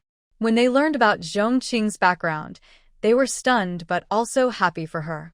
At Zhang Guoqiang's home, Zhong Qing went with her parents. When they arrived, they overheard Zhang Guoqiang arguing with his wife, Wang Yinghua, outside. Zhang Guoqiang sat silently on a bench. Wang Yinghua was emotional, with a hint of greed in her expression. Guqiang, I heard Shin family has been cleared, and they're all back in Shanghai. Zhong Jianhua even recognized his biological parents from Beijing. He's really on the rise now. Why don't you invite him out for a drink? Or I can buy some groceries, and you can call him over. I'll cook a few more dishes, and you two can chat while eating. The Shin family is back, and their influence is still there. Your position hasn't changed in years. Maybe Jianhua can help you get a promotion and even get a raise. It's not much to ask, right? You used to be good friends. I've said all I need to. Did you hear me? Zhang Guqiang was silent for a moment, then said, I won't go. Why? Wang Yinghua suddenly raised her voice. Her sharp tone made Zhang Guqiang slightly frown. It's just a small favor. What's the big deal? Why not mention it? Right now, the whole family depends on your salary to get by. The eldest is preparing for the college entrance exam, and the second is about to start middle school. We really need money now. Can't you think about the children and put their needs first? What's your pride worth? Call him over. I'll speak to him. I don't believe he'll refuse to face us. Zhang Guqiang couldn't bear it anymore and stood up, saying, The whole family relies on my salary. Can't you go out and work? I already found you a temporary job in a mechanical factory's logistics department, but you refused because it was too tiring. Wang Yinghua was stunned at first, clearly surprised that the usually quiet and honest Zhang Guqiang would say such things. When she realized, she became very angry and shouted, You good for nothing. I've been taking good care of you and the children, and now it's my fault? Isn't it normal for men to go out and earn money while women do housework? You're useless, can't earn money yourself, and still want me to work? You have no conscience. You do housework at home. Don't I do anything? If you didn't keep saying that my earnings aren't enough, I wouldn't say this. If you think the money isn't enough, go out and earn some. I don't mind having less, and the kids have never complained about that. Look inside your heart. Are my earnings really not enough? Zhang Guqiang had been holding back for a long time. Actually, he had been promoted once 2 years ago, and his salary had increased quite a bit. It was enough to support the family, but no matter how much he earned, Wang Yinghua always thought it was too little. Wang Yinghua's eyes reddened, tears falling down her face. Fine. You won't go, right? Then I'll go find Zhong Jianhua at the Shin family myself. When he was transferred down, I visited his daughter several times at his brother's house, bringing things each time. When his daughter went to the countryside, I even made dumplings. Isn't that showing gratitude? I don't believe the Zhong family can forget kindness like that, ignoring their benefactors. You dare. Don't go.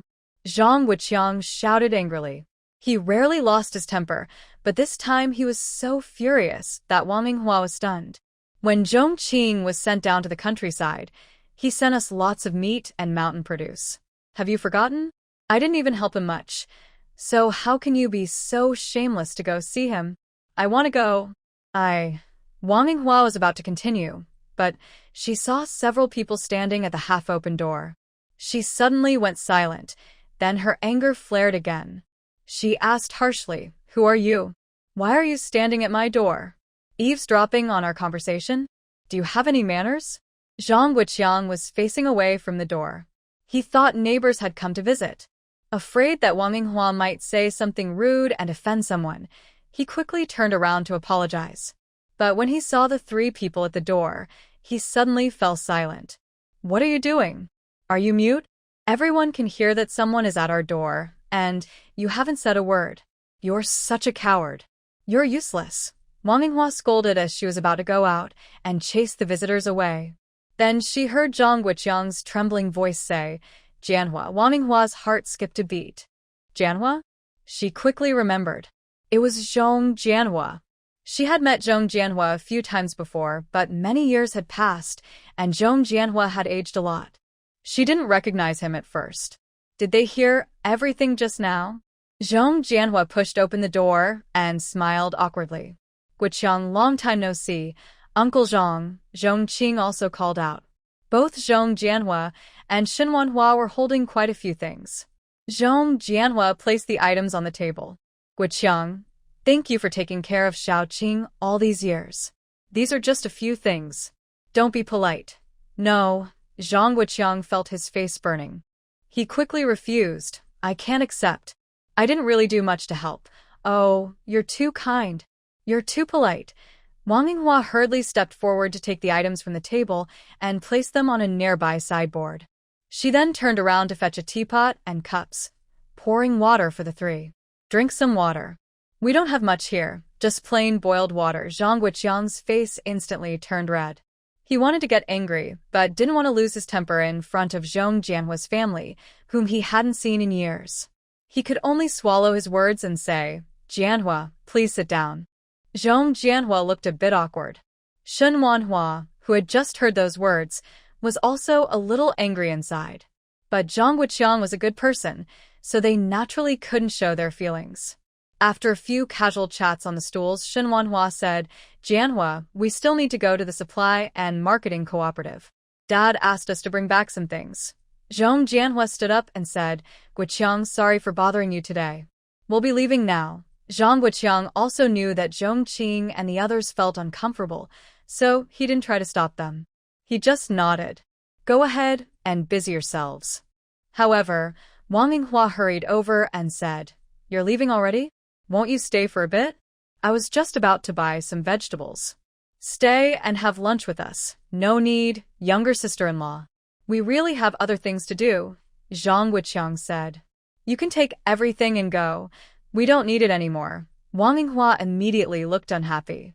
She glared at Zhang Wuqiang in frustration and said, This was given to us by Jianhua. How can you say no? Isn't that embarrassing for Jianhua? Right, Jianhua? Zhong Jianhua awkwardly nodded. Yes, Wuqiang, just take it. Wang Yinghua added, Jianhua, look, Wuqiang is busy with machinery. Seeing that she was about to say more, Zhang Wuqiang quickly interrupted with a serious look. Jianhua, Wanhua, don't you have other things to do? Let's go quickly, it might be too late soon. Okay, they replied. Wang Yinghua wanted to keep talking, but Zhang Wuqiang looked at her with anger in his eyes. Knowing he was truly upset after many years of marriage, she dared not speak further and stayed silent. After Zhong Qing and the others left, Wang Yinghua weakly asked for blame. Why didn't you talk about work just now? Do I have the face to say anything? Zhang Wuqiang snapped. They heard everything we said earlier. Do you still have the nerve to complain? Look at these things and compare them to what I previously sent to Zhong Qing. These are worth 10 or even 100 times more. Aren't you satisfied? Silenced, Wang Yinghua looked at the items and showed a happy expression. If she didn't get promoted, so be it. These things were worth a lot of money. She planned to give some to her family later, which would definitely boost her reputation.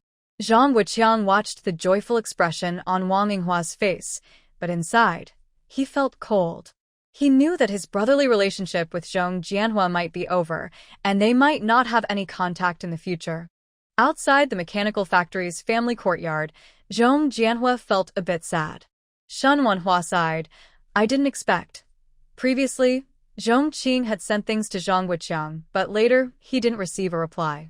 She knew it was because Zhang Shu's wife didn't want Zhang Shu to send her anything.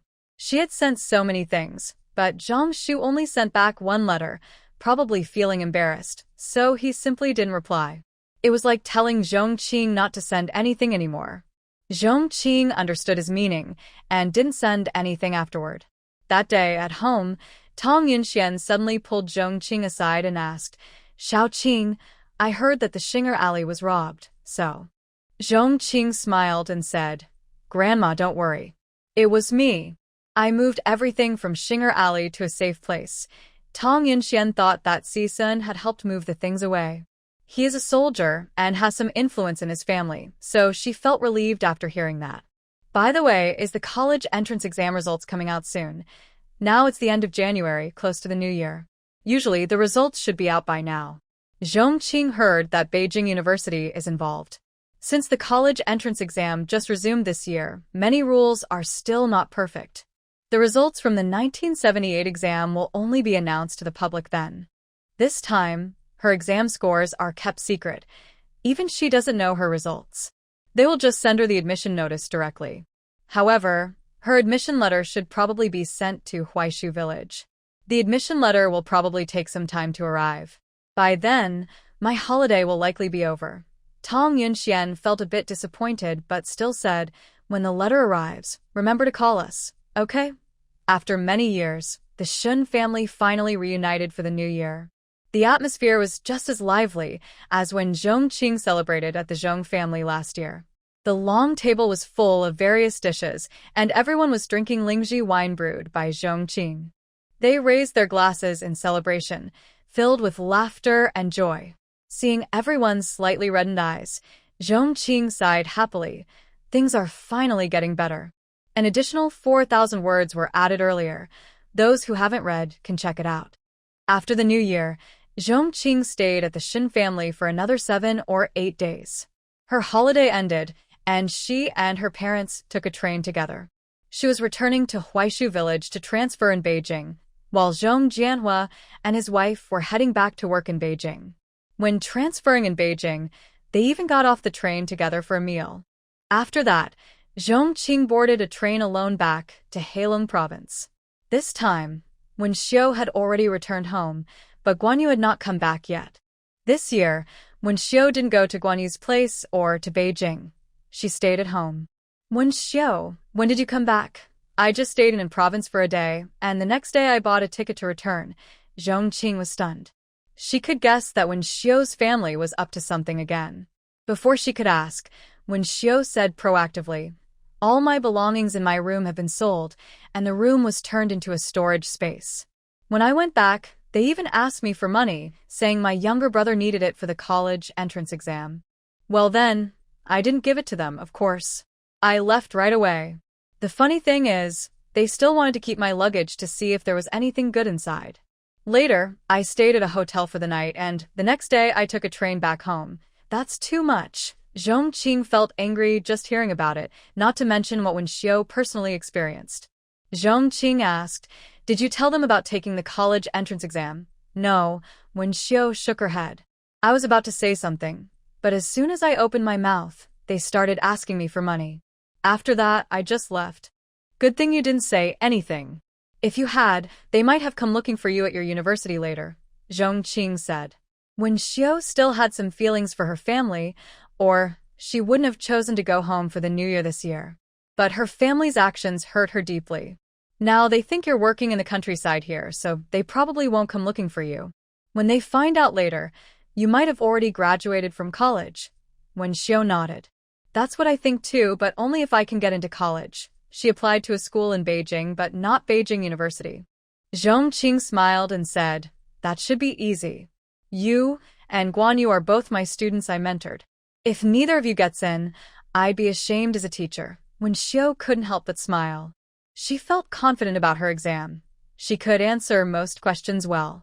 She thought getting in shouldn't be a big problem, but she knew she couldn't say that now. That afternoon, Guan Yu also came back. She had gained weight over the new year, her face looking rounder. The three of them ate dinner together and stayed up talking late into the night. Early March. The mailman is here. The mailman is here. Wang Manxiang's excited voice came from outside. Soon, the gate of the youth camp was opened, and all the young people stood eagerly at the door, waiting for the mailman. The mailman, dressed in a green military coat, rode his bicycle up to the gate and asked, is this the youth camp? Yes. This is the youth camp, the young people answered excitedly, their voices full of hope. Maybe their acceptance letters were inside. Are you here to deliver acceptance letters? The mailman nodded. Yes, I am here to deliver acceptance letters. Is Zhong Qing here? And Guan Yu and Shouye. The young educated youths suddenly felt very disappointed. Only the three of them? No one else. There's also Feng Xiaoyan. Who is she? I'm me. I'm me. Feng Xiaoyan squeezed in from behind, her face full of excitement.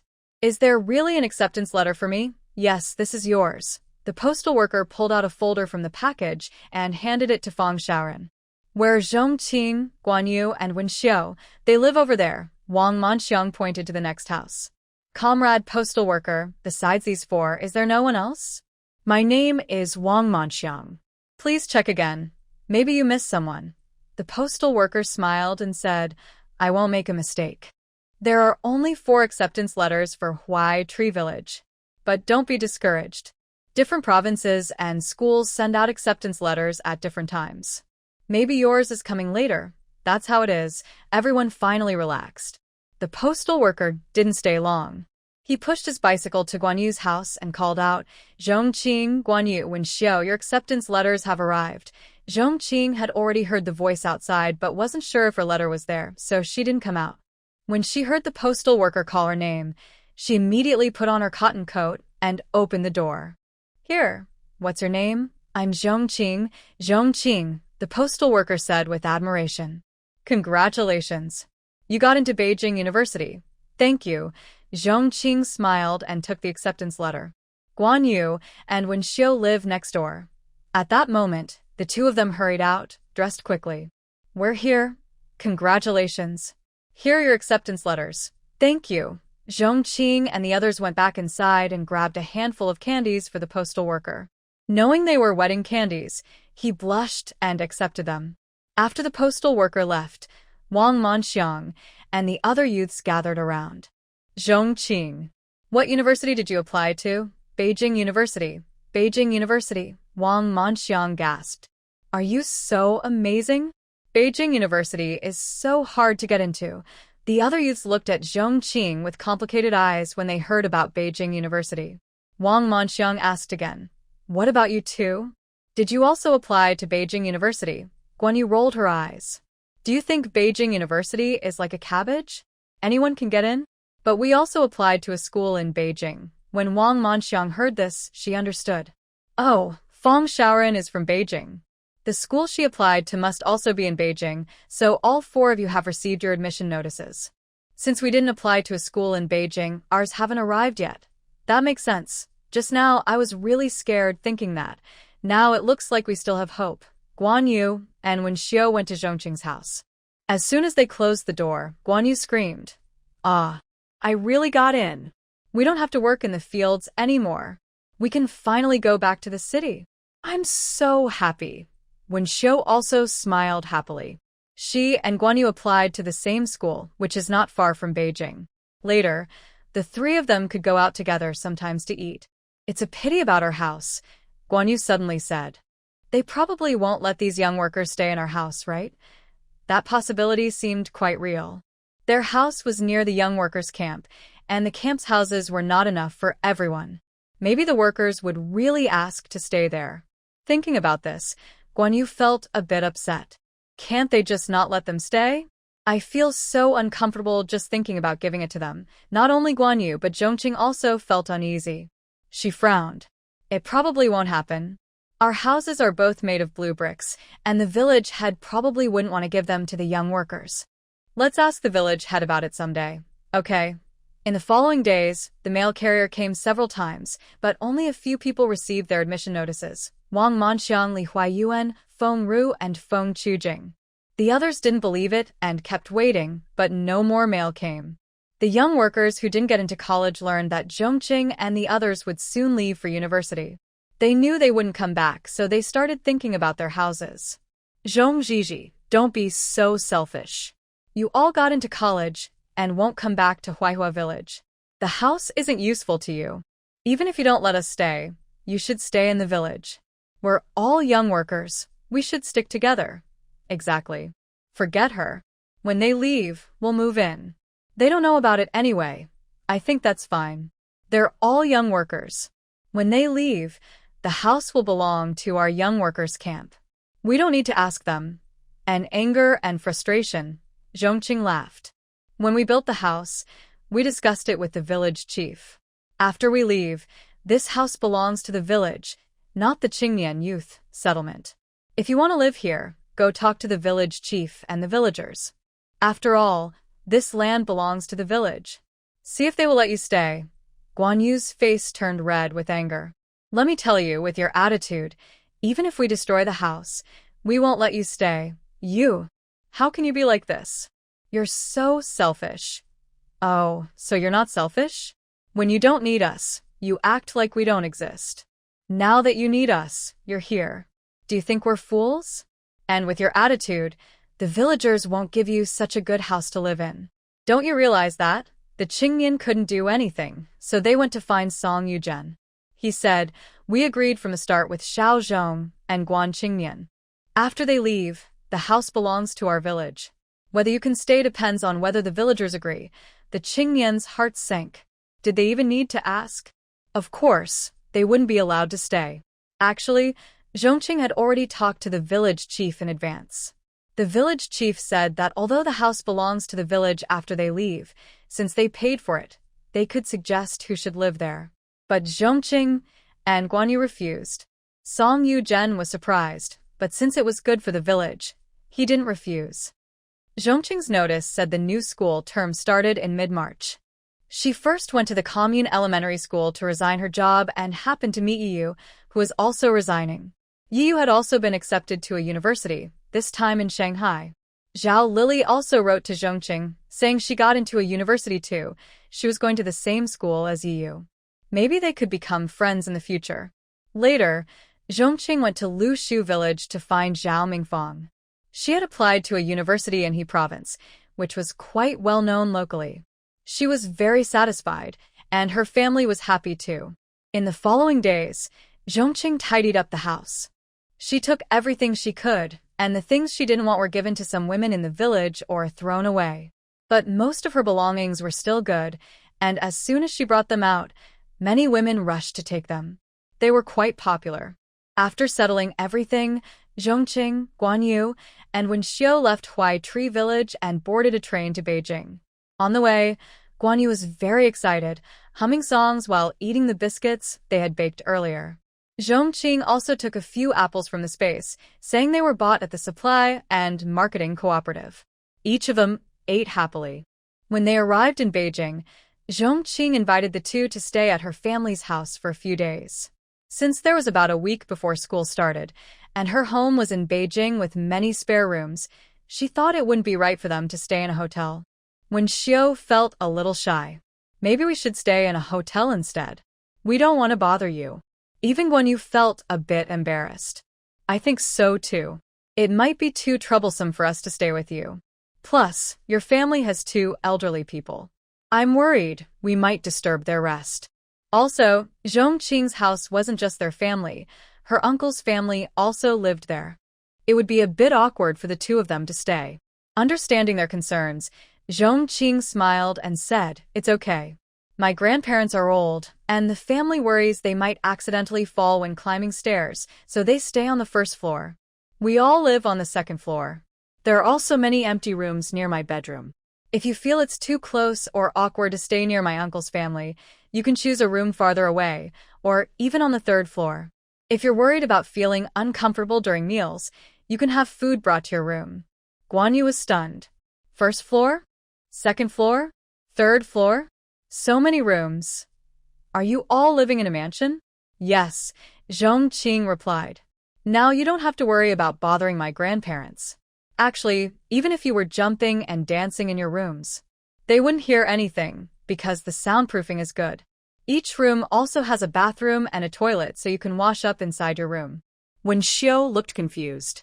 What's a toilet? It's a toilet with a flushing system. You'll see when you go, Zhong Qing explained.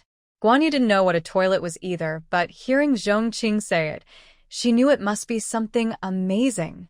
When the 3 arrived at Beijing railway station, Zhong family sent a car to pick them up, and Zhong Yuxuan personally came to meet them. "This is my older brother. You've met him before," Zhong Qing said with a smile. "Big brother, these are my 2 friends. They're staying with us for a few days." Zhong Yuxuan smiled and said, "You mentioned it on the phone. Don't worry, we've already cleaned several rooms. Once your friends arrive, they can choose whichever they like. Don't be shy. Just feel at home." Guan Yu and Wen Xiu knew that Zhong Qing's family was rich, but they didn't expect it to be this wealthy. When the car entered the estate, they saw many well-dressed guards standing at the gate. The car kept going until it reached a villa. Guan Yu was surprised to see that this villa had its own security guards. After entering the yard, someone immediately took their luggage. Little Qiong, old Madame Zhong, and Shen Manhwa were at the door, watching. When Zhong Qing got out of the car, old Madame Zhong called out immediately. "Grandma, Mom," Zhong Qing said with a smile. Come in quickly. Have you eaten yet? No, my brother said you all are waiting for me to eat, Zhong Qing said, feeling it was a sweet burden. It was almost time, and the Zhong family still waited for her to come back before eating together. Next time, don't wait for me. You all eat first and later send me some noodles. What's so good about noodles? Come in and wash your hands to eat. Are these your two friends? Hello, Grandma. Hello, Auntie. Good child, come in and eat. Your rooms are ready. You can choose any room you like. Make yourselves at home. Little Qiong, why don't you bring your friends in? Yes, come in quickly. Everyone else had gone to work. Only old Master Zhong and old Madame Zhong were at home. Shun Wanhua was off today, so she was also there. The dishes on the table were already prepared. There weren't many, but they were very delicately made. Go wash your hands. Guan Yu and Wen Xiu were a bit shy at first, but they felt better as they ate. Zhong Yushuan ate very quickly. Zhong Qing asked confusedly, Big brother, why are you eating so fast? It's bad for your stomach. Zhong Yushuan smiled and said, I'm going to the army and need to catch a train. You're catching a train, so why come to pick me up? Zhong Qing asked helplessly. I can still do that much. Grandpa, Grandma, third aunt, I'll go now. Zhong Yushuan finished eating quickly and left hurriedly. After dinner, Zhong Qing took Guan Yu and Wen Xiu to choose rooms. They only picked a room next to an empty one. Zhong Qing said, You can each choose a room. No need. This room is big, and the bed is large. We can stay in the same room, Wen Xiu said. Okay. Guan Yu's first action after entering the room was to check what the toilet looked like. After looking, she doubted, will it really not smell if I go to the bathroom here? If I really do a big job, can it be flushed away? Love and laughter, she said. Just try it. The water pipes are connected here, and the water pressure is strong enough to flush things down. But it's best not to put paper in the toilet, just leave it in the nearby trash bin. At this time, the paper wasn't the dissolvable kind we have now, so putting it in the toilet could cause clogs. Okay, I understand, she replied. In the following days, Zhong Qing took the two of them around Beijing, showing them the city. She also treated them to some of Beijing's special foods. At first, they felt a little shy, but Zhong Qing said she might visit Guangzhou or Ontario someday, and then they could return the favor. Hearing this, they finally relaxed. A week quickly passed. Guan Yu and Wen Xiu's school started a day earlier than Zhong Qing's. Zhong Qing even went to visit their schools and thought they were very good. The day before school started, Zhong Qing spent the day at home with Grandma Zhong and Grandpa Zhong. The next day was a weekend, so everyone was off work. Zhong Jianhua and his wife, along with Zhong Qinxian, went to see her off at Beijing University. Zhong Jianhua and Shun Wanhua were learning to drive, so Zhong Qinxian was driving. Grandpa and Grandma Zhong also wanted to go, but Zhong Qing stopped them. She said the school would be crowded, and since they were old, it wouldn't be safe for them to be squeezed among so many people. Seeing everyone's strong objections, Grandpa and Grandma Zhong had to say regretfully, Qinxian, bring your camera. Take some photos of my daughter's dorm, classroom, and campus. Show them to us later, okay? Reluctantly, Zhong Qinxian nodded. Grandma, I understand. When they arrived near Beijing University, it was very crowded, and the car couldn't go inside. Shun Wanhua rolled down her window and looked out, asking, What should we do? Zhong Qing got out of the car directly. It's okay. I didn't bring much stuff. We each take a few things and carry them inside. Originally, Shun Wanhua had packed a lot of things for her, but Zhong Qing took them all out. Since she lived nearby and the school shop probably had everything, she planned to buy what she needed once she arrived. Grandma Zhong initially wanted Zhong Qing to stay at home, but Zhong Qing refused. Beijing University was close, but it still took over an hour to get there. Classes started at 8 a.m., so she would have to wake up very early. If the weather was warm, it might be okay, but in the cold winter, it would be tough. A few people each carried a small bag and headed towards the dormitory building. She was enrolled in the economics department, which reportedly only admitted 80 students in total. This was actually quite manageable considering that Jing University only admitted a little over 1,000 students that year. When they first entered the dorm, Zhong Qing felt dizzy. Such a small space housed more than 10 people. New roommate, hello. My name is Wang Fangyuan. A girl with two shiny black braids introduced herself warmly, her face flushed with a sincere smile. Zhong Qing smiled and said, "Hello, I'm Zhong Qing. Zhong Qing, how old are you?" "You look quite young," Wang Fangyuan asked. 20 years old, Zhong Qing replied. 20? You look like you're only 18, Wang Fangyuan muttered. Anyone who is praised for looking like they're 18 would be happy, and Zhong Qing was no exception. She smiled and took out some white rabbit candies that her grandmother had prepared for her, offering a handful as a greeting. "This is a welcome gift. Nice to meet you. Oh, this is too precious. I can't accept it." Wang Fangyuan's face turned even redder as she quickly refused. "You should keep it for yourself. Just take it." "Everyone has some," Zhong Qing insisted. She then gave a handful of candies to the other roommates. They each introduced themselves after receiving the candies. Zhong Qing's impression was strongest of three girls. One was Wang Fangyuan, who was praised for looking like she was 18. Another was Lin Meng, a girl with glasses, who looked refined and scholarly, very elegant. And the third was Jiang Aijiao, who left a less favorable impression. When Zhong Qing offered her candies, she seemed to try to hide her disdain, but a trace of it still showed. Zhong Qing handed her a few candies from her fingers, but only a small handful. Wang Fangyuan, feeling a bit embarrassed, pointed to the upper bunk across from her. "You arrived too late. Only this bed is left. If you find the top bunk uncomfortable, I can swap with you," she offered. After all, she thought it's better to be kind than to be rude. "No, thank you," Zhong Qing replied. She looked around the dorm, feeling it was quite run down. When they first arrived, they had checked it out. Each floor only had one shared bathroom, and the water was only cold. Hot water had to be fetched from a separate hot water room, and for showers, they had to go to the communal bathhouse.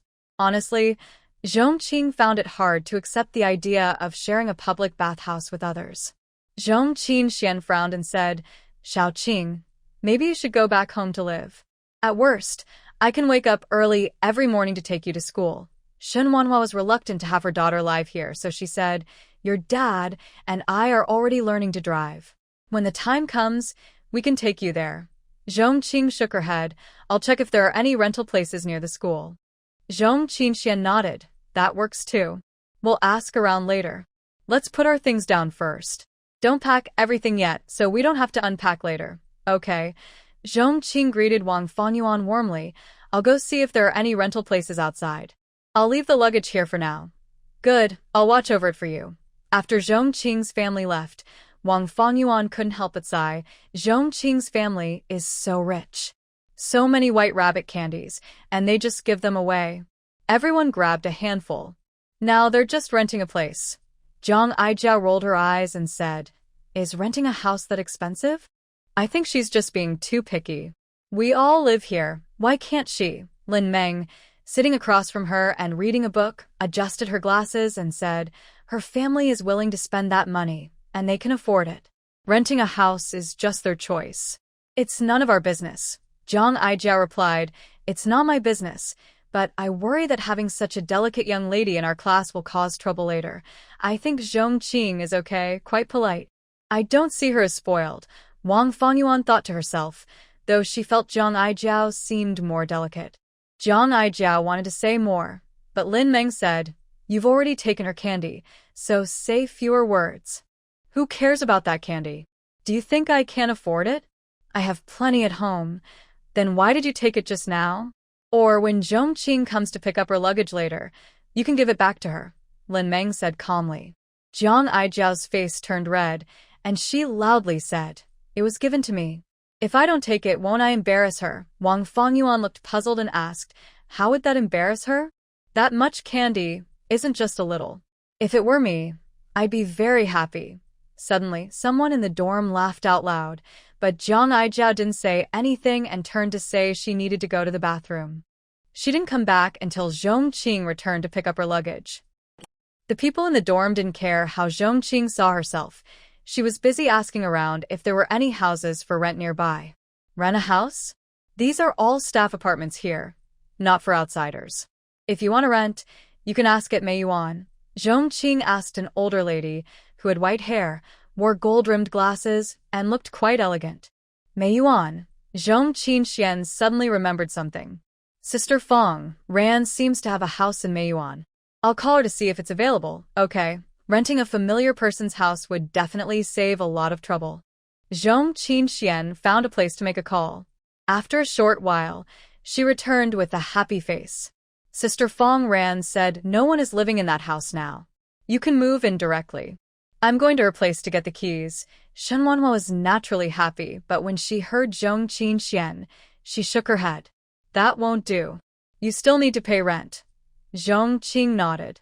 It's awkward to live without paying. Zhong Qing said, then you can discuss with Sister Fong Ran how much rent to pay. I'll go get the keys now. You and your parents can bring down the luggage, okay? Zhong Qing and her parents worked hard to carry the luggage back down from upstairs, then waited under a tree near the entrance of Jing University for Zhong Qing to arrive. Although it was mid-March, it was still quite cold.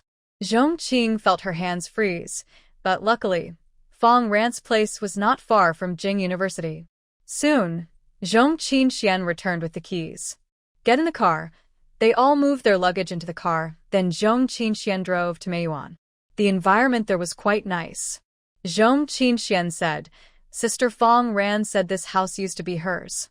It's a one-bedroom, one living room, one bathroom place, with a kitchen and balcony. It's a bit small, but it should be enough for you to live alone. The house is on the second floor. Let's go up. Zhong Qing quickly found Fong Ran's house, opened the door with the keys, and indeed, the house was small. But Zhong Qing looked around and felt quite satisfied. The furniture was still quite new, and she liked the layout of the rooms. Besides, could this house be smaller than the one she had in Huaihua village? Zhong Qing was very happy. Zhong Jianhua also thought it was okay, but he was worried about Zhong Qing's safety.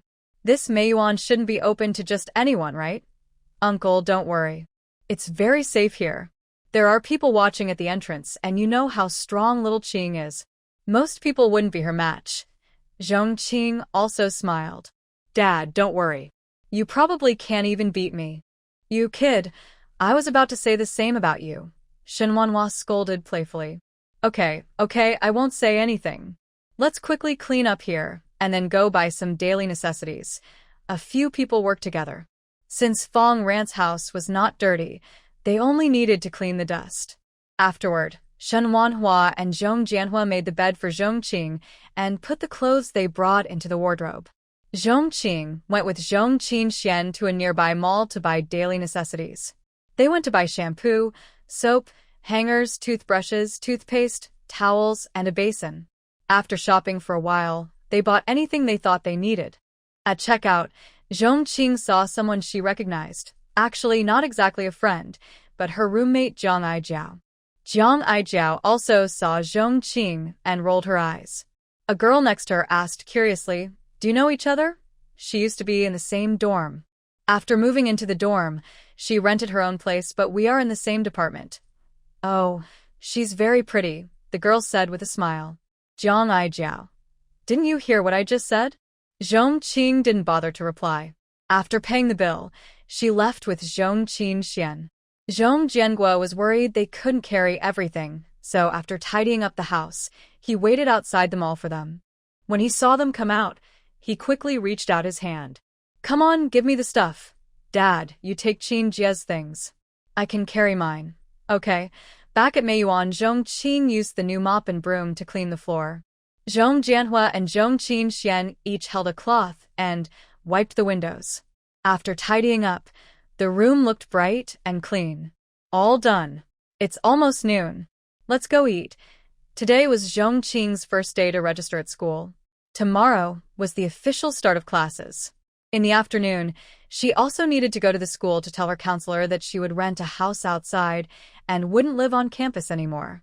At noon, Zhong Jianhua treated everyone to a meal at a state-run restaurant. They ordered many dishes. Honestly, this was Zhong Qing's first time eating at a state restaurant in Jing City. Before, she had only eaten at noodle shops, roast duck restaurants, and private cuisine places. Today's main dishes were sweet and sour pork ribs and braised fish. Zhong Jianhua also ordered stir-fried pork with garlic sprouts, fish-flavored shredded pork, a plate of stir-fried bok choy, and a bowl of seaweed and egg soup. Zhong Qing wanted noodles, so she ordered a bowl of shredded chicken noodles. The other three ordered rice. The chicken noodle soup had a layer of shredded chicken and some small bok choy. Zhong Qing added some chili. She took a sip and found that, compared to noodles in Shanghai and Heilongjiang province, Jing City's chicken noodles suited her taste better. It was mealtime, and the restaurant was very crowded. Luckily, Zhong Qing arrived just in time and found an empty table. The others had to wait for a seat. Suddenly, a tall man with dark skin approached their table. He spoke with a slight accent. "Sorry. I see there are a few empty seats here. Can we join you?" Zhong Qing looked up and saw a woman standing behind the man. She had a gentle and elegant appearance. Was she Lin Meng, whom she had seen in the dormitory before? To her surprise, Lin Meng was holding a little girl who looked very much like her. Lin Meng? When the man saw that Zhong Qing recognized Lin Meng, he looked a bit nervous. You know her? Zhong Qing, Lin Meng smiled softly. "This is my husband and this is my daughter, Xiaofu. Call me Andy." Andy, the little girl shyly hid behind Lin Meng when she saw so many people looking at her. She whispered softly, "Zhong Qing, we're late, and there are no seats left.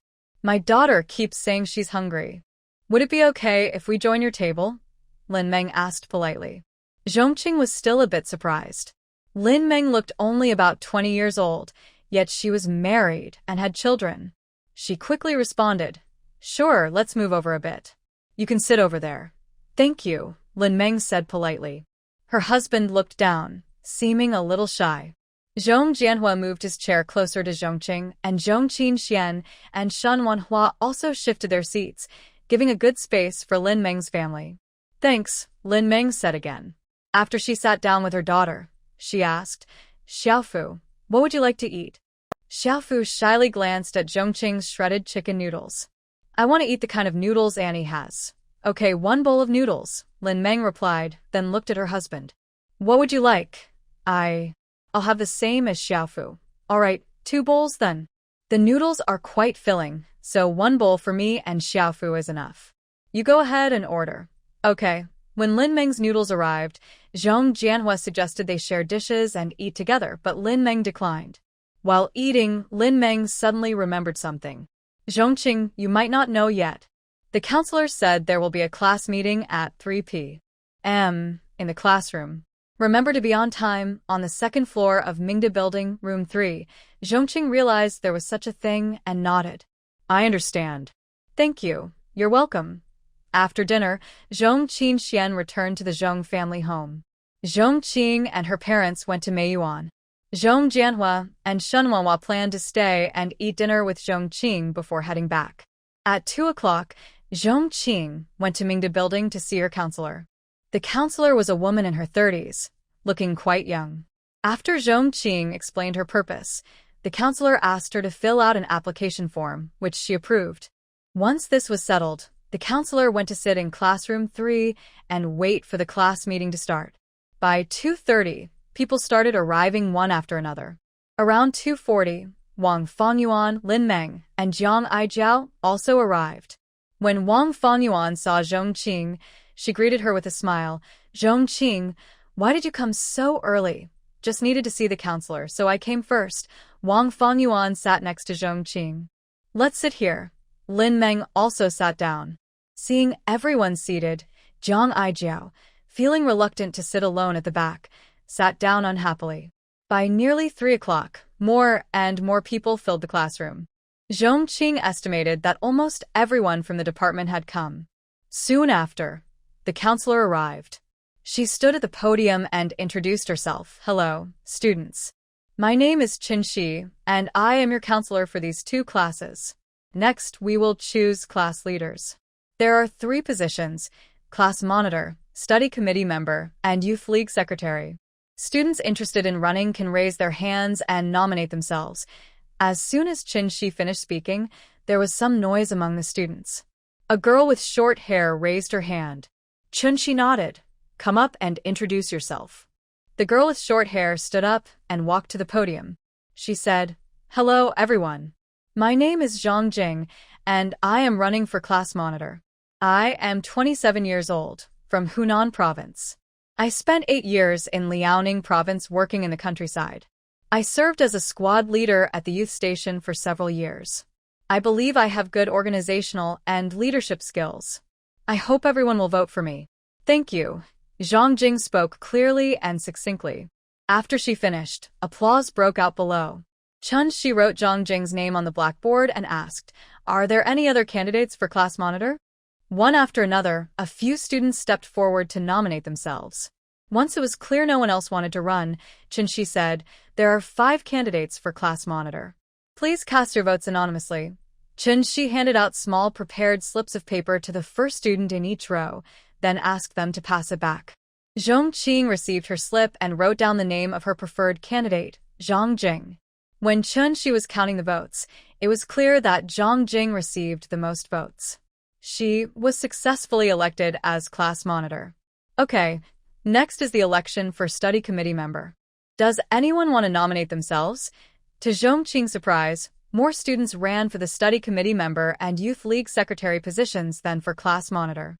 The competition for Youth League Secretary was the fiercest, with nearly 20 candidates. Wang Fongyuan ran for the study committee, while Lin Meng and Jiang Aijiao competed for the Youth League Secretary. Zhong Qing didn't run herself, feeling that being a class officer was too busy. She didn't want to spend all her time in the classroom. She just wanted to enjoy college life.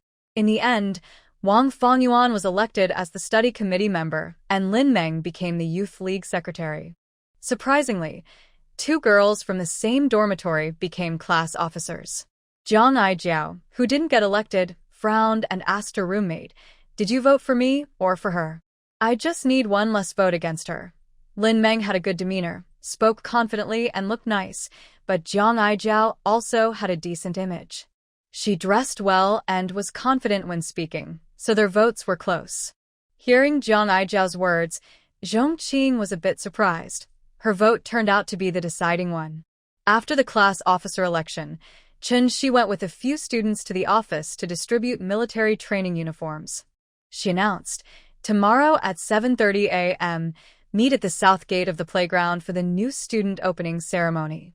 You need to wear your military training uniforms. Teacher, do we have a class schedule?" a student asked. Shi replied, "We will start military training first. The schedule hasn't been arranged yet. Once it's ready, I will inform the study committee member and she will notify you." After receiving her military uniform, Zhong Qing returned to Meiyuan. Manhwa was washing pots and dishes. Zhong Qing was surprised. "Mom, did you buy this pot?" "Where's Dad?" Manhwa smiled. "Yes, I bought it. I'll come over when I have free time to cook for you." "Your dad went grocery shopping." Zhong Qing chuckled. "I don't have classes, so I'll go home to eat. Why do you guys come over?" It's so troublesome, but buying a pot and a few bowls was fine since she could cook herself. If she got tired of cafeteria or state-run restaurant food, she could just cook at home. It's not trouble. Manhwa saw the military training uniform in Zhong Qing's hand.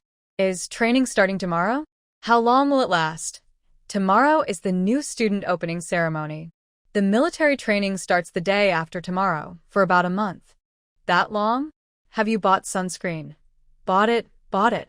"Don't worry, your daughter has a skin type that won't get dark easily. I used to work in the countryside and didn't get sunburned, so she definitely won't get dark from military training." Manhwa smiled. "I'm not worried about getting dark. I'm just afraid you'll get sunburned. Sit and rest for a while.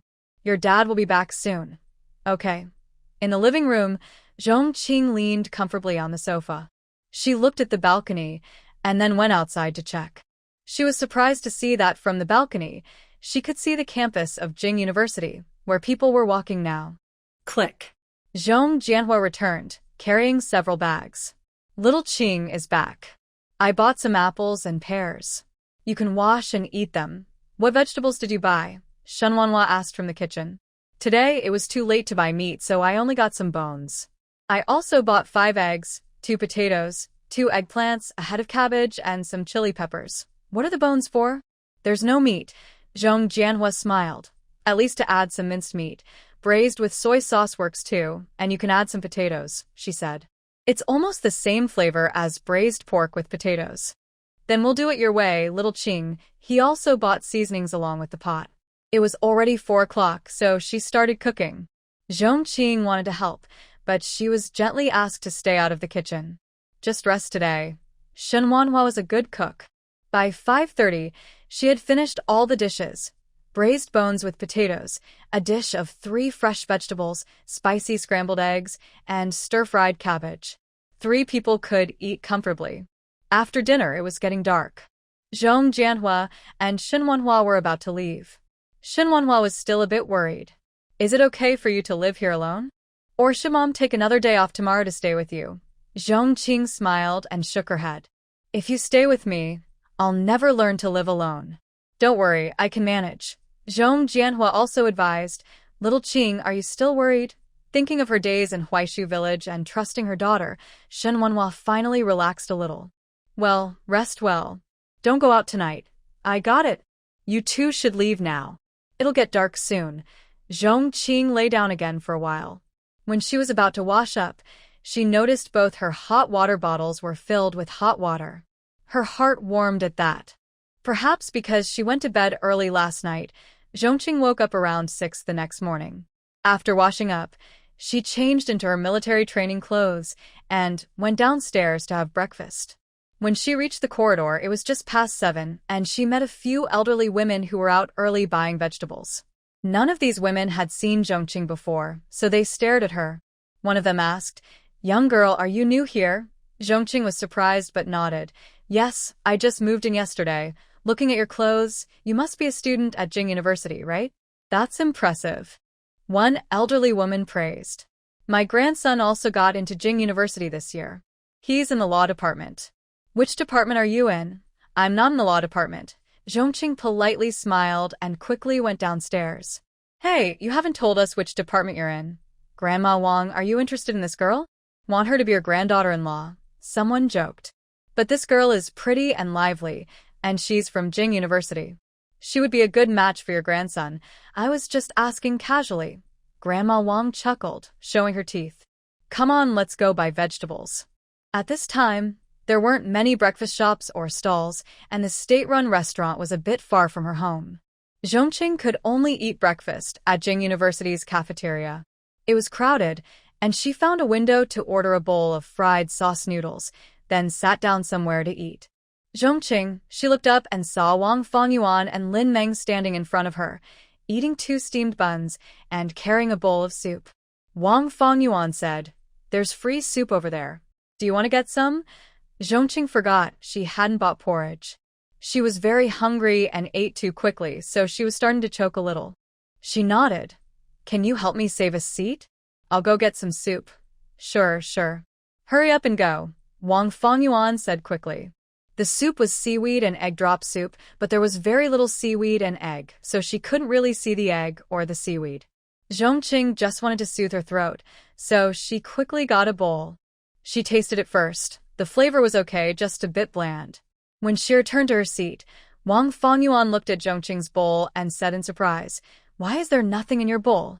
Next time, when you get soup, remember to sink the spoon to the bottom first. The eggs and seaweed tend to sink to the bottom of the pot. There's such a thing? I'll try that next time. Zhong Qing saw that they were just 2 people together. She was curious, but didn't ask much. She only asked if they wanted to leave together later. Both agreed happily. They were told to gather at 7:30, but some people still hadn't arrived by then. The class monitor organized the team and took attendance. It was already past 8 o'clock when everyone was still lining up to enter the sports field. Even after entering, they had to form ranks and take attendance again. By then, it was nearly 9 o'clock. Zhong Qing felt very annoyed. Luckily, the weather was not hot, or it would have been even more frustrating. Wang Fongyuan was a bit shorter than Zhong Qing. She stood in front of Zhong Qing. Lin Meng and Zhong Qing were about the same height, standing in a row, just enough to talk to each other. After lining up, everyone started chatting. Some students around were complaining, When will this end? Yeah, it feels pointless. Can't they just let us go quickly? We still have a month of military training afterward. Honestly, I think military training isn't very useful. We don't rely on physical strength. We rely on our brains, right? Without good physical fitness, what does it matter if your brain is good? Zhong Qing heard Jiang Aijiao suddenly speak. The boy who was rebutted blushed and said, "Why do you care what I say? Do you have to interrupt?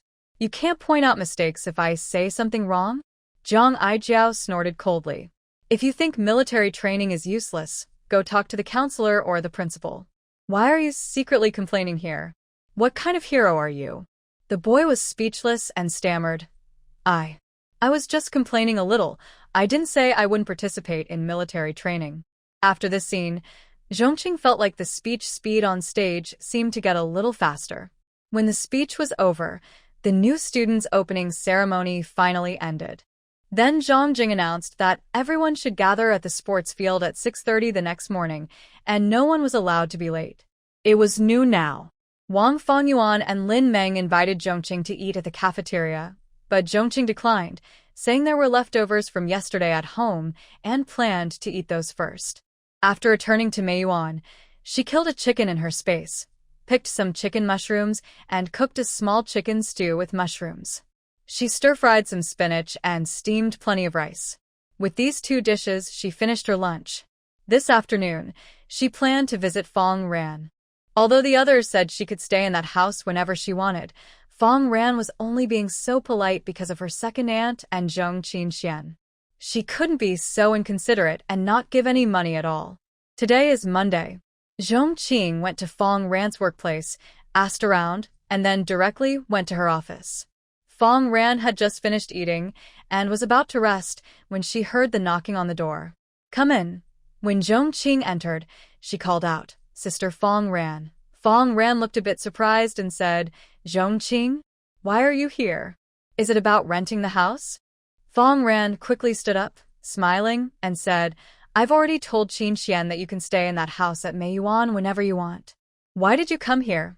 Zhong Qing placed the apples and pears she was holding on Fong Ran's desk. "Sister Fong Ran, I want to talk to you about the rent. If you don't charge me rent, I won't feel at ease living there." Fong Ran was already being polite to Zhong Qing. If she didn't come, she wouldn't mind. But since she came, Fong Ran was happy because she saw her cousin's younger sister as trustworthy. She smiled and said, "All right, I won't be polite then. Just pay 80% of the market price for the rent. Anyway, I'm just leaving the house empty." "Okay, thank you, Sister Fong Ran." Zhong Qing knew that 80% was a reasonable price, neither too high nor too low. After settling the rent, Zhong Qing could finally relax at home. She continued eating the chicken and mushroom stew she hadn't finished at noon, cut a large mango, and ate until her stomach was full. Because she had to wake up early today, Zhong Qing went to bed early last night. She got up around 5 o'clock and didn't feel very sleepy. She slowly cooked herself a bowl of vegetable noodles, topped with a layer of chicken and mushroom stew. After breakfast, she prepared a large jar of spring water and packed a can of dried meat and a few tangerines in her bag to snack on when she was hungry in the morning. At 6:30, Zhong Qing put on her military training uniform and arrived at the playground on time. Many people were already there. She found her college and class, saw Wang Fongyuan and Lin Meng had arrived, and then went over to them. "Zhong Qing, you're here." "Yes, you guys are early." Before Wang Fongyuan and Lin Meng could speak, Jiang Aijia spoke first. "Do you think we all come here right on time like you? What a person with no sense of time. Someone like that can also get into Beijing University." Zhong Qing chuckled. "You said earlier that I arrived just on time, but now you're saying I have no sense of time. Isn't that a contradiction? I really don't understand how someone with your level of intelligence got into Beijing University." Jiang Aijiao wanted to keep talking, but her roommates quickly stopped her. "All right, Jiao Jiao, say less."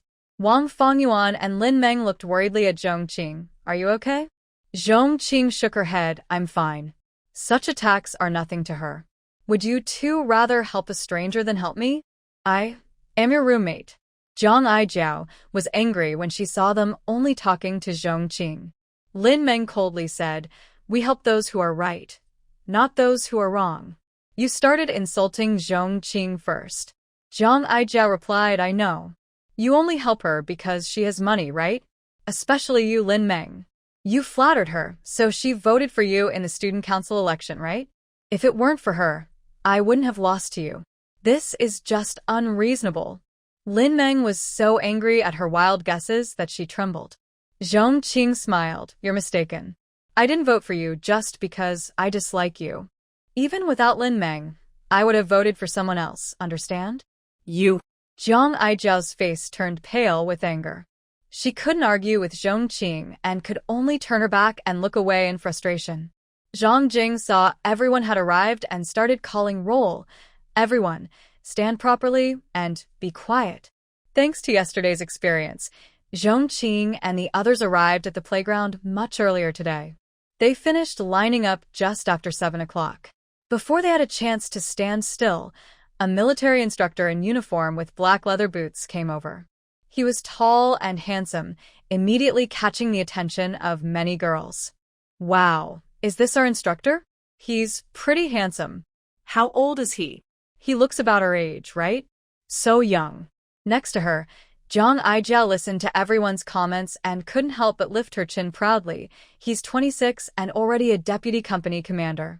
Everyone was talking, and her statement drew more attention. They all looked at her. How do you know that? Zhang Aijiao raised her chin even higher. He's my older brother. Your brother? Biological brother? Of course, his name is Zhang Aigua. Just hearing his name tells you everything. Hey, Jiao Jiao, your brother is really handsome. Of course he is. Just look at who his brother is. Careful. You two siblings do look quite similar. At only 26, he's already a deputy platoon leader. So impressive. Zhang Aijiao loved being the center of attention. Her smile couldn't hide her happiness. But Zhang Aigua, with a serious face, loudly shouted, "Quiet!" The chatting students immediately fell silent. My name is Zhang Aigua. For the next month, I will be in charge of your military training for Class 1 of the Economics Department. Everyone, stand at attention. His name really is Zhang Aigua, many students thought at the same time. But then Zhang Aigua continued, startling everyone. I give you all 1 hour to prepare your daily supplies. After an hour, meet me at the east gate of the school. No excuses. Dismissed. He then left directly, leaving the students staring at each other in surprise. Huh? Isn't this military training? Why are we going to the east gate? Why do we need to pack our stuff? What's going on? I don't know. Zhang Aijiao, isn't that your brother? You should know what he's planning, right? Zhang Aijiao's face stiffened. She quickly retorted, that's his work. It's a secret. We can't just tell others. We just need to listen to him, pack our things, and meet at the east gate. Hey, it seems like it's not just us. Other classes are also dismissed. They're probably heading back to their dorms. Are they also packing up? Then what are we waiting for? If we don't leave now, we'll be late. Let's go. Zhong Qing had already run off when Zhang Aigua announced the dismissal.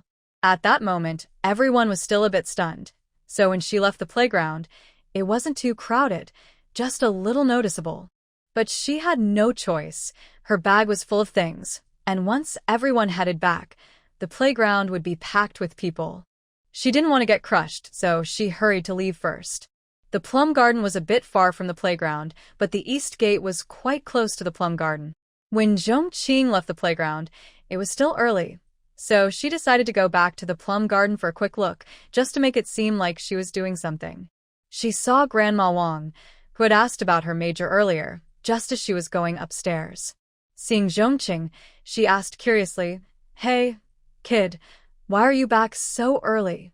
Aren't you supposed to have military training today? I'm just packing my things, Zhong Qing hurriedly explained before rushing upstairs with a quick step, leaving Grandma Wang confused.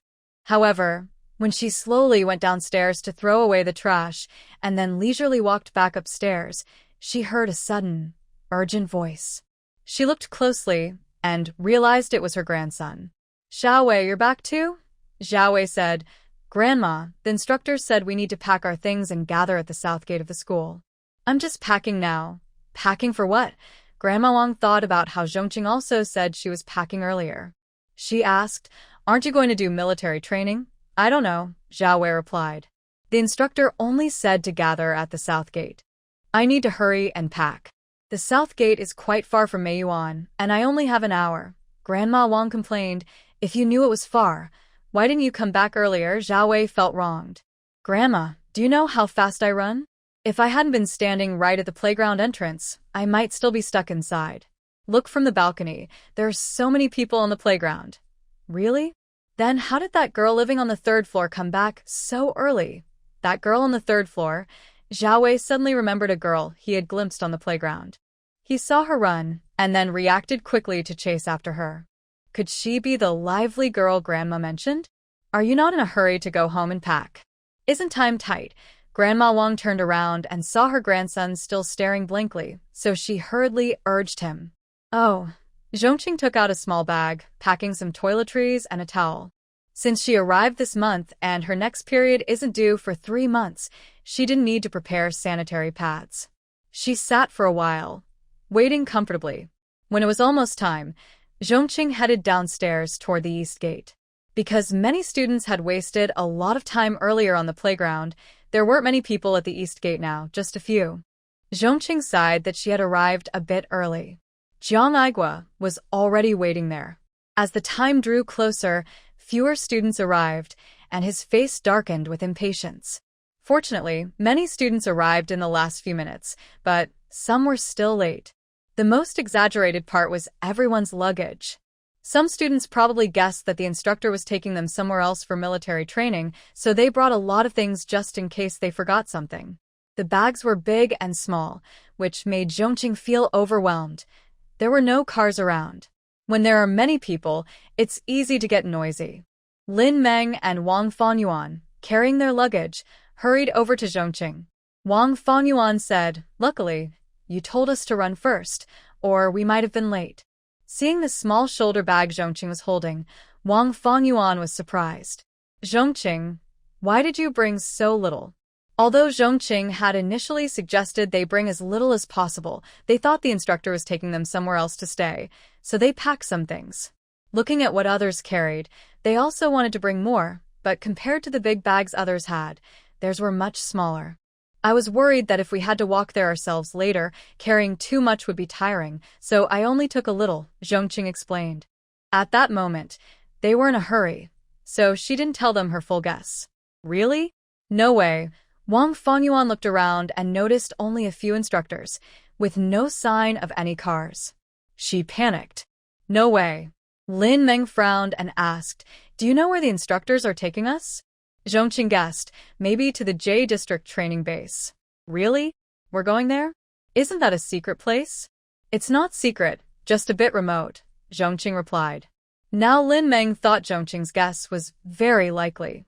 She asked again, "Is that training base far from here?"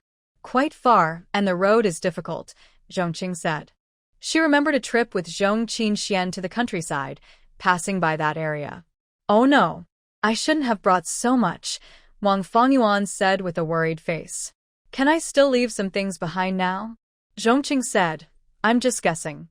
Maybe the cars haven't arrived yet." Wang Fengyuan shook her head. Now that the instructors and students are here, and the cars haven't shown up, they probably won't come anymore. "No, I need to put some things down," she insisted.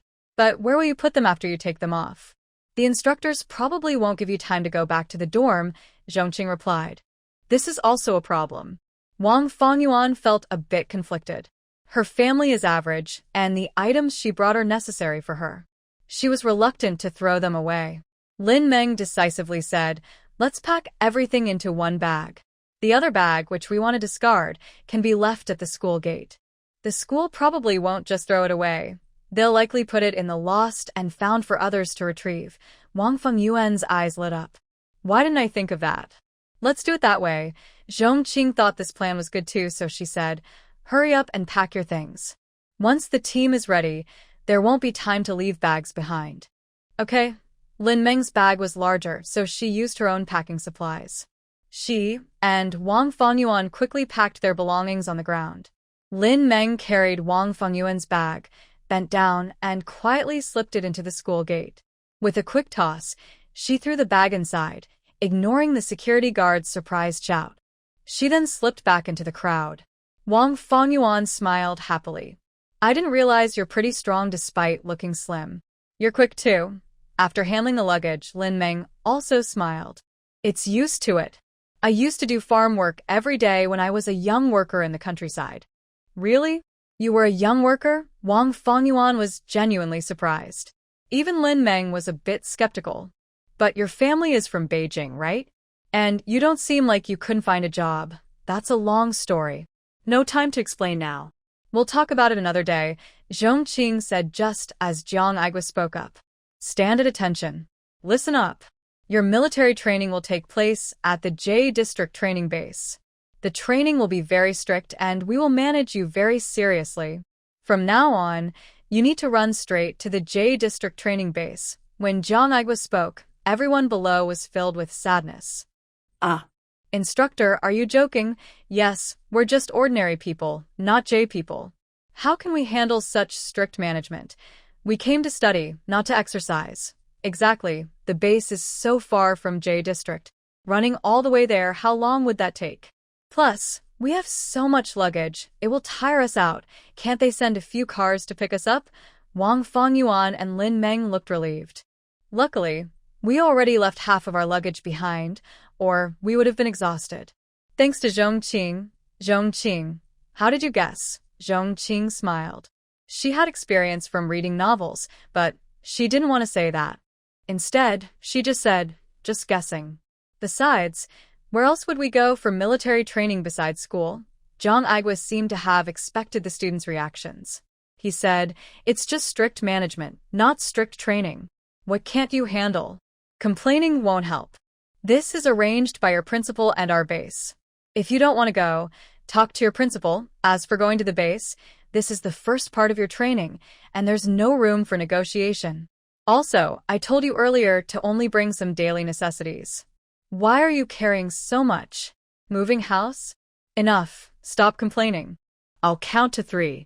I'll be at the front, and you follow behind and run. 3, 2, 1. Jiang Igua started running immediately. After running a short distance, the students in the front row began to jog slowly. He looked back at the large distance and frowned. Didn't you eat breakfast? Run faster. Keep up. The students behind could only grimace as they carried their large bags and followed Jiang Igua, running behind him. Zhong Qing didn't bring much, and she was in good shape. After running for a while, she didn't feel very tired. Lin Meng and Wang Fengyuan were also okay. They took turns holding their bags and resting for a bit, so they were doing fairly well. But those with large bags were exhausted, especially Jiang Igua. She carried a big bag and also had a small shoulder bag. Inside were some daily necessities, a few sets of clothes and shoes, and everything else was snacks and fruit. She even brought a can of malted milk. She had just arrived at the school gate with her luggage when she overheard her brother say she needed to carry her bags to the base. She was stunned, but she had no choice. She couldn't carry all that herself, so she asked a familiar male classmate for help. The male classmate was shy and didn't like to refuse others, so he agreed. But he soon regretted it because Jiang Igua's luggage was too heavy. He was already carrying his own things, and now had to hold a bag while running, which was too much for him. His name was Zhang Haoran. As he ran, he turned to Jiang Igua and said, Sorry, Jiang classmate. Your bag is too heavy. I can't carry it anymore. You'll have to do it yourself. Jiang Igua was already tired from carrying a small shoulder bag, and hearing this was like a bolt from the blue. She said in disbelief, You want me, a girl, to carry so much luggage and run so far? Zhang Haoran's face turned slightly red, but he still said, Jiang classmate, this is your luggage. I also have my own. Sorry about that. But Jiang Igua refused to take her luggage back. She said, Zhang classmate, please help me one more time. I really can't carry it. Zhang Haoran hesitated, and the class monitor, Zhang Jing, spoke up. If you can't carry it, does that mean others can? No, it's different. He's a guy and I'm a girl. We don't have the same strength, but that's not a reason for others to help you unconditionally. If you can't carry it, you can choose to leave some things behind. Jiang Igua immediately retorted, No way.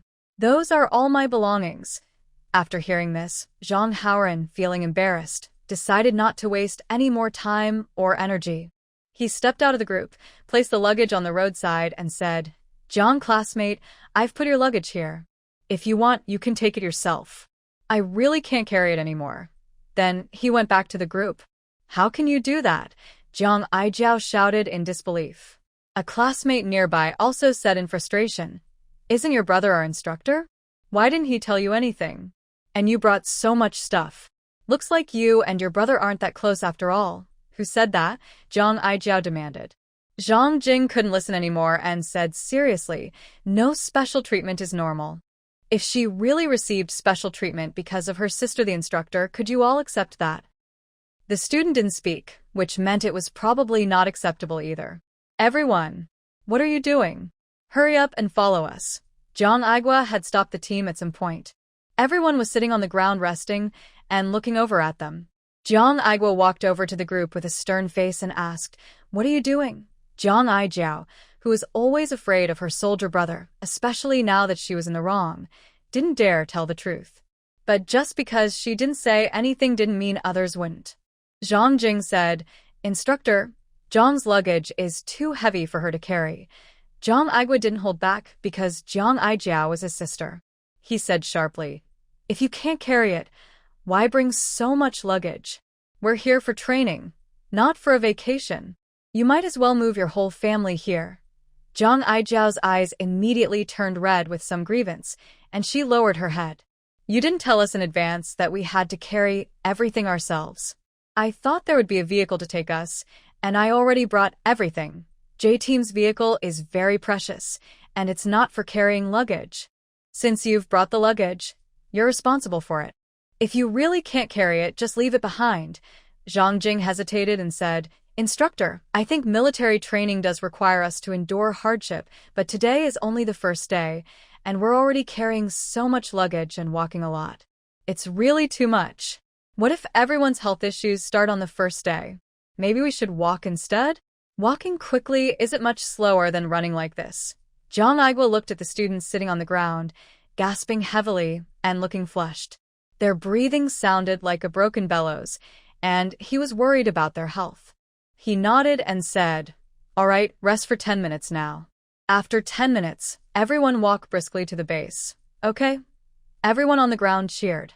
Zhong Aigua quickly ran to the back of the team and discussed the matter with other instructors. They all sighed in relief and agreed happily. Now everyone could walk to the base. Zhong Qing sat on the ground drinking spiritual spring water to regain strength. Wang Fengyuan was exhausted, her head leaning on Lin Meng. Lin Meng looked fine, indicating she really had good physical fitness. "Love, you look so thin. Why do I feel like you have so much energy? You're not even out of breath," Wang Fengyuan asked curiously. "Maybe it's because I got used to farm work when I was working in the countryside before, and my physical fitness has always been good. I'm so jealous of you. If I had known earlier, I would have exercised more. Now I realize my body is really weak. Then take this military training as a good chance to exercise and get stronger," Lin Meng said with a smile. "That's easy to say, but the training is so intense all at once." After 10 minutes of crying and complaining, everyone finally got up, dragged their luggage, and started walking. Even walking, Zhong Aijiao couldn't carry her luggage. Everyone was very tired now, and even if someone wanted to be a hero and help, they couldn't. No one was willing to help. Zhong Aijiao had no choice but to throw away some less important items from her bag, mostly food like fruit and malt drinks. After discarding these, her bag became much lighter. With Zhong Aijiao leading, the other students also started to imitate her, reluctantly throwing away some non-essential items. Soon, the roadside bushes were filled with all kinds of discarded belongings. The base is quite far from Beijing. Everyone walked all day until evening before finally reaching the base. As soon as they arrived, Zhong Aigua started speaking. "You've been training here these days. Now you just wait here. Soon, someone will take you to the dorms." A little while later, several female soldiers organized the female students to go to the dorms. Each dorm can house 12 people, with shared bathrooms and water facilities, and only one set of facilities per floor. Love's eyes darkened. She escaped from the school dorms, not expecting to be waiting here too, but she had no choice but to endure it. Luckily, it was only for a month. By tonight, it was already dark, so training was definitely over. It would start again tomorrow. At 5 o'clock the next morning, whistles sounded outside the dorm building. The whistles rang several times before stopping, and a chorus of groans echoed through the dorms. Love, Lin Meng, and Wang Fangyuan were in the same dorm. She hurried to get up and dress, saying, "Hurry up and wash up. If you're late, there might be punishment." "Really?" Wang Fangyuan said, but she immediately got out of bed. She already regretted not bringing more things after hearing Love's words earlier. The instructor didn't say we are doing special training, just management, right? It shouldn't be this serious, should it? A girl in the dormitory, still wanting to sleep, hesitated and asked. "I'm just guessing, but anyway, since the instructor blew the whistle, we really should get up," Zhong Qing said. Maybe it's just for the others who are soldiers." The girl was still in bed, unwilling to get up. Hearing this, some others in the dorm started to waver. Seeing their reactions, she felt happy and advised. "Laws are for everyone. As long as we all stay still. Even if they call us, the instructor probably can't do much to us." Wang Fangyuan spoke up. "That might not be a good idea." "What's wrong with that? If you want to get up early, then get up yourself." "I won't get up," Zhong Qing sneered. "Fine, if you don't want to get up, then don't. Don't blame us if the instructor punishes you later," she added. "We'll get up." In the dorm with 12 people besides Zhong Qing and her friends, only 2 girls got up and went downstairs. Zhong Qing was surprised and speechless that when they left, there weren't many people in the corridor either. As she went downstairs, Zhong Qing handed 2 pieces of dried meat to Wang Fangyuan and Lin Meng. "Eat some now, or you might not be able to handle the training later. We don't know when we'll get to eat again." "Thanks," they said. They knew it wasn't the time to refuse, so they took the dried meat and chewed. The more they chewed, the tastier it became. After finishing 2 pieces, they still felt they wanted more. Wang Fangyuan asked, "Zhong Qing, where did you buy this dried meat? It's so good. I'll buy some and return the favor later." Zhong Qing chuckled. "I made it myself." "You made it yourself?" "Zhong Qing, you're amazing. I didn't know your cooking skills were so good." After drinking from her portable water bottle, Wang Fangyuan felt a bit full. "Let's go downstairs quickly." It was only about 5:15 a.m., still dark outside. The training ground was very dim, and Zhang Igua stood there alone, only able to see shadows. When someone arrived, he turned on his flashlight. His face looked grim. "Why are there so few people? Where is everyone else? Didn't they hear the whistle?" Seeing no one answered, Zhang Igua walked up to a girl and asked coldly, "Answer my question." The girl was probably nervous because it was her first time experiencing this situation. She stammered, I heard it. Then why did only a few people come down?" They thought the whistle was calling the soldiers here to wake up." "Do you mean they are still sleeping in bed?" "Yes." Zhang Igua looked very unhappy. "Wait here," he said, then ran off again. Soon after, Zhong Qing and the others heard continuous whistle sounds on the playground. After a while, around 5:30, a large group of students, including Zhang Igua, came to the playground. Zhang Igua frowned and said, "Start calling the roll now." After checking, he noticed a few people hadn't arrived yet. He said, "Start running now. When these people arrive, you can all go home. Hurry up and run. Let's go." Zhong Qing, Wang Fangyuan, and Lin Meng stood in a line to run. They thought they wouldn't be running for long, but until dawn, the missing students still hadn't shown up. Everyone's stomachs were growling from hunger, and they kept running, tired and hungry. Zhong Qing looked at the time. The missing students arrived around 7:30, apparently after breakfast. Seeing them, everyone was very angry. "Finally, you're here. Are you crazy? You didn't come down when you heard the whistle, so we had to run all morning without eating. You're so relaxed. Did you even have breakfast? You're so selfish." The others scolded the missing students, who looked confused. "What does this have to do with us? It's your fault. If you had come down earlier, the instructor wouldn't have made us run all this time. We could have gone home if you had just come. You're really troublemakers." Zhang Igua shouted loudly, "You can all go home now." The missing students thought they could leave too, muttering, "I should have slept a little longer. All of you stay here. Run 20 laps around the playground." You can stop only when you finish. 20 laps. Although they ran for over an hour, the instructor didn't watch them very closely. Everyone took breaks when they were tired, walking for a while. In total, they probably ran about 7 or 8 laps. Now, making these few people run 20 laps really feels satisfying. Why? Weren't you just saying to disband? How can you ask that? Your friends haven't eaten all morning because of you guys running around. Shouldn't you be punished? Go run now, or I'll mark your training records as unqualified. Those few people looked upset but had no choice but to grit their teeth and go running. Zhong Qing, thanks to the dried meat you gave us, we might not have made it through this morning. Wang Fengyuan sincerely thanked Zhong Qing. Some people really fainted from exhaustion earlier, which is why the instructor turned a blind eye to their laziness. This morning, I'll treat you to a meal. You can't refuse or we'll feel embarrassed. Lin Meng added, I'll treat you tomorrow morning. Zhong Qing smiled and agreed. Okay.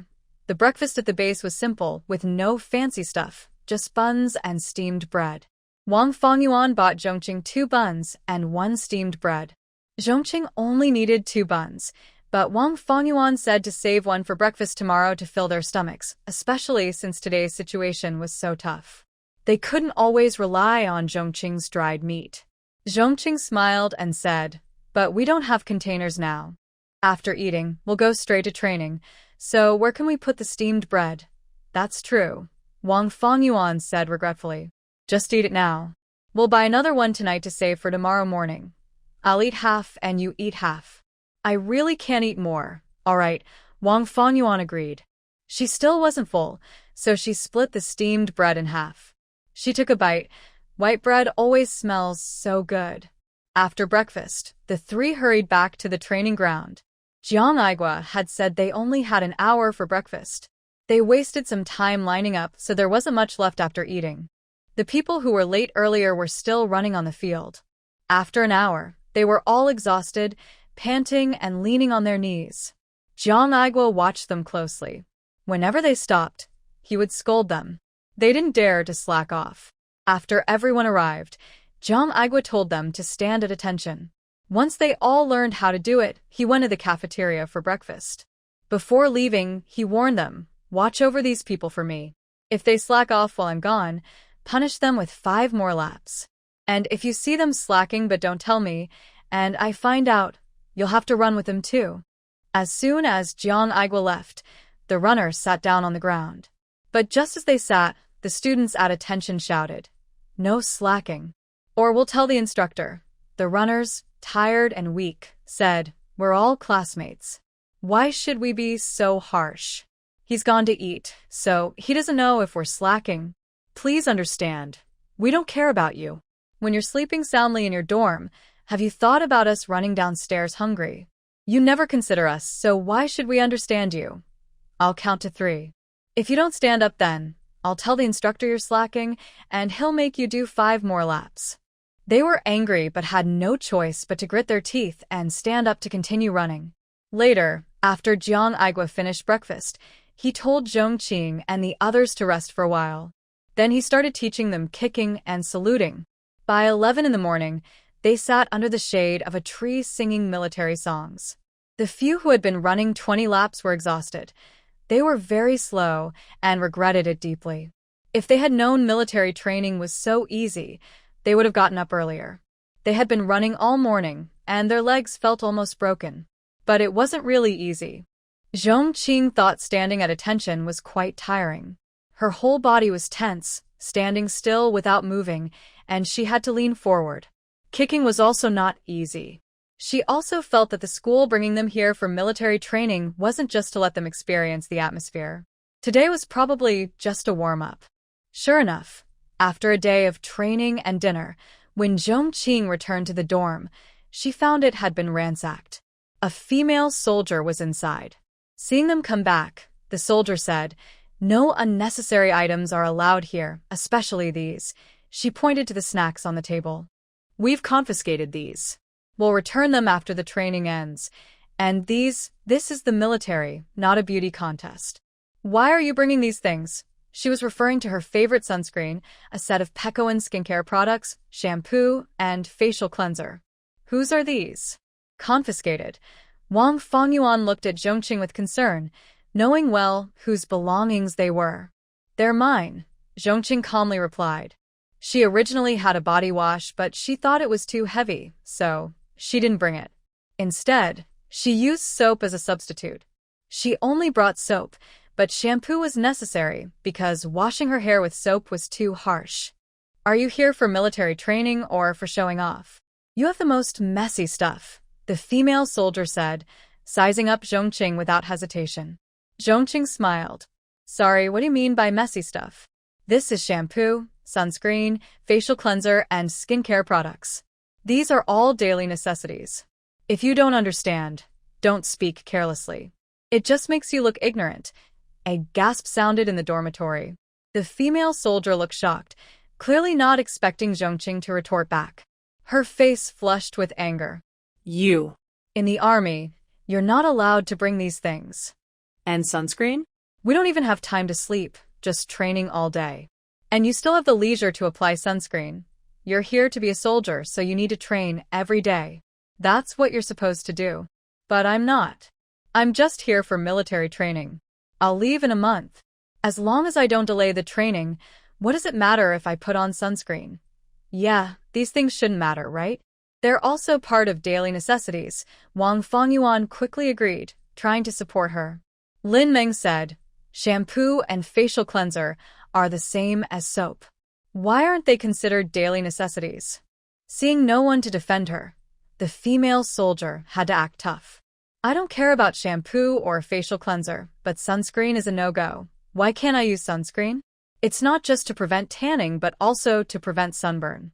Ultraviolet rays can age the skin, and prolonged exposure can cause spots, wrinkles, or even skin cancer. I have an allergy to UV rays.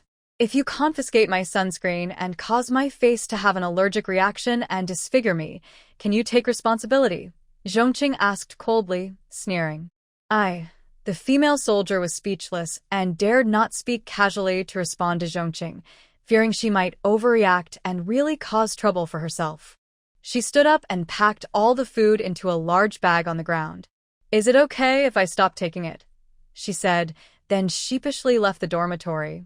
Wang Fengyuan clapped her hands. Zhong Qing, your words are really smooth and you're quite brave. That female soldier in uniform, sitting there with a serious face, I wouldn't dare say much. Before Zhong Qing could speak, someone in the dormitory said, she's really a troublemaker, not even following the rules of the army. Zhong Qing sneered and looked directly at the person. Su Yitong, have you forgotten that you were among those who made us run this morning? With someone like you, how can you talk about not following rules? How are your legs after running all morning? Su Yitong's face turned red with anger. Is it not because of you? You knew the instructor would punish us if we didn't get up, but you didn't clarify. You deliberately caused me to be punished. Didn't I clarify? I clarified, but Zhong Qing just didn't believe me from the start. I heard it too. Why did everyone else hear it but you didn't? Is there something wrong with your ears or your brain? How dare you curse me? What's wrong with cursing you? Do you have an opinion? What are you then? What am I? Su Yitong was interrupted several times by Zhong Qing and suddenly screamed loudly, as if she was about to go crazy. If you're going to go crazy, do it outside. Don't stay in the dorm. Su Yitong stormed out the door.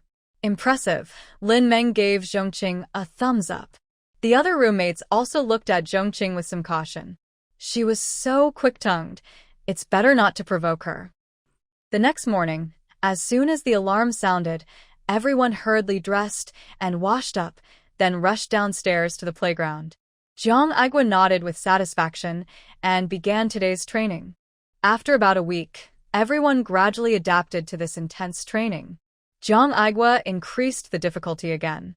They had to carry weights and run on mountain roads outside in the mornings, followed by military drills, outdoor exercises, grenade training, and shooting practice. Zhong Qing couldn't help but feel that military training nowadays really teaches students some useful skills, unlike in later generations, where it was mostly just parade drills. Qing loves to drink spring water every day, so she still has enough energy. Soon, the day of the end of military training arrived. They had a closing ceremony in the unit, with formations and performances to report. Because Qing performed very well during training, Zhong Qing chose her as an outstanding model to lead their team in the parade. She also did demonstrations of military boxing and shooting activities. Actually, Qing didn't really want to participate, but since the instructor had already chosen her, she had no choice but to go on stage. When the report ended, applause broke out below. "Captain, our girl has really good physical strength, but unfortunately, she's not from our unit," Zhong Qing said regretfully. The captain chuckled softly. "Indeed, she's impressive." Qing, with sharp ears, heard that familiar voice. She was about to step down, but suddenly looked up directly at the person who had just spoken. She saw that person also looked at her with a gentle smile in his eyes. She felt a little moved but still kept her composure and stepped down, her heart pounding. "Captain, do you know her?" Seeing the expressions of the two, Zhong Qing asked with confusion. "She is my partner," Si Sun said with a smile. "Really?" Zhong Qing looked surprised. No wonder the military performance was originally supposed to be led by Deputy Commander Zhou. Since Deputy Commander Si, who usually doesn't participate in such activities, volunteered, it must be because his partner was here. He also remembered the bad things his sister said about Qing. Although he hadn't paid much attention, he couldn't help but sweat nervously and thought he should warn his sister later. Qing, you're amazing," Wang Fongyuan praised her. Then she whispered, "Do you know that officer you just looked at? Does he like you?" You probably didn't see it earlier, but when he arrived, all the girls' eyes were on him. Not just students, even the female soldiers wanted to go over to him. Zhang Aijiao said our instructor is the deputy company commander, right? Seeing how respectful he was to that officer just now, he probably has a higher rank than the instructor. He looks quite young too. Qing saw that the girls around were all secretly watching Si Sun, and she couldn't help but find it amusing. His charm was still strong. She cleared her throat and said, "He is my partner." "Really?" Wang Fongyuan was stunned. "Are you serious? Are you joking with me?" "No, he is my partner." "TSK? Giving you a boyfriend? Can you be a little more modest?" Zhong Qing spoke loudly, so everyone around her heard. Su Yidong laughed with a mocking look. "Don't you see what kind of person he is? Do you think he would like someone like you?" Zhang Aijiao didn't believe it either. "Stop bragging, okay? Do you really think just because you look good everyone will like you?" "Thanks for the compliment," Zhong Qing replied. You. Zhang Aijiao was speechless. Zhong Qing may be pretty, but her thick skin is unbelievable. She's so shameless, claiming that Vice Captain Si is her boyfriend. A few female soldiers nearby, hearing the commotion, also looked down on Zhong Qing. "Vice Captain Si already has someone. I heard she's a rich girl from Beijing, very proud," they said. Lying about that and not choosing a better excuse? "It's so obvious, it's funny," they added. Zhong Qing looked a bit embarrassed. "Do I really look like a rich girl? Well, wearing military training clothes, it's hard to tell if I'm noble or not." "Don't talk nonsense." Zhong Qing wouldn't lie, Wang Fongyuan said, worried that no one believed her. Zhong Qing stopped her. "Don't argue with them. Soon, they'll see I'm telling the truth." Okay. Soon, the military training performance was over. Vice Captain Si left from the front aisle. Su Yidong immediately mocked. "You said he was your boyfriend, right? Why did he leave without even saying hello? Is that really your boyfriend? That's hilarious." "Exactly. How can someone have a boyfriend who doesn't even meet them? Why don't you call him and see if he comes over? He probably wouldn't bother with her." "This is the boyfriend she said she has, right? Maybe he's just a dream boyfriend?" Ha! The female soldiers and students around Zhong Qing burst into laughter. "Is it really that funny?" Zhong Qing also smiled. "Yeah, it's pretty funny.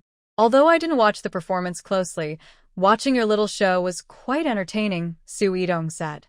"Just thinking about you saying that officer is your boyfriend makes me laugh." Zhong Qing. Shao Qing, a deep, pleasant voice interrupted. It was Vice Captain Si, who had left earlier but somehow came back from behind. He walked over to Zhong Qing, smiling at her. His expression made it obvious to everyone that they were a couple. "How do you know I am here?" Zhong Qing asked with a smile. Si-sun said, "The performance is over, and everyone around has left. I was planning to wait for you at the door. When you didn't come out for a long time, I thought you might have run into trouble, so I came inside to find you. What are you guys doing?" As soon as he approached, everyone else fell silent and didn't dare to speak. Su Yidong and others' faces turned bright red. "It's nothing. Deputy Captain C, we were just asking if you're dating Zhong Qing." "You really are a perfect match, made for each other," one female soldier said, and then ran off quickly. The others saw this, and also left one after another. Zhong Qing smiled and shook her head. "It's nothing. Let's go. Zhong Qing, we have something to do, so we're going back to the dorm first." Wang Fongyuan winked and then pulled Lin Meng away quickly. After they left, Si-sun directly held Zhong Qing's hand and asked, "What happened just now? Did someone bully you?" "No, who could bully me? I just told my friends you're my boyfriend, and they didn't believe it. Now that you're here, everything is clear," Zhong Qing said indifferently. She truly didn't care about the teasing. These people were far less formidable than the women from Huaishu village. "I see." Si-sun knew Zhong Qing's personality and knew she really didn't mind. He then tightened his grip on her hand. "Is military training tiring this month? You look a bit thinner." "Not too bad. With such heavy training every day, it's normal to lose some weight. After the training ends, I'll gain it all back." They walked out while talking. The night wind was cold and sharp, but Zhong Qing felt her hand was so warm it was almost sweating. They reached a small grove, and Si-sun suddenly stopped. "We haven't seen each other for more than 2 months, right? Do you miss me?" Zhong Qing was shocked and stopped in her tracks. This was the first time she heard Si-sun speak so directly. Before she could respond, Si-sun stared at her intently and said, "I miss you very much." Her heart pounded loudly under his gaze, and she blushed. "I miss you too." Si-sun suddenly pulled Zhong Qing into the grove, which was dark and quiet. Zhong Qing hesitated, but his grip on her wrist was so warm that her arm felt weak, and she couldn't resist. "What are you doing?" Zhong Qing whispered softly. "I want to kiss you," Si-sun said straightforwardly. "Is that okay?" Zhong Qing felt her face flush. "Who taught you to do that?" "No one taught me. I thought it should be like this." "Do you like it?" Zhong Qing. "Oh my god, I really can't take it anymore." Half reluctant, Zhong Qing was pulled into a small grove by Si-sun. He hurriedly found a sturdy tree, placed his arm against it, and let Zhong Qing lean on his hand. Then he lifted her chin and kissed her directly. When Zhong Qing returned to the dormitory, it was quite late. Everyone was still awake because they were leaving tomorrow. Everyone was excited, chatting loudly on their beds. Zhong Qing looked at the food on the table and was surprised. "Did they send these back?" "Yes. Not only these, but also the things we dropped on the way here. The instructors actually picked them up behind us. Now that the military training is over, they're giving everything back to us," Wang Fongyuan said happily. "I used to think they wasted things, but now I see I was wrong. They're all good people." Su Yidong, who had mocked Zhong Qing before, felt a bit uncomfortable seeing her come back, so she left. Zhong Qing didn't bother to pay attention to her. She just took out the food she was sent back with, packed it into her bag, and tidied up her other belongings. She didn't have many things. Aside from what she needed for washing in the morning, she had mostly packed everything. Wow! Suddenly, cheers came from the neighboring dormitory, followed by applause. "What are they doing next door?" Someone in the dorm asked curiously. "Let's go see." "We don't have to get up early for training tomorrow anyway," Zhong Qing on the top bunk said eagerly. "Let's go." The others in the dorm also went over, leaving only Zhong Qing, Wang Fongyuan, and Lin Meng. Zhong Qing sat on Wang Fongyuan's bed, talking with her and Lin Meng. "Hey, Zhong Qing, why is your mouth swollen? And so red? Did you eat chili?" Wang Fongyuan suddenly stared at Zhong Qing's mouth and asked. Zhong Qing's face warmed up, and she instinctively said, yes. He brought my favorite chopped pepperfish head. It's too spicy. How did you get that on your neck? Was it bitten by a mosquito? Are there still mosquitoes at this time? It's probably some other insect. Lin Meng, who was experienced, saw Zhong Qing and knew that the couple must have been affectionate, so she quickly explained. "Oh, Zhong Qing, do you want to eat this?" "Yes." Zhong Qing sighed with relief and couldn't help but blame Chi-sun for always biting him. Now, everyone saw it.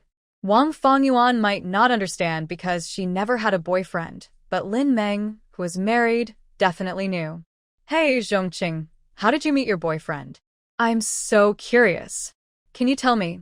I was a young worker in the countryside before. I met him on the train when I was going there. Wow, your love story could be made into a movie.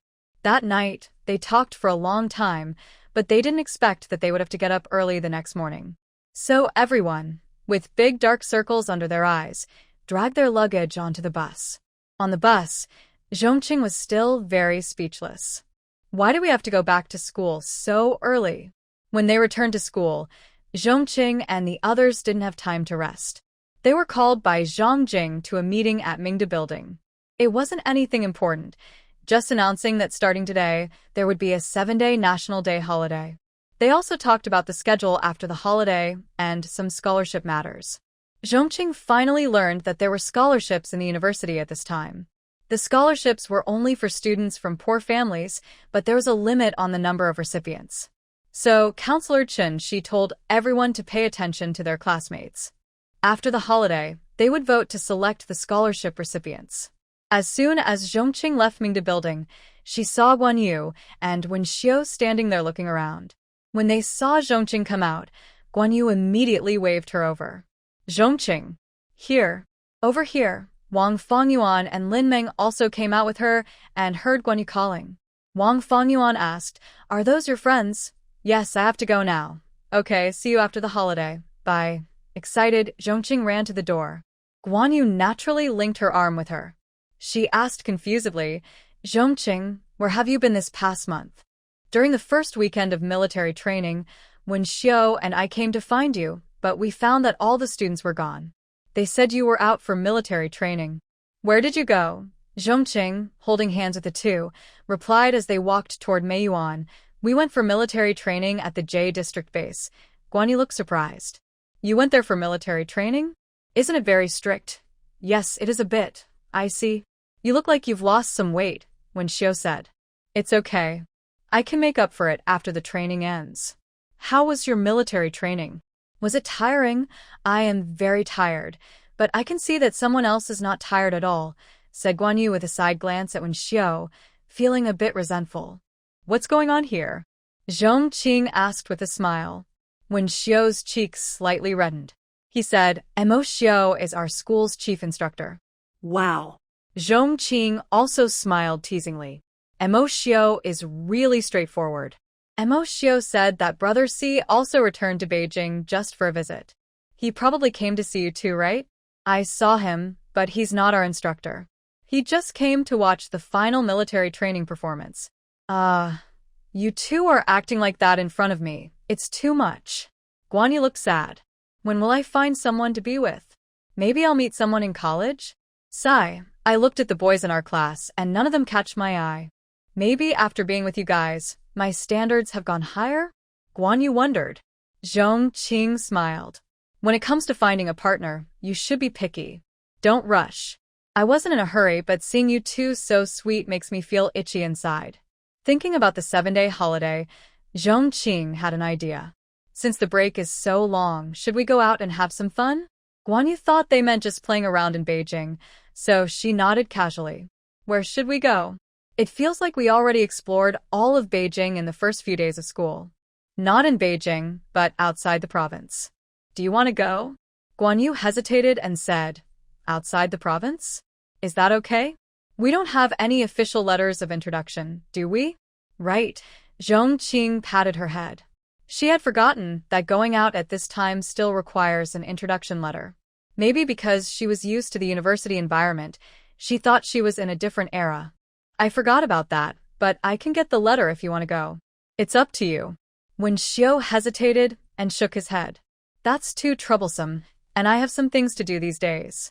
Zhong Qing's mind moved, guessing Wen Xiao probably wanted to earn some money, so she said, fine then. It would be great if we could go without needing an introduction letter. Guan Yu sighed. That way, we can go anywhere and have fun. Zhong Qing smiled. It should be soon. Really? No way? The college entrance exam has been restored, so what's impossible? Zhong Qing's smile was so genuine that she no longer needed a letter of introduction. She could even openly sell her goods. Although initially some people might look down on those who dared to break the rules, she would definitely be among the first to benefit. She thought when Shouye even dared to go to the black market, and once the policies were in place, she could earn money openly, without worry. That makes sense, someone said. A few people entered Plum Garden and walked to the building where Zhong Qing lived. They saw a familiar car parked there. Zhong Qing went forward and knocked on the window. Inside was Zhong Qing. Big sister, why are you here? Zhong Qing asked. Grandpa and Grandma asked me to pick you up. Zhong Qing looked at Zhong Qing and said with a sigh, you've lost some weight. Grandma will be worried sick when she sees you. Are your two friends here too? Bring them along, Zhong Qing suggested. Man Yu and Wen Xiao quickly shook their heads. No need, Sister Qin. We have some things to take care of these days, they said. They had already stayed at Zhong Qing's house for several days last time and felt they were bothering her.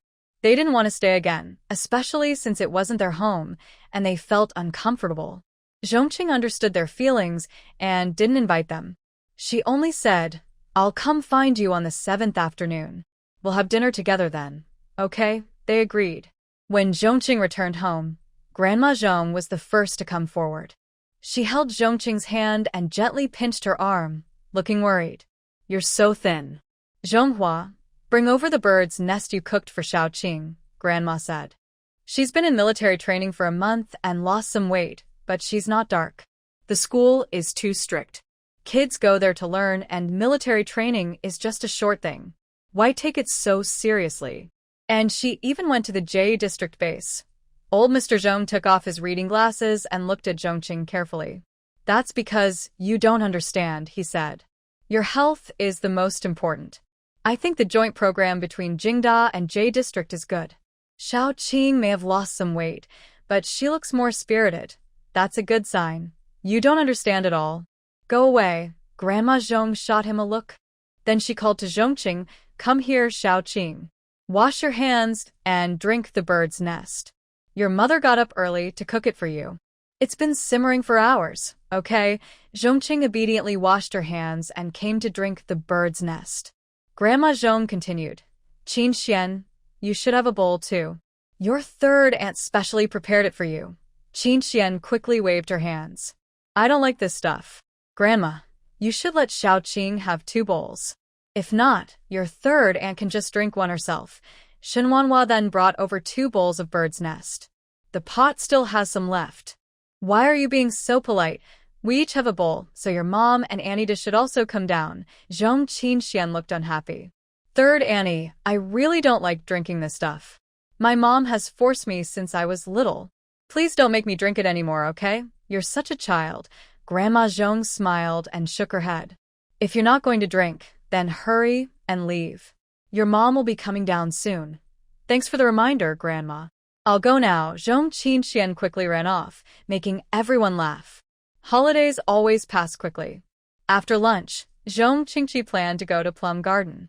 Zhong Jianhua and Shenwanhua were still learning to drive, so Zhong Qing was the one who took her. Grandma Zhong and Shenwanhua packed plenty of snacks in the car, worried that Zhong Qing might not eat well outside and might lose the meat she had been raising these days. Zhong Qing joked with Zhong Qing, do I look like someone who would suffer for myself? Not at all. With your skills, even if you wanted to suffer, you couldn't, Zhong Qing said while driving. Little Qing, I want to come over for dinner tomorrow night. Is that okay? Zhong Qing had been craving Zhong Qing's cooking for a long time, but unfortunately, at Zhong's house, Grandma Zhong didn't allow Zhong Qing to cook, and she didn't dare ask Grandma Zhong directly. Sure, but you have to bring your own meat. I won't be able to buy any after class. No problem, Zhong Qing happily promised Zhong Qing, giggling. My sister cares about me the most. Zhong Qing rolled her eyes at her, a bit annoyed. When they arrived at Plum Garden, Zhong Qing didn't even get out of the car and just left directly. Zhong Qing went back, tidied up her room, then lay on the sofa for a nap. She woke up around 3 or 4 o'clock. It's so late, Zhong Qing muttered, washed her face, and went out to the schools of Guanyu and Wenxiu. Their majors were the same as Zhong Qing's, economics. Luckily, they were in the same class and even shared a dorm. It was much more convenient for Zhong Qing to visit them now. 310, it should be this one. Zhong Qing knocked on the dorm door, according to the address Guan Yu gave her. Coming. The door opened to reveal a short girl with glasses and wet hair, looking like she had just showered. She was surprised to see Zhong Qing and asked, "Who are you looking for?" "I'm here for Guan Yu and Wen Xiao." "Are they here?" "Oh, you're the friend Guan Yu mentioned." The girl suddenly smiled. Just as beautiful as she described. "I'll go call them. Guan Yu. Wen Xiao. Your friend is here to see you." A soft rustling sound came from inside. Soon after, Guan Yu walked over. She probably just washed her hair, as it was still a bit damp. Wen Xiao also followed closely behind. "Come in," she said. Guan Yu and Wen Xiao's dormitory was similar to Jing University's, 12-person rooms, no private bathrooms or balconies. There were blue metal bunk beds, a few large wardrobes, and a big table. The others in their dorm were probably out eating or playing, so it wasn't crowded with just a few of them there. Guan Yu and Wen Xiao slept in bunk beds. Their beds were very clean. Guan Yu asked Zhong Qing to sit on her bed. "It's already 4 o'clock. Should we go straight to dinner?" "Sure. It will be crowded soon. Let's go find a seat first." "Wait. Let's put on our clothes." "Okay. What should we eat?" Guan Yu held Zhong Qing's hand. "How about Peking duck? It's been a long time since I had it." "Sounds good." Wen Xiao had no objections. Although Peking duck was expensive, she could afford it now, and it wasn't something they ate every day. There was a Peking duck restaurant near Jing University, and it was very authentic. It was just a little after 4, and there were already many people inside. Zhong Qing and her friends were lucky. They found some empty tables. As soon as they sat down, another table of people sat nearby. Zhong Qing just finished ordering and handed the menu to the waiter when she noticed a boy at the next table looking at her. When she looked back, he smiled at her. Zhong Qing thought, "Who is this?" "Wen Xiao, do you know him?" she asked. No, Zhong Qing didn't pay much attention to this little incident. After the duck arrived, she started eating eagerly. She hadn't had Peking duck in months, and it was surprisingly delicious. The duck skin was crispy, and the meat was very tender. They dipped it in sauce and added cucumber strips, scallions, and spring pancakes. They also ordered a dish called Jing-style shredded pork, which they wrapped together.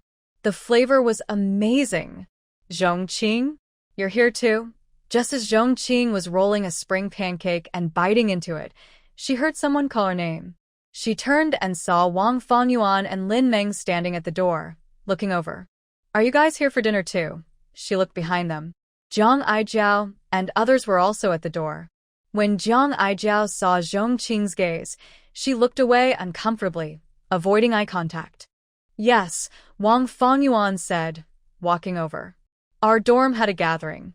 We heard the Peking duck here is very good. None of us have tried it before, so we wanted to come and give it a try. And since everyone shares the cost, the price isn't that hard to accept. Who hasn't eaten roast duck?" "I've had it before," Jiang Aijiao muttered from behind. "There's a seat over there. Let's go ahead first." Lin Meng kept searching for an available spot and found a small path. "Okay, are they your classmates?" After they left, Guan Yu asked. "Yes, classmates. We even shared a dorm before. I moved out later. The 2 girls who just came over are pretty friendly with me. I can tell. The girls who came out with you last time from Mingda Building are them, right?" "Yes, that's them," Wen Xiao said. "Since you usually live outside, do you feel lonely when eating and going to class alone?" "Not really." "What's lonely about it?" "Mainly, the dorm environment isn't good and I can't stand it." Guan Yu nodded in agreement. "I used to live alone in Huaishu village. Now that I stay in a dorm, I feel a bit uncomfortable." Wen Xiao suddenly suggested, "Why don't we rent a house near the school? Living in the dorm is quite inconvenient sometimes." Guan Yu hesitated. "Are rent prices in Jing City very high?" "Things here seem more expensive than in He Province." "I'm worried my expenses might not be enough." Zhong Qing said, "I don't know much about other places, but I do know a bit about Meiyuan. My home is a 1-bedroom, 1 living room, 1 bathroom place, and the monthly rent is about 5 or 6 yuan. However, Fong Ran gave her a 20% discount, so her actual rent was 4.5 yuan per month. You two could rent a 2-bedroom, 1 living room, 1 bathroom place. If you want to save, a 1-bedroom, 1 living room, 1 bathroom apartment is fine. Weren't you two living together in Huaishu village before? When Shouye said, that's possible, but the bed in Huaishu village was a kong, a heated brick bed, and the place was big. Do they have kangs here? No, just a double bed. Actually, that's okay, Guan Yu said. Her family sent her 20 yuan each month. A 1-bedroom, 1 living room apartment costs about 5 or 6 yuan, and a 2-bedroom, 1 living room probably wouldn't exceed 10 yuan. Sharing the cost with Wen Xiao isn't too bad. Zhong Qing, do you know if there are any empty rooms in Meiyuan?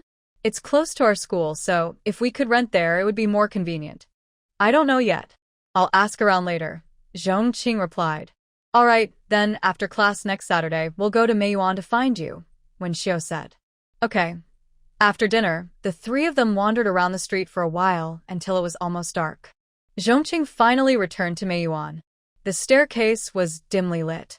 When she reached the 2nd floor, suddenly someone appeared out of nowhere, startling her greatly. Don't be afraid, it's me. It was a man's voice, but unfamiliar. Zhong Qing had never heard it before. She took out her flashlight from her bag and shone it at his face. The bright light made his eyes blink uncomfortably, so he covered his eyes with his hand. Zhong Qing didn't see clearly who he was and asked bluntly, Who are you? Don't shine the flashlight into my eyes. It's too bright, he said. Frowning, Zhong Qing turned the flashlight to the side. The man lowered his hand from his face. Only then did she realize, wasn't he the guy from the roast duck shop who smiled at her? How did he end up here? Who are you? We don't seem to know each other. How do you know where I live? Seeing Zhong Qing misunderstood, the man hurriedly waved his hands. You misunderstood. I wasn't stalking you. I also live here on the 2nd floor. I'm from Jing University, Law Department. My name is Shouye. My grandmother probably told you about me. Hearing this, Zhong Qing recognized his grandmother, probably the old lady who boasted about her grandson last time. But we don't seem to know each other, right? Why are you here? Shouye rubbed the back of his head. It's nothing. I was just worried because you haven't come back. It's getting dark. In the future, try not to come back so late. It's not very safe. Zhong Qing was confused. What? Is there something wrong with you? Do we even know each other? Zhao Wei's ears turned red. He hesitated and stammered. Whatever your reason is, please don't do this again. It's bothering me, Zhong Qing said firmly. His behavior was strange and confusing. She was too annoyed to continue talking to him and went upstairs directly. The next morning, Zhong Qing went down to the 2nd floor and was relieved not to see Zhao Wei. She thought she could breathe easier. But as soon as she stepped out of the building, she saw Zhao Wei waiting outside. When he saw her come out, his eyes lit up and he said, Sorry about yesterday, classmate. I was too forward. I apologize. Let's get to know each other again. I am. Zhong Qing didn't wait for him to finish and interrupted. Sorry, my partner doesn't allow me to get too close to other guys. Zhao Wei was stunned, as if struck by lightning. Ah. You have a partner now. Yes. Please pretend you don't know me from now on. After saying this, Zhong Qing left, leaving Zhao Wei standing there, staring at her back. It wasn't until Grandma Wang patted his shoulder that he snapped out of it. Grandma, why did you come down? Grandma Wang didn't hear what they said and thought her grandson was actively trying to pursue a girl. She smiled so much her wrinkles showed. Shouye, what are you talking to that girl about? Do you like her? I think so. She's very lively and reminds me of my younger days. You should ask her out more often, eat together, and go out to have fun. There are so many nice places in Beijing. You can't be stingy when chasing girls. Zhao Wei looked a bit sad. Grandma, she has a partner now. Really? Grandma Wang was surprised. Did she tell you that? Yes. That's okay. There are plenty of good people out there. With your qualities, you shouldn't have trouble finding someone nice, Grandma Wang said, trying to comfort him. She didn't want to hurt his confidence, even though she felt a little regretful. Zhao Wei was feeling down, but he really liked her. Today was the first day of class. Zhong Qing had already copied the schedule beforehand. The first class was microeconomics. It was a small class held in a small classroom. Zhong Qing found classroom 101 and went inside. As soon as she entered, she saw Lin Meng and Wang Fengyuan sitting in the third row, waving at her. Zhong Qing, sit here. The classroom was divided into two sides, each with a row of 4 seats. The seats were connected, and the tables were a bit small. 4 people would be crowded, but 3 would be just right. Zhong Qing sat down, placing her bag under the table. Why did you come so early? Also, when will the textbooks be handed out? Without textbooks, how can we attend class? The textbooks have already been handed out during the National Day holiday. I picked yours up and brought it to our dorm, Wang Fengyuan said with a smile, pulling out 2 books from her bag. One was the microeconomics textbook, and the other was the capitalism section for chapters 3 and 4. I brought the books you'll need this morning. When you're free, come to our dorm to pick them up. Zhong Qing took the book and said, thanks. I'll go move the books at noon. Will you have enough time for lunch? Lin Meng asked. And there are quite a few books. Can you carry them all by yourself? Maybe after class in the afternoon. You can move them. We can help you then. I only have 1 class this afternoon, so I have plenty of time. Yes, I can bring the books I need for class this afternoon, she added. After thinking for a moment, Zhong Qing nodded. That works. Thank you both. You can come to my house for dinner tonight. I'll cook, and then we can study together later. They really did have evening study sessions in their first year. During these sessions, students didn't have classes, but stayed in the classroom to read or study. Since Zhong Qing lived off campus, her counselor, Chen Shi, was worried about her safety returning to Meiyuan every night. So she was allowed to study at home. Zhong Qing was happy about this. Tonight, she was going to school because there was a vote for scholarship spots, and everyone had to be there. Then we won't be polite. The teacher is coming. In her modern university, Zhong Qing was studying economics. Seeing these familiar topics made her feel quite close. After 4 classes in the morning, she had lunch with Wang Fengyuan and Lin Meng at the cafeteria. In the afternoon, after class, she went with them to her dorm to bring her textbooks back. She could have carried them herself, but she didn't want to refuse their kindness. So, she divided some books among them, and they all headed back to Meiyuan.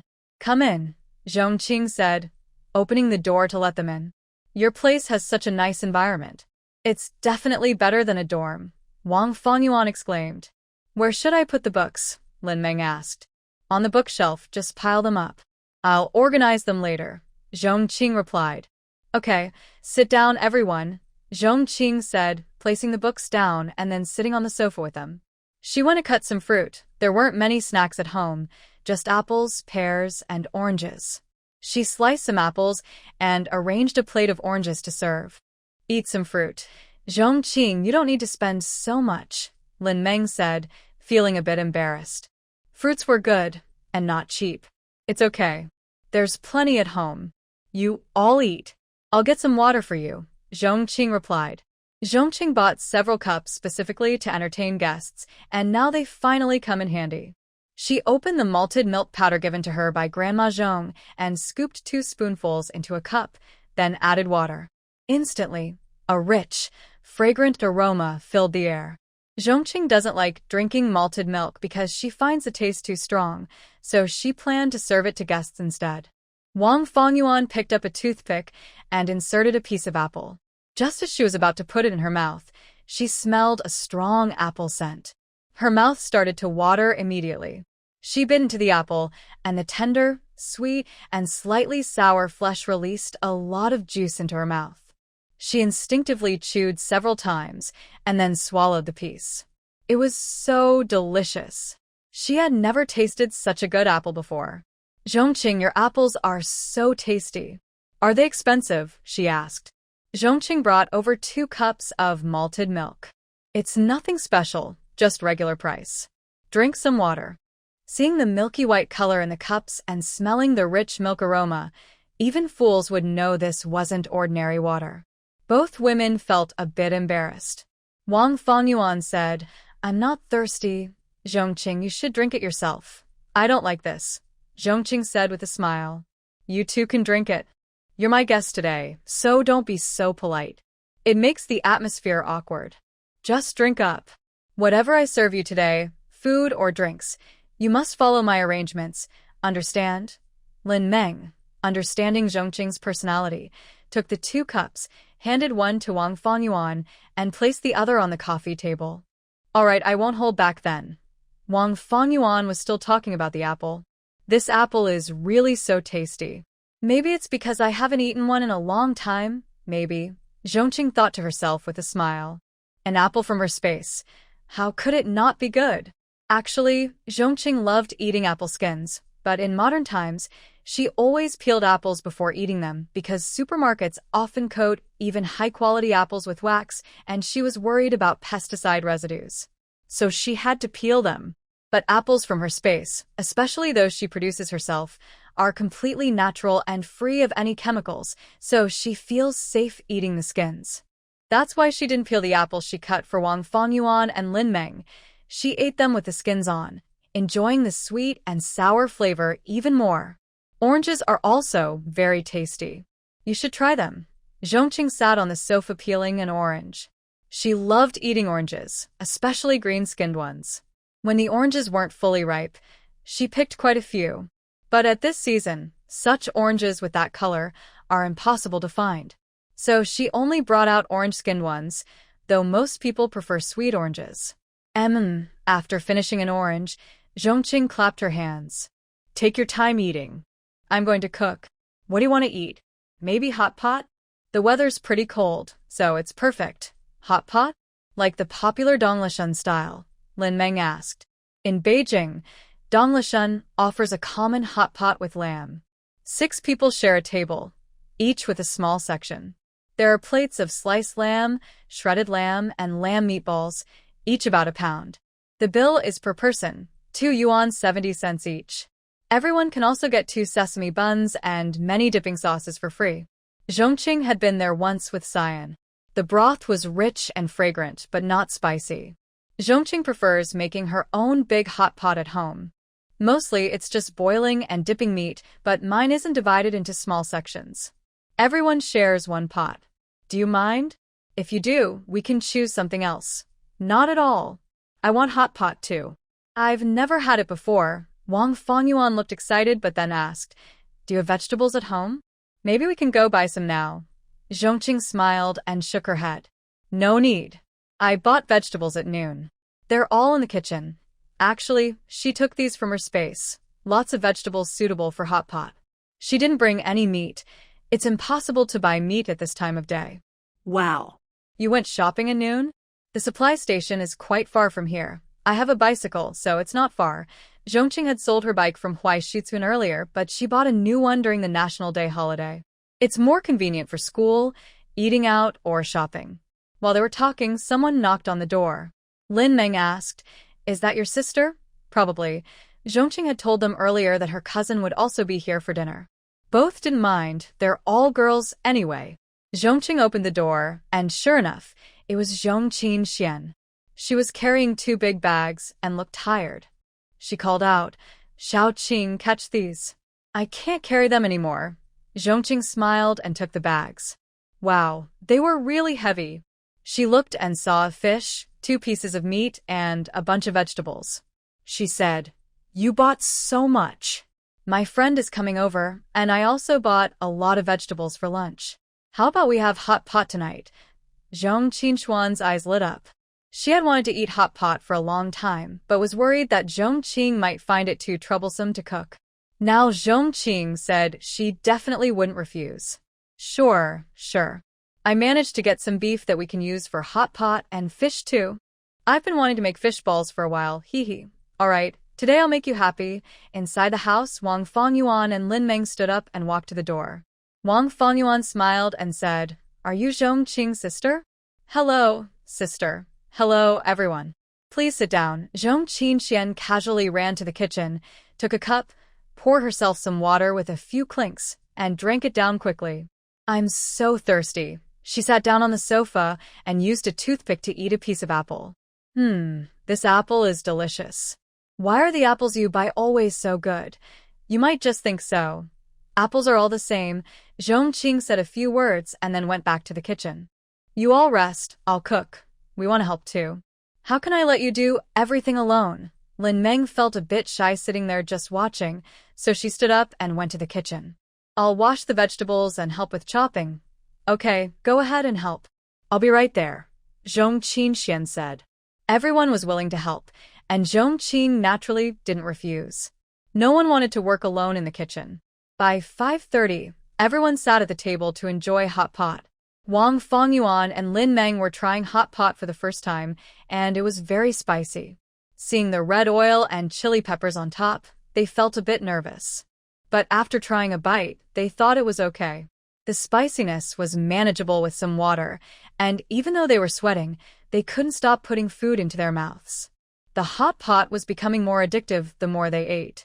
Zhong Qing happily ate a tender, smooth fish ball and sighed. If I had known we'd be having hot pot tonight, I would have brought some soda. Zhong Qing was reminded and said, Oh right, I still have a few bottles of soda here. I was saving them to drink slowly. I'll go get them now. Zhong Qing took 4 bottles, 1 for each person. Zhong Qing opened one and took a sip. Refreshing. You have to have soda with hot pot.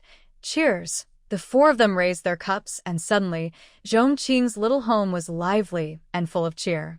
Because they had evening self-study later that night, the meal didn't last very long. After a few people tidied up the kitchen, Zhong Xinchuan went home first.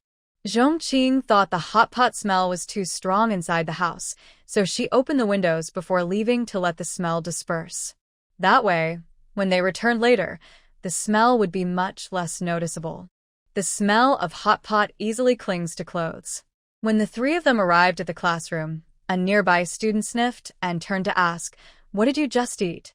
You smell so good, spicy and fragrant like. Wang Fongyuan, who was on good terms with the student, smiled and said, Your nose is really sharp. We had hot pot. Hot pot? From Donglishan? That's expensive. No, it's homemade by Zhong Qing. It's really delicious. Wow, that's impressive. Humph. Everyone looked at the person who made the sound. Jiang Aijiao saw everyone looking at her, especially Zhong Qing, and blushed. What? What's wrong? What are you humping about? Zhong Qing asked with a half-smile. Nothing. I was just humping casually. Why can't I? You're being too nosy. Everyone turned their heads back. Wang Fongyuan was a bit confused. What's wrong with her? She used to be so proud, and now she seems so timid. Lin Meng glanced at Zhong Qing and smiled, saying, Maybe she's afraid of offending someone. Forget her. Let's talk about our own stuff, Zhong Qing said. They chatted for a while longer. Then She came over holding a stack of notes. As soon as She entered, the classroom became quiet. She cleared her throat and said, All right, tonight we will hold a vote for the scholarship slots. Class monitor, you'll chair this vote. Zhang Jing stood up from her seat and wrote the names of the students who applied for the scholarship on the blackboard. There were 12 students, but Zhang Jing said only 7 slots were available, meaning nearly half would be eliminated. This scholarship was not a small amount. Unlike modern scholarships, this one nearly covered all university expenses, including tuition and textbooks. It even provided 20 or 30 yuan for meals. Some students who saved money could attend school without paying anything and might even have some leftover. So, students from poor families could really receive a lot of support when going to university. Zhongqing's feelings have nothing to do with this scholarship. Wang Fongyuan and Lin Meng did not apply either. Although they are not very wealthy, they are not poor either. They come from middle-class families. But what Zhongqing didn't expect was that Jiang Aijiao had actually applied. Seeing Zhongqing's confusion, Wang Fongyuan whispered in her ear, Jiang Aijiao's father is a martyr, so she is a martyr's family member. I see. Zhongqing nodded. There are many ways to qualify for this scholarship. It's not just about being poor, having disabled parents, being a family of martyrs, or being from a single-parent family can also qualify, as long as you provide proof. Later, Zhang Jing asked these 12 students to introduce their family situations to gather votes. Zhongqing listened quietly. She remembered that when she was in university in modern times, her class also held similar voting. Ironically, many students use their scholarship money to buy phones costing over 10,000 yuan and shoes costing several thousand. Zhong Qing felt very speechless about this. Students who couldn't afford to eat often had to do part-time jobs but couldn't get the scholarship, while those who did get it wasted so much. It's truly wasteful. Phones costing over 10,000 yuan and shoes costing several thousand should never be equated with the word scholarship. Among these 12 students, except for Zhang Aijiao, who is a martyr's family member, the others all have various difficulties. Some have lost their parents, some are disabled and unable to work, and some are from families receiving government support. One boy named Lu Heng is especially unfortunate. His father died accidentally while building a dam, crushed by cement. His mother was so heartbroken that she went blind from crying and has been in poor health. His grandparents are too old to do heavy work, and the whole family depends on him, yet he still has to go to school. Zhong Qing felt that 7 spots were not enough. When she voted, she compared several times before filling in her choices. As expected, Lu Heng received the most votes, while Zhang Aijiao, a martyr's family member, received the fewest. Her face looked very unhappy. Actually, Zhong Qing thought this was normal. The scholarship is meant to help students who can't afford school or food. Although Zhang Aijiao is a martyr's family member, her brother is a soldier. From her usual clothes and expenses, she doesn't seem to lack money. There are probably more suitable candidates for this scholarship. The voting for the scholarship didn't last long. After it ended, Chen Shi called Zhong Qing outside. "Pack up your things. I'm about to go back to the staff dormitory, and it's on the way to your place. We can go together for company." Chen Shi was worried that Zhong Qing might encounter trouble walking home alone at night, so she suggested this. "Okay, thank you, teacher. Qing originally didn't bring her textbooks, so she can leave now." After the scholarship voting ended, Qing officially got into her school routine. I have to say, Jing University is really impressive. Even in her first year, their classes are packed. She has classes almost every day starting at 8 a.m. Only Saturday afternoons are free. The rest of the week is full. Luckily, Qing doesn't have evening self-study, or she would go crazy. Soon, December arrived. A big event happened this month. A new policy was introduced, officially opening up. When this policy came out, everyone cheered. People who had been sent away because of previous policies could now return. There was no more need to play landlord, and words like Black 5 categories or capitalists could be freely used again. Some people were especially happy, like the educated youth. With the new policy, they could finally go back to the city. But this return was limited because city housing and jobs are tight. If all the educated youth returned, the city couldn't handle it. Qing remembers that at first, only unmarried youth could go back. Married ones found it very hard. She can imagine what it will be like when many youth return home. There will definitely be a big fuss. Qing is also happy because the opening means she can start her own business. In the future, there will be many shops and stalls on the streets. She won't have to go so far to eat at state-run restaurants anymore. On New Year's Day, Qing didn't go home because Guan Yu and when Shouye came over. Last month, Qing helped them find a 2-bedroom, 1 living room, 1 bathroom house. They have already moved out and sometimes visit Qing. "I want to start my own business," when Shouye said confidently, her expression firm. Guan Yu hesitated a little. "Qing, what do you think?" "I'm worried. What if the policies change again later?" Qing smiled. "Don't worry. Since the policies are out now, they probably won't change soon. Do you mean you support us?" "Yes, I support you. Follow the country's policies. That's always the best decision, and it's the only way to make money. Maybe you'll catch this opportunity and become rich." Qing nodded. "But what kind of business do you want to start? You usually have classes and your time is tight, right?" When Shouye nodded and said, "That is also a problem. Since you have a lot of experience, can you give us some advice?" Guan Yu asked, "Zhong Qing, do you want to work with us? Even though you don't need money, I think you probably wouldn't mind earning some." Zhong Qing smiled. "I didn't know I could join just now, but now I know you want to include me. Regarding advice, I do have some suggestions." Zhong Qing took out a notebook and a pen, and on a blank page, she jotted down a few general ideas. "Since we are students, our business should have low costs and short time frames. We could sell snacks or small accessories like hairbands, hair ties, hair clips, or buttons. Oh, and you could buy buttons wholesale from a factory and pick out some nice ones to sell separately. Zhong Qing talked a lot, then added, if the supply is not good, you can also buy goods from other places. Guan Yu asked, other places? But we're students. How would we have time to go far away? She listened to Zhong Qing's ideas and started to understand, but some parts still confused her. And where exactly are you talking about? Zhong Qing smiled. You can stock up on goods during holidays and sell them on weekends near the school. And the place you know best is probably the best spot. Guan Yu suddenly understood. Are you talking about Yangqing? After Zhong Qing nodded, Guan Yu clapped her hands excitedly. Yes. I didn't think of that. Actually, the policies there are much more relaxed than in the north. Before they fully opened up, many people were secretly doing business. Now that they've relaxed the rules, Yangqing is probably the first to implement this policy. Plus, the clothes and accessories there are more fashionable and cheaper than here. If we can bring them over to sell, we'll definitely make money. Let's go to Yangqing during the winter break. Zhong Qing is right. Those small items don't take up much space, and we can bring back quite a few. We should focus on selling small, lightweight things.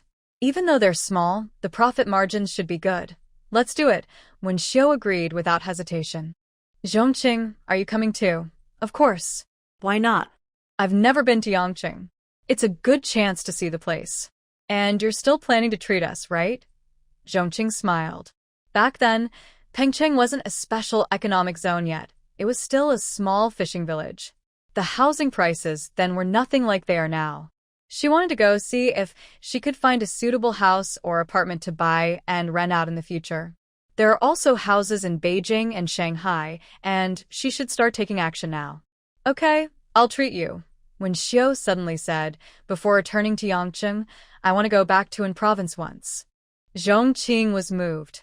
You mean, yes, I want to see my home, but not to tell them I got into university. I want to retrieve some of my belongings. If I can't get them back, at least I will write a letter to cut ties. When Xiu said firmly. Zhong Qing and Guan Yu fell silent. Zhong Qing said, then let's go with you. We can also have some fun in province. Thank you. After New Year's Day, a few stalls appeared on the streets. The policies had just been announced, so no one dared to be the first to act. Everyone was waiting and watching. Also, many people who worked on state food supplies still thought small business owners were not respectable. They worried about the weather and lack of income security, preferring the steady monthly wages from factory jobs. But many unemployed people had to seize this chance to make some money and support their families. Zhong Qing was very happy about this because her breakfast plans finally had a solution. 2 stalls opened near Jing University, one selling tea eggs and another selling fried dough sticks and soy milk.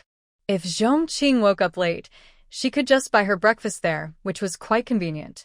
Not long after New Year's Day, Jing University went on holiday. Zhong Qing had already told her family she planned to travel with friends to Yangqing during the break. Her family trusted her and even gave her some extra money for the trip. Now, Zhong Qing decided not to go home but to go straight to the train station with Guan Yu and Wen Xiu. Zhong Qing held her suitcase with her right hand and carried a shoulder bag on her left shoulder, filled with snacks, fruits, water, and some basic daily items. Guan Yu and Wen Xiu had similar luggage, but they used large tote bags instead of suitcases. The 3 bought hard sleeper tickets. Zhong Qing and Wen Xiu got lower berths, but Guan Yu was less lucky and only managed to get a middle berth. Luckily, her middle berth was in Zhong Qing's compartment. The train was departing from Beijing, so when they entered the carriage, it was completely empty. Zhong Qing put her suitcase under the bed, took out her prepared bed sheets, and spread them on the bed. She placed her bag at the foot of the bed, finally sitting down. Finally, we're on the train. Guan Yu also placed her large bag next to Zhong Qing's suitcase, then set her own carry-on on the middle bunk. She sat on Zhong Qing's bed. Although she was very tired, she couldn't help feeling excited about what they were about to do. Meanwhile, Wen Xiu felt a bit gloomy. When Zhong Qing looked over, she forced a small smile and said, "Don't worry about me. This will be settled eventually." "I understand." Zhong Qing nodded. "As long as you know in your heart. Guan Yu and I will stay with you. Yes, Zhong Qing and I will go with you. They won't dare to bother you. When Shouye shook her head, I'd rather go back alone. You two stay at the guest house or hotel. I just want to see how they would treat me if I return to the city now. All right, as you say, they took the afternoon train. By around 6 or 7 in the evening, the train probably arrived at a big station, as many people got on. The open compartment with 6 seats on Zhong Qing's side was gradually filling up. A young man was sleeping on the upper bunk, carrying large bags, looking like a returning educated youth. On Wen Xiu's side, a mother and daughter shared the middle bunk, and an old man was on the upper bunk. The old man immediately asked Zhong Qing and Wen Xiu to switch seats. They firmly refused, and no one in the compartment defended him. He had to climb onto the bed, looking upset. Because it was cold, Zhong Qing and the others brought some food, planning to eat it that night. They would buy more on the train in the next day or two. Zhong Qing took out 2 large lunchboxes from her bag. Although they had been kept warm, the food inside had cooled. She opened the lids, and a rich aroma spread out. There were 2 boxes of sliced roast duck, with a good mix of fat and lean meat, along with spring pancakes and other condiments from Guanyu. She also took out 3 large plain buns. Wen Xiu brought out a box of Beijing-style shredded pork and a box of fried meatballs. Even cooled, the dishes still smelled delicious. The people on the upper bun looked over to see what was happening. The young man on Guanyu's upper bunk glanced at it and quickly looked away. The mother and daughter on Wen Xiu's middle bunk didn't dare to keep watching. Only the old man on the upper bunk looked at it, then sneered. Such wasteful women. How many children do you have at home? And you still make such a mess. Your family doesn't care at all. None of your business. If you can't afford to eat, don't envy others, Guanyu retorted sharply. The old man snorted and pulled his head back. Zhong Qing rolled up a roasted duck and put it in her mouth. Although it had cooled, it still tasted good. Guanyu was already very hungry, so she tore open a large steamed bun, stuffed a handful of Beijing-style shredded pork inside, and happily took a big bite.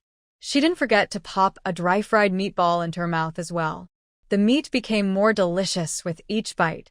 The old man sleeping upstairs was so tempted by the smell of the meat that his craving was awakened. He couldn't resist anymore and got out of bed to leave the room. Zhong Qing glanced at him, saw he wasn't planning to cause trouble, and happily rolled up another roasted duck to eat. Gulp. A clear sound of swallowing came from above. Zhong Qing looked up and saw a little girl staring at the roasted duck and swallowing nervously. Her stomach was growling loudly. When she saw Zhong Qing looking at her, she quickly curled up and looked scared, not daring to lift her head. The girl's mother also looked worried and said, "Sorry, this child." "It's okay." Zhong Qing smiled at the mother and daughter. She handed the girl a rolled-up roasted duck. "Here, keep going." The mother and daughter were surprised and hesitant to take it. Guanyu smiled and said, "Try it. This is authentic Beijing roast duck. It's very tasty." The woman glanced at her hungry child and then at the kind-looking 3 people. She gratefully nodded and said, "Thank you, sisters." "Thank you, sisters," the girl said, watching Zhong Qing as she took the duck roll.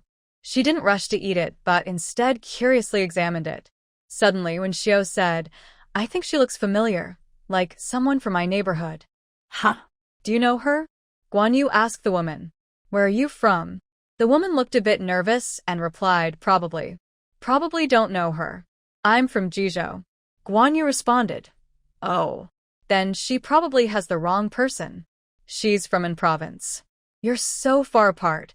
It's unlikely you know each other." Hearing this, the woman said again, We're actually going to an province this time." When Xiu looked at the girl and asked, "Do you know Zhang Tianming?" The woman and the girl both looked at her sharply. The woman's voice trembled as she asked, Do you know Tianming?" "Zhang Tianming is my dad." Zhong Qing looked at Wen Xiu. This was quite a coincidence.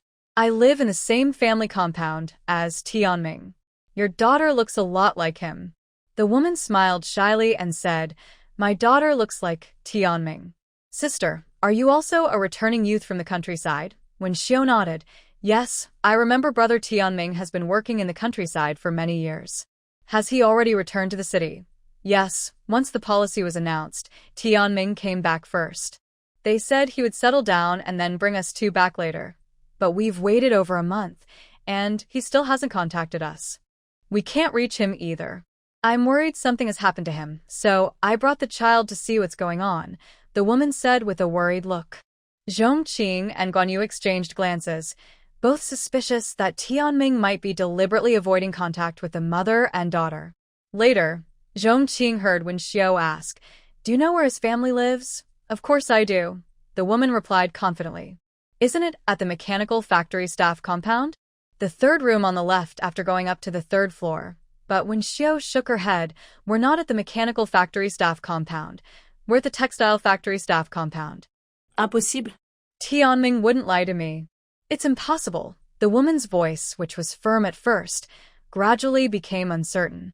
Clearly, she had doubts about Tianming's disappearance during this time. She still held on to hope, wishing that this girl was lying to her. But what would she gain from that? When Xiao softly said, "If you don't believe me, then go check the mechanical factory staff compound first. If you don't find anyone named Zhang Tianming there, then go check the textile factory staff compound." The woman hesitated and nodded. Zhong Qing and Guan Yu believed Wen Xiao's words. Both sighed, realizing that although the returning youth policy was good, it probably caused many families to suffer. Yuan province is not far from Shanghai city. Zhong Qing and her friends had traveled from Beijing by train for nearly 2 days. After getting off the train, Zhong Qing and Guan Yu quickly found a hotel to stay in. Wen Xiao stayed at the hotel for a while before leaving and heading straight home. At the textile factory staff compound, Wen Xiao deliberately changed into a worn-out, patched-up outfit. She also swapped her large bag for the one she brought from home when she first went to the countryside. She left the good items at the hotel. Her empty bag now only contained 2 old, tattered clothes and a pair of worn-out cloth shoes. She deliberately stepped into some mud, loosened her hair, and smeared some dirt on her face, making herself look dirty and very downcast. Wen Xiao was not exaggerating. Last year, when she went home for the new year, she dressed the same way. Her parents even wanted to open her bag to see if she had anything useful inside. As soon as they entered the residential area, an aunt recognized Wen Xiao. "Isn't this Wen family's youngest daughter? You must be Wen Xiao, right?" "Yes, that's her. Last year, she came back for the new year, but only stayed a few days before leaving again. She didn't spend the whole holiday at home. I remember the Wen family scolded her for days. Every time I was in the kitchen cooking, I could hear them calling Wen Xiao ungrateful. I told you. Other educated youths have already returned to the city, so Wen Xiao should have gone back too. When she was late to return, I asked her parents to call her and ask where she was. But they refused to ask, just because they didn't want to spend money on the phone. They don't care about their child at all. It's so wrong. Phone calls are expensive, so writing a letter would be fine. But do they think the paper and stamps are worth much? Their family isn't so poor that they can't buy food. You all know how they are. Hey, Xiao, why are you only now returning to the city? When Xiao looked exhausted, wiped an imaginary sweat from her forehead, and forced a tired smile. Hello, aunts. Are my parents at home? They're here. They just got back from work. One of the long-faced aunts looked her over carefully. Xiao, Brother Tianming has been back in the city for over half a month. Why are you only coming back now? We thought something had happened to you. When Xiao smiled and said, "Beautiful auntie, I didn't have enough money for the train ticket before, so I couldn't come back. These past 10 days, I borrowed money from the villagers over there. It took me a long time to gather enough." Wang Meili wrinkled her nose. Xiao, you really haven't done well in the countryside. Didn't you go to the Black Province? I heard there are many wild pheasants, rabbits, ginseng, and other herbs on the mountain there. If you found some, you'd have money. As for my Tianming, he's doing pretty well. He's in Jizhou province, but he's hardworking and capable. He's brought back quite a bit of money and grain from the countryside. When Xiao looked a bit ashamed, lowered her head slightly, and asked, "So, what is Brother Tianming doing now? Does he have a job?" Wang Meili lifted her chin. "Of course. My Tianming met a girl on the train back to the city. She's from our Qing city, and she's the daughter of the director of a machinery factory. Our son Tianming is talking to his girlfriend. Isn't his job at the machinery factory already settled? Mom. Don't talk nonsense. Zhang Tianming ran out of the house upon hearing the noise outside. He sighed. Hui's dad is the director of the machinery factory, but that has nothing to do with me. Xiao, don't listen to my mom's gossip. She just likes to brag.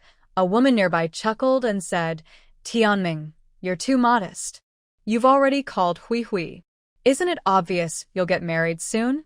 After marriage, will the factory director still let you be unemployed? Exactly.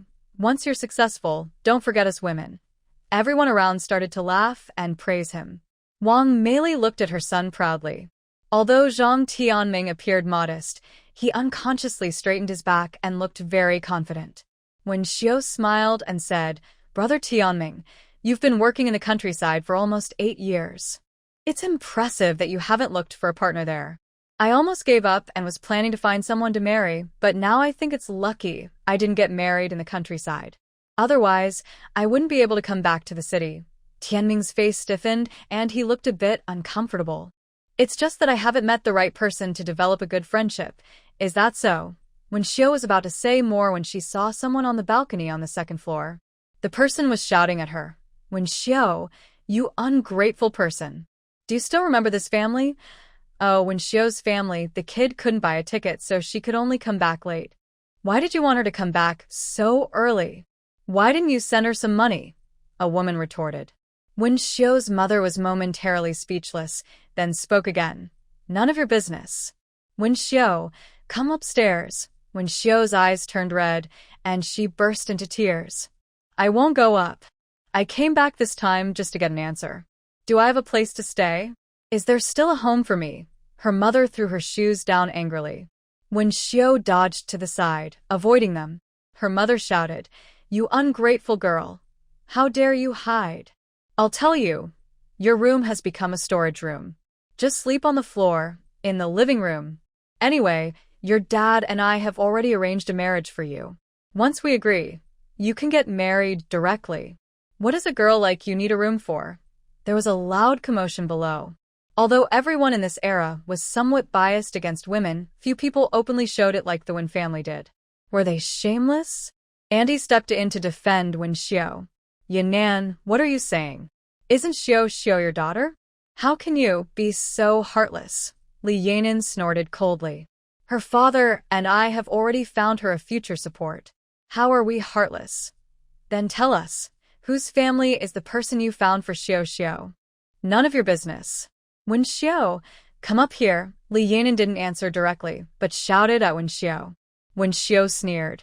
Is it Wang Guinan? Li Yanin's eyes flickered, and she finally admitted, yes, it is. Isn't he a good young man? Hurry up and marry him. Who is Wang Guinan? Someone asked, not knowing, and looked to the person next to them. Oh, you don't know Wang Guinan? Then you must know Wang Guodong, said the auntie. Yes, he's our deputy factory manager. What's the relationship between Wang Guinan and him? Their names are so similar. He's his younger brother. You should know that, right? Oh, it's him. That troublemaker. The auntie hesitated to say more, afraid of offending the deputy factory manager's family. Li Yanin, you really are heartless. How old is your Xiao? Wang Guinan is almost 40. He's about your age. And you still want to marry Xiao to him. Exactly. Wang Guinan used to beat 2 wives to death. Don't you know that? Someone else said. Don't talk nonsense. They say he got sick and died. It has nothing to do with Guinan. That's slander. And Arwen Xiao is so beautiful. Guinan wouldn't dare hurt her. He loves her and treats her well. Wen Xiao will only be happy if she marries into the Wan family. Li Yanin said angrily. If you keep talking nonsense, I'll go tell Guinan myself. The aunties below didn't dare to continue. They could only look at Wen Xiao with regret, as if a good girl was about to fall into a trap. Wen Xiao, you're still embarrassing yourself down there. Come up here now. Another man's voice called out from the second floor. It was Wen Xiao's father, one day, looking angry. Standing beside him was a tall boy, Wen Xiao's younger brother, Wen Tianxiang.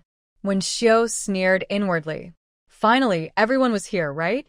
Mom, since Wang Guanan is so good, why don't you marry him yourself? It would be perfect. Your dowry could be used as a wedding gift for my brother, helping him marry and continue his college studies. Wouldn't that be better? Dad could also use this money to find a younger stepmother for us.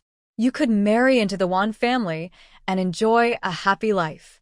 Isn't that a win-win situation? When Shouye said this, everyone was stunned. Wow, it's been a year since I saw the girl from the Wen family, and she's become so impressive. But, sometimes it's good to be strong, or else you might be easily taken advantage of. You beast. Li Yanan reacted and pointed at Wen Shouye, scolding her.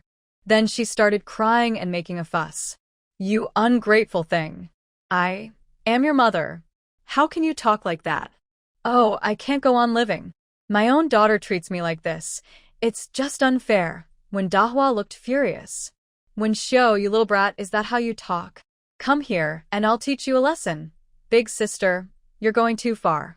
How can you say that about Mom? You've become more and more rude since you moved to the countryside, when Tianxiang frowned and criticized. Some nosy ants also scolded Wen Shouye. You're being a bit too much, girl.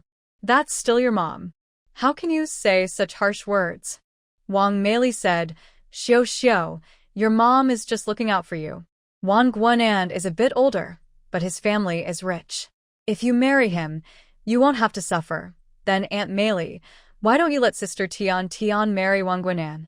She can go enjoy a good life. Wang Meili's face changed, and she glared at Wen Shouye angrily.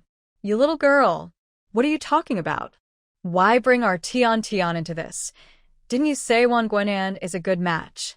Whoever thinks he's good can marry him. Anyway, they'll be happy, Wen Shouye said calmly. You really can't be reasoned with. Oh, Yanan, your daughter is something else. She dares to say anything. It's better she gets married soon, so she doesn't cause trouble at home all the time. Wen Shouye hinted meaningfully, Aunt Meili, I believe it won't be long before your family starts causing trouble too. What do you mean? Wen Shouye didn't answer. Zhang Tianming, who was watching from the side, felt a strange, uneasy feeling in his heart. Wen Shouye looked at the family of three still upstairs and said coldly, let me tell you, even if I do marry Wang Guanan, I guarantee your family won't get anything good from me. When I casually mention it, your 2 jobs will be gone, and I won't give you a single cent. Wen Dai's lips trembled slightly. From the current situation, it seems this beast might really do it. Wen Shouye, we are your family. How can you be so unkind to your relatives? Li Yanan shouted. Your brother really needs money now. How can you not think of him? You're so selfish. Yes, I am selfish. If you don't give me a way to live, don't expect to have one either. At worst, we all go down together. Everyone was stunned by Wen Shouye's madness. Since everyone is here, just bear witness. From now on, I am no longer part of the Wen family. I won't come back. You beast, what nonsense are you talking? You've been gone for years, and now dare to cut ties with us. You're really out of line. Wen Dai was so angry, he didn't know what to do. He saw a pot of scallions nearby and grabbed it, then threw it at Wen Shouye's head. Ah. Watch out, he's trying to hurt her. Wen Dai, you wicked man. That was my mother's scallions. People nearby quickly dispersed. Wen Shouye naturally dodged the attack. She looked at the 3 of them coldly. People like you are not fit to be parents. After saying that, she turned and walked away without looking back. Wen Shouye, you wicked girl, come back here. Don't call her. She can't go back to the countryside now. She has nowhere to stay in the city, no money, and will be crying to come home in a few days. Wen Dai shouted angrily. This time, I will really teach this little beast a lesson. It's just unbelievable. Wen Shouye simply walked away. When she left the family compound, she felt all the tension in her body finally release. It was as if a heavy burden she had carried for many years was lifted at that moment. A faint smile appeared on her face. Hello, you. Just as Wen Shouye was about to leave, a timid voice called out. She looked toward the sound and was surprised. Is that you? The person who stopped Wen Shouye was the woman they met on the train earlier. She was carrying luggage in one hand and holding her daughter's hand in the other. Despite the cold winter, beads of sweat appeared on her forehead. Her face looked pale, and her eyes were full of fear. The little girl looked the same. Have you been to the mechanical factory's family housing area? The woman nodded slowly, her expression somewhat sad. The people at the machinery factory said they've never heard of Zhong Qing. He lied to me. Thank you for telling me the address. Otherwise, my daughter and I might have had to go back to our hometown. When Shouye sighed, you need to be mentally prepared. The usually timid woman looked determined and said, since I found out he lied to me, I've prepared myself for the worst. But no matter what, I must get an explanation from Zhong Qing and give my daughter an answer. She then looked at Wen Xiu's bag and her outfit. You are. I'm leaving now. Please don't tell anyone that we met on the train. The woman glanced at the courtyard and then at Wen Xiu. Suddenly, she seemed to understand something. She nodded. Don't worry. I've never seen you before. I found you little by little in the courtyard. Thank you. Wen Xiu nodded at her. Watching Wen Xiu walk away, without hesitation, the woman suddenly felt a surge of courage. With this courage, she held her daughter's hand and walked straight into the textile factory's courtyard. Soon, the once peaceful yard became lively again. When Wen Xiu returned to the hotel, she took a shower, changed into clean clothes, and handed her old, worn-out clothes to Zhong Qing, who planned to throw them away later. Guan Yu Mei looked happy. Not only are you throwing away your clothes, but also your past.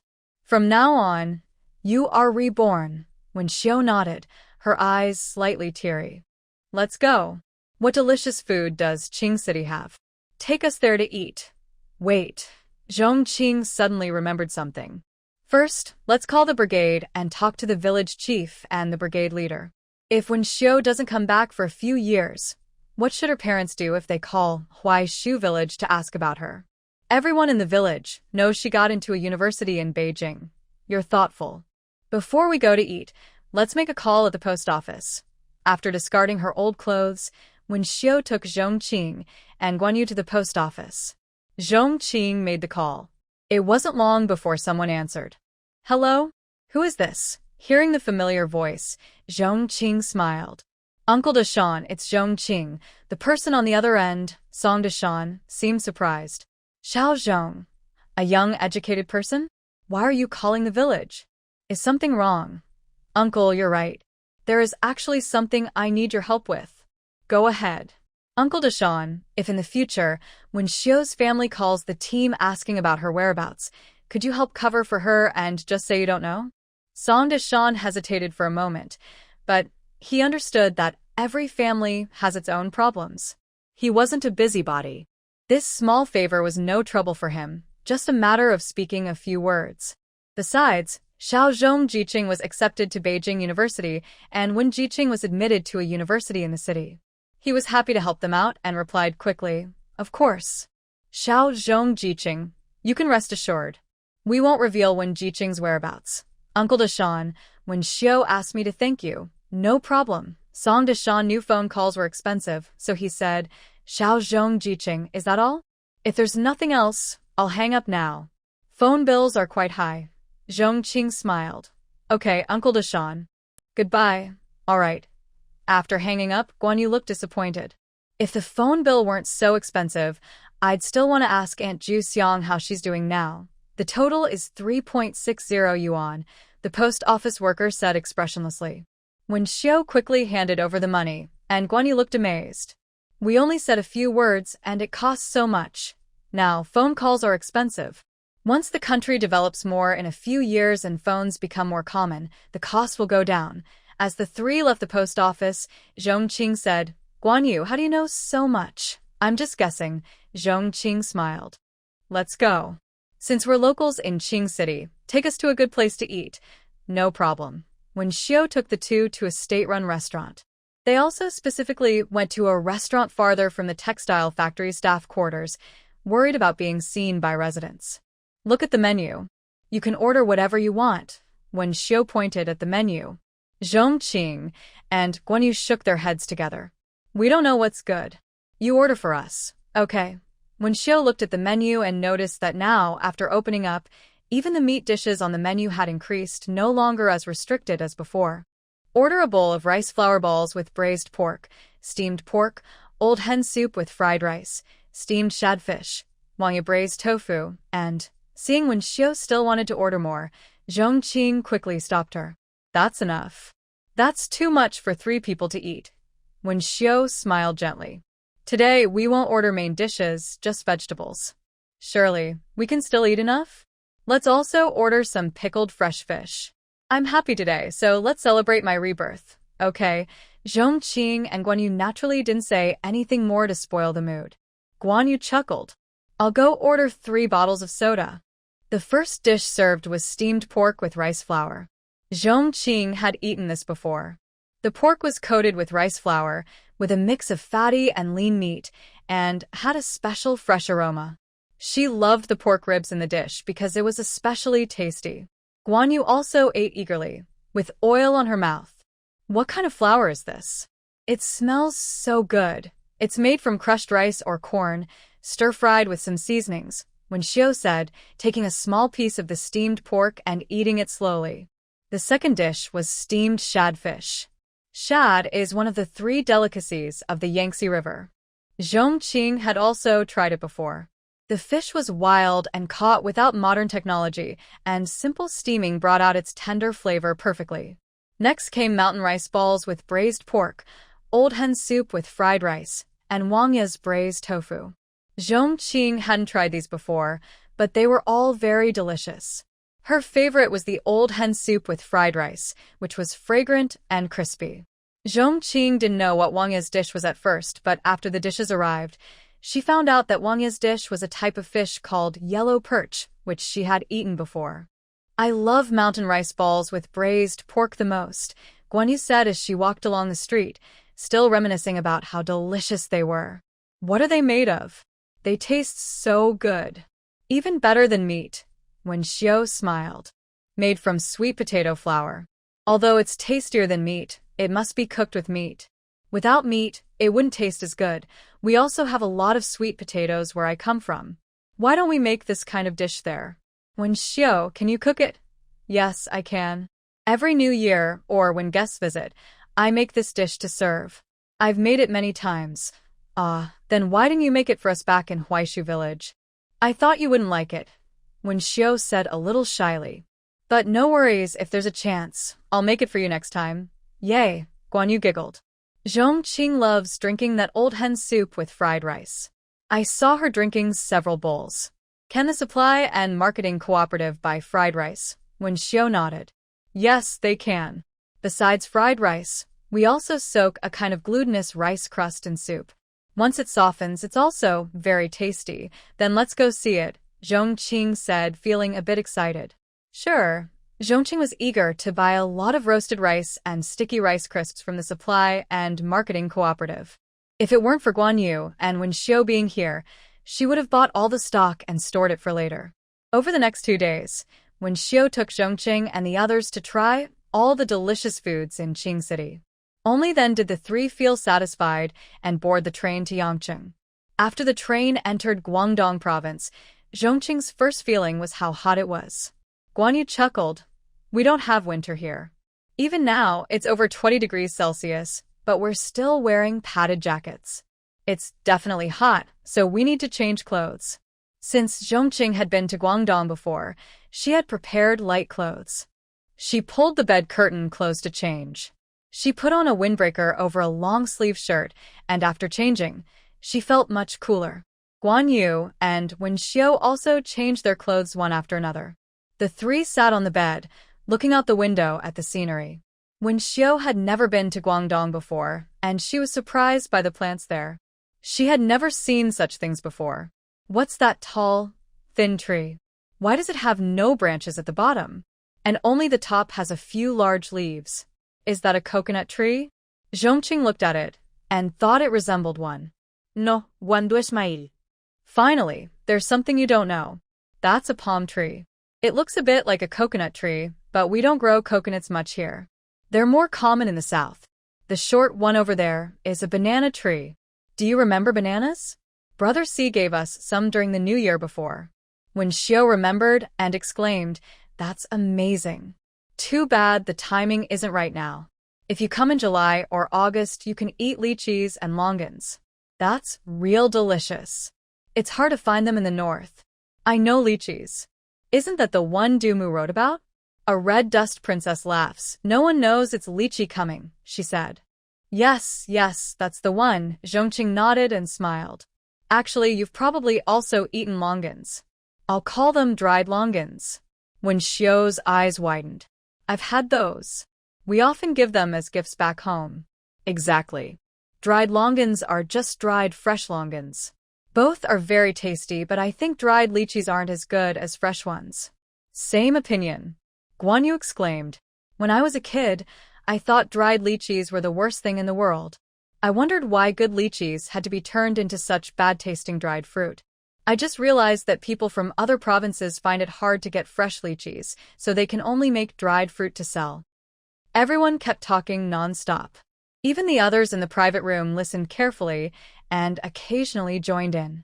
They are from Guangdong province, speaking Mandarin with a special accent. When Guan Yu spoke with them in Cantonese, her fast speech made Zhong Qing, who has heard countless Cantonese songs, unable to understand. Wen Xiu looked confused. "What's everyone talking about?" Guan Yu chuckled. "They asked if I brought friends home to hang out. I said yes, and they introduced some delicious foods, suggesting we go try them." Wen Xiu couldn't help but say, "I really don't understand what you're saying, but it sounds nice." Zhong Qing also became interested. "How about you teach us some common Cantonese phrases? Like greetings?" "Sure." Guan Yu started teaching them Cantonese. As they were learning, the train arrived in Guangzhou. It was time to get off. As soon as they stepped down, Zhong Qing felt a wave of heat rush toward her face. She suddenly realized she was still wearing too much, as some people on the street were in short sleeves. "Dad, Mom, brother." "Here," Guan Yu suddenly raised her hand and waved. Soon, a familiar couple and a man hurried over. Guan Yu's parents and brother. Her father immediately took the luggage from Guan Yu, and her brother helped carry Wen Xiu's and Zhong Qing's bags. They all politely thanked them. "Welcome to Guangzhou. Yaya will take you around these days," her mother said with a smile. "Our place is small, so we're worried you might not be comfortable staying there. We booked rooms at a nearby hotel for you. Just enjoy yourselves these days." "Thank you, Uncle and Auntie." Guan Yu hugged her mother's arm, smiling sweetly. "Mom, how many rooms did you book? I want to stay outside with them too." Her mother seemed to have expected this. "We booked 2 rooms, both with twin beds." "Yay." Guan Yu's face lit up with a smile, and she felt relieved. She hadn't told her family what she was doing in Guangzhou with Zhong Qing and Wen Xiu. She was worried they wouldn't agree. She had even thought about making excuses if her parents insisted she stay at home. But now, she didn't have that worry anymore. "We'll take you to the hotel first. Drop off your luggage, then go to our house for dinner. I've cooked a lot of local special dishes. You must try my cooking." After leaving the hotel with my luggage, I went to have a meal at Guan Yu's house. Then, Zhong Qing followed Guan Yu to a small market near the port in Yangqing. Yangqing opened earlier than the northern cities. The market is right by the border, and there are many people there. Many people wearing short sleeves and slippers stand in front of stalls.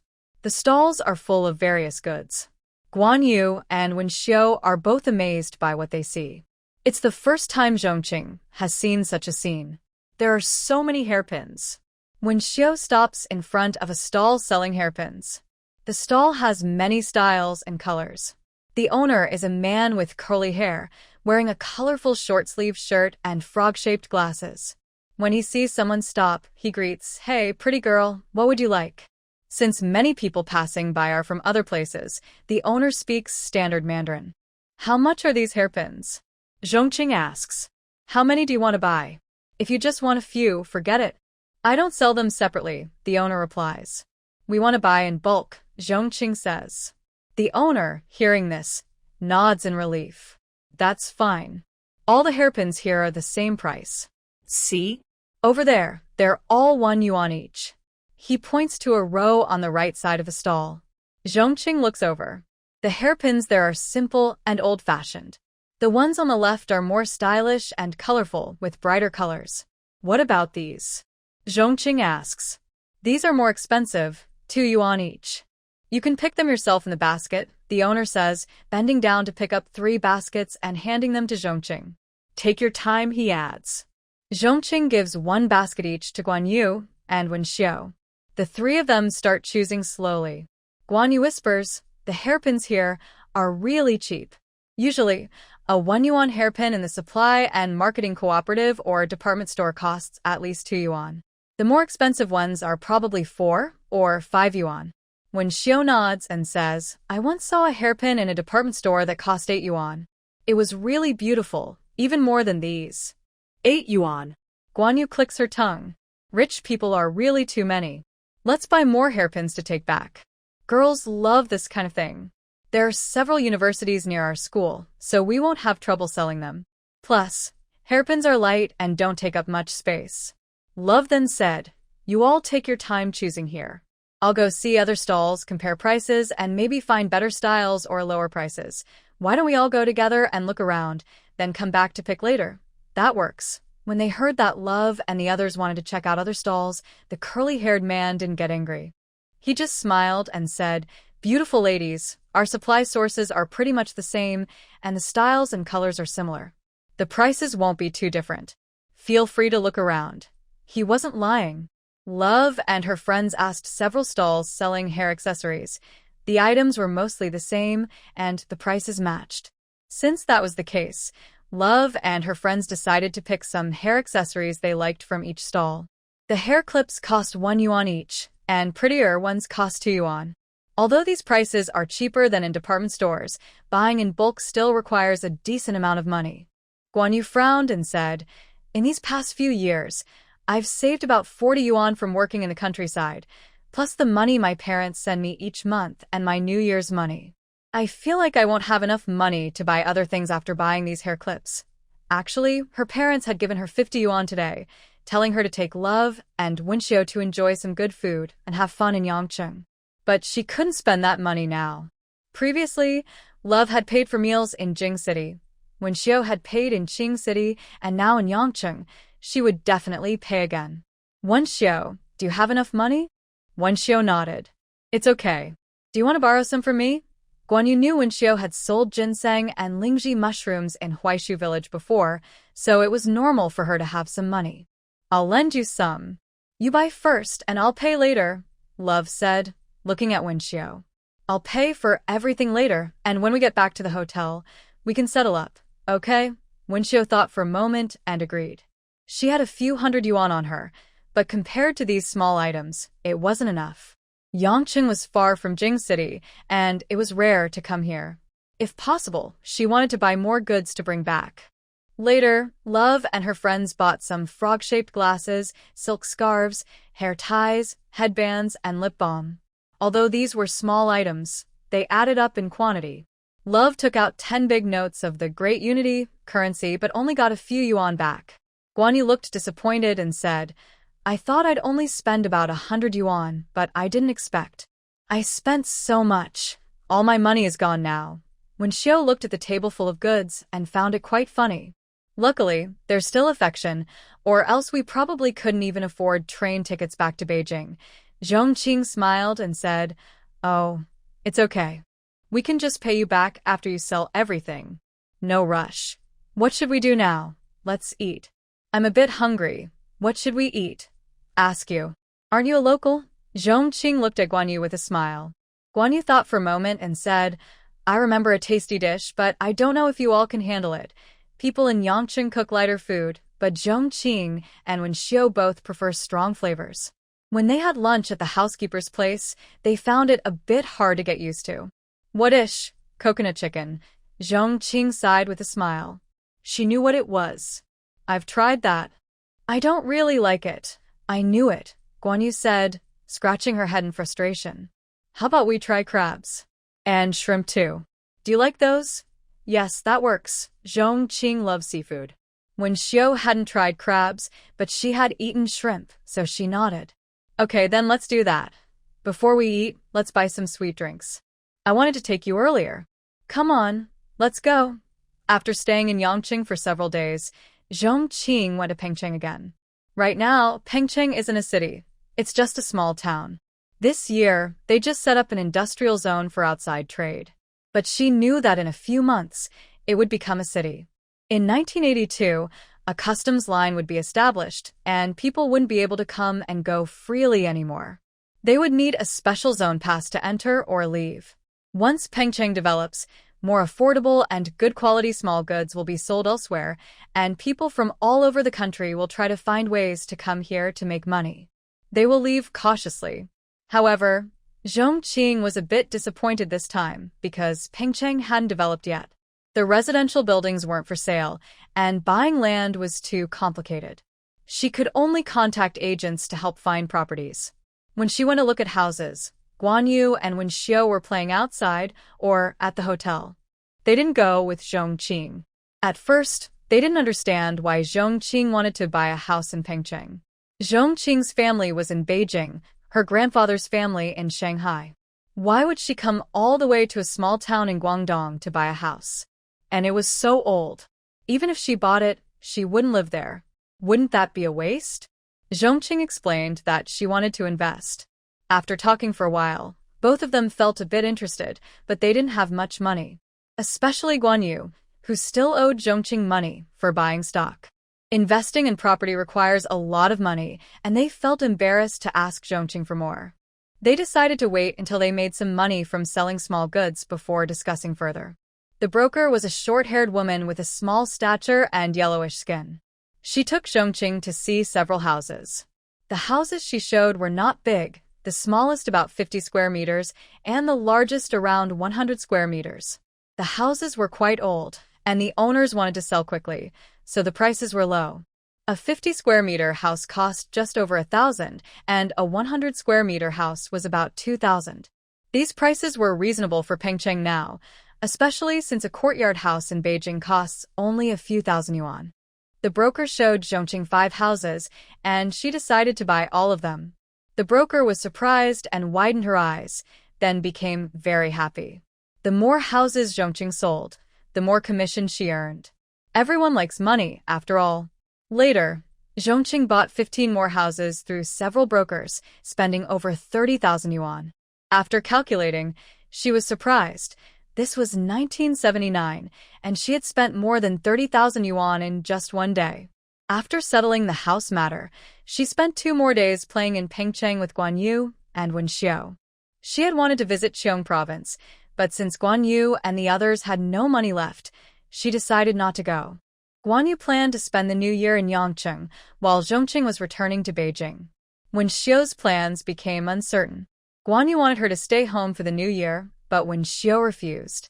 She could celebrate once, but not twice. She had a rented house in Beijing and was not homeless, so she decided to go back with Zhong Qing. Before returning to Beijing, Zhong Qing planned to visit her grandparents in Hushi. She invited Wen Xiao to go with her for a few days, and Wen Xiao agreed, without hesitation. Another new year arrived. A few days after the Lantern Festival, Zhong Qing went back to school. She and Guan Yu and Wen Xiao started their street stall business. Zhong Qing spread out a large cloth on the ground and neatly arranged hairpins, hairbands, frog mirrors, and silk scarves in order. She stood in the middle, with Guan Yu on her left and Wen Xiao on her right. Both of them also laid out cloths and goods, waiting to open for business. They chose a spot near Beijing University, at the entrance of a busy street. This is a common path for several nearby schools, so there were many people passing by. When they arrived, there were already quite a few vendors selling things like candied hawthorn, baked flatbreads, buns, and steamed bread. After watching for a while, they noticed most of these vendors were selling food, and there were hardly any selling small accessories like theirs. As soon as they set out their jewelry, they attracted many passers-by. What's being sold here? Wow, so many hair clips. They're so pretty. Really, they look better than those in department stores. How much are they? Hey, don't push me. Soon, quite a few girls gathered around, all interested in the accessories, discussing with friends and choosing what to buy. Hello, how much for this hair clip? A girl in a yellow padded jacket asked. This one costs 4 yuan. For yuan. The girl in the yellow jacket hesitated, biting her lip. That's a bit expensive. These hair clips usually sell for 5 or 6 yuan in department stores. 4 yuan is quite cheap. The girl in the yellow jacket knew that what was said was true, but 4 yuan for one hair clip still felt a little expensive to her. She hesitated, unsure whether to buy. Seeing this, the seller pointed to a row of hair clips nearby. These over here are 2 yuan each. You can take a look. The girl in the yellow jacket looked at the 2 yuan hair clips and then at her own, still thinking her own was better. Just as she hesitated, a girl standing beside her spoke up. "Hello, sir/madam. Would you like to buy this hair clip? I really like it too. If you don't want it, could you give it to me?" Hearing this, the girl in the yellow jacket immediately said, "I'll buy it." "Who said I wouldn't?" She then took 4 yuan out of her pocket and handed it to the seller. The seller was amused and a bit surprised, thinking she might be a plant sent to boost sales. But it was a good start. Unfortunately, aside from the girl in the yellow jacket and the one who spoke, everyone else was scared off by the prices and lost interest. No one came to buy for the next hour. The situation with Guan Yu and Wen Xiu was similar. Most of their money was spent, and they grew anxious as their goods remained unsold. Wen Xiu looked a bit better than Guan Yu. She comforted him, saying, "Don't worry. These things are a bit expensive and ordinary people can't afford to buy them. So, we're not really earning from them. The people who bought from us before, along with their friends, are the customers we want to attract. Maybe someone will come to buy from us tomorrow or the day after." Zhong Qing also agreed, saying, "If it doesn't work out, we can change places to sell. Students can't afford it, so we could go near the department stores. People who can afford to buy these things are more likely to spend money." "Yeah, Zhong Qing." As Zhong Qing was talking to the others, someone called her name. She looked up and saw Jiang Aijiao with a few classmates holding hands in front of the stall. They all looked surprised, especially Jiang Aijiao. She couldn't help but smile and said, "Are you selling things here?" "Obviously," Zhong Qing replied simply. "Oh my, why are you selling things here? Isn't your family pretty well off?" Jiang Aijiao covered her mouth in shock. "This used to be considered shady. You're so bold. You said that was in the past. Now the policies have changed. Your thinking is still so outdated. You need to learn more about current rules and improve yourself." Zhong Qing shot back without holding back. Jiang Aijiao wanted to say more but remembered what her brother had told her before he went to the army. She then said, "We're classmates. I'll help take care of your business. It looks like not many people are buying anyway." Zhong Qing smiled faintly and said, "All right, thank you, Jiang classmate. Since you're so wealthy, you'll probably buy a few more, right?" "Of course." Jiang Aijiao thought Zhong Qing was flattering her and felt proud. "How much for each?" "These are 4 yuan each, these are 5 yuan each, and these?" Zhong Qing asked. "Jiang classmate, how many do you want to buy?" Jiang Aijiao's face changed slightly. They were so expensive. She thought stall items would be cheap. No wonder no one was buying. "Jiang classmate, you probably can't afford it, right?" "Well, it's true, not everyone can buy these. If you really can't afford it, just forget it. I won't hold it against you," Zhong Qing said bluntly. Hearing this, Guan Yu and Wen Xiu covered their mouths to laugh. Jiang Aijiao's face looked a little upset. She patted her pocket, forced herself to stay calm, and said, "Who says I can't afford it? I'll take this one. I want it." She was referring to a pink butterfly-shaped hair clip nearby. It was delicate and small, really pretty. Zhong Qing picked up the hair clip and smiled, asking, "Jiang classmate, just this one? Look at this scarf, the frog-shaped glasses, and the headband. They're all nice. Don't you want to buy a few more?" Guan Yu also helped out, saying, "Yeah, aren't you Zhong Qing's classmate? You just said you wanted to buy more. One isn't enough." In the end, Jiang Aijiao took out 2 big notes, looking upset. Zhong Qing almost burst into laughter. Wen Xiu held back her smile and said, "Quiet. She hasn't gone far yet." Guan Yu snorted. "What are you afraid of? Let her hear. She was just mocking Zhong Qing earlier. Her words not only insulted Zhong Qing but also lowered us all. What's wrong with selling things at a street stall? We earn money with our own skills. There's nothing shameful about that." Guan Yu is right. Earning money with our own hands is not shameful at all. The 3 waited another hour, but no one came. They decided to pack up and go home. Just as they were finishing, the girl in the yellow padded jacket who had bought a hair clip earlier returned, accompanied by 3 or 4 young girls. "This is the place," the girl in yellow said when she saw Zhong Qing packing up. "Hey, comrade, are you no longer selling? My classmate saw my hair clip and wants to come take a look too." Since there was business, Zhong Qing wouldn't refuse. "Take your time, no rush." "Okay." The girl in yellow sighed in relief, about to call her classmate over, but the girls had already gathered around. Wow, Zhao Su really didn't lie. "The hair clips here are really beautiful. And the scarves. I've wanted to buy one for a long time, but the ones in the department store are too expensive. I can't afford them. These should be cheaper, right?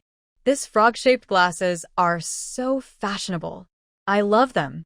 Zhong Qing reminded them, "You can also look at the items on the other 2 stalls. Pick whichever you like." Hearing this, the girls moved over to Guan Yu and Wenxiu stalls to browse. It was quite a coincidence. Some customers who had bought from their stalls earlier had brought friends or classmates, and some even brought their elders. Soon, their stalls became very popular, making the nearby food vendors envious. Zhong Qing. This lively situation lasted for quite a while. Zhong Qing was a bit busy trying to keep up with everyone. Just as she relaxed a little, she heard someone calling her. She looked up and saw Wang Fongyuan and Lin Meng. She wasn't surprised because she had just seen several classmates nearby. "Are you here to buy something too?" Zhang Aijiao in her dorm had once doubted that Zhong Qing was selling things near the school. She didn't think Zhong Qing looked like someone who was short of money, so she brought Lin Meng to check it out. To her surprise, it was really happening. Lin Meng looked at the remaining jewelry on Zhong Qing's stall. She thought about how busy the stall had been just now, and then she thought about her hard-working husband, who was earning money to support her schooling, and her daughter, who was about to start school. A determined look appeared in her eyes. "We just came to take a look." Wang Fongyuan had already arrived and heard the prices of the items. She was reluctant to spend a few dollars on hair accessories. She'd rather buy some food. She wanted to ask Zhong Qing why she was selling things, but she thought it might be rude, so she kept it to herself. "Have you eaten yet? If not, let's go eat together," Zhong Qing suggested, noticing that after the crowd passed, no one else had come. "Sure, what shall we eat?" "Zhajiang noodles." "Okay." While eating noodles at the restaurant, Wang Fongyuan couldn't help but politely ask, "Zhong Qing, there's nothing shameful about selling things on the street. More and more people are becoming small business owners." "That's true, but if Zhang Aijiao sees you selling, she's already told all the girls she knows. When school starts tomorrow, she'll definitely tell everyone in the class." Then, Wang Fongyuan felt a bit embarrassed just thinking about it. It was still new to her, and selling on the street might seem a little unrespectable. Zhong Qing smiled and said, "Well, I should thank her for helping me advertise. If you know any friends, you can introduce them here to buy things. I can give you a commission." "Commission?" Wang Fongyuan and Lin Meng asked at the same time. "Yes, it's like if you introduce someone who then buys something, I can give you a percentage of the profit as a reward." Wang Fongyuan felt a little tempted by this idea. Lin Mingrua nodded thoughtfully. She actually wanted to ask about the supply channels that Zhong Qing and the others used. Since the introducers probably wouldn't make much money, and she didn't have many friends she knew well, selling directly might be better. But asking her directly felt too bold, and why would others share their ways of making money with her? However, Zhong Qing seemed to see her thoughts and asked directly, "Lin Meng, do you want to buy supplies from us and sell them?"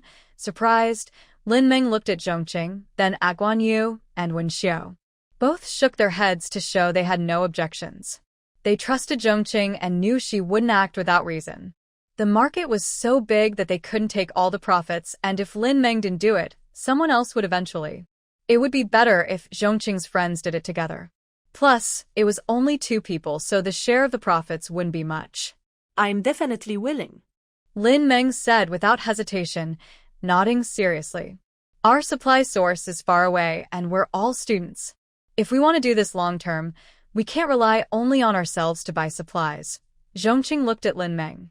Lin Meng was quick-witted and understood Zhong Qing's meaning right away. "Are you talking about my husband?" "Yes, Zhong Qing knew her husband was a farmer in the countryside with no formal job. She initially wanted to ask Guan Yu's brother, but he was a government worker, and his family wouldn't let him quit easily. Even Guan Yu kept it a secret from her family. So, Zhong Qing didn't consider him. Among the remaining options, her husband was the most suitable. Do you think his personality is good for business? Zhong Qing asked again. Lin Meng's husband had the right skills, but his personality also mattered. Some people are not suited for business. If he's too honest or slow, it wouldn't work. Lin Meng nodded without hesitation. She lowered her voice and said, yes. He used to hunt secretly in the mountains and sell the game in the countryside.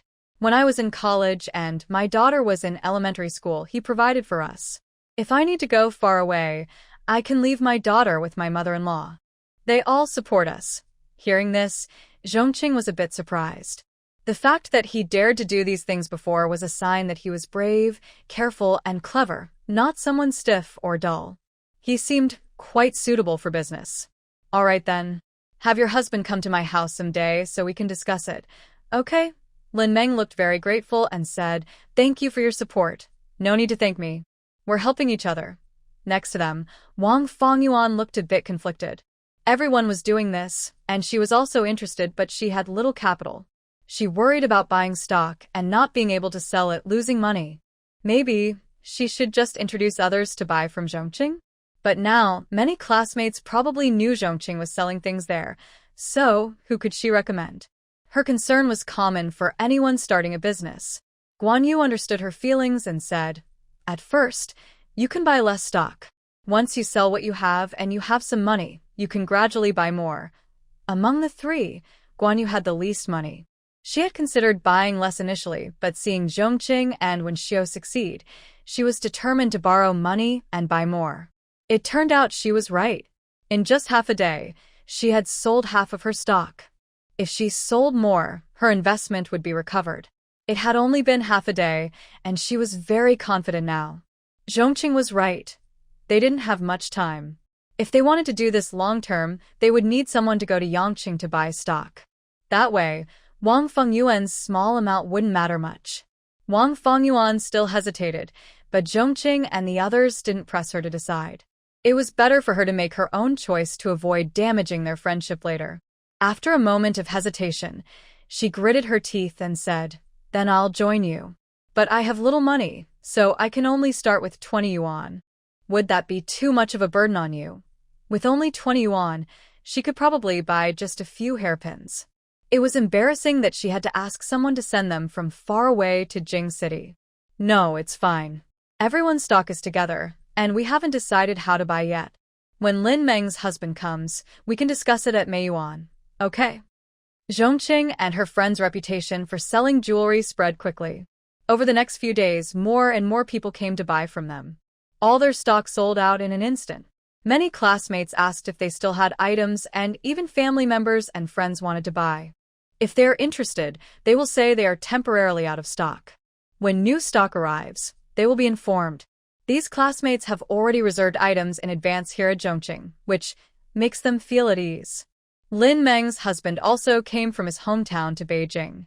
Because phone charges are too high, Lin Meng didn't tell him exactly what she was doing in Beijing, only that there was an important matter that required him to come quickly.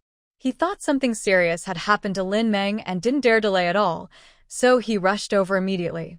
At this moment, 6 people are sitting on Zhong Qing's sofa. Lin Meng's husband, Zhou Jianming, nervously holds his cup. After hearing Zhong Qing speak, he was surprised and widened his eyes. You really are willing to tell me your sourcing channels. Actually, the so-called sourcing channels in Yangqing are not really a secret. It's just that the transportation is slow and the information isn't widespread, so people far away in the north wouldn't know easily. Zhong Qing smiles and nods. It depends on whether you're brave enough. I am, Zhou Jianming says excitedly. He used to dare to hunt and sell in black markets before, so there's no reason for him to become timid now. But the goods we want you might not be able to handle alone. You probably need to find 2 more people to help. That's fine. I have 2 good brothers back home. I can call them over right away. Our hometown is very close to Beijing. All right, then let's discuss the price of the goods. Whatever you say, we'll go with it. Lin Meng says. This whole thing is already a favor to us. Zhong Qing is willing to help them make money and even shares such an important sourcing channel. If they start asking for more, that would be too much. They should be grateful. Zhong Qing discussed with the others and decided to give Zhou Jiaming a 10% commission. If they buy goods worth 1,000 yuan, Zhou Jiaming would get 100 yuan. It sounds like a lot, but when you think carefully, it's not much. They also need to cover Zhou Jiaming's travel expenses, food and accommodation in Yangcheng, plus some money for his 2 helpers. In the end, he probably won't have much left. But the more goods they buy, the more money they can make because the costs are the same. Zhou Jiaming knows that this amount of money is already quite a lot. He can't believe such a good opportunity exists. Just one trip, and he can earn so much. To him, this money feels almost like free money. But we need to agree on one thing first. The goods you bring back cannot be sold to others, only to us. Although in the future there will be many stalls selling these small accessories, and everyone will gradually learn about our supply sources, they are just trying to buy time. By the time others realize, we've already made some money. However, if Zhou Jiaming secretly sells extra goods to others, it could affect our business to some extent. That's for sure. We are not that kind of people. Zhou Jiaming thought that Zhong Qing didn't trust him and quickly reassured her, also glancing worriedly at his wife. Zhong Qing added, but I'm only talking about this for now. Once the market in Jing City is saturated, you can sell your goods to anyone. Lin Meng nodded, I understand what you mean. If Zhou Jiaming bought a lot of goods and sold them to others, her own business might also be affected. She wouldn't do something so disloyal. All right, then it's settled. Let's discuss how much stock to buy this time. You can contact your friends to help when the time comes, Zhong Qing said. This time, I'll invest 1,000 yuan. 1,000 yuan. Zhou Jiaming felt excited. With 1,000 yuan, he could earn 100 yuan commission. That's not counting what others might earn. Guan Yu's stock was already sold out. She had previously invested 300 yuan and now returned that amount to Zhong Qing. She still had 300 yuan left and planned to invest another 300 yuan, just enough to cover rent and daily expenses. When Xiao had about 650 yuan on hand, she thought for a moment and said, I'll invest 600 yuan. I'll put in 20 yuan, Wang Fanyuan said. Lin Meng looked at Zhou Jiaming and said, let's keep some emergency funds and invest the rest. Zhou Jiaming knew this was a rare opportunity, so he nodded firmly. You didn't explain clearly before you came. I thought something happened, so I took all the family's money, 240 yuan in total. Let's take out 200 yuan now. Lin Meng responded with a We'll calculate our expenses the same way as everyone else. That way, it's clearer. After all, Zhou Jiaming wasn't the only one buying supplies. There were 2 others involved, so the accounts need to be clear. Zhong Qing said, all right, then go notify your friends to come over. Before they arrive, we'll give you the shopping list and address. Okay. 1 week later, Zhou Jiaming returned with a large shipment. Everyone came to Zhong Qing's house to pick up their goods. After checking and confirming everything was fine, he considered this task complete. Next, they needed to start selling again. Zhong Qing first reserved the goods that her classmates had ordered, then put the rest on the stall for sale. After selling the previous batch, many buyers brought friends and family to buy more. However, Zhong Qing and her 2 friends hadn't set up their stall for a whole week, which made them very disappointed. They felt they had missed out on such affordable, good products. This time, Zhong Qing and her friends set up their stall again, and they even had more goods than before. The news spread quickly. Within half an hour of setting up, many people came over. Oh wow, so many beautiful scarves. I want to buy 3. 1 for my mom, 1 for my sister, and 1 for myself. There's so many goods now, I'm not worried about running out again. Don't push, everyone will get some. Wang Fanyuan didn't set up her own stall but instead promoted her items in the girls' dormitory. She sold everything quickly and smoothly. She was surprised and a little regretful. She thought if she had known, she would have asked her family for more money. Lin Meng also helped Zhong Qing and her friends at their stall, sharing the crowd. Her business was pretty good. Huang Mianao's friend Zhao Su came again, but only after everyone else had finished shopping at Zhong Qing's stall. She hesitated and said, "Classmate, I wonder if you still have goods left. Can I buy some to sell?" Zhong Qing's eyes lit up. Selling goods was hard work, but if she could sell some for others, she would agree.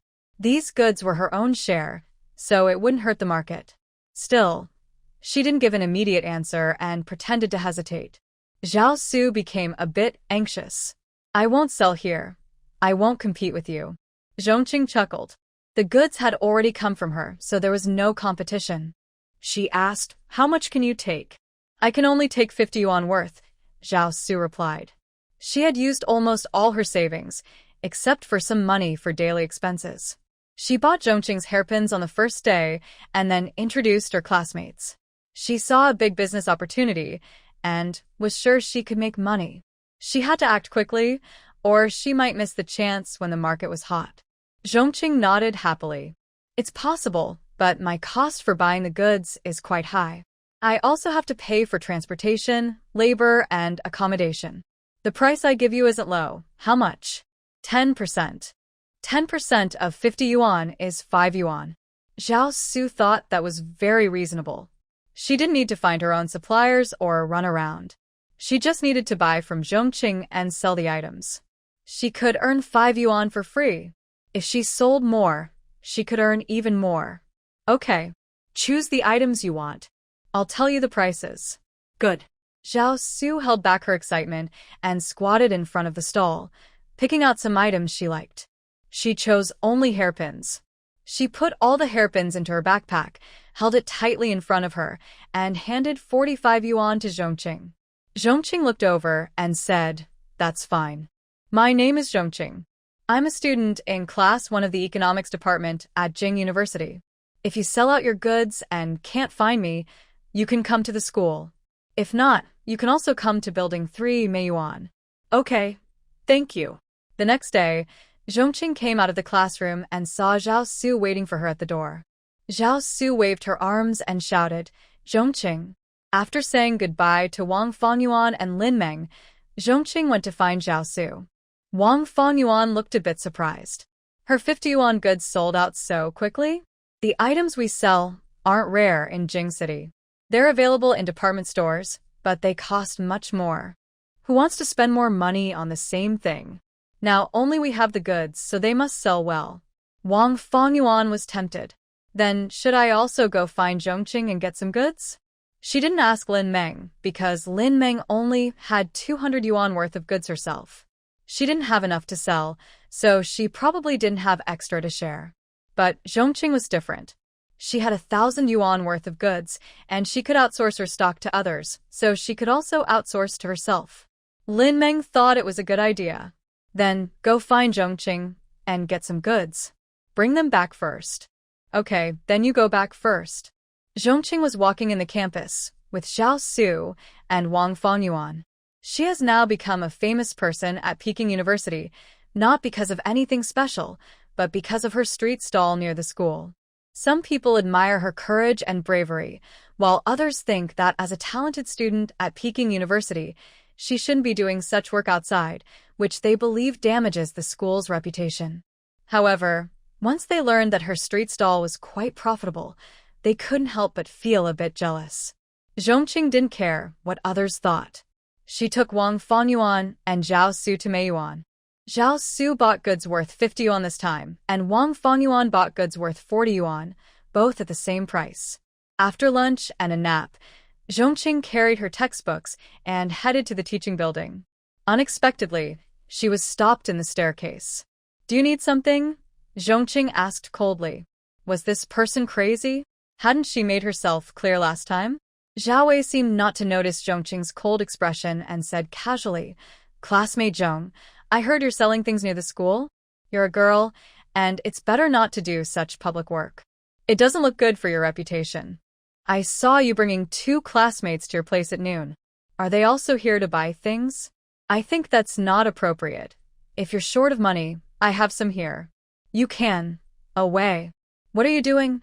Before Shouye finished speaking, Grandma Wang shouted angrily and hurried over to stand next to Shouye, glaring at Zhong Qing as if she was looking at a fox spirit seducing her grandson. Xiao Zhong, if you're just running a street stall and disturbing the peace of our building's residents, we won't say anything. But if you're short of money, you can't go asking others for it. That's not something a proper girl should do. Zhong Qing looked speechless. These two were talking to themselves and blaming her. She sneered and said, "Grandma Wang, I don't even know your grandson. He keeps coming to me and saying strange things. I told him I have a partner, but he keeps bothering me. How can he be a proper gentleman? My partner is a soldier. Do you know that's illegal?" Grandma Wang spat and said, "Do you think my Wei would look at you? You're just a poor street vendor. Even if he's attracted by your looks, I would never let a woman like you into the Zhao family." Hee. Zhong Qing was almost amused by how quickly Grandma Wang changed her face. "My boyfriend is an officer. What is your grandson? Do I even look at him? You should buy a mirror and see what you look like. You.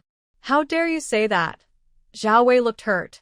"Zhong Qing, even if you don't like me, you don't have to be so harsh. Do I say anything hurtful to you? I'm just stating the truth. I really don't like you, so please don't talk to me anymore, okay? If it happens again, I'll report you to the police for being a troublemaker." "Oh my." Grandma Wang was startled. Causing trouble is a serious crime. Her grandson is a top student at Peking University, the only hope for the Zhao family. She couldn't let him get a bad reputation. She quickly grabbed Zhao Wei's arm. "Come on, let's go. You're really out of your mind. A broken-down street vendor. What's there to be proud of? And a boyfriend who's an officer? We haven't even seen him once since school started. Maybe he's lying." Zhong Qing rolled her eyes silently. There are really all kinds of people in this world. If it weren't for May Garden being close to school and the houses being suitable, she wouldn't want to keep running into Grandma Wang's family all the time. It's so annoying. In the afternoon, when Zhong Qing finished class and came back, she saw other people in the building looking at her strangely. It seemed like they looked down on her or were ashamed. She could guess that Grandma Wang was spreading rumors behind her back. She knew she couldn't delay. The more she waited, the more trouble it would cause. She immediately stopped a grandma and asked, "Did Grandma Wang say anything to you?" The grandma's eyes rolled around. "No, nothing much. I'll give you 50 cents. The grandma quickly took the money. "I tell you, that Wang Sueha is really no good. She said you're seducing her grandson and even asked him for money, saying you're a fox spirit." Another grandma interrupted. "She also told me some different things. If I tell you, will you give me 50 cents too?" Yes. All right. Wang Sueha also said you dress very provocatively every day and go out showing off. She said you're not a proper girl. Maybe she came from some shady place. Gasp. Everyone attracted by the noise here couldn't help but take a cold breath.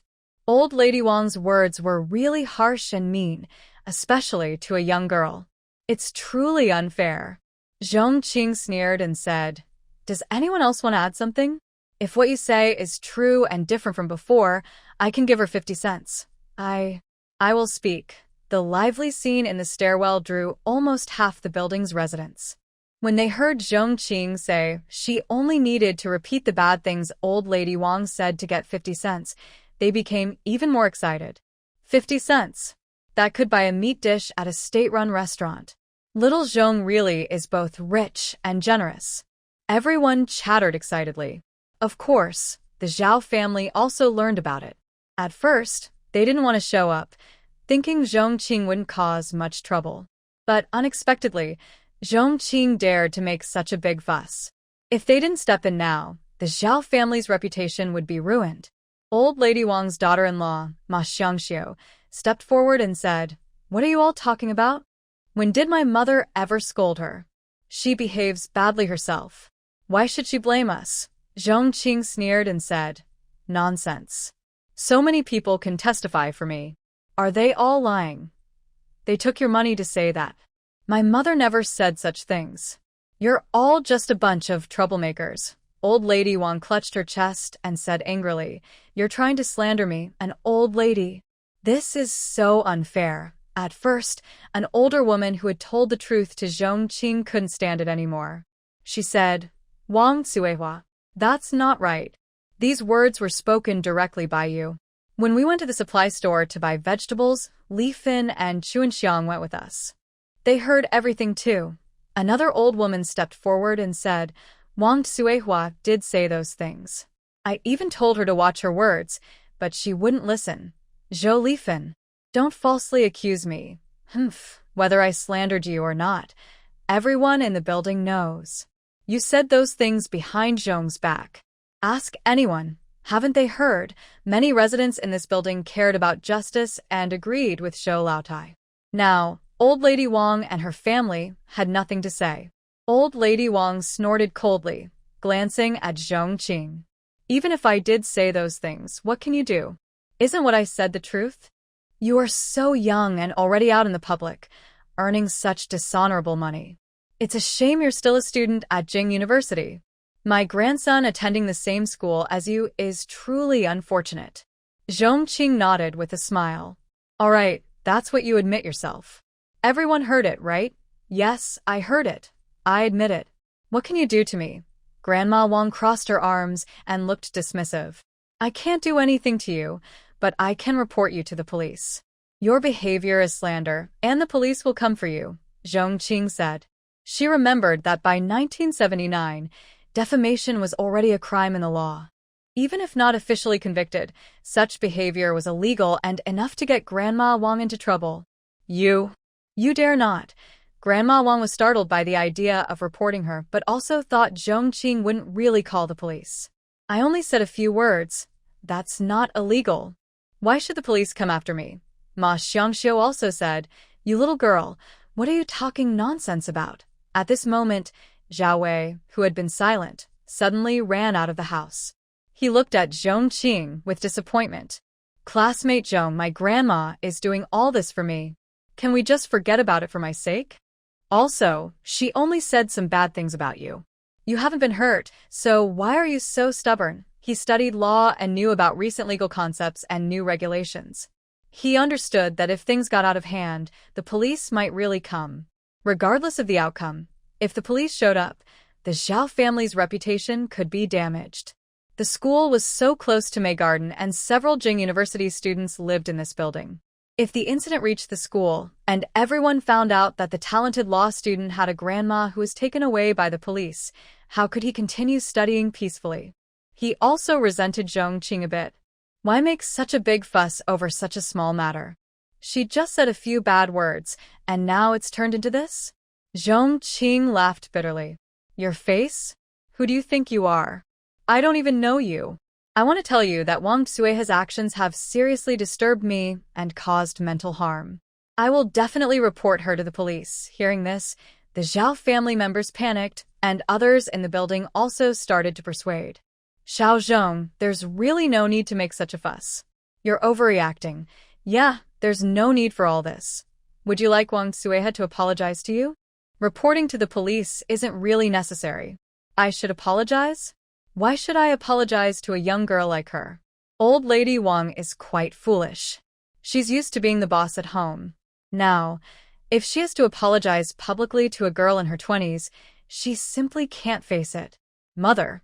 Ma Xiangxiu hesitated to speak, hoping she would step back, but Old Lady Wang refused. Let me apologize to her? Dream on. Others upstairs tried to mediate, urging Old Lady Wang and Zhong Qing. Zhong Qing raised her hand and said, You don't need to say more. You saw her attitude. The situation is very serious. I will report to the police no matter what anyone says. Zhong Qing's words shocked everyone upstairs. She was so sure, so others couldn't argue further. But they didn't want to get involved, so they quickly left, saying there was a family matter. Wei was pushed by Ma Xiangxiu, who said, Hurry up and go to class, or you'll be late. Wei hesitated and asked, But what about here? It's okay. We'll handle it.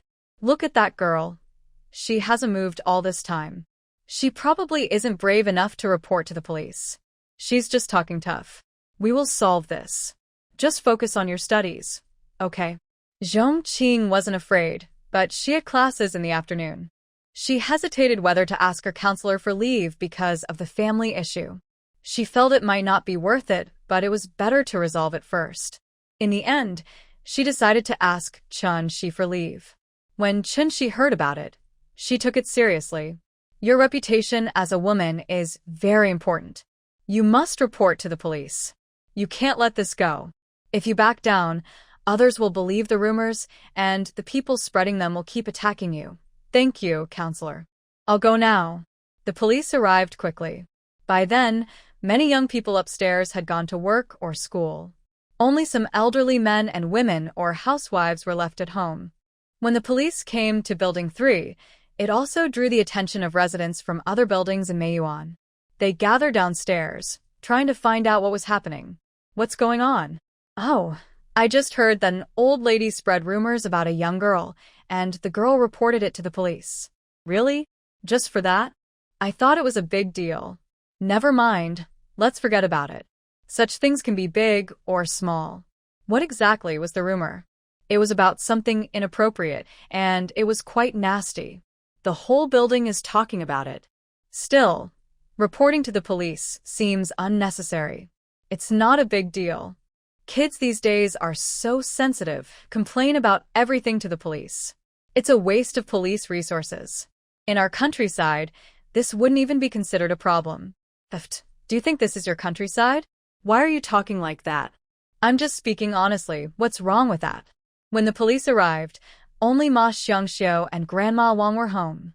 Grandma Wang was so angry she felt chest pain, and Ma Xiangxiu was trying to comfort her.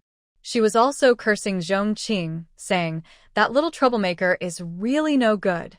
I'm so old, and she dares to argue with me face to face. It's outrageous." Wei, too. What kind of taste does he have? Falling for someone who doesn't respect elders or care about others. Tell Wei I absolutely won't agree to let Zhong Qing join our Zhao family. He better forget about it. Ma Xiangxiu and Grandma Wang shared the same anger. I won't agree either. Zhong Qing doesn't seem to be a good girl. Marrying her would only bring trouble. How could Wei stay with her? Just then, someone knocked on the door. Ma Xiangxiu quickly went to open it. To her surprise, it was 2 police officers. Standing behind them was Zhong Qing. Who else could it be? Ma Xiangxiu was so scared her legs went weak. That troublemaker Zhong Qing really did report to the police. Wang Suiha inside was shouting, "Xiangxiu, who is at the door?" But Ma Xiangxiu was trembling so much she couldn't speak. Wang Suiha went to the door herself and was so shocked she fainted instantly. Mom, Ma Xiangxiu shouted, "Mom, wake up." Then she turned angrily toward Zhong Qing, saying, "It's all your fault. If you hadn't reported to the police, my mom wouldn't be like this. You owe us medical expenses." However, she hadn't rushed forward yet when 2 police officers stopped her. The officer speaking had a serious face and asked, "What do you want to do? Do you want to attack someone right in front of the police?" Ma Xiangxiu felt very wronged and cried out, "Police officer, she caused my mother to become like this. Arrest her." The police replied, "We saw everything clearly. Comrade Zhong was outside the door, and your mother was inside. She didn't even touch your mother. Your mother fainted on her own. What does Comrade Zhong have to do with this? If it weren't for her calling you guys here, my mother wouldn't have fainted. So it's all her fault. We came because Wang Suiha spread rumors and slandered Comrade Zhong. Your mother fainted purely because of her own reasons, not because of anyone else." Ma Xiangxiu felt like the sky was falling and shouted angrily, "Aren't you police officers here to serve the people?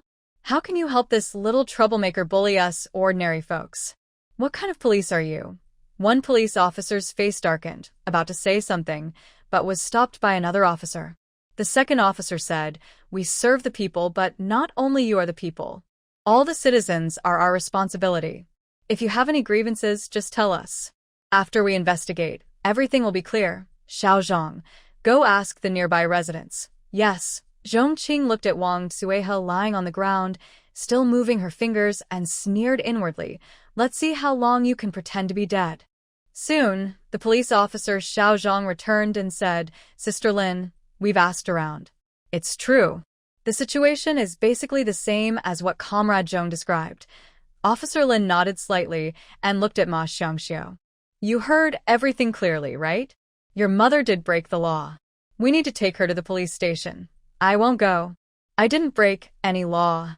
What kind of law is this? Before Xiao Zhang could bend down to pull Wang Xuehe up, she crawled up from the ground angrily and glared at Zhong Qing. You little troublemaker, I only said a few words to you, and now you call the police to arrest me. You're heartless. You. Before she finished, Zhong Qing cut her off. If you want to know whether you've broken the law, just go to the police station and find out. Officer Lin also said, take her away.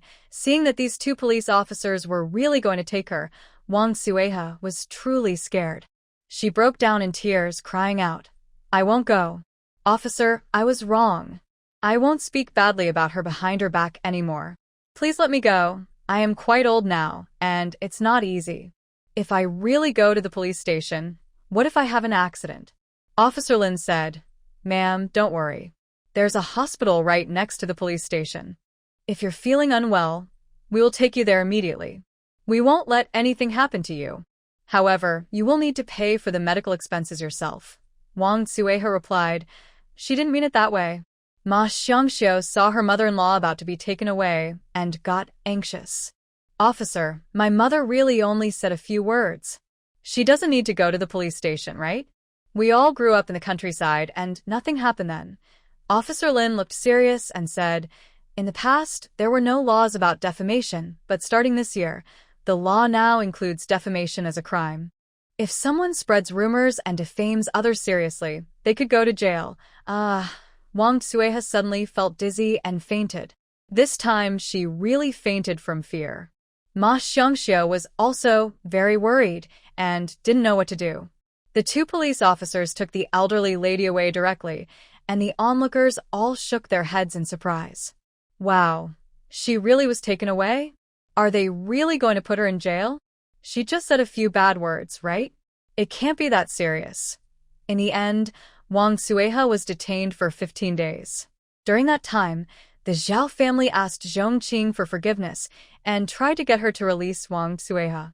Zhong Qing ignored them. Although she was seen as cold and ruthless because of this, no one dared to bother her afterward. Even Zhao Wei avoided her when they met. It is said that Wang Xuehe looked very thin and exhausted when she was released, looking quite worn out and not wanting to speak much. Meanwhile, Zhong Qing's career was thriving. The first batch of goods she sold was already sold out. Zhou Jianming and others went to Yangqing twice and brought back even more stock than before. Besides Zhao Su and Wang Fangyuan, several others came to buy from her, including an old acquaintance, Fang Xiaoyan. Fang Xiaoyan also took the university entrance exam in Beijing. Her school was not far from Beijing University, but they had never met before. However, after Zhong Qing's jewelry business became popular, Fang Xiaoyan came to buy some. When she saw that the seller was Zhong Qing, she started to have some thoughts. Her family was previously sent away, and although they were later cleared, her health remained poor. She developed health problems while working in the farmyard. Her former property was returned, but the family still struggled financially. Fang Xiaoyan had to find ways to earn some money to support the family. At this moment, Zhong Qing happened to come across her. Zhong Qing looked surprised to see Fang Xiaoyan. Long time no see, long time no see. Fang Xiaoyan greeted Zhong Qing and the others, then explained her purpose. Someone wanted to buy goods, and Zhong Qing naturally wouldn't refuse. He agreed quickly and happily. Fang Xiaoyan felt her eyes fill with tears. Thank you, Zhong Qing. When I was in Huaishu village, I was so harsh to you. That was my fault. I apologize. It's okay. It's all in the past. Guan Yu is curious. Do you know what happened to Zhou Jinchuan later? Hearing that name, Fang Xiaoyan's expression became a bit complicated. She nodded. He came to see me once not long ago. What? He still dares to come see you. He's shameless, Fang Xiaoyan said. After he went to the Workers', Peasants' and Soldiers' University, he quickly took the college entrance exam again. He was not satisfied and took the exam. Although he wasn't much, he was quite educated. He got into the same school I attended, but his wife, Song Xiaoling from Huaishu village, caused a scene at the school. He was expelled. Song Xiaoling caused a scene? Was it because Zhou Jinchuan turned his back on her? Fang Xiaoyan nodded. Yes. Song Xiaoling should have guessed that Zhou Jinchuan was like that. When she caused trouble, Zhou Jinchuan was upset and blamed her. They completely fell out. Zhou Jinchuan would never return to Huaishu village.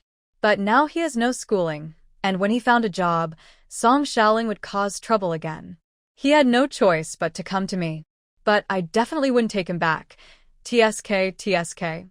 Guan Yu sighed. Zhou Jinchuan really brought this on himself. Who said otherwise? After a brief chat, Zhong Qing handed the goods to Fang Xiaoyan. From then on, Zhong Qing didn't need to set up a stall to sell. Her goods could be picked up by others. Zhong Qing, Guan Yu, Wen Xiao, Lin Meng, and others were gathered together for a meal. Today, Lin Meng was hosting, and she and Zhou Jiaming wanted to thank Zhong Qing for her help. Because of Zhong Qing, everyone had become quite familiar, so they all invited her to join. After the first few batches of goods were sold out, Zhong Qing no longer demanded that Zhou Jiaming continue supplying only to her. Zhou Jiaming and Lin Meng worked hard on this, spending a lot of money to buy a used car. He and his two brothers started a transportation business. Besides being tiring and risky, transportation indeed earned them a good income. Now, Lin Meng has bought a house in Beijing. When she moved into the new home, she invited everyone over for a meal. I plan to transfer Xiaofu's household registration here, so she can go to school in Beijing. The education resources in the city are much better than in the countryside, Lin Meng said. Sister Lin Meng, you're doing the right thing. It's good for the kids, Guan Yu said with a smile. Over the past few years, she, Zhong Qing, and Wen Xiao had opened a small shop near Beijing University, selling delicate jewelry. It was popular with students from nearby schools and made a lot of money. Now, she could truly be called a little rich woman. Once I earn enough money, I'll buy a house in Beijing and bring my parents to live with me. Everyone smiled, sharing the same wish. Zhong Qing smiled and said, Everyone keep going. Come on, let's toast. To our health. The glasses clinked, filled with black soda, cola. Time flew by, and soon Zhong Qing graduated. During these years, she traveled across the country during her holidays and bought some properties or shops in different places, waiting to relax and rent them out later. On graduation day, Si-sun specially came to see her. He helped Zhong Qing, dressed in her graduation gown, and took a big group photo with the Zhong family at the school gate. Afterwards, Zhong Qing also insisted on taking photos of the two of them, taking several shots. She praised, Wow, you really look good. No matter how you take the photos, you look great. Look at this. It could be a wedding photo. Talking about marriage, Zhong Qing and Si-sun had already agreed to get engaged after graduation. So, Si-sun's leave this time was not only for Zhong Qing's graduation ceremony, but also for their engagement banquet 3 days later. On the day of the engagement, Zhong Qing wore a specially made dress, and Si-sun wore a military uniform. They held hands as they walked down the stairs, and everyone downstairs looked at the young couple with admiration. Such a perfect match. A talented man and a beautiful woman. Grandma Zhong smiled so widely she couldn't close her mouth, and Grandpa Si nodded repeatedly, showing his approval of his future granddaughter-in-law.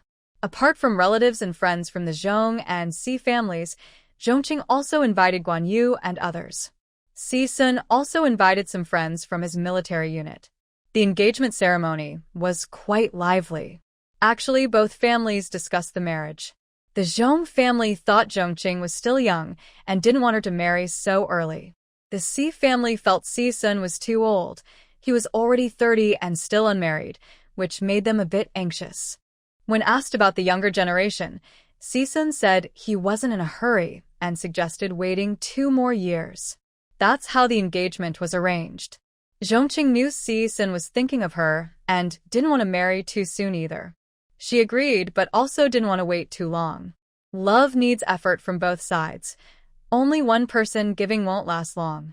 Even after they married, she would keep her privacy, like her personal space, which she would never tell anyone about. Another autumn year. Zhong Qing and Si-sun's wedding was on October 1st, National Day. Guan Yu, Wen Xiao, Lin Meng, and others attended, along with many of Si-sun's comrades. They held a traditional Chinese wedding with phoenix coronet and red robes.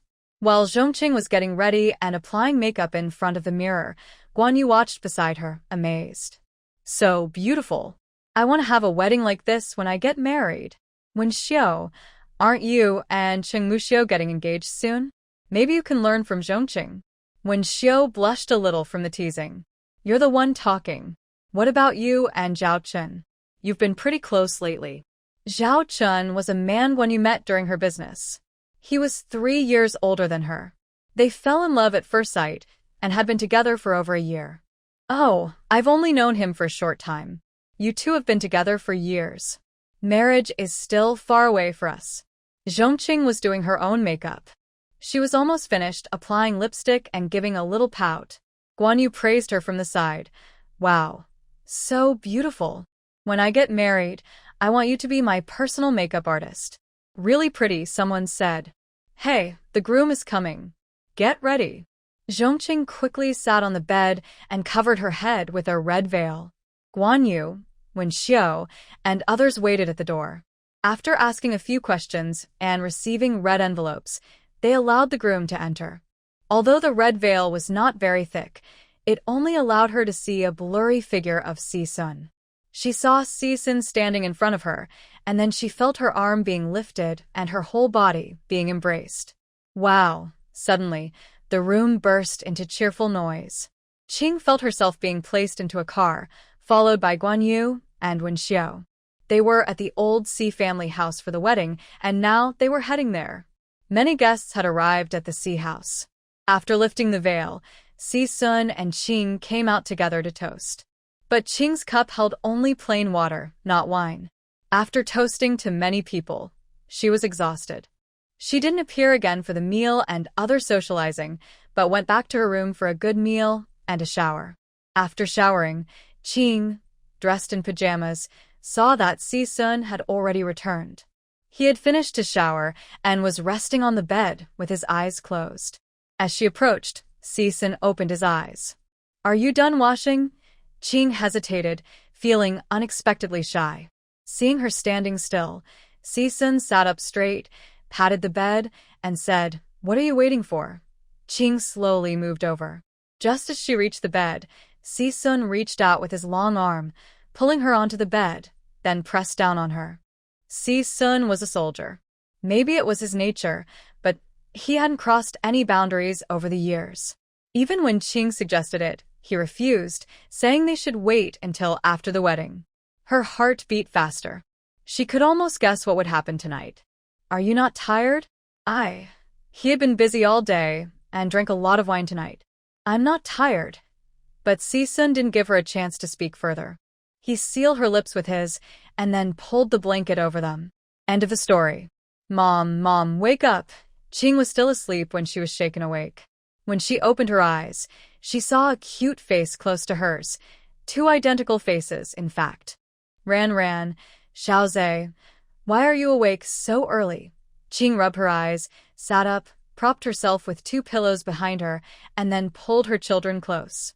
Have you eaten breakfast? Yes. Si Ran grabbed Qing's hand. Mom, get up quickly. Aunt Yu and Aunt Xiao are coming to visit today.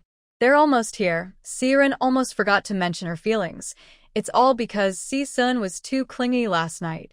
The 2 of them only went to bed around 3 or 4 in the morning. No wonder she finds it hard to wake up in the morning.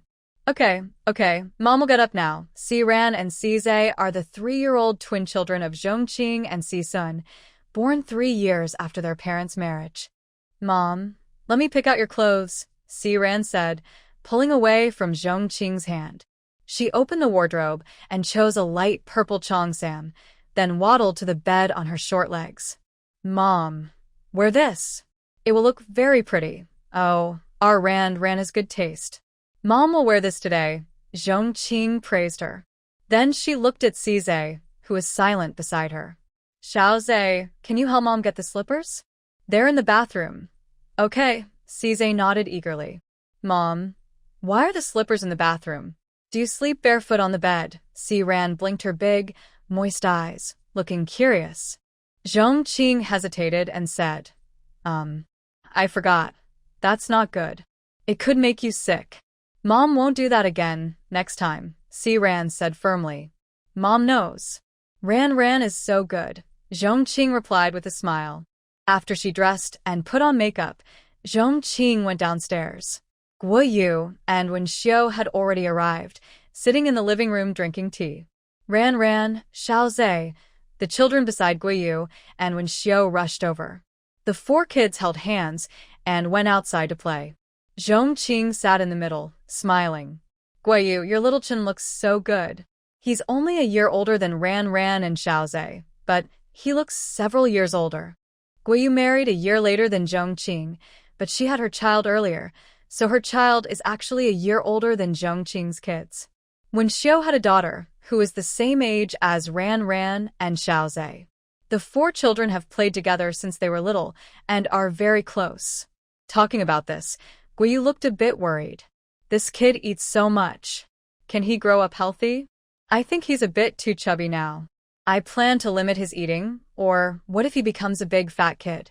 Kids being a little chubby is fine, and they look cuter, Wen Xiu said with a smile as she sipped her tea. You think he's cute now, but if he gets fatter, he won't be, Zhong Qing added. That's right. It's good now, but being too fat isn't healthy. Still, you should talk to him nicely. Don't force him not to eat, she advised. Of course. Otherwise, this kid will fight with me and his dad, Guo Yu laughed. Just now, we saw Brother C. Is he on vacation? Yes, just a few days off. Wow, a little separation feels like a new marriage, Guan Yu said meaningfully as she looked at the red mark on Zhong Qing's neck. Was last night good? Zhong Qing's face flushed. Awkwardly changing the subject, she said, let's go talk in the garden. The view outside is nice. Zhong Qing put on a shawl over her qipao and took Guan Yu and Wen Xiu to a pavilion in the garden. She also asked the servant to bring fruit and tea. A few children were playing on swings, pushing and pulling each other happily.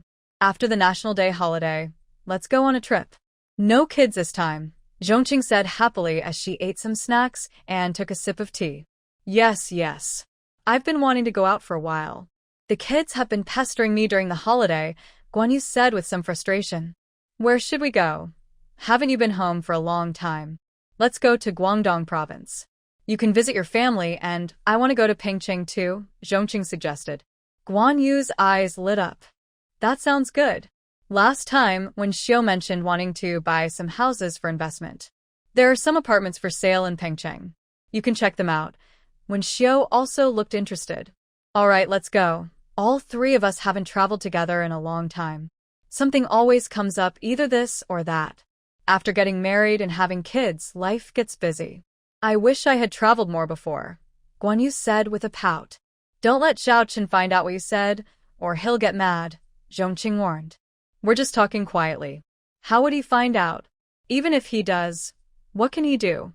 Guan Yu replied. Then you'll have to coax him again, Zhong Qing teased.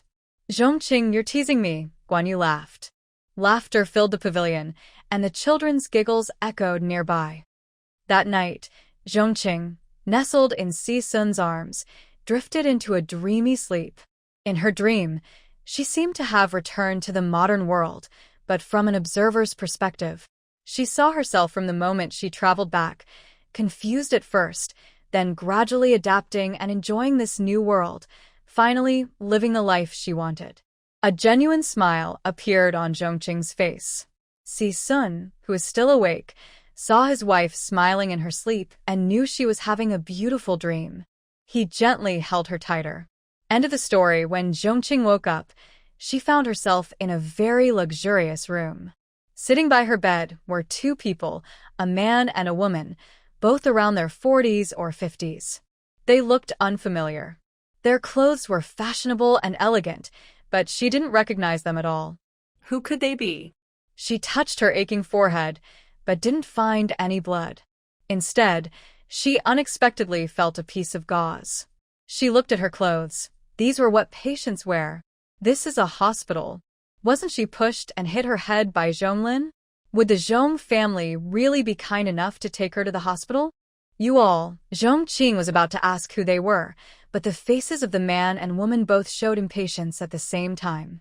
The man spoke first. How old are you? Going out traveling is fine, but you've made yourself like this?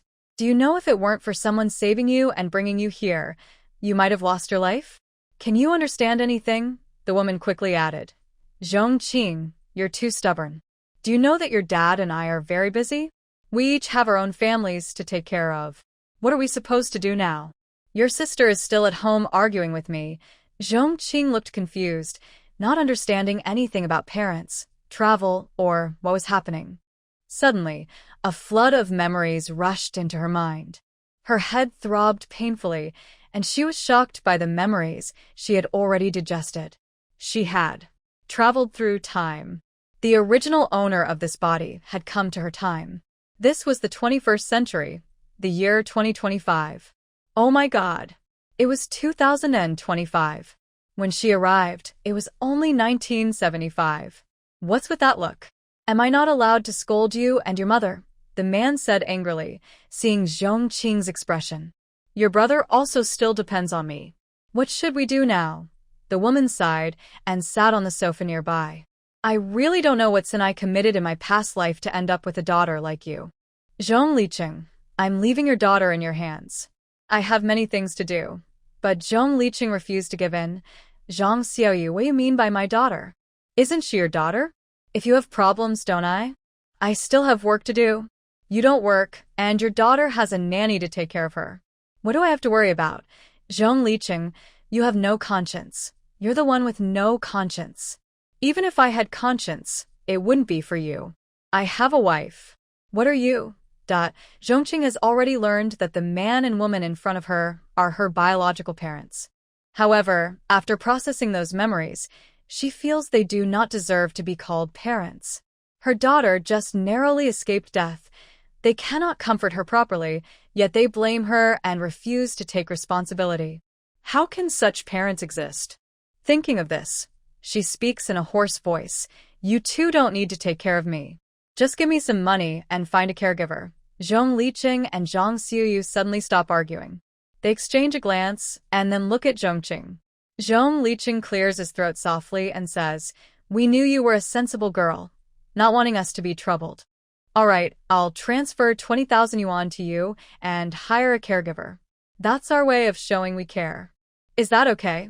Then I'll also transfer 10,000 yuan, Zhong Qing replies. She knows that 20,000 yuan in this era is not the same as in her previous time. Also, the owner of this body used to receive transfers of this amount.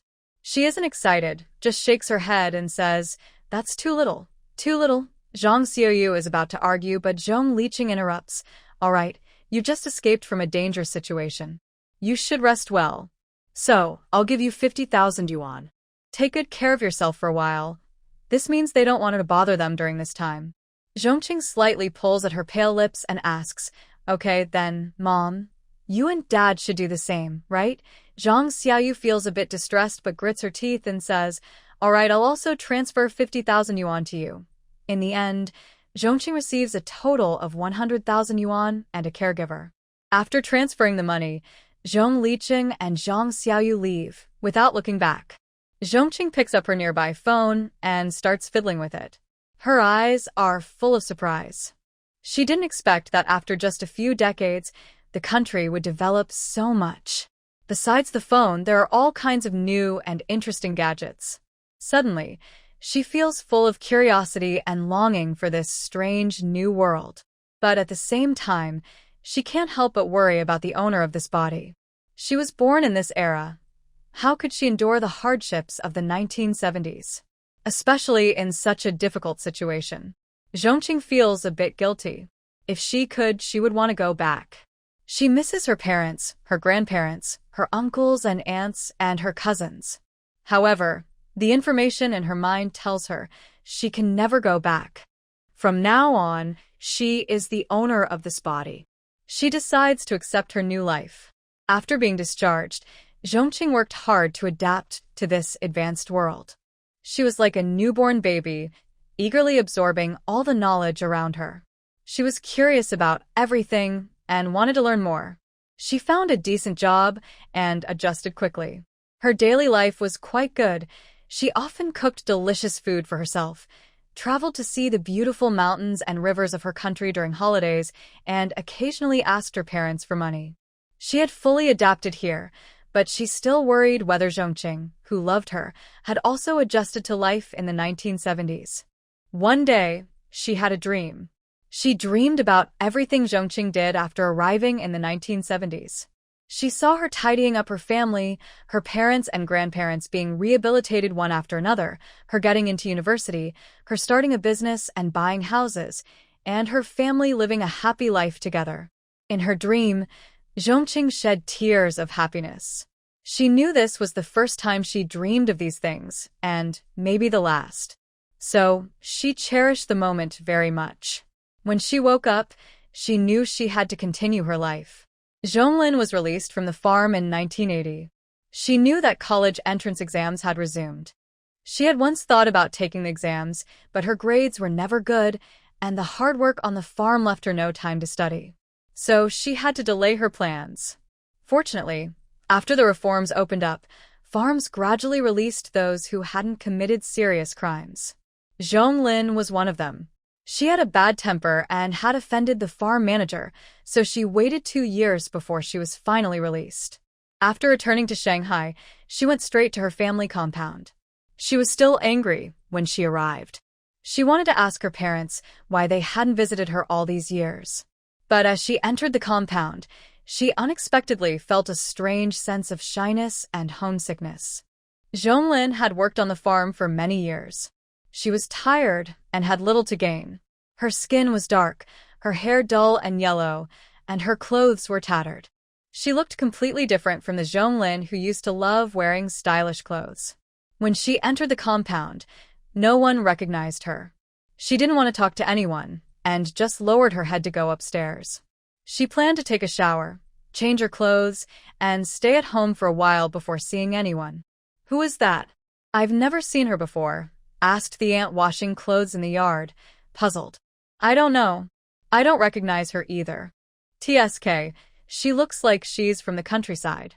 I wonder if she has any dirt on her, or if she washed up before coming here.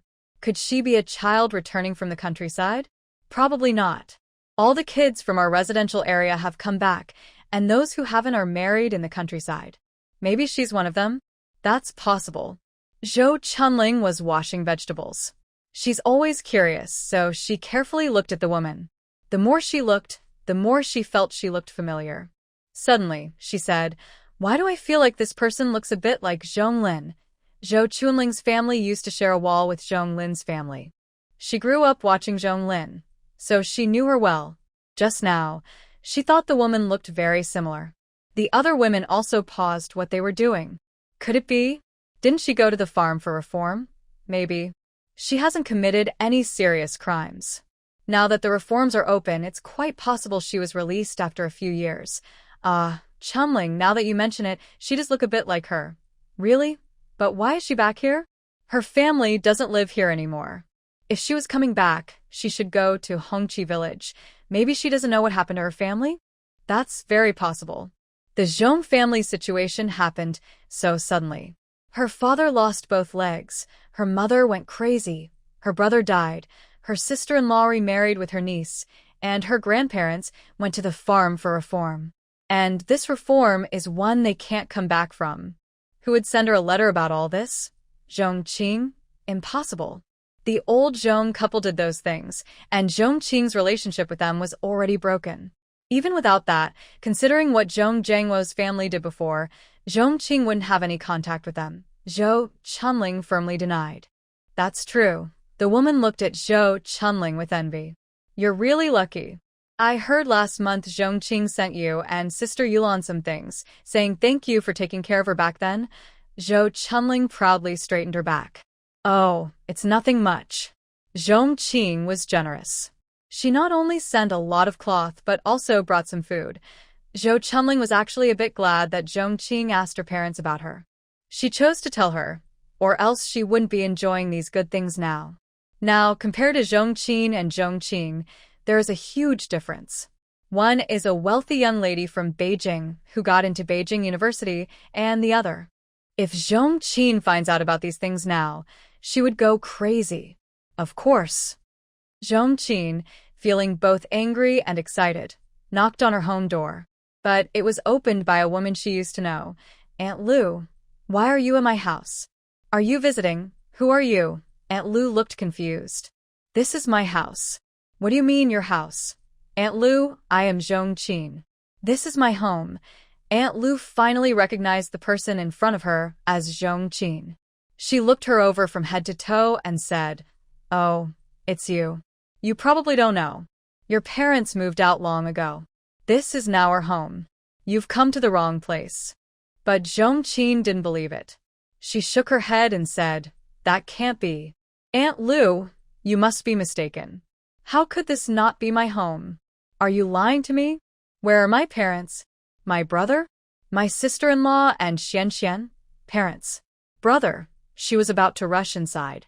Aunt Lu, who was already not very patient, got even angrier at Zhong Qing. She disliked the Zhong family and she slammed the door shut and coldly said, "Zhong Qing, you are really mistaken. This is my home. Your parents were fired from the factory a long time ago. How could they still live here?" No matter how unwilling Zhong Qing was to believe it, she now knew that Aunt Lu's words were true because it was a lie that could be easily exposed. Aunt Lu had no reason to lie to her. She was confused and didn't know what to do. Then where are my parents? Where did they go? And my brother, sister-in-law, and Xian? Seeing her like this, Aunt Lu felt a bit sorry for her and said, "Your parents went back to the village. You should go and see them there." She didn't say more because she was afraid Zhong Qing would faint here and cling to their family. "Okay, I will go back now." Hongqi Village. The villagers didn't recognize Zhong Qing. She had always stayed in Shanghai and only came back during festivals. She had always looked down on these rural folks, and they paid little attention to her. Now that she had changed so much, they naturally didn't recognize her. They only looked at her with curiosity, seeing her in ragged clothes. Who was that? A beggar? No way. She looks like she's about to go to the Zhong family. Could she be a friend of the Zhong family? Isn't there also Zhong Lin, who is transforming the farm? Could it be that Zhong Lin has come back? Don't say it, but it really kind of looks like her. Let's go take a look. From her appearance, it seems she doesn't even know what has happened at home. I think so too. Let's go. Zhong Lin returned to her grandparents' house. Seeing the gate was closed, she knocked loudly.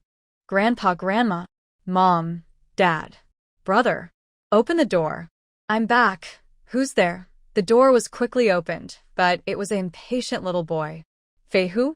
Are you Feihu?" Zhong Lin said excitedly. She looked into the yard, but it was a mess. Once tidy and clean, now full of chaos. The ground was covered with chicken droppings and trash, and the smell was very bad, like it hadn't been cleaned for years. Zhong Lin instinctively covered her nose. "Feihu, where's second aunt? Why hasn't she tidied up the house? It's so dirty. Who are you? And you call my house dirty? Look at yourself. A stinky beggar talking about my home? Get lost." Feihu, dressed in dirty clothes with many patches, was angry when he heard this and started shouting back. Zhong Lin was stunned. How did her lively, adorable cousin turn into this fierce-looking person? "Feihu, it's me, your sister Lin. Feihu looked at Zhong Lin suspiciously. After a careful look, he thought she did look a bit like her. "Are you really Sister Lin? "Yes, I am Zhong Lin. "Where are Mom and Dad? And Grandpa and Grandma? Did they go to work in the fields? Is it just you at home?" Zhong Lin's words came out quickly, but Feihu impatiently replied, "Just come inside and see for yourself. I'm going out to play. But since you're back, you should sweep the yard and wash the clothes. It's been days since they were cleaned." After saying that, Feihu ran off quickly. "Hey!" Zhong Lin felt confused as she entered the yard. Isn't second aunt the cleanest person? Why did she let the house get so messy? Could she have argued with second uncle and gone back to her parents' house? But that doesn't make sense since Fong Fong, her younger cousin, and Grandma are here too. Mom, Dad, Grandpa, Grandma, Brother, Zhong Lin called out as she stepped around the chicken droppings toward the house. Suddenly, there was movement inside a house. Little Lin. Because the house was very quiet, Zhong Lin heard this sound clearly. It was her father's voice. Zhonglin suppressed her strange unease and walked over, asking, "Dad? Are you in the room? Why don't you come out?" As she pushed open the door, she immediately smelled a terrible stench, an overwhelming foul odor, like waste and something rotten from lying down for a long time. But Zhonglin had no time to think about that. She froze in place. She saw Zhong Jiangwo lying weakly on the ground, trying to crawl toward the door, but his body was completely immobile. His leg wound was infested with maggots. "Ah!" Zhonglin screamed. Dad. "What's wrong with you? Where's Mom? Linlin?" Linlin, Zhong Jiangwo, seeing Zhonglin finally return, showed a faint look of joy on his thin, withered face. "You're finally back. Dad, where's my mom? Where's my brother? What's wrong with your leg? Why did you move to the village? What's really going on?" Zhonglin was almost going crazy. She always thought she could return to her old life, but reality hit her hard. "Your mom went crazy, ran away, and accidentally fell into the river and drowned. Your brother was shot and killed. Zhang Xiaoli remarried with Xianxian. Your grandparents were sentenced to 30 years of farm reform. Your second uncle and aunt divorced. My leg is paralyzed." Tears fell from Zhong Jiangwo's eyes onto the ground. He weakly hit the floor with his hand, then quickly said, "It's okay, Linlin. You're back now. Your second uncle is a man. He can't do these delicate chores. Feihu is still young, so he can't do them either. These past 2 years have been terrible for me. Luckily, you're back. You won't abandon your dad, right?" Zhonglin could hardly believe her ears. Was her father crazy? How is this possible? No, it can't be. How could my mom be dead? My brother too? And my grandparents? What's really going on? Help me to the bed first. I'll tell you everything slowly. Zhong Jiangwo coughed again. Zhonglin endured her nausea and helped Zhong Jiangwo onto the bed. As he gasped for breath, he began to tell her about what had happened to their family over the years. Zhonglin listened in shock. She learned that her third uncle was not her grandmother's biological son but had been swapped with her real third uncle. This was unbelievable. But soon she clenched her teeth and said, "Damn this obsession. It's all her fault. If it weren't for her, how could our family have fallen into this state? If it weren't for her obsession, her real third uncle would be part of the Jing family, and she could also benefit from that. Then, Dad, what about my real third uncle? Our family is like this. Has he ever come back to see us?" Zhong Jiangwo shook his head and mocked. He has been used to a life of luxury since he was a child. He wouldn't look down on us poor relatives. He has never come back at all. Zhonglin gritted her teeth and said, "Then I will go find him. Grandpa and Grandma were changed because of him. Our family is like this partly because of him. How can he just leave us? Do you even know what he looks like or his name? I've never seen him. Is it just going to end like this?" Zhonglin was unwilling. She thought about the mess in the yard and asked, "Second aunt and second uncle divorced. What about Fong Fong? She's so grown up. Doesn't she know to clean up the house a bit? Fong Fong left with your second aunt. Now only me, your second uncle, and Feihu are at home. Of course, it's a bit messy. But now that you're back, everything will be fine. Linlin, Dad is starving. Your second uncle went out today, and Feihu didn't prepare any food for me. I really can't hold on anymore." Zhonglin bit her lower lip, her eyes flickering as she said, "Okay, wait for me a moment." "Good, Linlin. Dad knew you loved me the most," but after a long time, Zhonglin didn't come back, and Zhong Jiangwo didn't smell any food. He struggled to shout, "Linlin! Linlin!" No one responded. Zhong Jiangwo was just paralyzed, but his mind was clear. As soon as he thought about it, he knew Zhonglin had definitely run away. This rebellious girl. How could she ignore her own father? Zhonglin really ran away.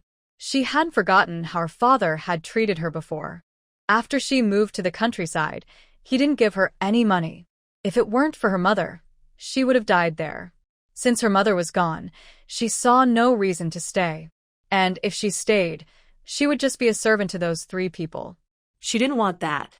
Zhonglin was working in Shanghai. She wanted to save money to buy a train ticket to Jing City. She planned to find her real third uncle there. She didn't want to live like this anymore. She found a job washing dishes. Coincidentally, the waitress at the restaurant was Zhou Xiuyu. At first, Zhou Xiuyu didn't recognize that this was Zhong Lin, but since they were under the same roof and saw each other every day, she eventually realized.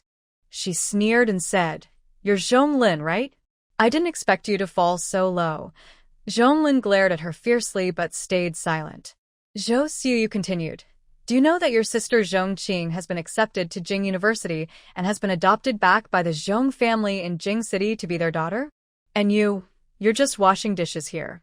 It's really different fates for people with the same last name." This hurt Zhong Lin deeply. She retorted immediately, "And what about you?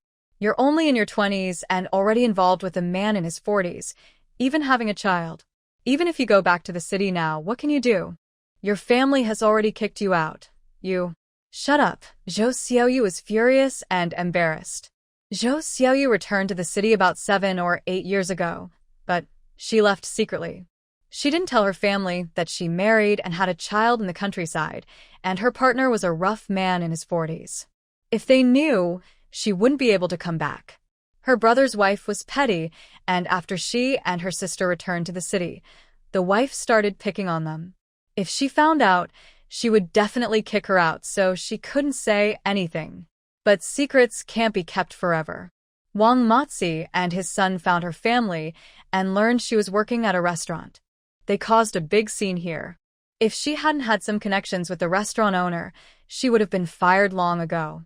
Her family already knew about her situation. Her parents felt ashamed, and her sister-in-law, encouraged by her, kicked her out. Wang Matzi kept clinging to her, so she had no choice but to rent a place and work to support her son and herself. She worked every day and took care of them at night.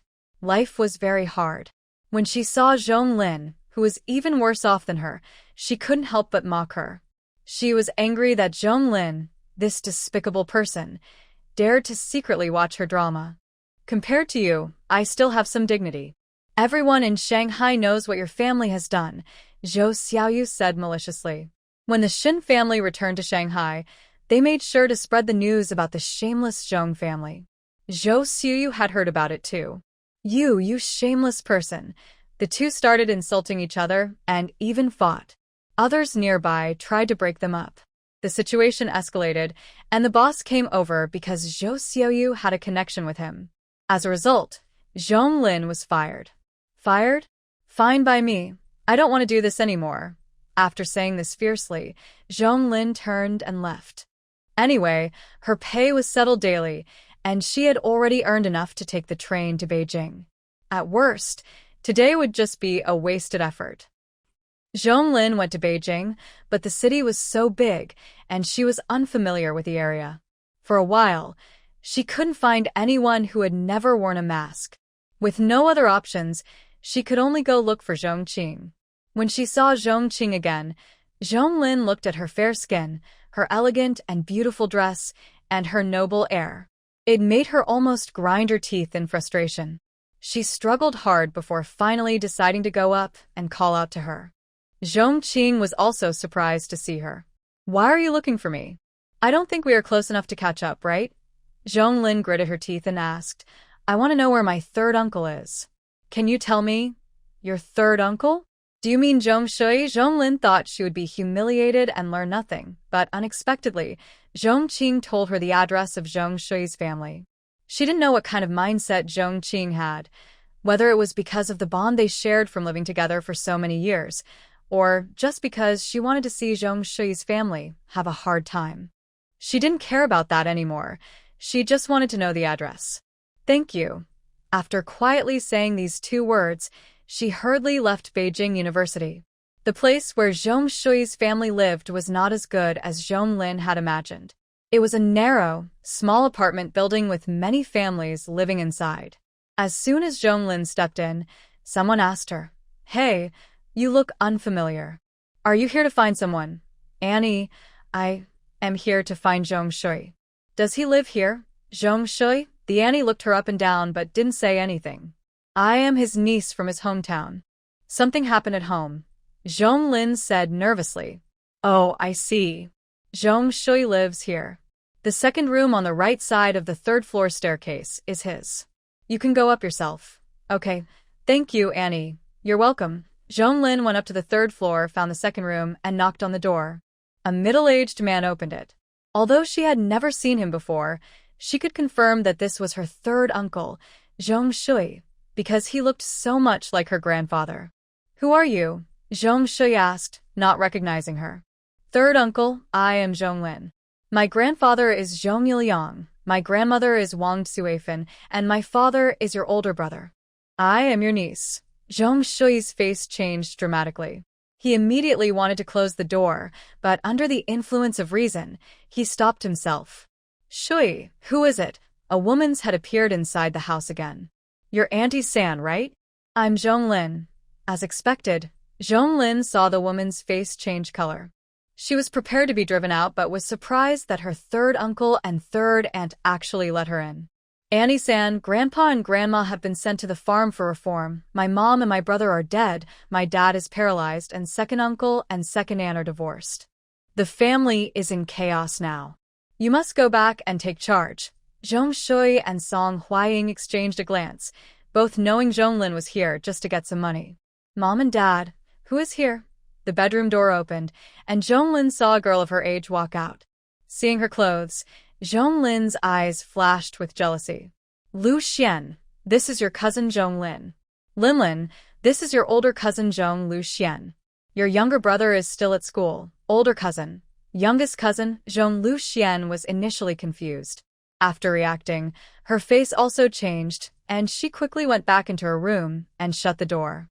Zhong Shui awkwardly said, Linlin, your older cousin is a bit willful. Don't mind her. I know life is hard for you all, Zhong Shui awkwardly said. Linlin, your older cousin is a bit willful. Don't mind her. I know life is hard for you all, but I really have no choice. I offended the Zhong family, and they won't leave me alone. I've lost my job. Just look at the family. You can see we're not doing well now. Your younger brother is still in college, and with so many people to support, it's really tough for me. Looking at the furnishings inside, Zhonglin felt disappointed. It was clear Zhong Shui was... After some conversation, Zhonglin learned that Zhong Shui had been purged after losing his political backing, and life at home was indeed difficult. Her third aunt's family was wealthy, but they feared offending the Zhong family and had cut ties, even abandoning their 2 grandchildren. If her third aunt hadn't secretly hidden some money, they probably couldn't even stay in Beijing now. Linlin, you're my relative after all. I have 20 yuan here. Take it first and use it. If you need more later, come back to Uncle San. I will do my best to help. Once she had 20 yuan, Zhonglin felt very unwilling. Uncle, I have nowhere to stay. Can I live at home for a while? I'll leave after some time. Song Huaying smiled and said, Uncle, I have nowhere to stay. Can I live at home for a while? I'll leave after some time. Song Huaying smiled and said, Yes. This answer surprised Zhonglin, but she was still very happy. Thank you, Uncle San and Aunt San. 20 yuan was too little. She planned to stay in Beijing for a while and ask for more money in a few days. If they refused, she would reveal the family secrets to everyone in the building. So, Zhonglin stayed at Zhong Shui's house. Every day, she spent the money eating and having fun in Beijing. This was what Zhong Shui's family owed her. One day, during a holiday, Zhong Lushuan took Zhonglin to a famous park in Beijing at Song Huaying's request. They also ate Peking duck, which Zhonglin had always wanted. She felt very proud, thinking she had found a long-term meal ticket. However, while they were in the park, she felt someone push her from behind. She fell into the lake. During those few minutes struggling in the water, Zhonglin regretted everything. If she had known she might lose her life, she would have taken the money and left. She was too greedy. This past month felt like a fleeting dream. Now that the dream was over, she was about to die. When Zhong Qing heard about Zhonglin's death, she was also shocked. She didn't expect Zhong Shui's family to be so cruel as to kill someone. She was sure Zhonglin was murdered, so she investigated and reported it to the police.